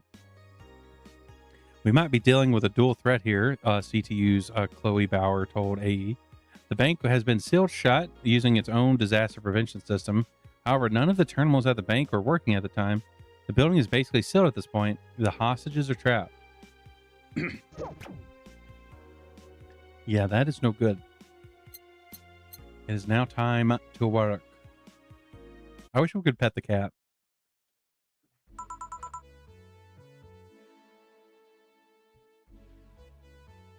Good evening. I didn't expect you today. I was waiting for you to call and say you wouldn't be coming or something. Things at Apollo Bank are getting ugly, so that means more people will be looking for a drink. You can take a break, you know. You're quite the hard worker. And the streets are not exactly safe right now. They've never been when you get down to it. And besides, I can't afford not to come when the bar's closing soon. I wonder if any of the bars are used to impending closures as a means of getting their employees to work. Seems like a total opposite would happen. Not to mention I get bored out of my brains in my apartment, so I'd rather come here anyway. What did you say? Nothing important. Gil isn't back yet? Nah, I wouldn't worry too much about him though. If you say so. Say, what's this bottle? A bottle of absinthe I had at home? I went to have it appraised, but the guy said that without the label, there's not much value to it. It's still a nice bottle of absinthe, though. I see. Are you going to serve it today? It looks like the absinthe can be detected by the station's database, so it's not counterfeit. I'll serve it if only a customer asks for it. Sounds good. Want me to serve you a glass of it? I'll pass. Absinthe's not my kind of thing. Well then, I'll be in my office. Careful with that thing. All right. Okay then. Um. Bum, bum, bum, bum, bum, bum.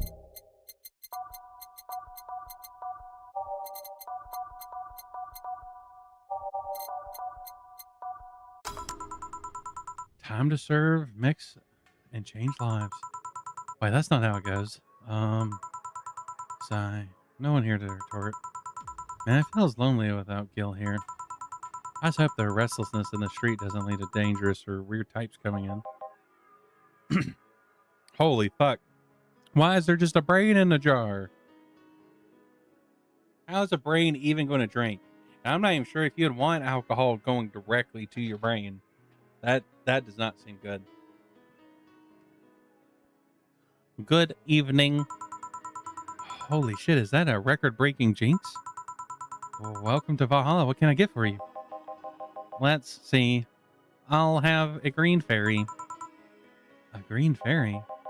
Oh, blue fairy. Sorry, the absent bottle distracted me. Let's give this brain a blue fairy. Formaldehyde. One Flannergid. Sure, we'll give it alcohol. That should be fine. Here you go. Nice. Yeah, this is the thing. So, how are you gonna... Oh, you can grab stuff? Should have figured as much. You can drink stuff? And eat. I have the same system Lilum do. Can I ask you something? Miss... You call me Taylor. Just Taylor. And yes, a cutie like you can ask me anything. Oh, okay, Taylor. You have to be the first person I've met that didn't go, okay, just Taylor. Nah, too easy. You are a brain in a jar, right? I'm sure not a hologram. Of that, I am sure. Yep, I'm a bona fide human brain in a jar. So, why...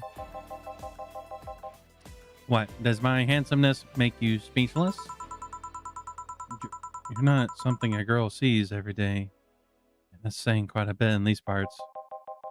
Fear not, for I have a speech prepared for these situations. A speech? You are seeing one of the 5 great living bottled brains of the world. We are brains living in conditions that allow us to exist as any other humanoid creature. All while computers in our jars scan our activities. In a slow but steady manner, we are helping the world understand the inner workings of nature's most complex computer. I'm guessing you're prepared that after being asked the same question too many times, huh? Not out of exasperation or anything like that, mind you. I just wanted to have something thoughtful prepared. Look, I even have a couple of pamphlets with me. You want one? Sure. What brings one of our world's 5 brains in a jar to the place, though? Oh, I'm from around here, actually. I just wanted to take a walk for the first time in quite a bit of time. Have you come here before? Sadly, no. Otherwise, I'd remember a cute face like yours. Speaking of which, can I have your name? It's Jill. Jill? Jill, that's a really cute name. Thank you. Say, weren't you scared of going outside today with all the commotion around? It didn't stop you from coming here either, did it? Yeah, you're right. It's going to take more than cryptic but ominous news to stop me. You're awfully energetic. Did you know that? Sorry, does that bother you? No, not at all. Just that I figured a brain in a jar would be so happy. While I was alive, my body got to a point where there wasn't much I could do.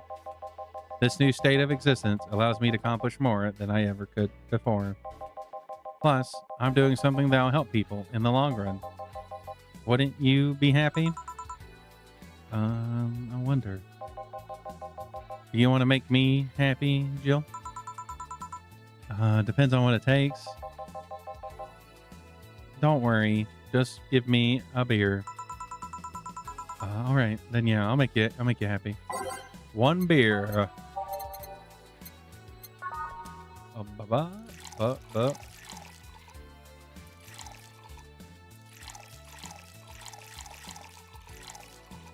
All mixed. Getting a brain drunk is that I would not have expected this to be what we're doing in this game. Here, a beer. Ah, yes. No matter what happens, beer's always good. Hey, Taylor, may I ask you something a bit indiscreet? You can ask me anything you want. While you had your other body, were you a male or female? That's actually quite the question. Especially considering I don't really know the answer either. You don't? I mean, I remember my name was Taylor. In fact, I remember every detail of my life. But that's the one thing that's a bit blurry. Blurry? Yeah, the team that puts me here said that it might be a side effect of the whole process. But my family and friends say that even in life, I didn't put too much thought into questions about gender. So in the end, we're back to square one. Wait, you don't have pics or anything else? To be honest, I've chosen not to look too deeply into my old identity. Partly because I am happier in this ambiguous state. But also because I have this gut feeling I'm not psychologically prepared to see what I look like. I don't know. I feel like if I do, I might crumble. Damn. Just out of curiosity, in a third person scenario, how would one refer to you? By my name. I guess that makes sense. If you absolutely need to use pronouns, refer to me like you would refer to any other house appliance. A TV or anything like that. And it. Are you okay with that? In the end, even if I can speak, I am just an object. That's actually something I've internalized a long time ago, even with my original body. I see. If that doesn't make you comfortable, feel free to use neutral pronouns. To be honest, you can refer to me however you want. I don't really pay mind to that. But this isn't about what makes me comfortable. You know what the downside to this body is? I can't get drunk. If you want to call that a downside. If you wanted to drink alcohol for the taste, there are many alternatives. Drunkenness is part of the whole experience. Why though? Lilum can get drunk with no problem. Yeah, but in their case, their brain's a computer attached to their body. Getting drunk causes their brains to reduce the input speed to their bodies. Depending on the model, their drunk subroutine might throw in a different behavioral cycle even. It's hard to get drunk when the whole point of you being in a jar is figuring out exactly how you work. Yeah, you're right. Hey, Jill. Oh, Alma. Alma? Where's the courtesy one would expect from plebeian bar staff? Welcome to Valhalla. What can I get you? Happy? Not when you put it that way. Why, hello there, beautiful. Whoa! You hurt my feelings with that, darling. Sorry, don't see talking disembodied brains every day. I mean, I did work a summer in Lilum maintenance, but even then, those were talking heads. Oh, don't worry about it. At least you're not running or fainting. Your name was Alma, right? I'm Taylor. Nice to meet you, Taylor. Say, Alma, can I buy you a drink? Sorry, I only date people who are at least 50% organic and have at least one face. I know what to strive for then. Just kidding. It'd make me happy to make you happy by buying you a drink. Does that bother you? I guess if Jill's the bartender, I don't have a problem with that. Awesome. I will pay for your next drink then. What we have? I'll have a cobalt velvet. And you, Taylor? I'm fine, actually. You're gonna have me drink alone? I don't want to drink that much. Okay then. Cobalt velvet. Continuing to actually get the names of the drinks instead of this thing that gives me the experience of a moth birthing from its cocoon for the first time. As you know, that's just, everyone knows that drink. It'd be crazy if you didn't. Oh, that actually looks really cool. Your drink. Hope you enjoy it. You know, you've been nicer to me these past minutes than at least 3 guys have been in the last year. Judging from the way you two talk, I'm guessing you've been a client here for a while now, right? Only for about half a year or so, and the memory serves right. Really? One would think it's been longer. It feels like it's been longer. Shut up. You love me and you know it. So you just started coming here and that was it? Well, the first time I came here, the other guy... speaking of which, where's Pablo? Yellian. Archimedes? Don't know, adventuring or something. Anyways, the other guy served me the first time I came here. Nothing unusual there. Then the next time I showed up, Jill was the one serving me, and I don't know. I just felt like she just gets me. There's this. Chemistry. We click. We click, she says. Then the fact that I feel more chemistry with her than with many other people is kind of sad, though. It's always good to see a nice friendship. Sadly, it's getting late, and I've got to go. I'll leave you two lovely ladies alone. See ya. Bye. Please come again. That Taylor sure was nice. A bit weird at first, though. Apparently one of the 5 brains being studied by scientists or something. There's a summary of it in this pamphlet. Let's see. Oh yeah, I've heard of them before. Can't believe I actually met one. Say, Alma, how many people are there in your family? Just curious. Well, aside from my mom and my dad, 4 sisters and 1 brother. Funnily enough, we all have names that start with the first 5 letters in the alphabet. So you're the eldest one? No, I'm actually the middle kid. You're the middle kid, but your name starts with A? Don't think about it too much. I never said the order reflected our ages. My sister Charlotta, the eldest one, and then there's Diana just before me. Then comes Eva at the bottom, lies the youngest one is Bernardo. Never been alone, I'm guessing. Can't complain about that, I guess. It helps that we're never 5 in the same house. By the time Yvetta and Bernie were born, Diana and Charlotta had already moved. Speaking of family, today, because I need a break from everything that's going on with them. Do you live with them? No, but Yvetta and Bernie do. Not to mention, I visit them almost every day. Anyway, my second eldest sister, Diana, just separated from her husband. And it's not even been a week, but she's already got some other guy in her bed. She left her kid with the husband's parents, pretty much forgot about them. Never mind the fact that they need to go to school and all that. Damn. Diana's life has always been messy, but these days she's really making it big. She wants time to herself to live her life. She didn't even think about what she married the guy at 20. She didn't think about that when marrying the guy that she'd only been for like 3 months. You should take your own advice. Hey, I'm never marrying someone who could catch my attention so quickly, okay? Sure, there's that one time when it almost happened, but I blame the damn stadium kiss cam.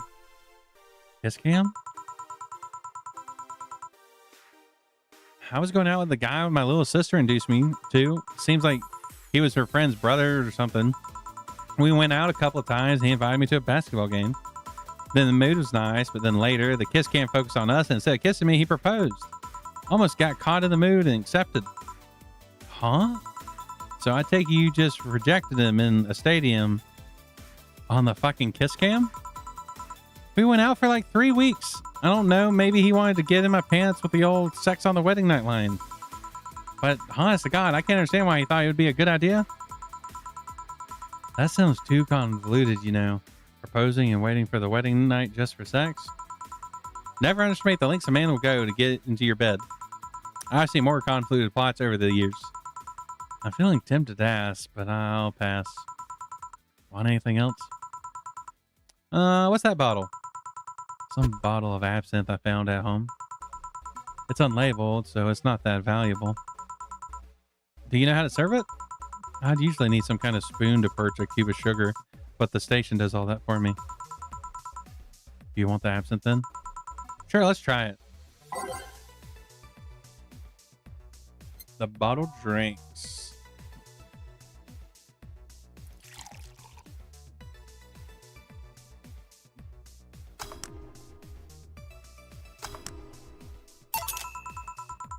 Careful, it's a strong drink. I'll tell you if it's strong or not. And indeed it is. Holy shit. Are you okay? I'll be fine. I've had worse in college. What did you do in college, by the way? Jaeger bombs, giant taco pizzas, a cute student teacher. We all did a cute student teacher at some point in college. I'm talking about studies, woman. I know. I'm a computer engineer dropout. Dropout? I was getting fed up with the whole make programs for other people thing. I see. All right, now it's my turn to ask questions. About what? What kind of family is your family? Well, I'm an only child. My mom and dad split amicably. My mom is a violinist. She's always away from home with the orchestra. I spent most of my time with my dad, my aunt, and my grandpa. Aside from that, I'd say my childhood was quite uneventful. Huh. Didn't you get something like your mom's artistic vein or something? I played the violin until I was around 16, I think. What made you stop? Oh no, just kind of said, that's it one day and stopped. What about cousins or the rest of your family? I see very little of them, actually. I think because my dad moved away from most of them. Most of my mom's family live in France to boot. So your mom's French? Yep. Can you speak French? Uh-oh. Mon aeroglisser est plein de English. Uh-oh. That was bad, but that's okay. We're going to move on. Oh, what does that mean? Rubbish? I don't know. Can't speak French. I did try, though, but college started and I stopped taking classes. Funny thing, I actually have a cousin from my mom's side that lives close by. But you'd be hard-pressed to make me spot him in a crowd. You're kind of lucky, you know. All my mom's side of the family lives here. The chances of me meeting someone I'm related to on the street are ridiculously high. But yeah, that's the primer of my family. Nothing too interesting, sadly. Your mom's a French violinist, and you call that uninteresting? I'm wondering if your family has ever made a fuss about you being a hacker. Hacker makes it sound too exotic. It's like if I called you a mixologist. Please don't ever. Sounds like somebody say to make a bartender sound sophisticated. See? I mean, hacker is a good way to summarize it. It's not really the best. I'm a security consultant. People want to find flaws in security in their systems, and I do my best to pinpoint where it breaks. Be it a glitch city or anyone else in the world, they need security, I'm their woman. You've told quite a few stories about cracking databases to retrieve info, like some sort of mercenary, though. That doesn't change the fact that hacker is not the best term to use. Makes the whole thing sound illegal when it's actually an honest job. Did you tell me you once secured some incriminating pics from a guy's cell phone? A mostly honest job. Sheesh. What made you become a hacker, by the way? I've always been a sucker for puzzles. Even as a kid, I always had a Sudoku or crossword with me. But at some point, they started feeling kind of samey. So when I started college, I took a course on system security, and it felt like the kind of puzzle I was looking for. I mean, there are all kinds of things involved in breaching net security. You need to attack the stuff from different angles. And it's something that's always evolving. The whole point of everything is to strengthen security.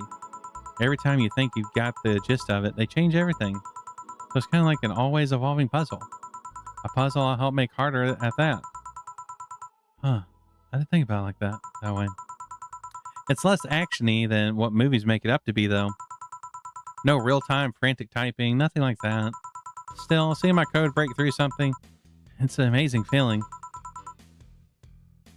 Will you have anything else? Give me something non-alcoholic. I want to play it safe with the whole absent thing. Something without alcohol. Okay, we will go by type. A girly drink. I think a sugar rush. Yeah.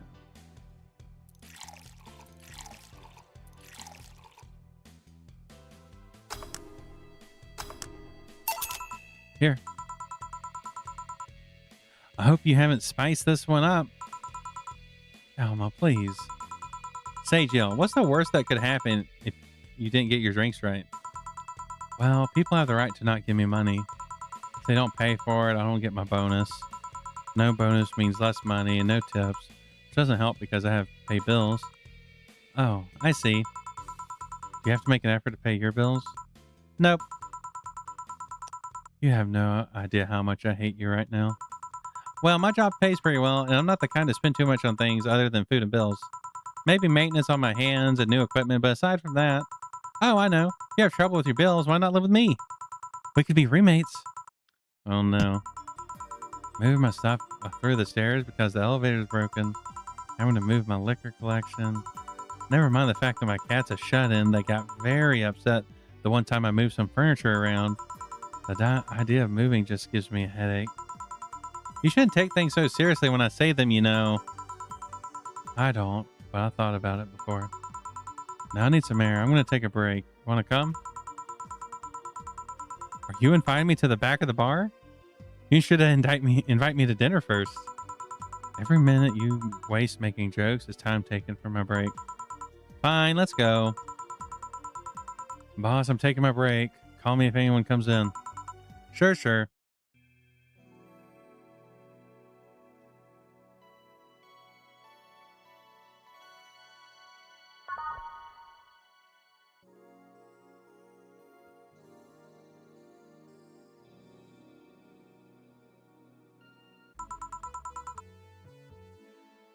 Cold, cold, cold, cold.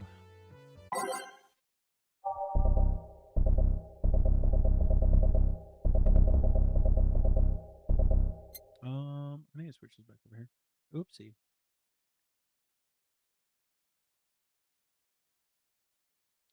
There we go.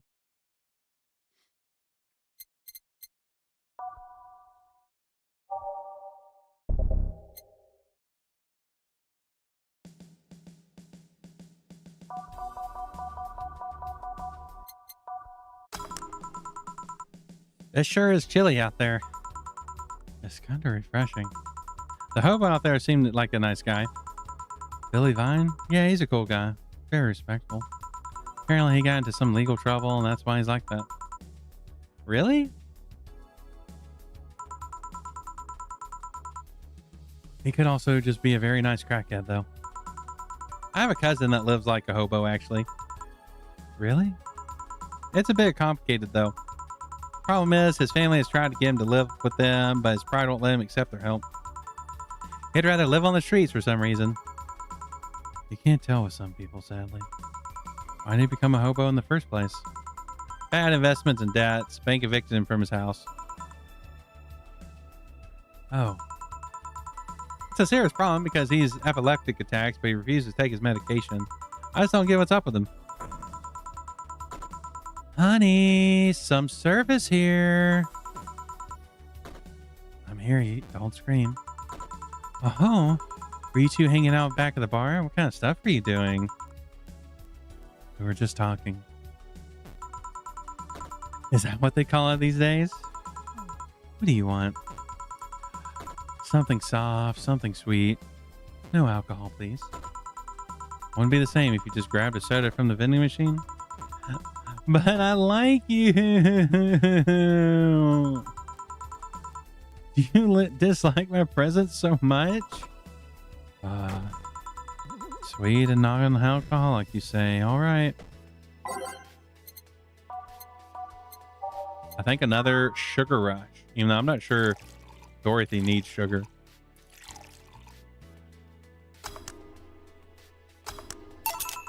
Here, like you asked.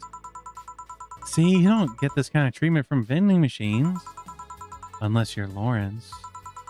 But he has this weird idea that good service is the same as selling lukewarm cans of cola.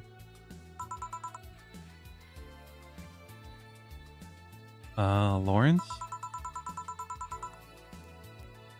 A friend of mine. He's a vending machine. Oh. Oh, but how impolite of me. I'm lovely, and my name's Dorothy. Dorothy Hayes. Nice to meet you. Oh, I'm Alma. The pleasure's mine. Dorothy, you say? Hey, yep, why? Nothing. I guess I've heard about you before. Really? What kind of stuff? Tell me. Mostly about your, pluckiness. And here I was thinking it was because I'm a sex worker. So much for trying to be subtle. Hey, I take pride in my job. Otherwise, I wouldn't be doing it. Isn't it dangerous? I know how to take care of myself. Thank you very much. Where do you work, Alma? I'm a hacker. Really? A full-fledged hacker? Not the kind that sees a computer logged into some account and says, that's hacking, right? No, of course not. I've always been curious about how being a hacker works. Do you just start typing really fast while waiting for something to happen? No. I can explain, but I don't know if you'll get it. We won't know until you try, right? Last time I said that, I had to jam the plastic replica of a halogen light bulb up a grown man's ass. It was a success. Okay, then let me try to explain in general how it works. Let's see. If I have to retrieve information from a company's database. All right. First, I do some research on the target OS servers, how the information's stored and all that. There's been a couple of occasions where I had to go in blind, but they're exceptions rather than rule.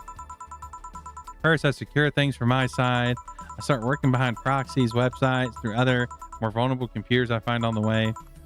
After that, I start testing the networks. I go through the basic protocols, try known exploits as long as they don't trigger any alarm. Once I've tested the ground, the fun starts. I go through all the security protocols and look to bypass them. Sometimes I have to look deeper into the code for the password itself. Oh, I see. Then when I'm finally in, I go and retrieve user privileges. After that, I go and try to become a super user and get what I need. How do you do that? Well, there are a couple ways. I can use a pre-made program to hack into an already existing account. I can use the info someone's already gave me. But then the usual way is just a buffer overflow. Buff. What happens next? What happens next? I create a backdoor in the system before leaving and covering my tracks. I can't handle it anymore. Alma, hack me like you've never hacked anything before. Make me buffer overflow, create a backdoor in me, escalate your user privileges, find flaws in my security. Sorry, I got carried away there. No shit, what happened? Have you seen those movies or books where a couple does something like paint a picture or cook, but they make it sound like they're having sex instead? Suggestive scenes, yeah? Well, that whole thing was kind of like that for me. Really? I guess humans don't really get it because their minds don't upload to networks or anything. But trust me, if you record yourself giving a really detailed explanation in a really sexy voice, you'd make millions. Horny little more unexploited market. I see. Oh, it looks like my ride's here. Your ride? Yeah, my brother-in-law came to look for me. Is it alright to ask that from him? It's okay. I've known him since preschool. It just so happened that he got married to my sister. Hey, Dorothy, you need a ride? Can you drop me by 3rd Street? Sure, it's on the way. Yay, I'll take your offer then. Bye, honey. Later, Jill. Take care. The street seems noisy. Oh, a client. Hello, welcome to Valhalla. What can I get? Such a small yet comfortable place. Truly an oasis of spiritual drinks in the midst of a suburban desert. A place where lost and corrupt souls can gather to forget their troubles for a while. A nest where everyone from the most pathetic scum to the vilest trash junkie can just sit and kill their insides. Truly a real persona non grata. That's Latin for mysterious place, by the way. I'm so smart and sophisticated. All right, we got ourselves a persona non grata here. What will you have then? 17. Excuse me? I said 17. 7 plus 10 plus 10. What does that mean? What does it mean to you? Just to be sure, 17 is about the drink you want, right? Only if you want it to be. What the hell does that mean? I'm assuming it is number 17. Is a piano man.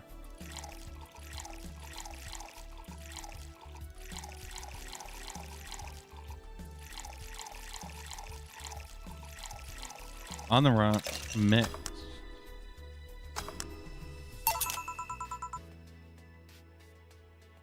How is this a 17?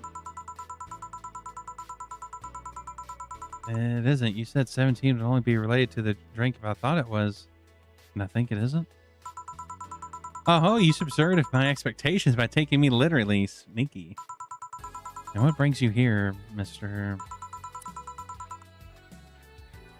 I'm Armadillo, Virgilio Armadillo. See, I introduced myself by using an Asian order because it's a lot more polite. Right. And I came here looking for an otherworldly experience. I was passing by and saw this place called Valhalla. I want to see the souls of resting warriors, the wounded spirits and noble souls. The golden halls full of never-ending banquets, the lively Valkyries looking over them. We have some arcade machines in the corner. No, you're taking me too literally. You see, I'm being poetic. I'm giving a mystical air to a mundane affair. I want to see drunk people. I want to see waitresses and food. I want to see the bar in all its decadent glory. Well, you're out of luck. Today's been quite the slow day. Not that I'm very surprised, given how things have been going in the streets, though. Humans and a nasty bunch, that much is true. Making a ruckus, coming at each other. That's to be expected from the only mammal to kill its own. I'm no zoologist, but I'm pretty sure that's not the case. Oh yeah? Then give me an example, not zoologist bartender. Like I said, I don't know exact details, but I just know that isn't right.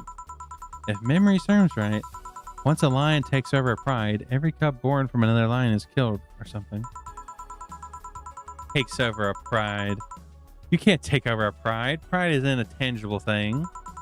You need to stop making things up, not zoologist bartender. But going back on topic, do you know what the number 17 means? The atomic number of chlorine? No, and Chloe is the name, not a number, you know. The group where halogens are in the periodic table? Stop making up words like halogens or periodic and table. Okay, then I give up. 17 is us. Huh? Every human has 17 pairs of chromosomes. That number is the whole foundation of you and me. It's 23. What is? Humans have 23 pairs of chromosomes, not 17. Well, they're both primal numbers, so it's the same idea. Primal? You want anything else? I'd like a single plum floating in perfume served in a man's hat. Okay.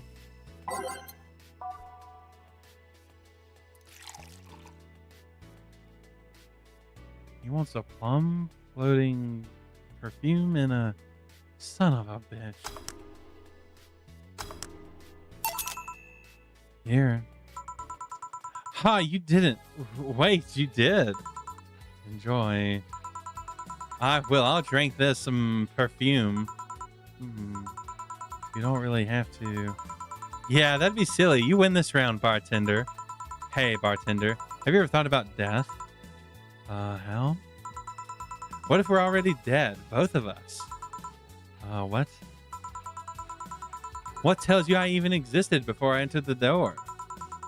How can you assure me that this is real and we're not, in fact, in heaven or hell all along? What if everything up to this point is just some stupid story written by an unemployed 20-something in his room? I could punch you to make you feel reality. I don't care about any of that, actually. This reality's real for me, and that's all that matters. Such a closed-minded way of seeing things. You need to get away from the factual facts. Open your mind to things beyond your reach. You'll never reach enlightenment if you don't start. Habanera started. It means the twilight of the gods in German, by the way. Well, you're on your own, bartender. Enjoy your new world order. What? A couple nearby's car exploded, it seems. Oh, hell. Let me take a look out the window. Be careful. I see lots of flashing in the distance. Most likely gunshots. Jill, come here a second. What? About 5 gigabytes of reports proving that several White Knight squads have been used to cover illegal actions were released to the public by an unknown anarchist group. We're receiving reports of several units going rogue and using their weapons to hunt down anyone they find on the street. Several counter-terrorist forces from neighboring cities have been dispatched in order to subdue the crazed units after the plea from the vice president. We're still waiting for a declaration of the Zanbatsu Corp CEO on the subject, but until then, things are ugly in and outside of that bank, it seems. I'd recommend you stay here tonight. It's too dangerous to even think about going outside. What if they break in? They won't. Even then, the bar has quite the security system, and I'll be here protecting you as an added bonus. Yeah, I guess I'll stay tonight. I'll get you the spare mattress I have. You mind sleeping in my office? No, I guess it's fine. Good. Let's hope everything gets solved by the morning. I'll have Zentatsu on hand just in case. The metal bat with nails? There's nothing it can't bash. Yeah. Stay. Gil. 4. Hope everything's better by tomorrow.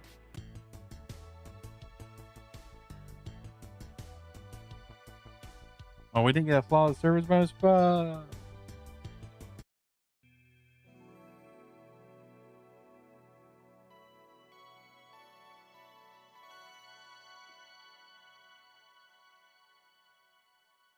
Oh, that's so cute.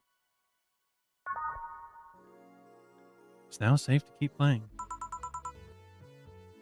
Rise and shine. Good morning. It's 11 a.m. though.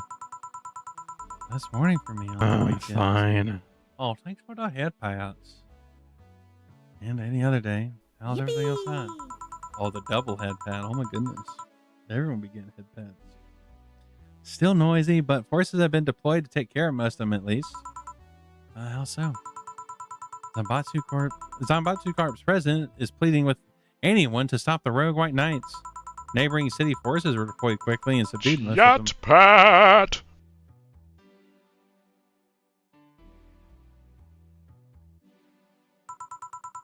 There have also been reports of White Knights just freezing, like they were petrified somehow. You make it sound like some god suddenly decided to put everything in place. Well, I'm just glad no bullets are flying in and out of the whole building. Sure, there's still some bad apples out, and it's not really safe yet, but it was worse last night. It also seems to be a civilian force lynching any White Knight they spot. So not only are the White Knights a problem, regular folks are on edge too. I wonder if Say's okay. Should we be worried about Gil? That kid knows how to take care of himself. I'm sure that whatever that is he's doing, he's safe. Dare even say he's safer wherever he is than here. I sure hope so. Are we going to work today? Nah, things are too nasty right now. Let's take the Sunday off. Oh, all right. Say, you want me to help you get to your apartment? Actually, yeah, I'd appreciate that. Okay, then. Let me lock things up and we'll go. We'll grab something for lunch on the way. Sounds good. And we're here. Home sweet home. Thanks a lot. Hey, boss. Want to hang out for a bit? Hmm? Yeah, grab a beer, chill out for a bit. Mostly thank you for helping me. Well, I don't have much to do anyway, so yeah, sure. I did tell you should invite me to your apartment sometime, didn't I? Oh, yeah, you did. What worries me is that beer always leads to something else. To more beer? I was going to say to one of us going through the Spanish announcer's table, but I think we're safe here. Come on in then. Excuse me? Want one? Sorry, I don't smoke. Don't mind me though. Smoke if you want to. Thanks. Say, how is the chilly weather treating you? It gets cold from time to time, but nothing the kotatsu and the heater can't fix. Oh, right, boss. You're not very good with the cold, are you? You know it. You didn't bring your jacket here either. Yeah, I left it at home when going to the bar yesterday. It wasn't that cold, and I didn't expect to spend the night at the bar. Would you like a sweater or something? Oh, don't mind me. I insist. I have this hoodie from some time ago. It's too big for me. Why buy it then? It was dirt cheap. All right. Wait, where did you get this one? Don't know. Some flea market ages ago. Why? Nothing. It's just like the one I had many years ago. What happened to it? Too much use. It just ripped. I see. You can keep it if you want. I never use it anyway. We'll see. Come to think of it, how old are you, boss? I'm eternally 17. Fair enough. 17 plus how much? 17 plus I'd have to cut your tongue out if you knew. All right. Let's go change it to something more comfortable. Take your time. Meow.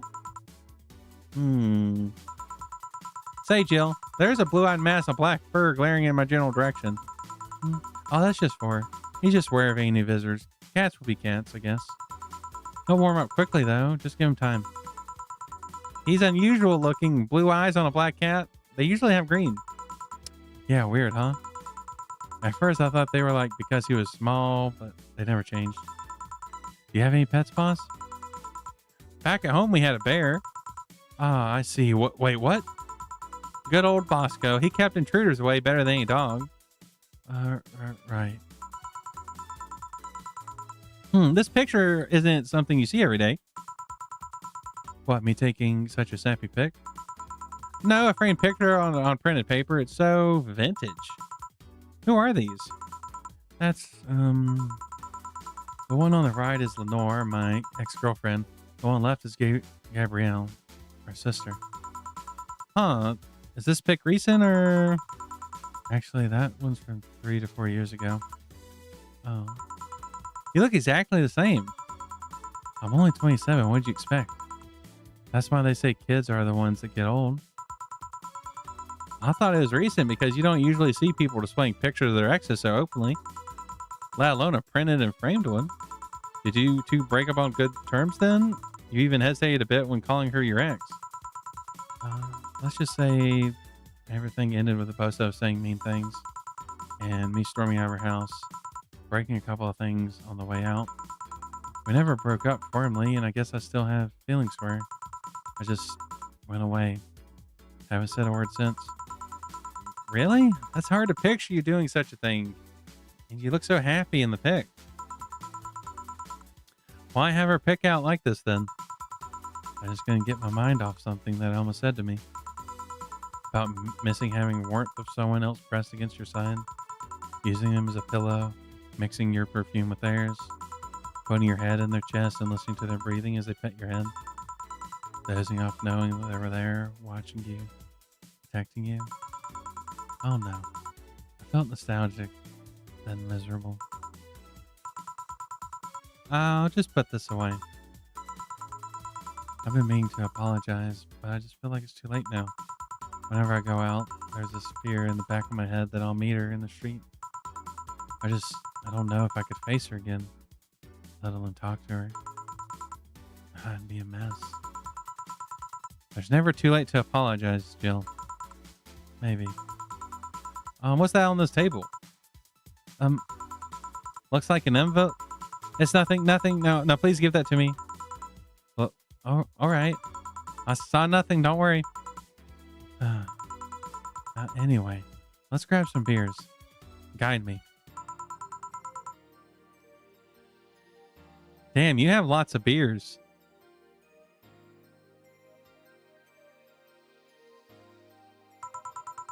Well, the BTC gives me discounts and a point card I use every time I buy their alcohol. With that, beer is actually the cheapest drink I can get. Is there any difference between the drinks at the bar and these?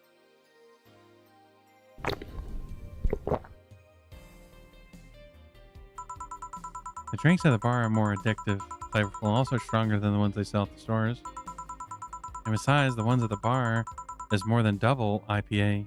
This one's more of a Pilsner. In English, please. This one's lighter in color and lighter in flavor. Oh no, it doesn't seem to taste lighter to me. Is this one made with that, what's the name of that base liquid you use at the bar again? Neutrogenic, dichrometrical lidogen, or NDL? Ooh. It was a supplement or something, right? It was an experimental fluid they created to replace water when maids kissed polluted water supplies. The effects of pollution turned out to be temporary, so NDL never went into mass production. But the BTC still commissioned its use in their bars. And this is one made with it? Let's see. Yep, here it is. Near the end. NDL and cornstarch.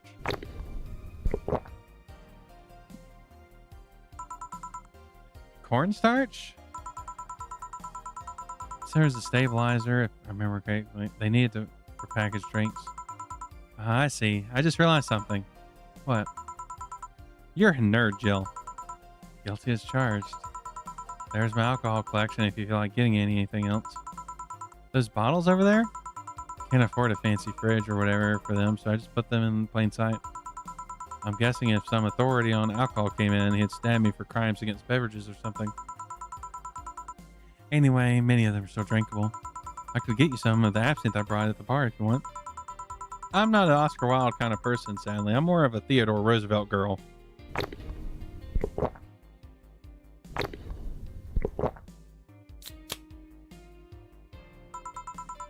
I have a teddy bear in my closet, but I don't think you can drink it. Nah, that's not what... Oh, wait, you do. I'm not ashamed of Dr. Fluff, but it just so happens I can have a cat. And I don't want the bear feeling spilled all over the place. Oh. Anyway, beer's fine, don't worry. If you say so. Where did that collection come from anyways? Calling it a collection is too generous, I think. I got from my grandpa. He made a will where the only thing stipulated was I got them. Heh, that's sweet. I'll write down some of them over the years, though. Half of them have colored water instead of alcohol. I guess you need to be an expert or something to notice that difference. Yeah, I make sure the water is the right color, though. Bottom line, if you want to taste anything from it, let me know. You're too kind. On a side note, it surprised me you kept that poster of me in the room. And even more that you hung it in plain sight. When I gave it to you, it was more or less a joke, you know. Does that make you uncomfortable? If it doesn't make you uncomfortable, why would it make me uncomfortable? It's my own face. I'm still wondering why you did it, though. Aside from filling an empty spot on the wall, I don't really know. I just thought it was funny, too. I guess it's like if someone gave you a, I don't know, a dildo-shaped trophy or something, you had it there as a conversation starter. Oh, yeah, you know that old chestnut. Like, not even just like a dildo, but a dildo-shaped trophy.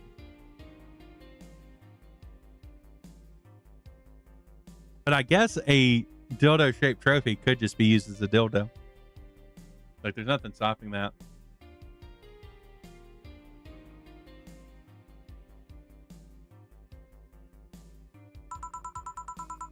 Although no one comes here anyway, so it's kind of pointless. What, no steamy nights of passion?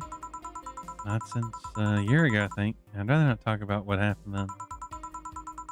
Did someone hurt you? Because if they did, I can go dish out the pain. No, nothing of the sort. A different kind of mess. A comfortable mess, not a not being able to have sex for reasons mess. Glad to know you have my back, though. That's what friends are for. Wait, you talk about the poster and compare it to having a dildo-shaped trophy? Did you just call me a dildo face? That's what friends are for. Hey, Jill, where did you get that black poor ball? Well, as with any black cat or house cat generally, he's actually a stray. I found him in the alleyway near the building, not long after I moved here, I think. Ah, I see. It was quite the sight, though. He was cornered by all these dogs, but they were keeping their distance. He was holding his ground, hissing and scratching as much as he could. There was a fried chicken bucket nearby that had some rainwater in it, so I threw the water over the dogs. They ran, and I figured the cat's mom would be nearby, so I left. Then I noticed people looking in my direction as I walked. Turns out the little shit started following me. So you brought it home?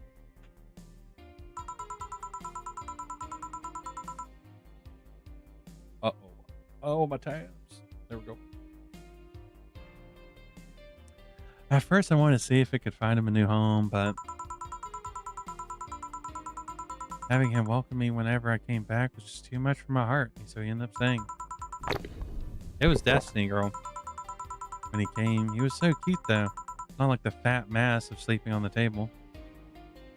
Or, hey, you're not a spring chicken yourself, you know. Thanks for the hydrate.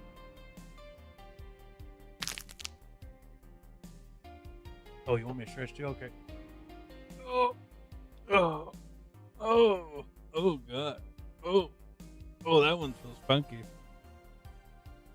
Oh, oh, oh.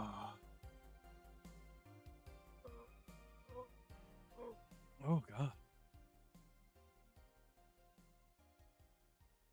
Oh. Oh.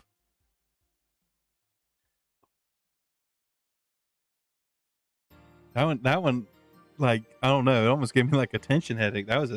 My back must have been crunched up. Holy fuck.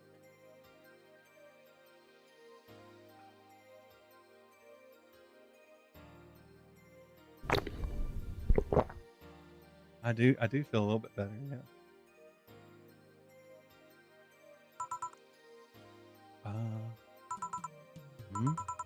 Oh, shit. I actually did that in front of someone else. Oh, ho, ho, ho, ho, ho. Anyway. Don't anyway me. Do you normally speak for your cat like that? Maybe. I wonder if Gil's all right. You worried about him? You make it sound like I'm some emotionless robot. You can be hard to read. I wouldn't worry about Gil so much, though. There's 3 things I know certain about him. First, he can take care of himself. Second, you can sincerely trust him. And third, he absolutely hates bell pepper. He does? I've seen him even reject food that's been in contact with him. Man, what a baby. Unless he's allergic or something. He's not. Man, what a baby. How did you meet such a guy? He showed up at the door at the bar. He what? Well, it was shortly after the whole incident with Robert and the levitation potion. Right, levitation potion. It was a slow day and he just showed up at the bar. Offered him a drink, but he said he didn't have money on him. I couldn't leave him alone, so I pretty much gave him the drinks for free. And after a couple, he broke down crying. Huh? I don't know what he did, but he was really, really regretting it. He wanted a second chance or whatever, and I told him if he could wash himself, I'd find him a job. And I'll be damned, he looked totally different the next day. Damn. I tried and failed to find out anything about him, so I decided to take him at face value. I judge him for what he did as an employee. And aside from the occasional sudden escapade, he's been loyal as loyal gets.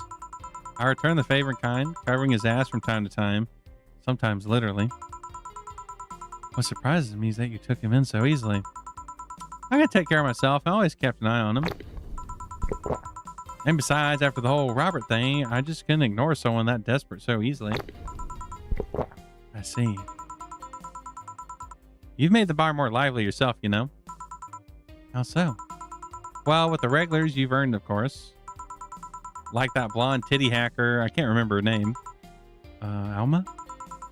I was going to say Armitage. She's a nice girl, you know. I don't think she's young enough to be called a girl. Says the girl who's eternally 17. In any case, she's really lovely. When you hear her speak of her family, she speaks with such love. Her face just brightens up. Makes me kind of jealous that she has such a close relationship with them, to be honest. You have a bad relationship with your family? Not bad, but I'm not exactly close to anyone aside from my mom, dad, and aunt. But back to Alma. I'm really hoping she finds a nice guy to settle with. I mean, she's so bent on finding one. Can't help but want her to succeed. Oh, I see. There's also that sex worker robot girl. Dorothy? She intrigues me, though.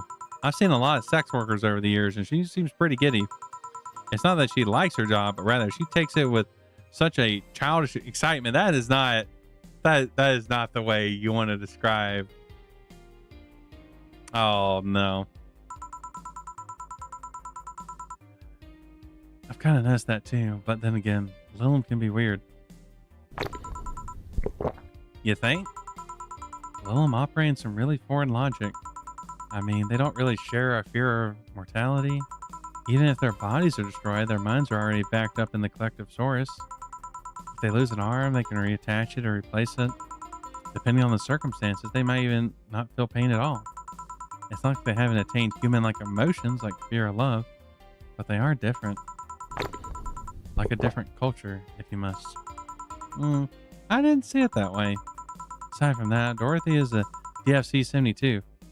It's a social interactions model or something. They don't get positive reinforcement straight from their bodies if they're fulfilling their main purpose, so I'm guessing she gets built-in push whenever she's in a meaningful or challenging social situation. Social interaction. Interesting. The name Lilum is a bit weird, though. Is it?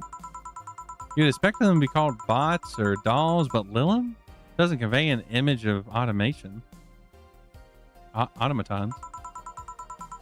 Just the tip. Bots and dolls are considered slurs by them. Bot is akin to calling them... Oh, I'm not going to use that word. Okay. This is definitely 10 years old. Doll is like calling them fake. Wow, thanks for the advice. That aside, do you know why they're called Lilum? As far as I know, because all of them come from a bigger AI called Lilith. And Lilum are Lilith's offspring in Jewish folklore. Oh, cool. Hey, speaking of names, why don't you like being called by your full name?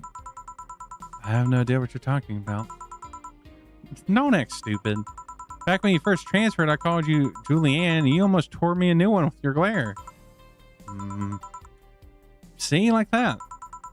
It's no big secret. It's just one of those things that feels silly when you say it out loud. Try me.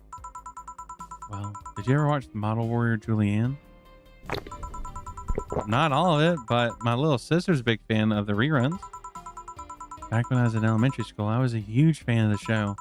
Had everything from the dolls to the costumes to the lunchboxes. It didn't help that it was one of those shows that got strapped literally everywhere. I saw a couple episodes once. They were really nice. It was beyond nice. The show's about a model who could transform into an armor-clad magic knight. She fights demons born from greed and vanity. How the show presented Jules hating her job because of invited enemies, and yet still found solace in trying to be a role model. Hell, the main character wasn't a kid. Julianne was an adult that became younger when transformed. I say it was a pretty ambitious kid show. Even by today's standards. Just the fact that her enemies were literally issues dealing with beauty standards or body image? Challenging as fuck. Well, you got excited there. And that's the problem. Back then I was obsessed with Jules. I sang the songs, dressed like her. I could even recite the full chapters. Something tells me you still can. That's beside the point. It was nice while I was in elementary school, but then I went to middle school. What a surprise. Tweens are jackasses. They went out of their way to tease me about the things I did back then. I don't hold it against Jules. I always hold my grudge against those fuck jobs. That sounds rough. You know how most girls worry about their thighs at that age? Wait, huh? That seems a random thing to say.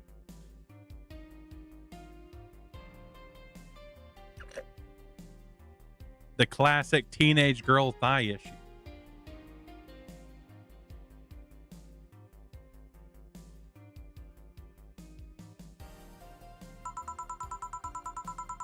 I'm worried about jerk asses singing the theme tune to that show mocking me.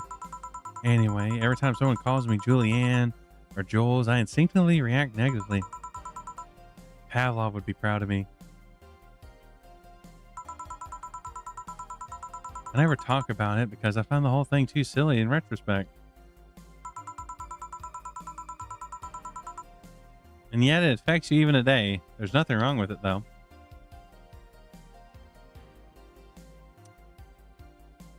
Hey, I'm a pretty simple dog.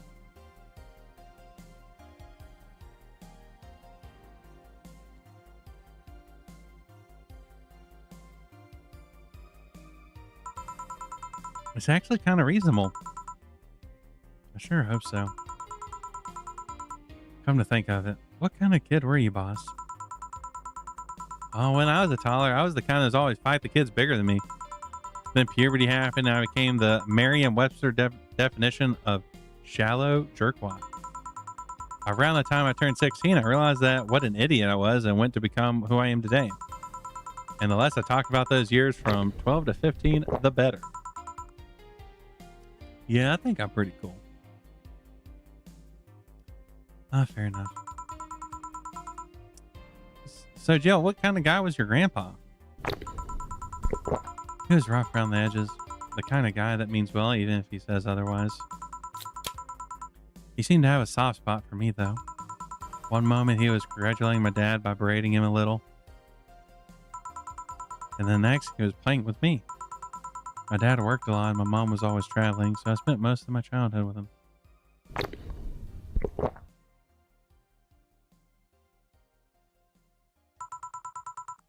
Can I ask how he died? Out of old age. My dad says his last words were something like, fucking scientists create a talking mannequin, but they still can't let you upload your brain. Why the question? I'm curious about you.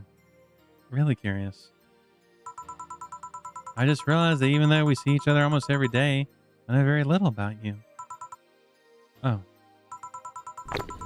From what you tell me, though, seems like your grandpa's personality rubbed off on you a bit. I've heard that once since I was a kid, actually. You know, boss, I'm a bit curious about your circle of friends. What kind of people do you have in it? Keep in mind you're included in the circle too, so any insults you hurl will apply right back to you. Anyway, I have this friend I've known for a long time. A red-headed, glass-wearing gun nut called Iris. The one you called for the helmet thing? That one. She's managing the BTC bar in Panama right now, if I remember correctly. She's managing a bar too? I got the idea from her, actually. Oh. It's called N1 RVNA. And if you thought the city was dangerous, you should see the people she has to deal with there. Piracy ain't nothing to fuck with. And means like an annex to another business. What else does she do? I think the bar was originally her hotel's bar. She moved the bar to its own building elsewhere and opened up N1 RV and B in the hotel instead. Oh, weird decision. I believe she said she wanted a place away from the noisy rich tourists that go to the hotel. So that bar is her woman cave. Oh, woman cave. That aside, let's see. Friends. I guess there's also my little sister, but that's a given. There's also my old partner from when I was with the Neo San Francisco police force. Good old Lexi. Could give her a call sometime. Wait, you were in a what? I've done lots of things, Jill. I spent a short time collaborating with the police force. I've been a wrestler and MMA fighter, chimney cleaner, lumberjack, pet shop attendant, corporate mascot. Corporate what? I still see my face on some websites from time to time. Anyway, aside from you, Gil, my sis, Iris, Lexi, I guess there's a lot of people that don't want to see me in harm's way, especially because they're the ones that want to hurt me. What about you? I guess I have acquaintances here and there. Back at home in college, I went out a lot. But I feel more like going out was the pleasure rather than the people involved. Aside from you, Gil, my closest friend since moving here is Alma, and Dorothy. I mean, sure, there's always 4, but that cat's a hermit that refuses to go out. You know, he's a cat. Hey, cat's fine too, you know. Hey, boss, what will you do when the bar closes? I don't know. Maybe I'll take a friend's offer to work with her. I was also thinking about going back home and helping with things there. Maybe going traveling for a while. Let's see. Oh, but don't worry. Bureaucracy's slow as fuck, so they won't close the bar for quite a while. Better enjoy being while you can. Yeah, maybe. Will you be visiting me in whatever bar I end up working in? I have a bone to pick with the guy that supervises the bar I'm planning to get you transferred to. I go there even though I have virtually no reason to. With you there, I'd have something pleasant to look forward to. You're sending me someone you have problems with? If I had to trust another bar owner, it's certainly him. He's actually a pleasant boss from what I've seen. The fact that he and I have tendency to go at each other's throats is an unrelated matter. I'll trust you on that one then. Don't worry. Maybe I can get you a bracelet made out of wood pieces from the bar's counter or something. We'll see. Hey, I'll tell you what. When the bar closes, let's go both take a vacation. Go on a trip. I'll clear your mind a bit. Yeah, maybe.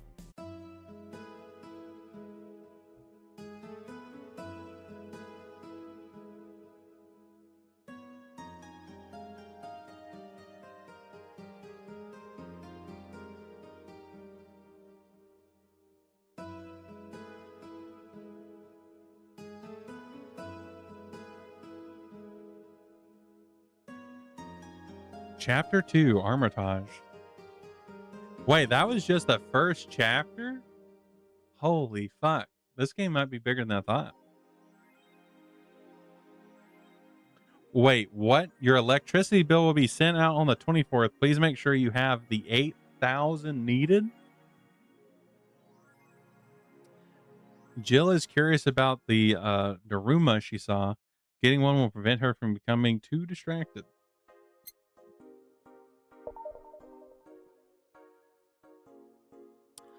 Oh. And boss left the hoodie. Let's see what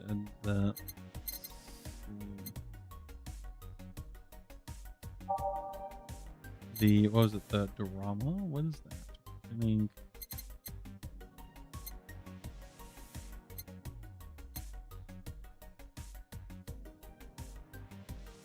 okay. The shoulder massager, I'm sure it's just for that.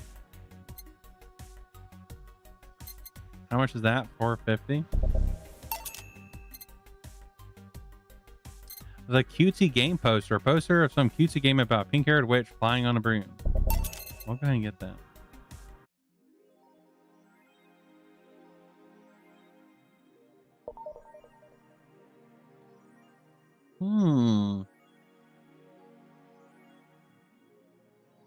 I think this is a good time to pause it. We're going to switch over to some cyberpunk.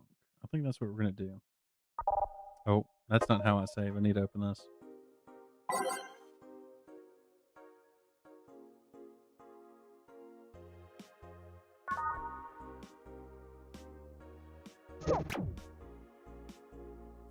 Bump, bump, bump, bump, bump, bump, bump.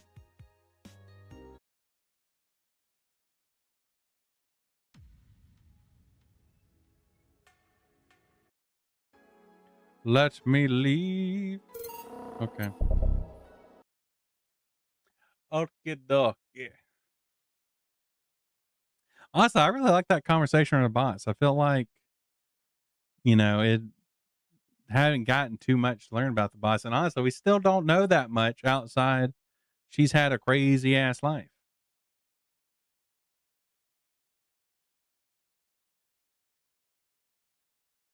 Where are you, cyberpunk? There you are. Oh, I need to switch over. I need to make sure I switch the game category to cyberpunk.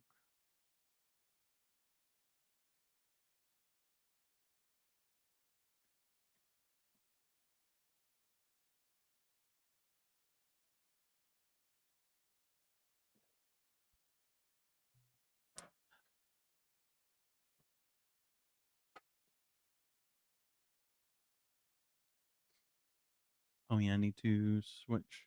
No, cyberpunk, you blocked me. Now is not the time to edge me. We edge after.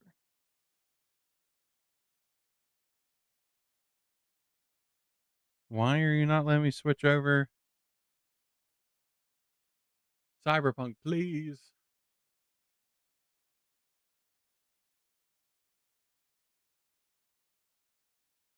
It's not wanting to take it. OBS doesn't want to take cyberpunk. Okay. Maybe now. Hold on, we'll do this. Switch over here for a second. There we go. I had to trick it.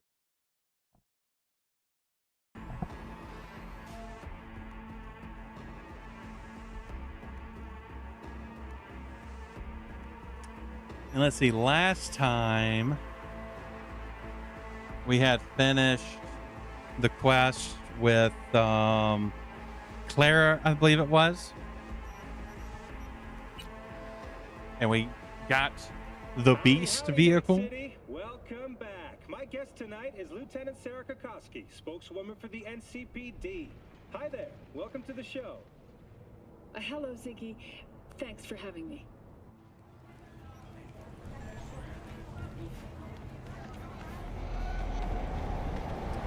I do want to go to a Ripper dock because I have some stuff I need to upgrade.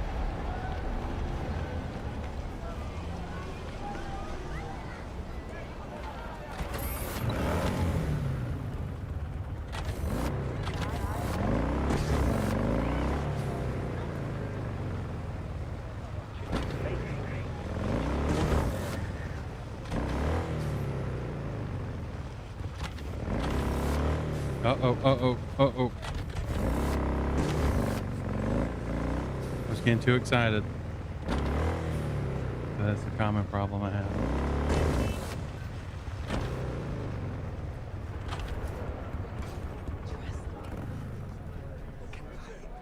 You high or what?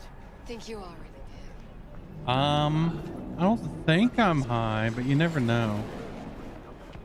And I tell you, no! The Arasakas are no ordinary plant. They're not even human! How do I get in there? Their bodies, they never age! But notice their eyes, cold and dead! Bro, why are you talking about vampires?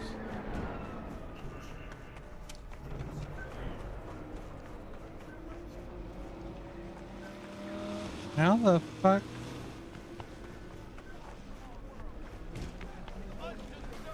Oh, here we go.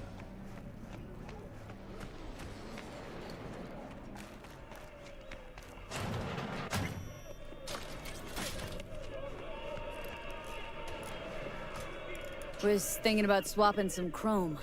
Got any new toys? Have a look. Let's see. How do we unlock more? Oh, there we go.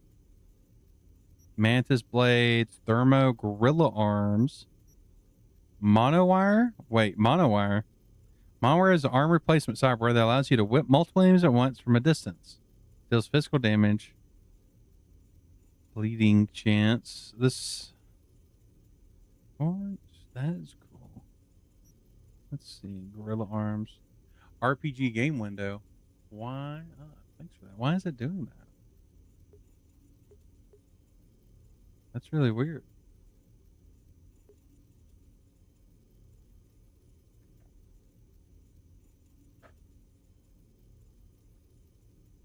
Maybe when I did this? No. Huh. Yeah, I'm not sure why I did that. Oh, I need to do that. With that. There we go. Yeah, appreciate the heads up. Tier 3 mono wire. That's 28,000.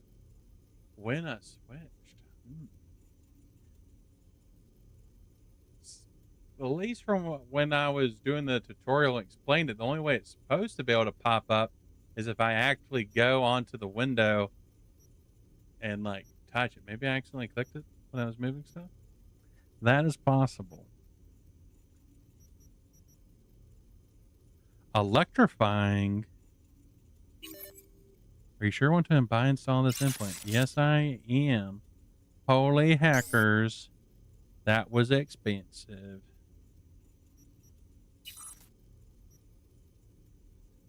Titanium bones. Kinetic frame. What is that? Scar coalescer? Let's see what legs. Reinforced tendons. Press space in midair to perform a double jump. Jenkins tendons. Increase sprint speed. Fortified ankles. Allows you to charge jumps for greater distance. Hold the charge and release the jump. Lynx paws. 50% choir movement. 8% crouch movement speed. 25% fall damage. I think we're going to go with the reinforced tendons. Oh, that was expensive. Circulatory system.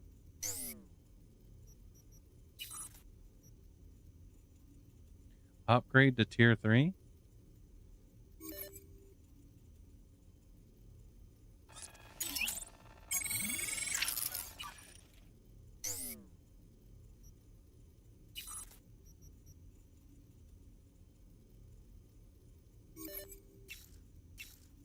Oh, what's this? Quick hack damage, damage over time.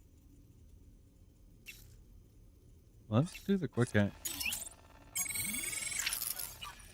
I think that's kind of a thing.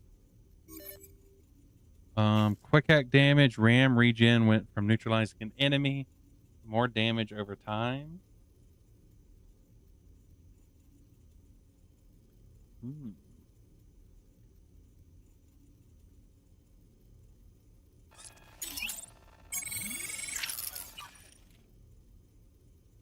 Now, how do I use this?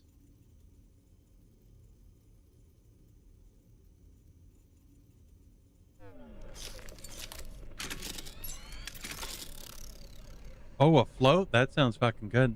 I could have actually had a float now that I think about it. Oh.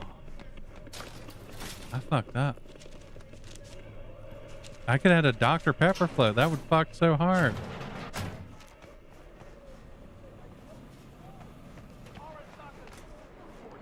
Ah. I mean, I am pretty silly.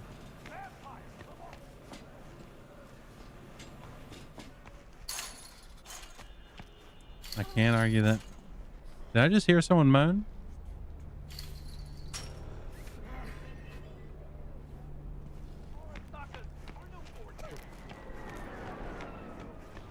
How do I use the monowire? Let's see, cyberware. Let's see.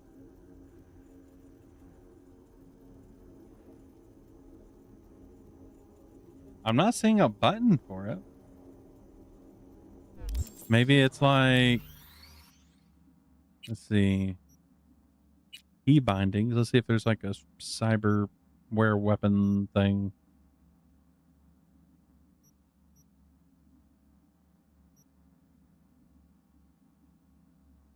Cyberware systems, E?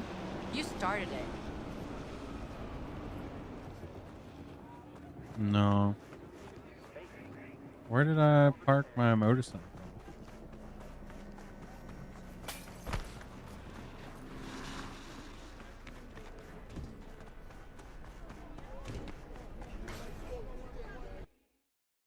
Oopsie.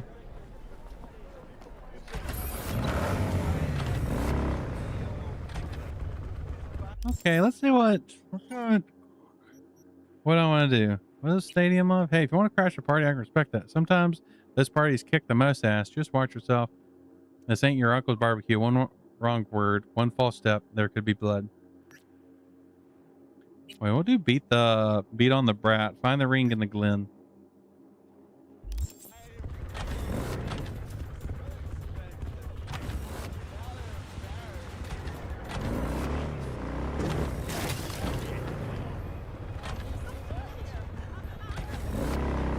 Don't be walking in the street. Come on. I'm a bad enough driver as it is.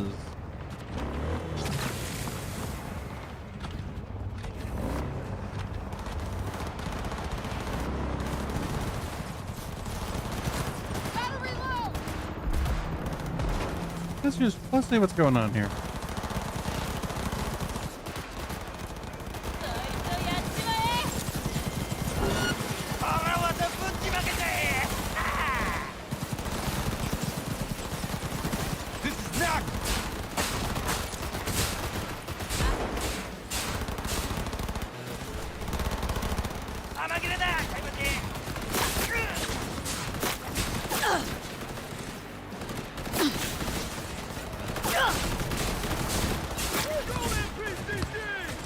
Monoware is kind of fucking badass.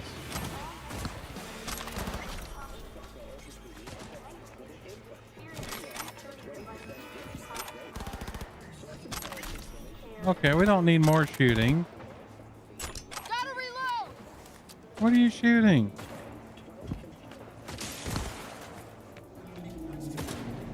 Oh.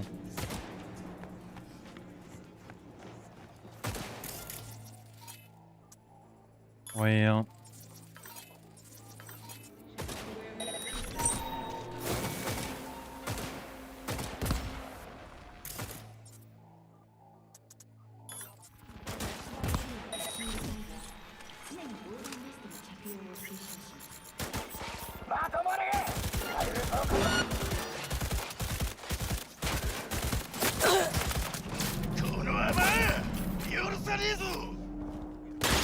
What'd you call me? That wasn't very nice of you.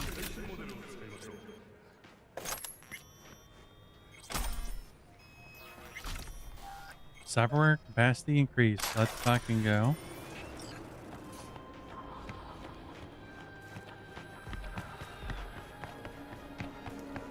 Don't say I ever help. But granted, I kind of just did this so I could loot them.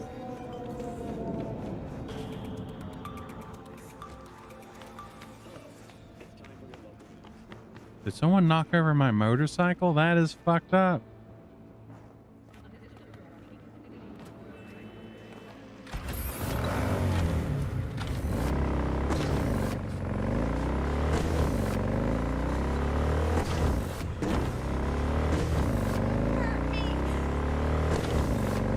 We're really fussing about a gunfight that's happening like near y'all. Come on, this is Night City. There's a shootout happening fucking constantly. Uh-oh. Ooh. Okay.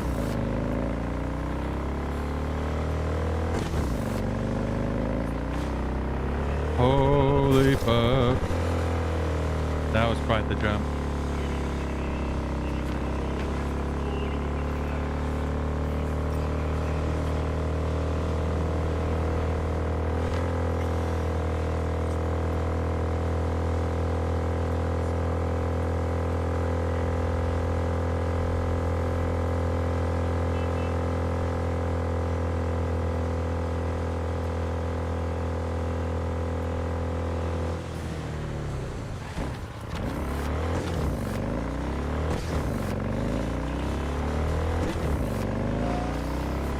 Now I'm interested in how the romance stuff works. Like I know it's a thing that can happen, but I'm just like, you have to just get so far and request with people.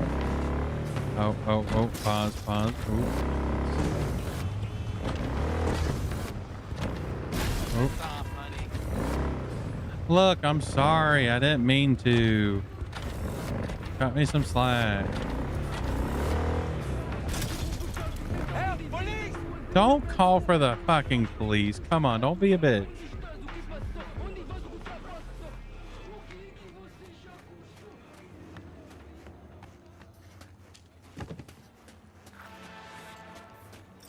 You said you were looking for work. And I found it! No, this isn't work. Have you ever thought what would You happen Cesar. to us if we I'm lost? here for my fight. Yeah, that's me. Toughest hijo de puta in the Glen. Mm-hmm. And the worst father in Night City. Damn, getting caught. Michaela, baby! I know what I'm doing. You gotta I'm not trust talking to you. First you spend a fortune on chrome, and now... Ugh. I give up. Beat some sense into him for me, okay? He needs a good lesson. I will do that. Michaela, wait for fuck's sake! Nah, dude. Listen, You a I baby need a lot daddy. of scratch and fast. That's why I'm only taking serious wagers. I'm putting my ride on the line. Either you match it in cash, or you can forget about the fight. How much do I need? Ah, 20K. Okay, I'll go. I'll go make some money. I swear. Let's see.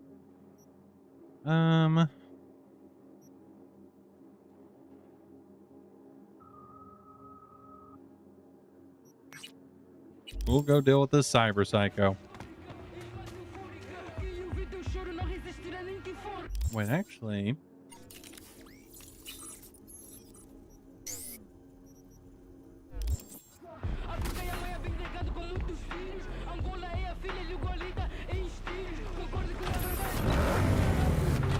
Okay.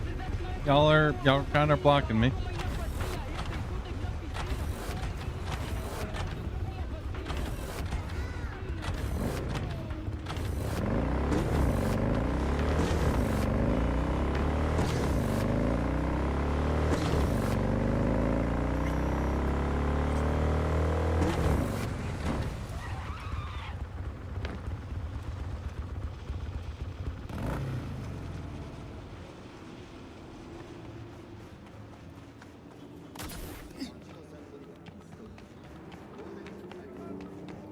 Y'all are walking around awfully fucking casually for there to be a cyber psycho around here.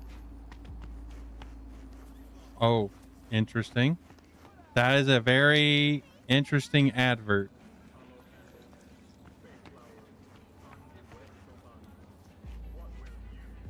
Like, they're just showing whole ass right there.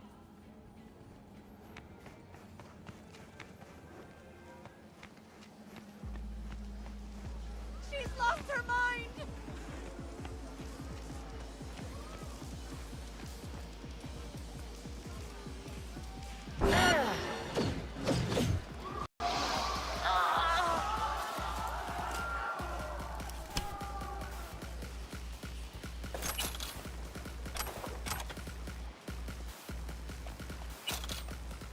Did you just fucking flee? No, I mean, we got a loot. My dearest Lynn, I heard you've been worrying about security at the wedding. Well, put it out of your mind. One of our biggest stars, you know that your comfort and peace of mind is our top priority. I would never, ever let your sister ruin your big day. I'll see it to myself. You have my word.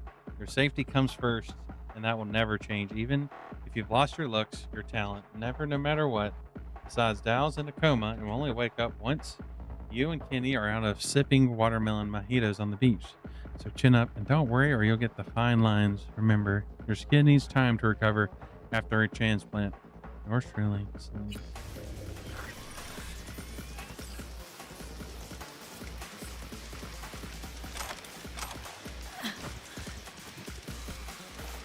Oop.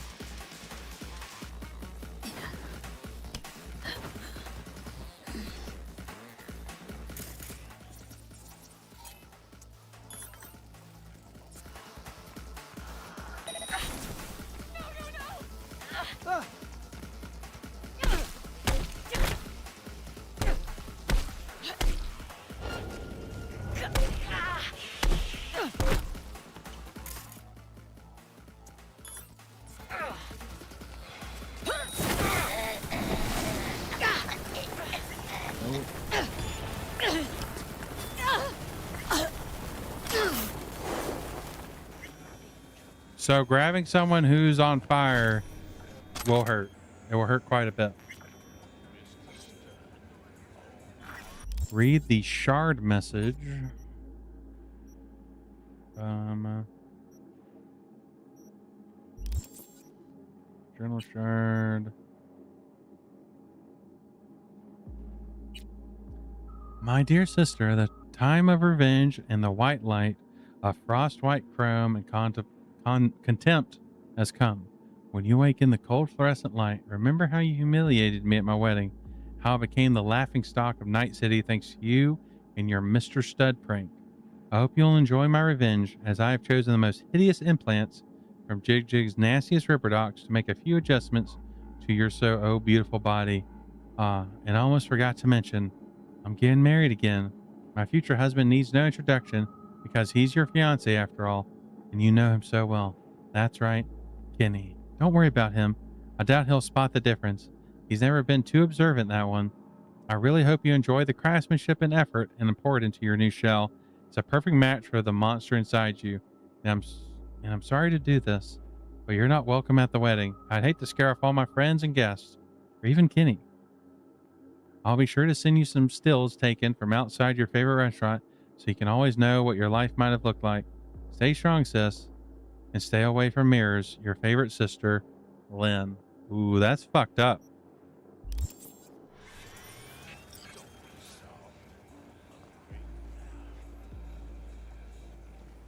Her fit, though,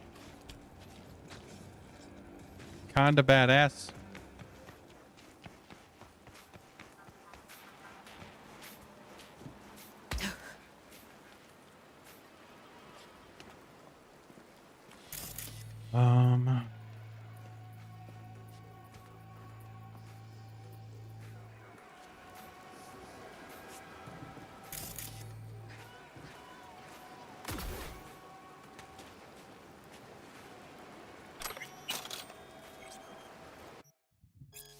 The scene opens with a close-up on Kenny and Lynn posing for a wedding. Pictures by a seaside cafe. Sign and logo visible in the background, slight blurring but still eligible. Scene shot against the sun with a slight glow and lens flare. Typical lively wedding music plays in the background, while the wedding guests' conversations are a dull roar punctuated by the loud laugh and cheerful shouts. Sudden change of mood, the music shifts into something more ominous while the sound of the motorboat engines roars loudly, obviously approaching at high speed. Next scene is overcast. The motorboat reaches the shore. Camera panning the figure on the motorboat. It's a terrifying double of Lynn, borged out with a face contorted in pain and rage. It's Lynn's sister's, Dow. Dow angrily confronts her sister, accusing her of putting her into a coma by spiking her wine, then installing the worst combat implants in her while she was unconscious. Dow lifts her arms to reveal the implants. The colorful party lights glint and dance on her chrome forearms. Lynn's face turns to stone in terror, and the music soars in a dramatic crescendo. Close up on Kenny's confused face, his eyes darting from one sister to another. Dow hurls herself at her sister, but security steps in at one last moment and they all tumble into the waves. The final scene of the season comes to an end with a loud splash. End scene.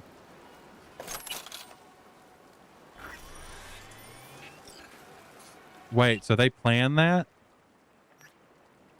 Got some good news. There's a happy ending to your favorite TV show after all. Our psycho star is alive and well, flickering you the deets. Glad she's alive. Maybe there's a chance she'll start telling apart real life from TV so we can start helping her. Holy fuck. That was... let me scroll. Let me scroll. It's not letting me scroll. What is happening? Come on. Scroll. Okay. I'll just... There we go. No so. And what will happen when she finally realizes that massacre wasn't fake blood and artificial limbs? Get a load of this. It wasn't an actual wedding. It was supposed to be an episode of your favorite TV show, Saigon Sisters. Spoilers incoming. The plan was to pit both sisters against each other by chipping one with faulty implants and putting her in a coma, not from an allergic reaction, but a legit poison. In the meantime, the other sister gets plastic surgery to look like the sister in a coma so she can marry the latter's fiance.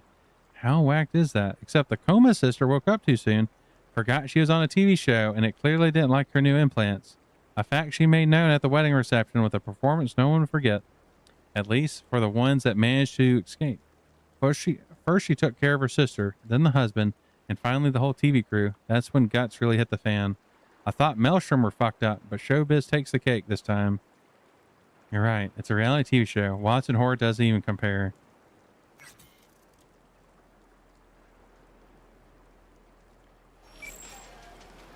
Holy fuck.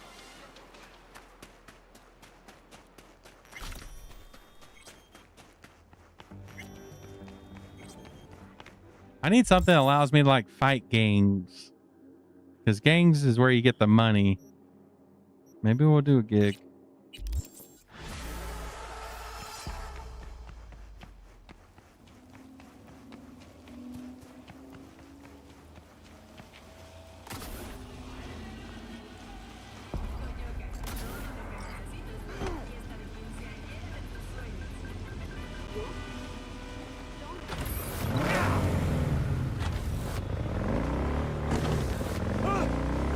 Oh, quit your panic sounds.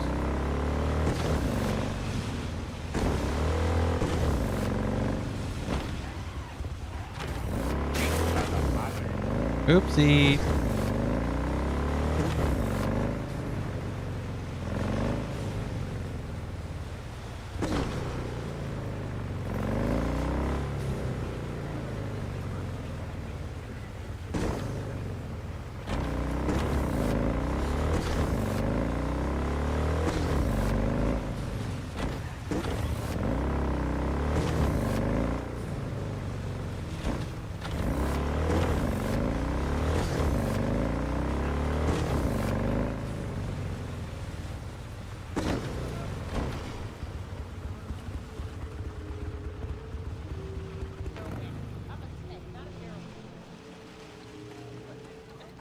Just give me the cells. I won't make them myself.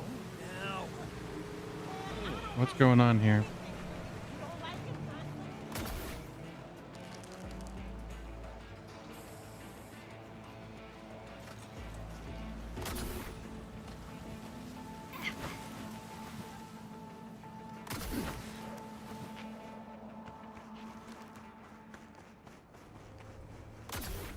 Uh-oh, uh-oh.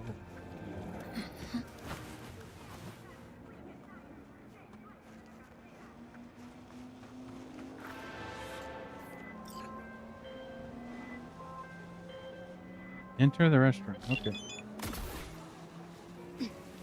Gig type thievery. Still data from Javier Alvarado's embezzlement activity. Location El Panesh Palo restaurant details. It's election season, so everyone's got a political stick up their ass. Can't say I like it, but it's good for biz.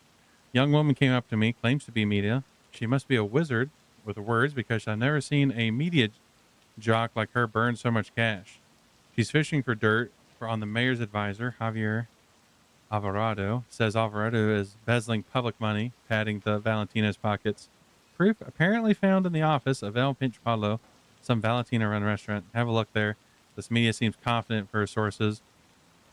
And you know how this rolls. She fronts the eddies. We don't ask who she writes for. But we're kind of like friends with the Valentinos.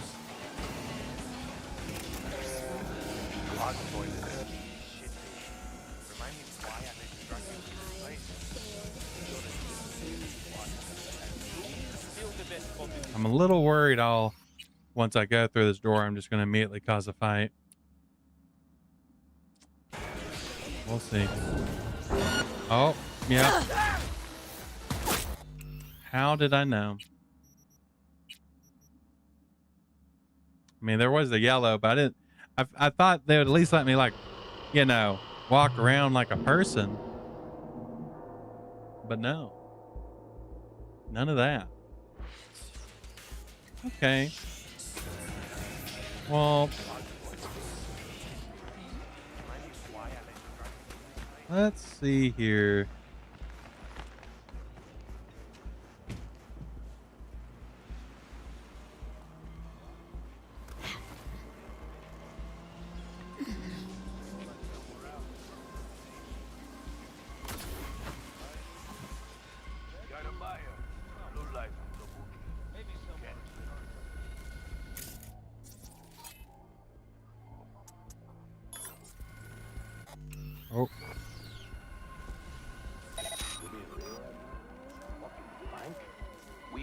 night before we even started scrolling.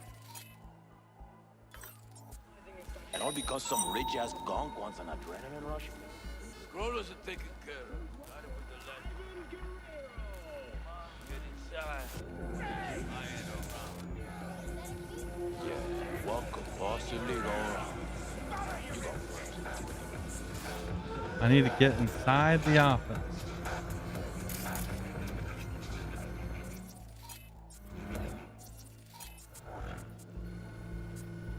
So I need to get inside the office physically. Maybe I can ping it.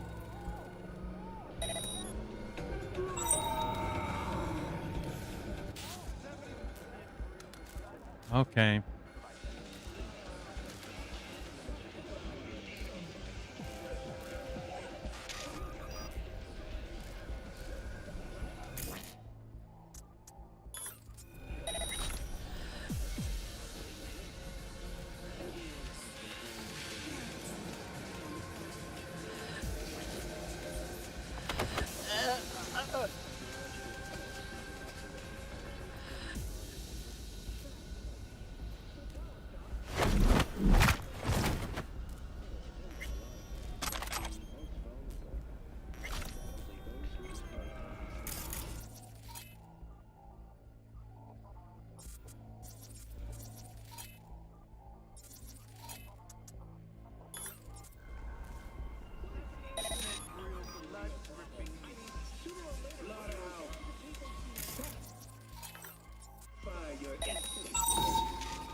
We're gonna go in here.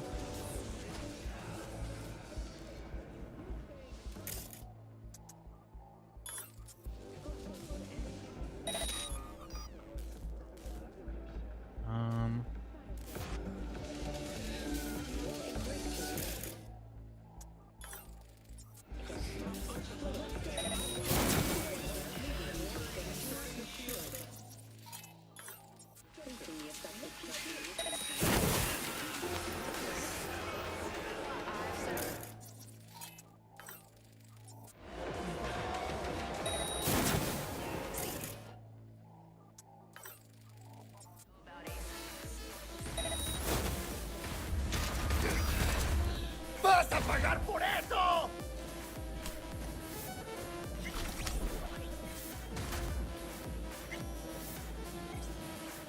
This ain't good. I thought I managed to get the door off in time. ¡Te voy a sacar las pins!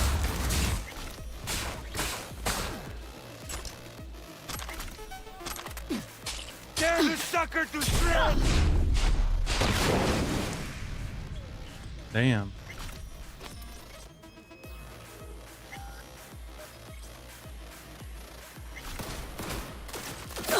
Where y'all come from? Huh? Where you come from?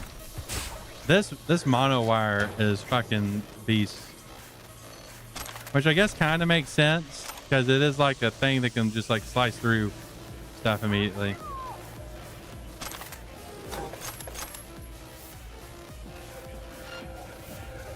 Oh. Let's do that.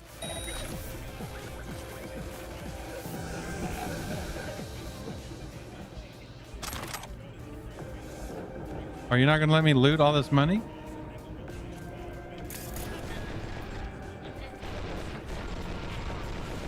You guys have that out?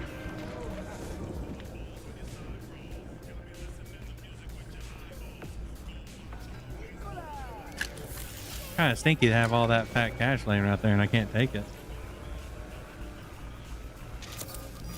Some things never change. Gonks tick the ballot and think they're actually making a choice. Only ever been one choice in this city. Corruption. Same shit, different assholes. And every There we time go, we got they it. think this time will be different. Well, we get what we fucking deserve. That's true.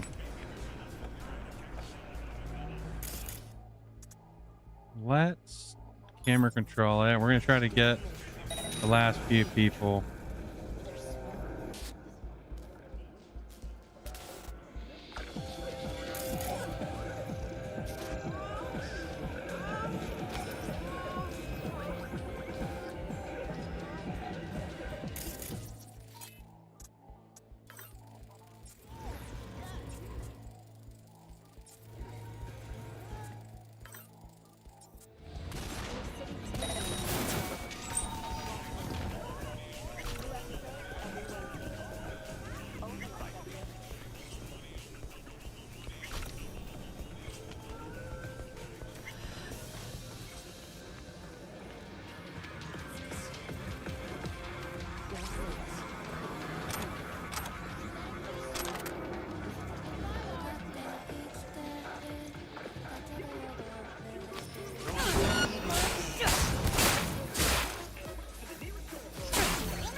No cameras.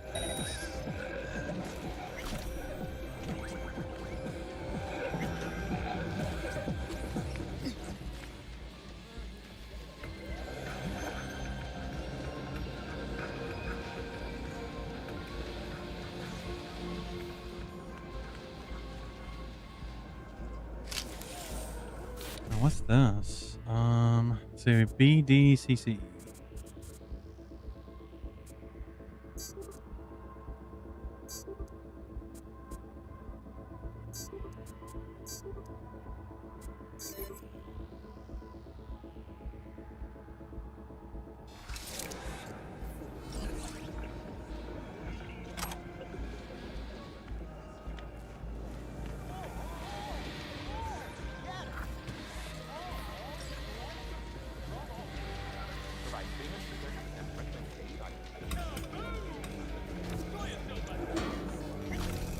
Oh, I guess another thing good about the mono wires, you could like, you know, they might need to take your weapons for whatever reason,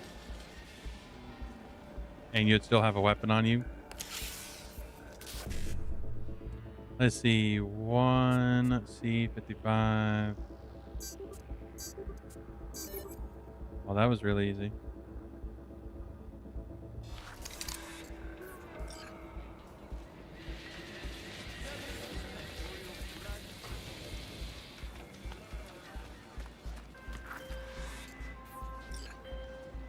Flawless, V. All according to plan. Glad I can count on you. Contract closed. Hey V, sorry I got you mixed up in all this.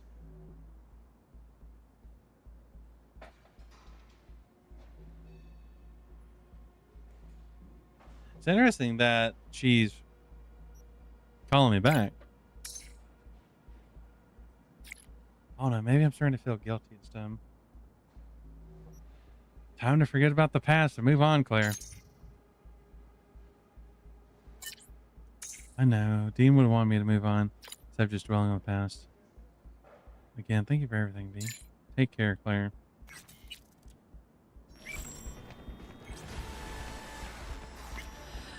Oh. ¡No vas a ir a ningún lado, perra!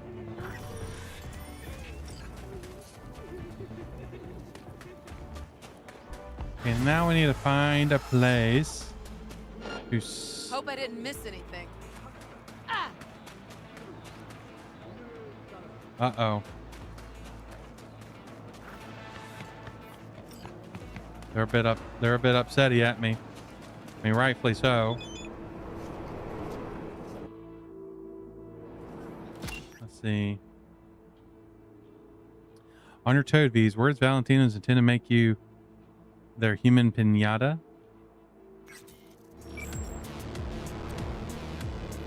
Uh-oh.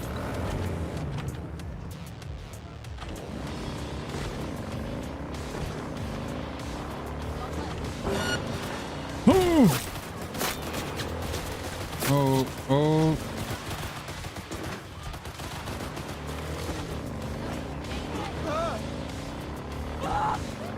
I was not expecting them to immediately be in a car. Oh, let me hit the emergency brake on it. Oh.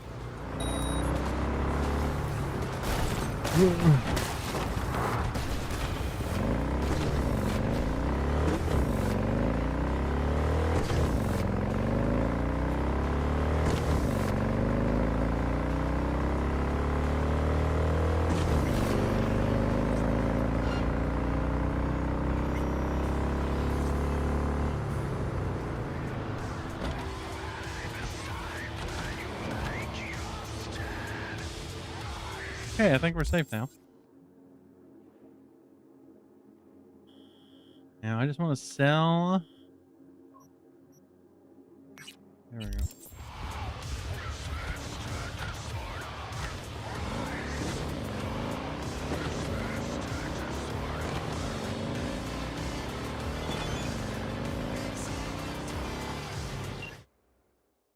V, I got a hot gig. Some soldier just opened fire on pedestrians at the pier. Try to grab him alive if you can. Well, let's give it a shot. Then I'll send you the right people for him. Good luck. He's outfitted in full military gear, so he should be a vet suffering from PTSD. But why the get up? Maybe he felt the cyber psychosis coming and wanted to look the part? Something doesn't add up. Okay. Oh.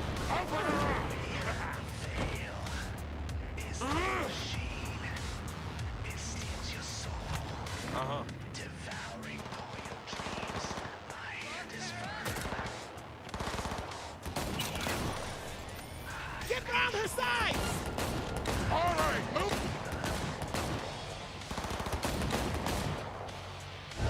Bang, bang! Okay.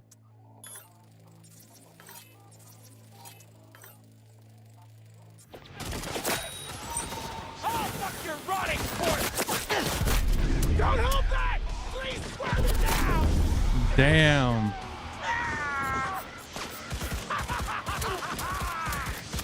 That was gnarly. That was... Oh.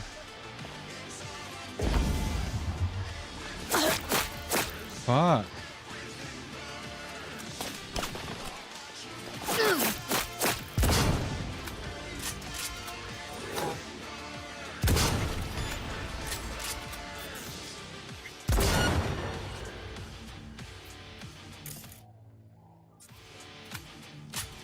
Okay, this sniper rifle is pretty fucking gnarly.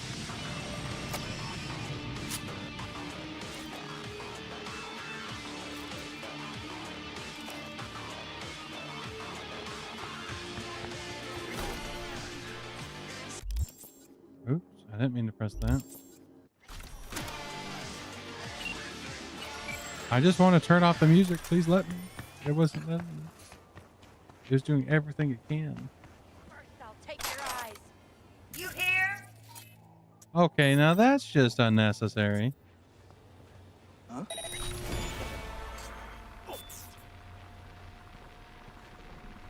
There. I ain't crazy. We'll find you and we'll chop you into. Okay, now.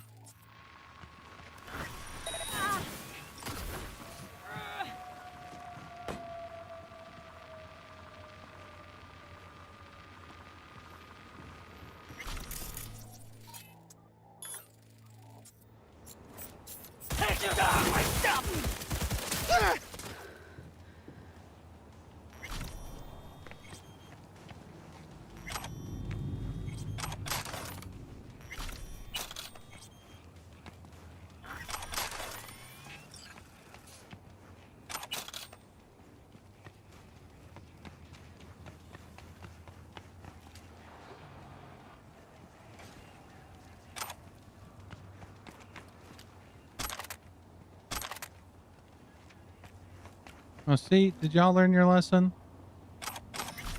Doubtful. That's an interesting bike.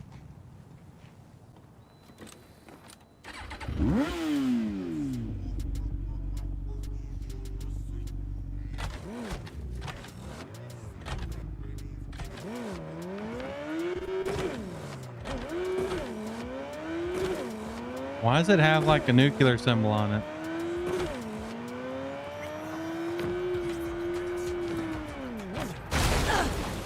Okay, okay. So that one does not handle as well as the bike that we did have. We'll summon it back once we get a little bit further.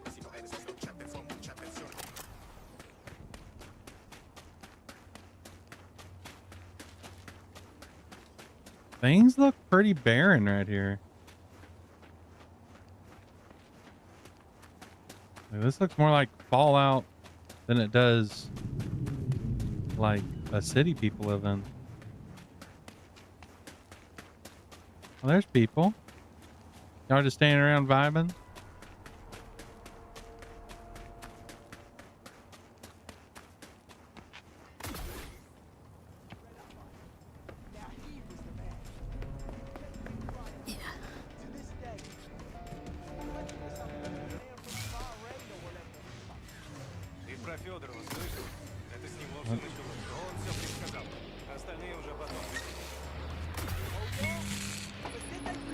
Okay, it does not like jumping up to ladders.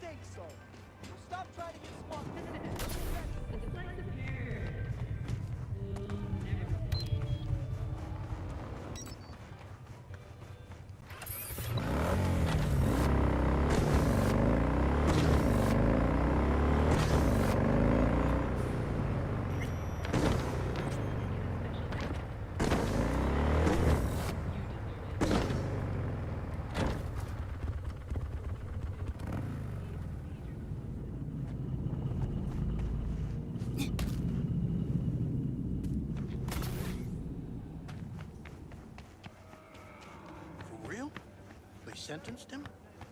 Yup. 116 years. Need some new iron. You choose. Let's see what she's got going for her. A Texa machine gun? That is fucking expensive though. Holy fuck.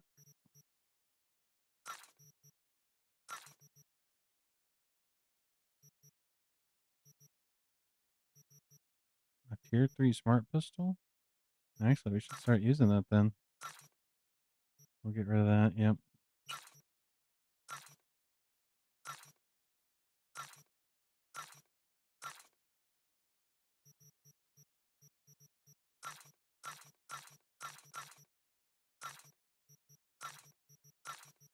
I should put that knife back in the stash so I don't accidentally sell it.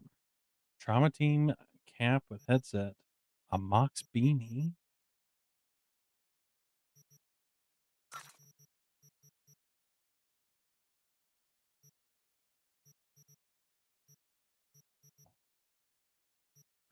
Okay. I could technically buy that, I think. I could buy that, that tech submachine gun. No, I can't. Got more body bags than that on our street every morning.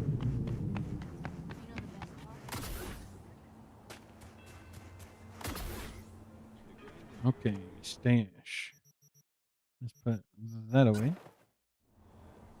And we can equip that now. Drawing the weapon automatically fills its ammo up to 15%. Panorama. Oh, it's already got the mods.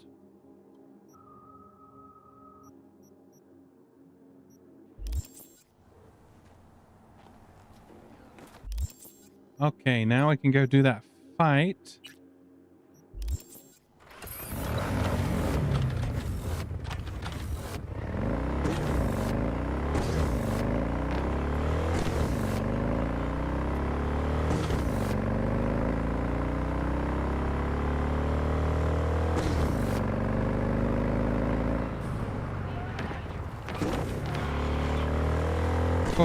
so I was not prepared for that.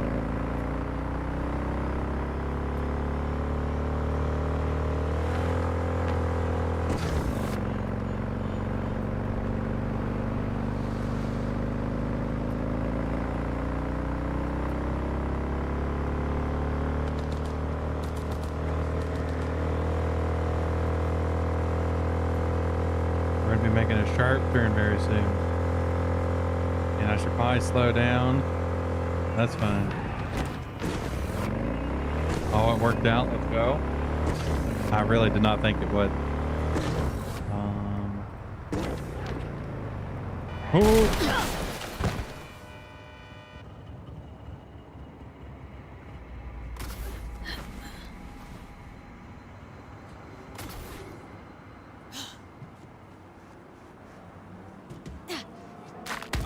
Oh, my leg. Oh, God.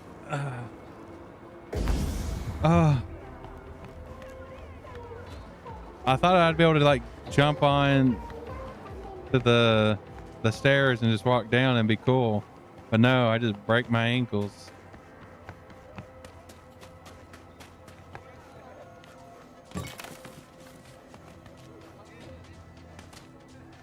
Oh, you're not gonna let me do my cybernetic jumps right here?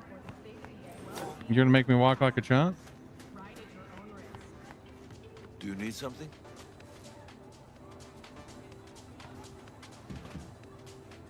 Oh, you're here, Padre? Well, I don't want to talk to you, Padre. I want to go through here. Little sis is real upset the neighbors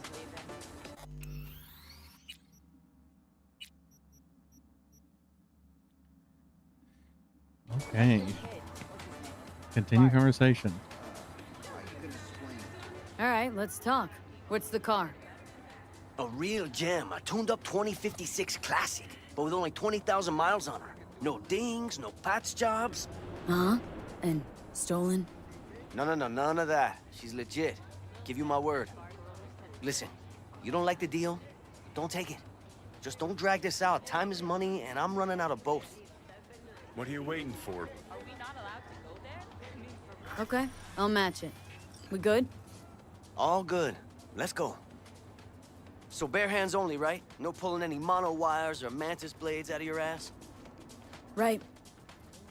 Unfortunately, I do have mono wires. I asked because the last guy I fought tried to surprise me with long spurs. Anyway, you ready to start?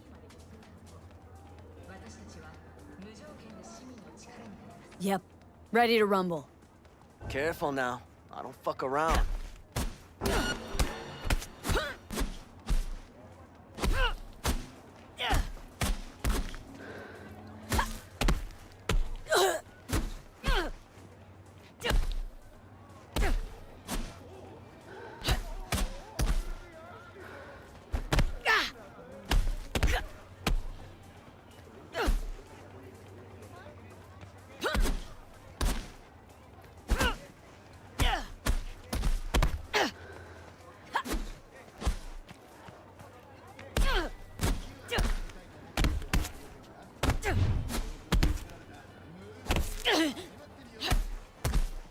I don't like how much you can like load up a shot and move. Oh.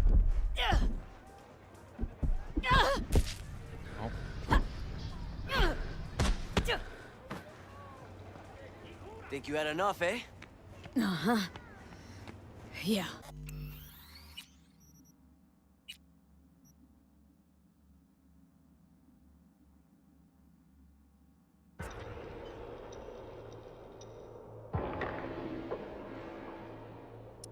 Try this again. I had him good at the start, but I don't know. I just the timing of the punches is kind of weird.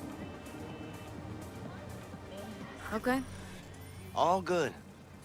So bare hands only, right? No pulling any mono wires or mantis blades out of your ass? Right. I asked because the last guy I fought tried to surprise me with long spurs. Anyway, you ready to start?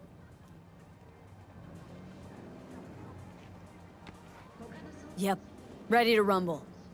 Careful now. I don't fuck around.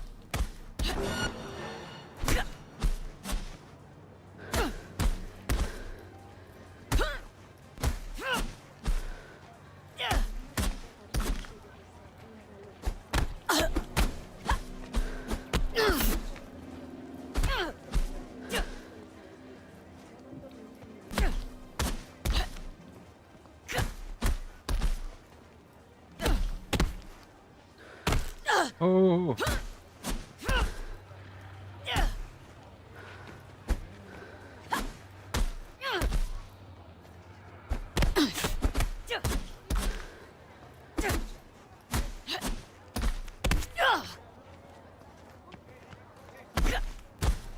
Like, I hit him when he wasn't blocking. I felt like that didn't do anything. Oh. Okay. Dodging just not going to do anything. Okay. Think you had enough, eh? Uh-huh.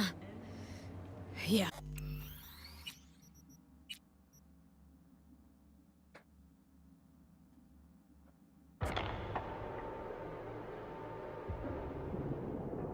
I might just not have enough strength. That might be the issue.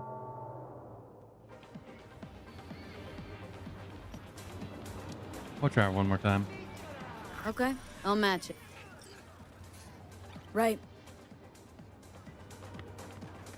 I asked because the last guy I fought tried to surprise me with long spurs.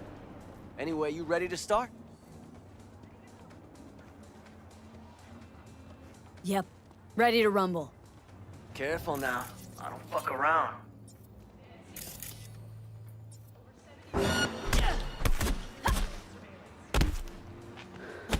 See, like, he was so far away, but yet that still connects. Is just kind of really silly.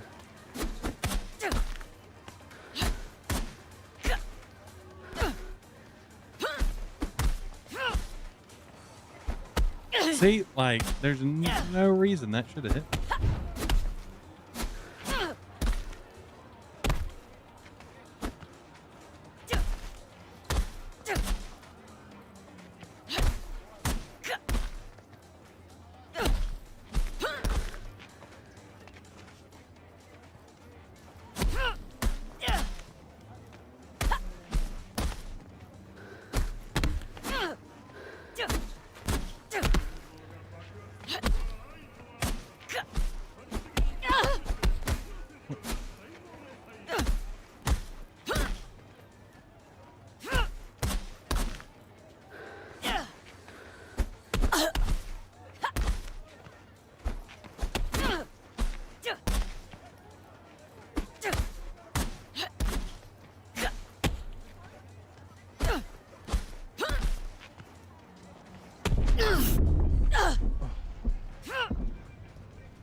Please. Oh.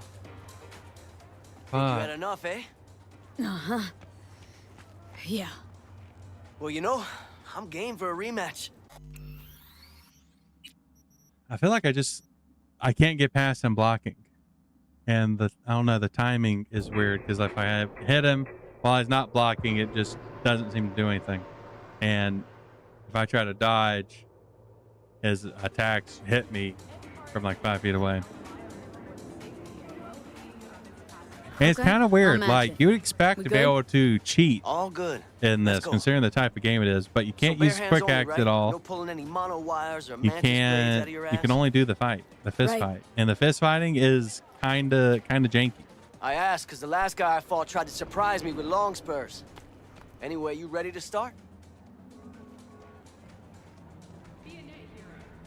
Yep. Ready to rumble. Oh, I did not mean now. to do that. I don't fuck around.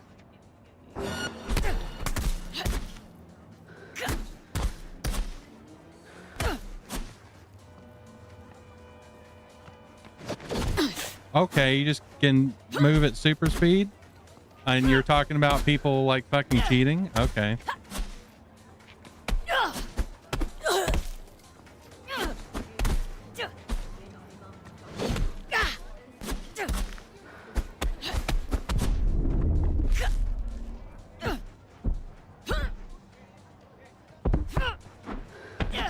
Okay, okay.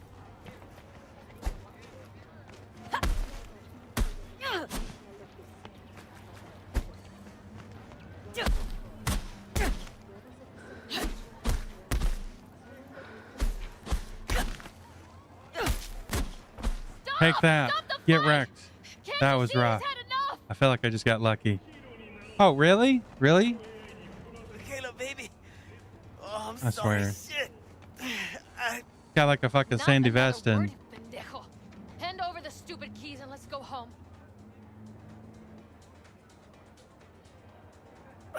Here. Spoiler for me.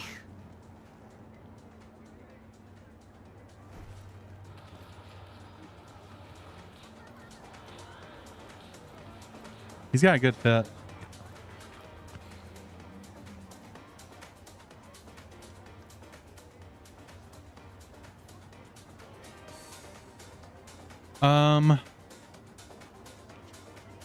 You can keep the car and the money. What?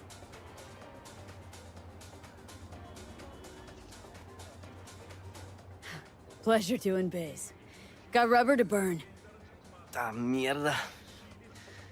She was a beauty. I deserve the money and the car. Little sis is real upset the neighbors are leaving. Let's get it out of here. Earned 50K from that and got a gold-plated car. Okay, let's see. Glenn, the Animals Club Rhino, a woman's legend, lays everyone flat. Let's see. Well, thought Caesars finally give you a run for your money, but you stood your ground. Who knows? Maybe you'll end up in the finals. I don't know. That was fucking rough. Like, maybe later. Maybe later, but we got this new car.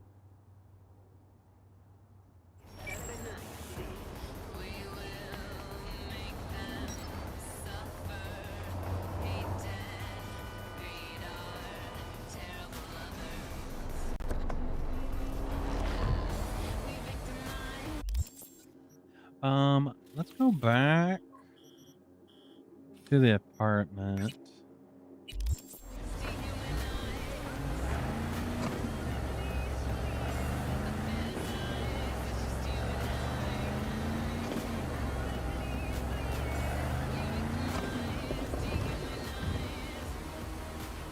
Yeah, I feel like this car. This car would have to be worth like well over 100,000.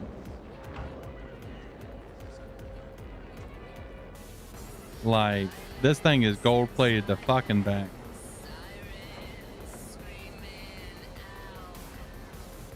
Seriously?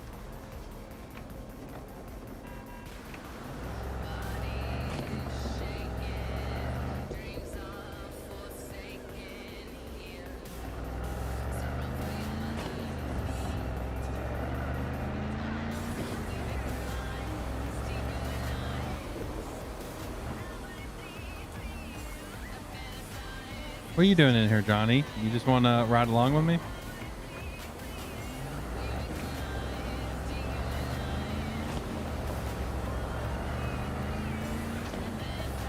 Kind of vibing with the song.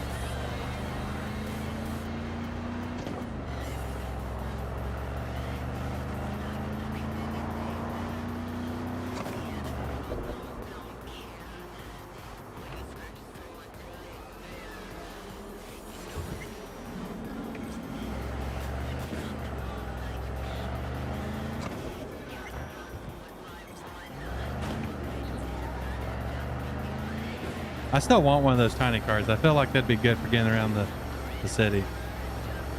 Like, this thing's a fucking beast. There's no reason this should be on these tight ass streets.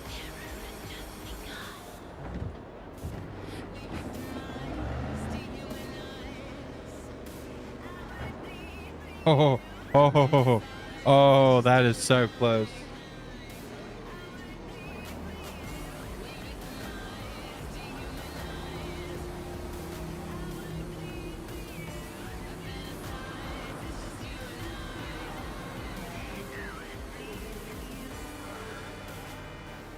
Don't honk at me, jeez.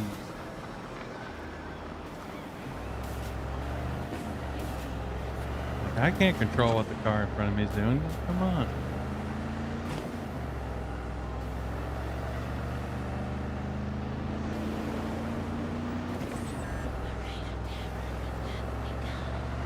I think Johnny likes this car.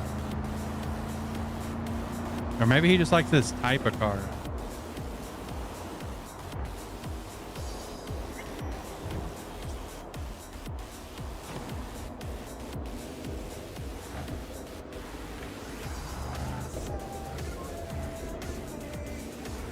Speed limit is 45.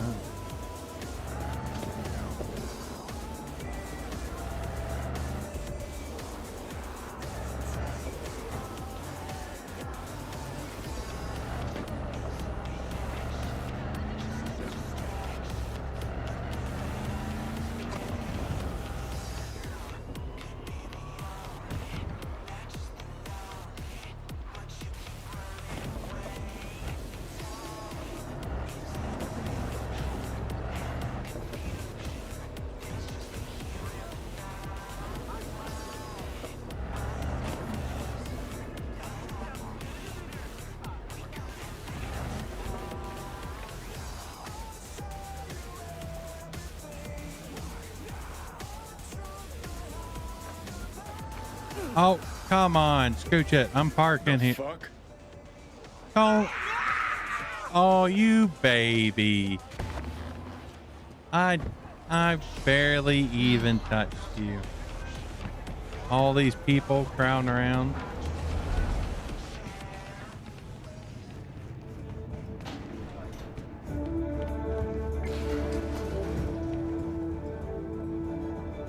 Install at your own risk, foreign body. Pollution in your sector? We can help. All world insurance. It's time for your local news. Violence continues to plague the Badlands. Oh no, I don't like that. I'm not liking that. 166 and 101. Eyewitness accounts point to interclan disputes. Attacks on unaffiliated persons has not exceeded the average. However, in an abundance of caution, the NCPD fly out of Miss Guzzi, Miss Guzzi, Miss Guzzi. But soak in that sun while you can. There's a cold front.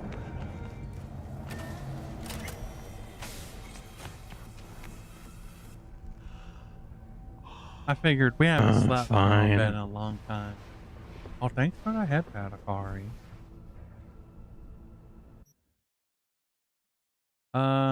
Sleep to the next day.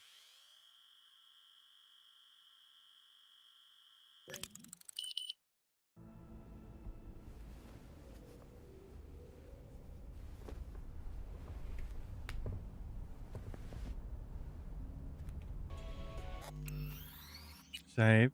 But I think this is a good place to end it because I do need to fix me like actual dinner and just not snacking on random small things. And I don't know what it is. Like I slept a good bit and I was still tired. But we still have plenty. Does it actually say plenty of Cyber Summer left to go? What am I doing tomorrow? Oh, I'm gonna be playing through Far Cry 3 Blood Dragon. That should be a lot of fun. I'm excited for that. Oh no.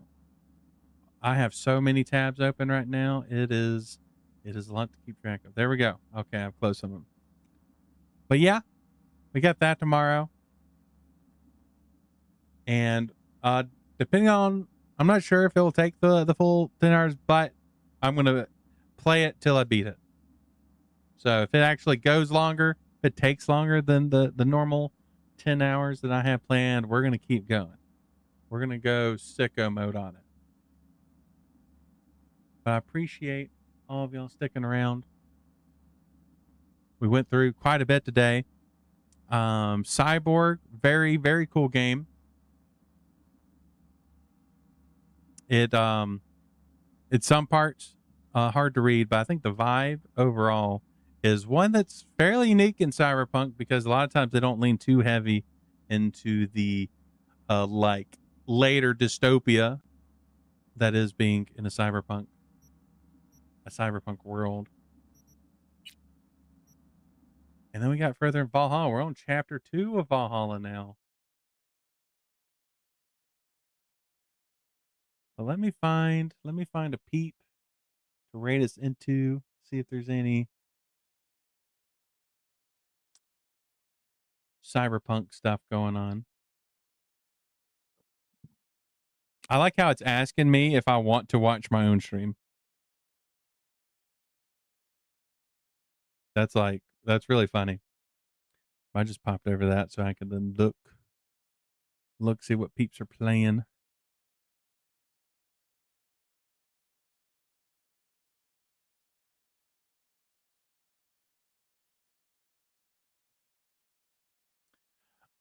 Ba, ba, ba, ba. But I am really happy how the graphics card is turning out. Like before, I definitely wouldn't have been able to like run the like micro stream thing on top of my PNG model on top of playing Cyberpunk. So I'll even get some more. I'll get the fishing. I'll figure out which fishing to get though. Let's see. A lot of people are playing Power World. There's a lot of power going on.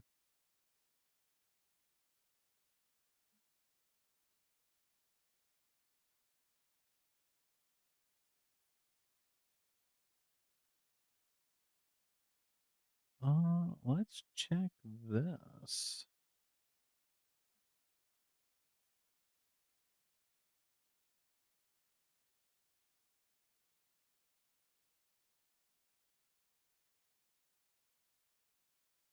You know, I think we'll raid into this person. It's their birthday. And I do like wishing people happy birthday when I get the chance. They haven't been streaming too long either. Let's go ahead and switch this over here. But thank you, everyone. Take care. Get something to eat if you haven't ate. Drink something you haven't. Take a drink. Take your meds. It's probably really late. If you haven't taken your meds, you should probably do that or wait till the next day. Most importantly, don't do anything I wouldn't do. We'll see you on the other side.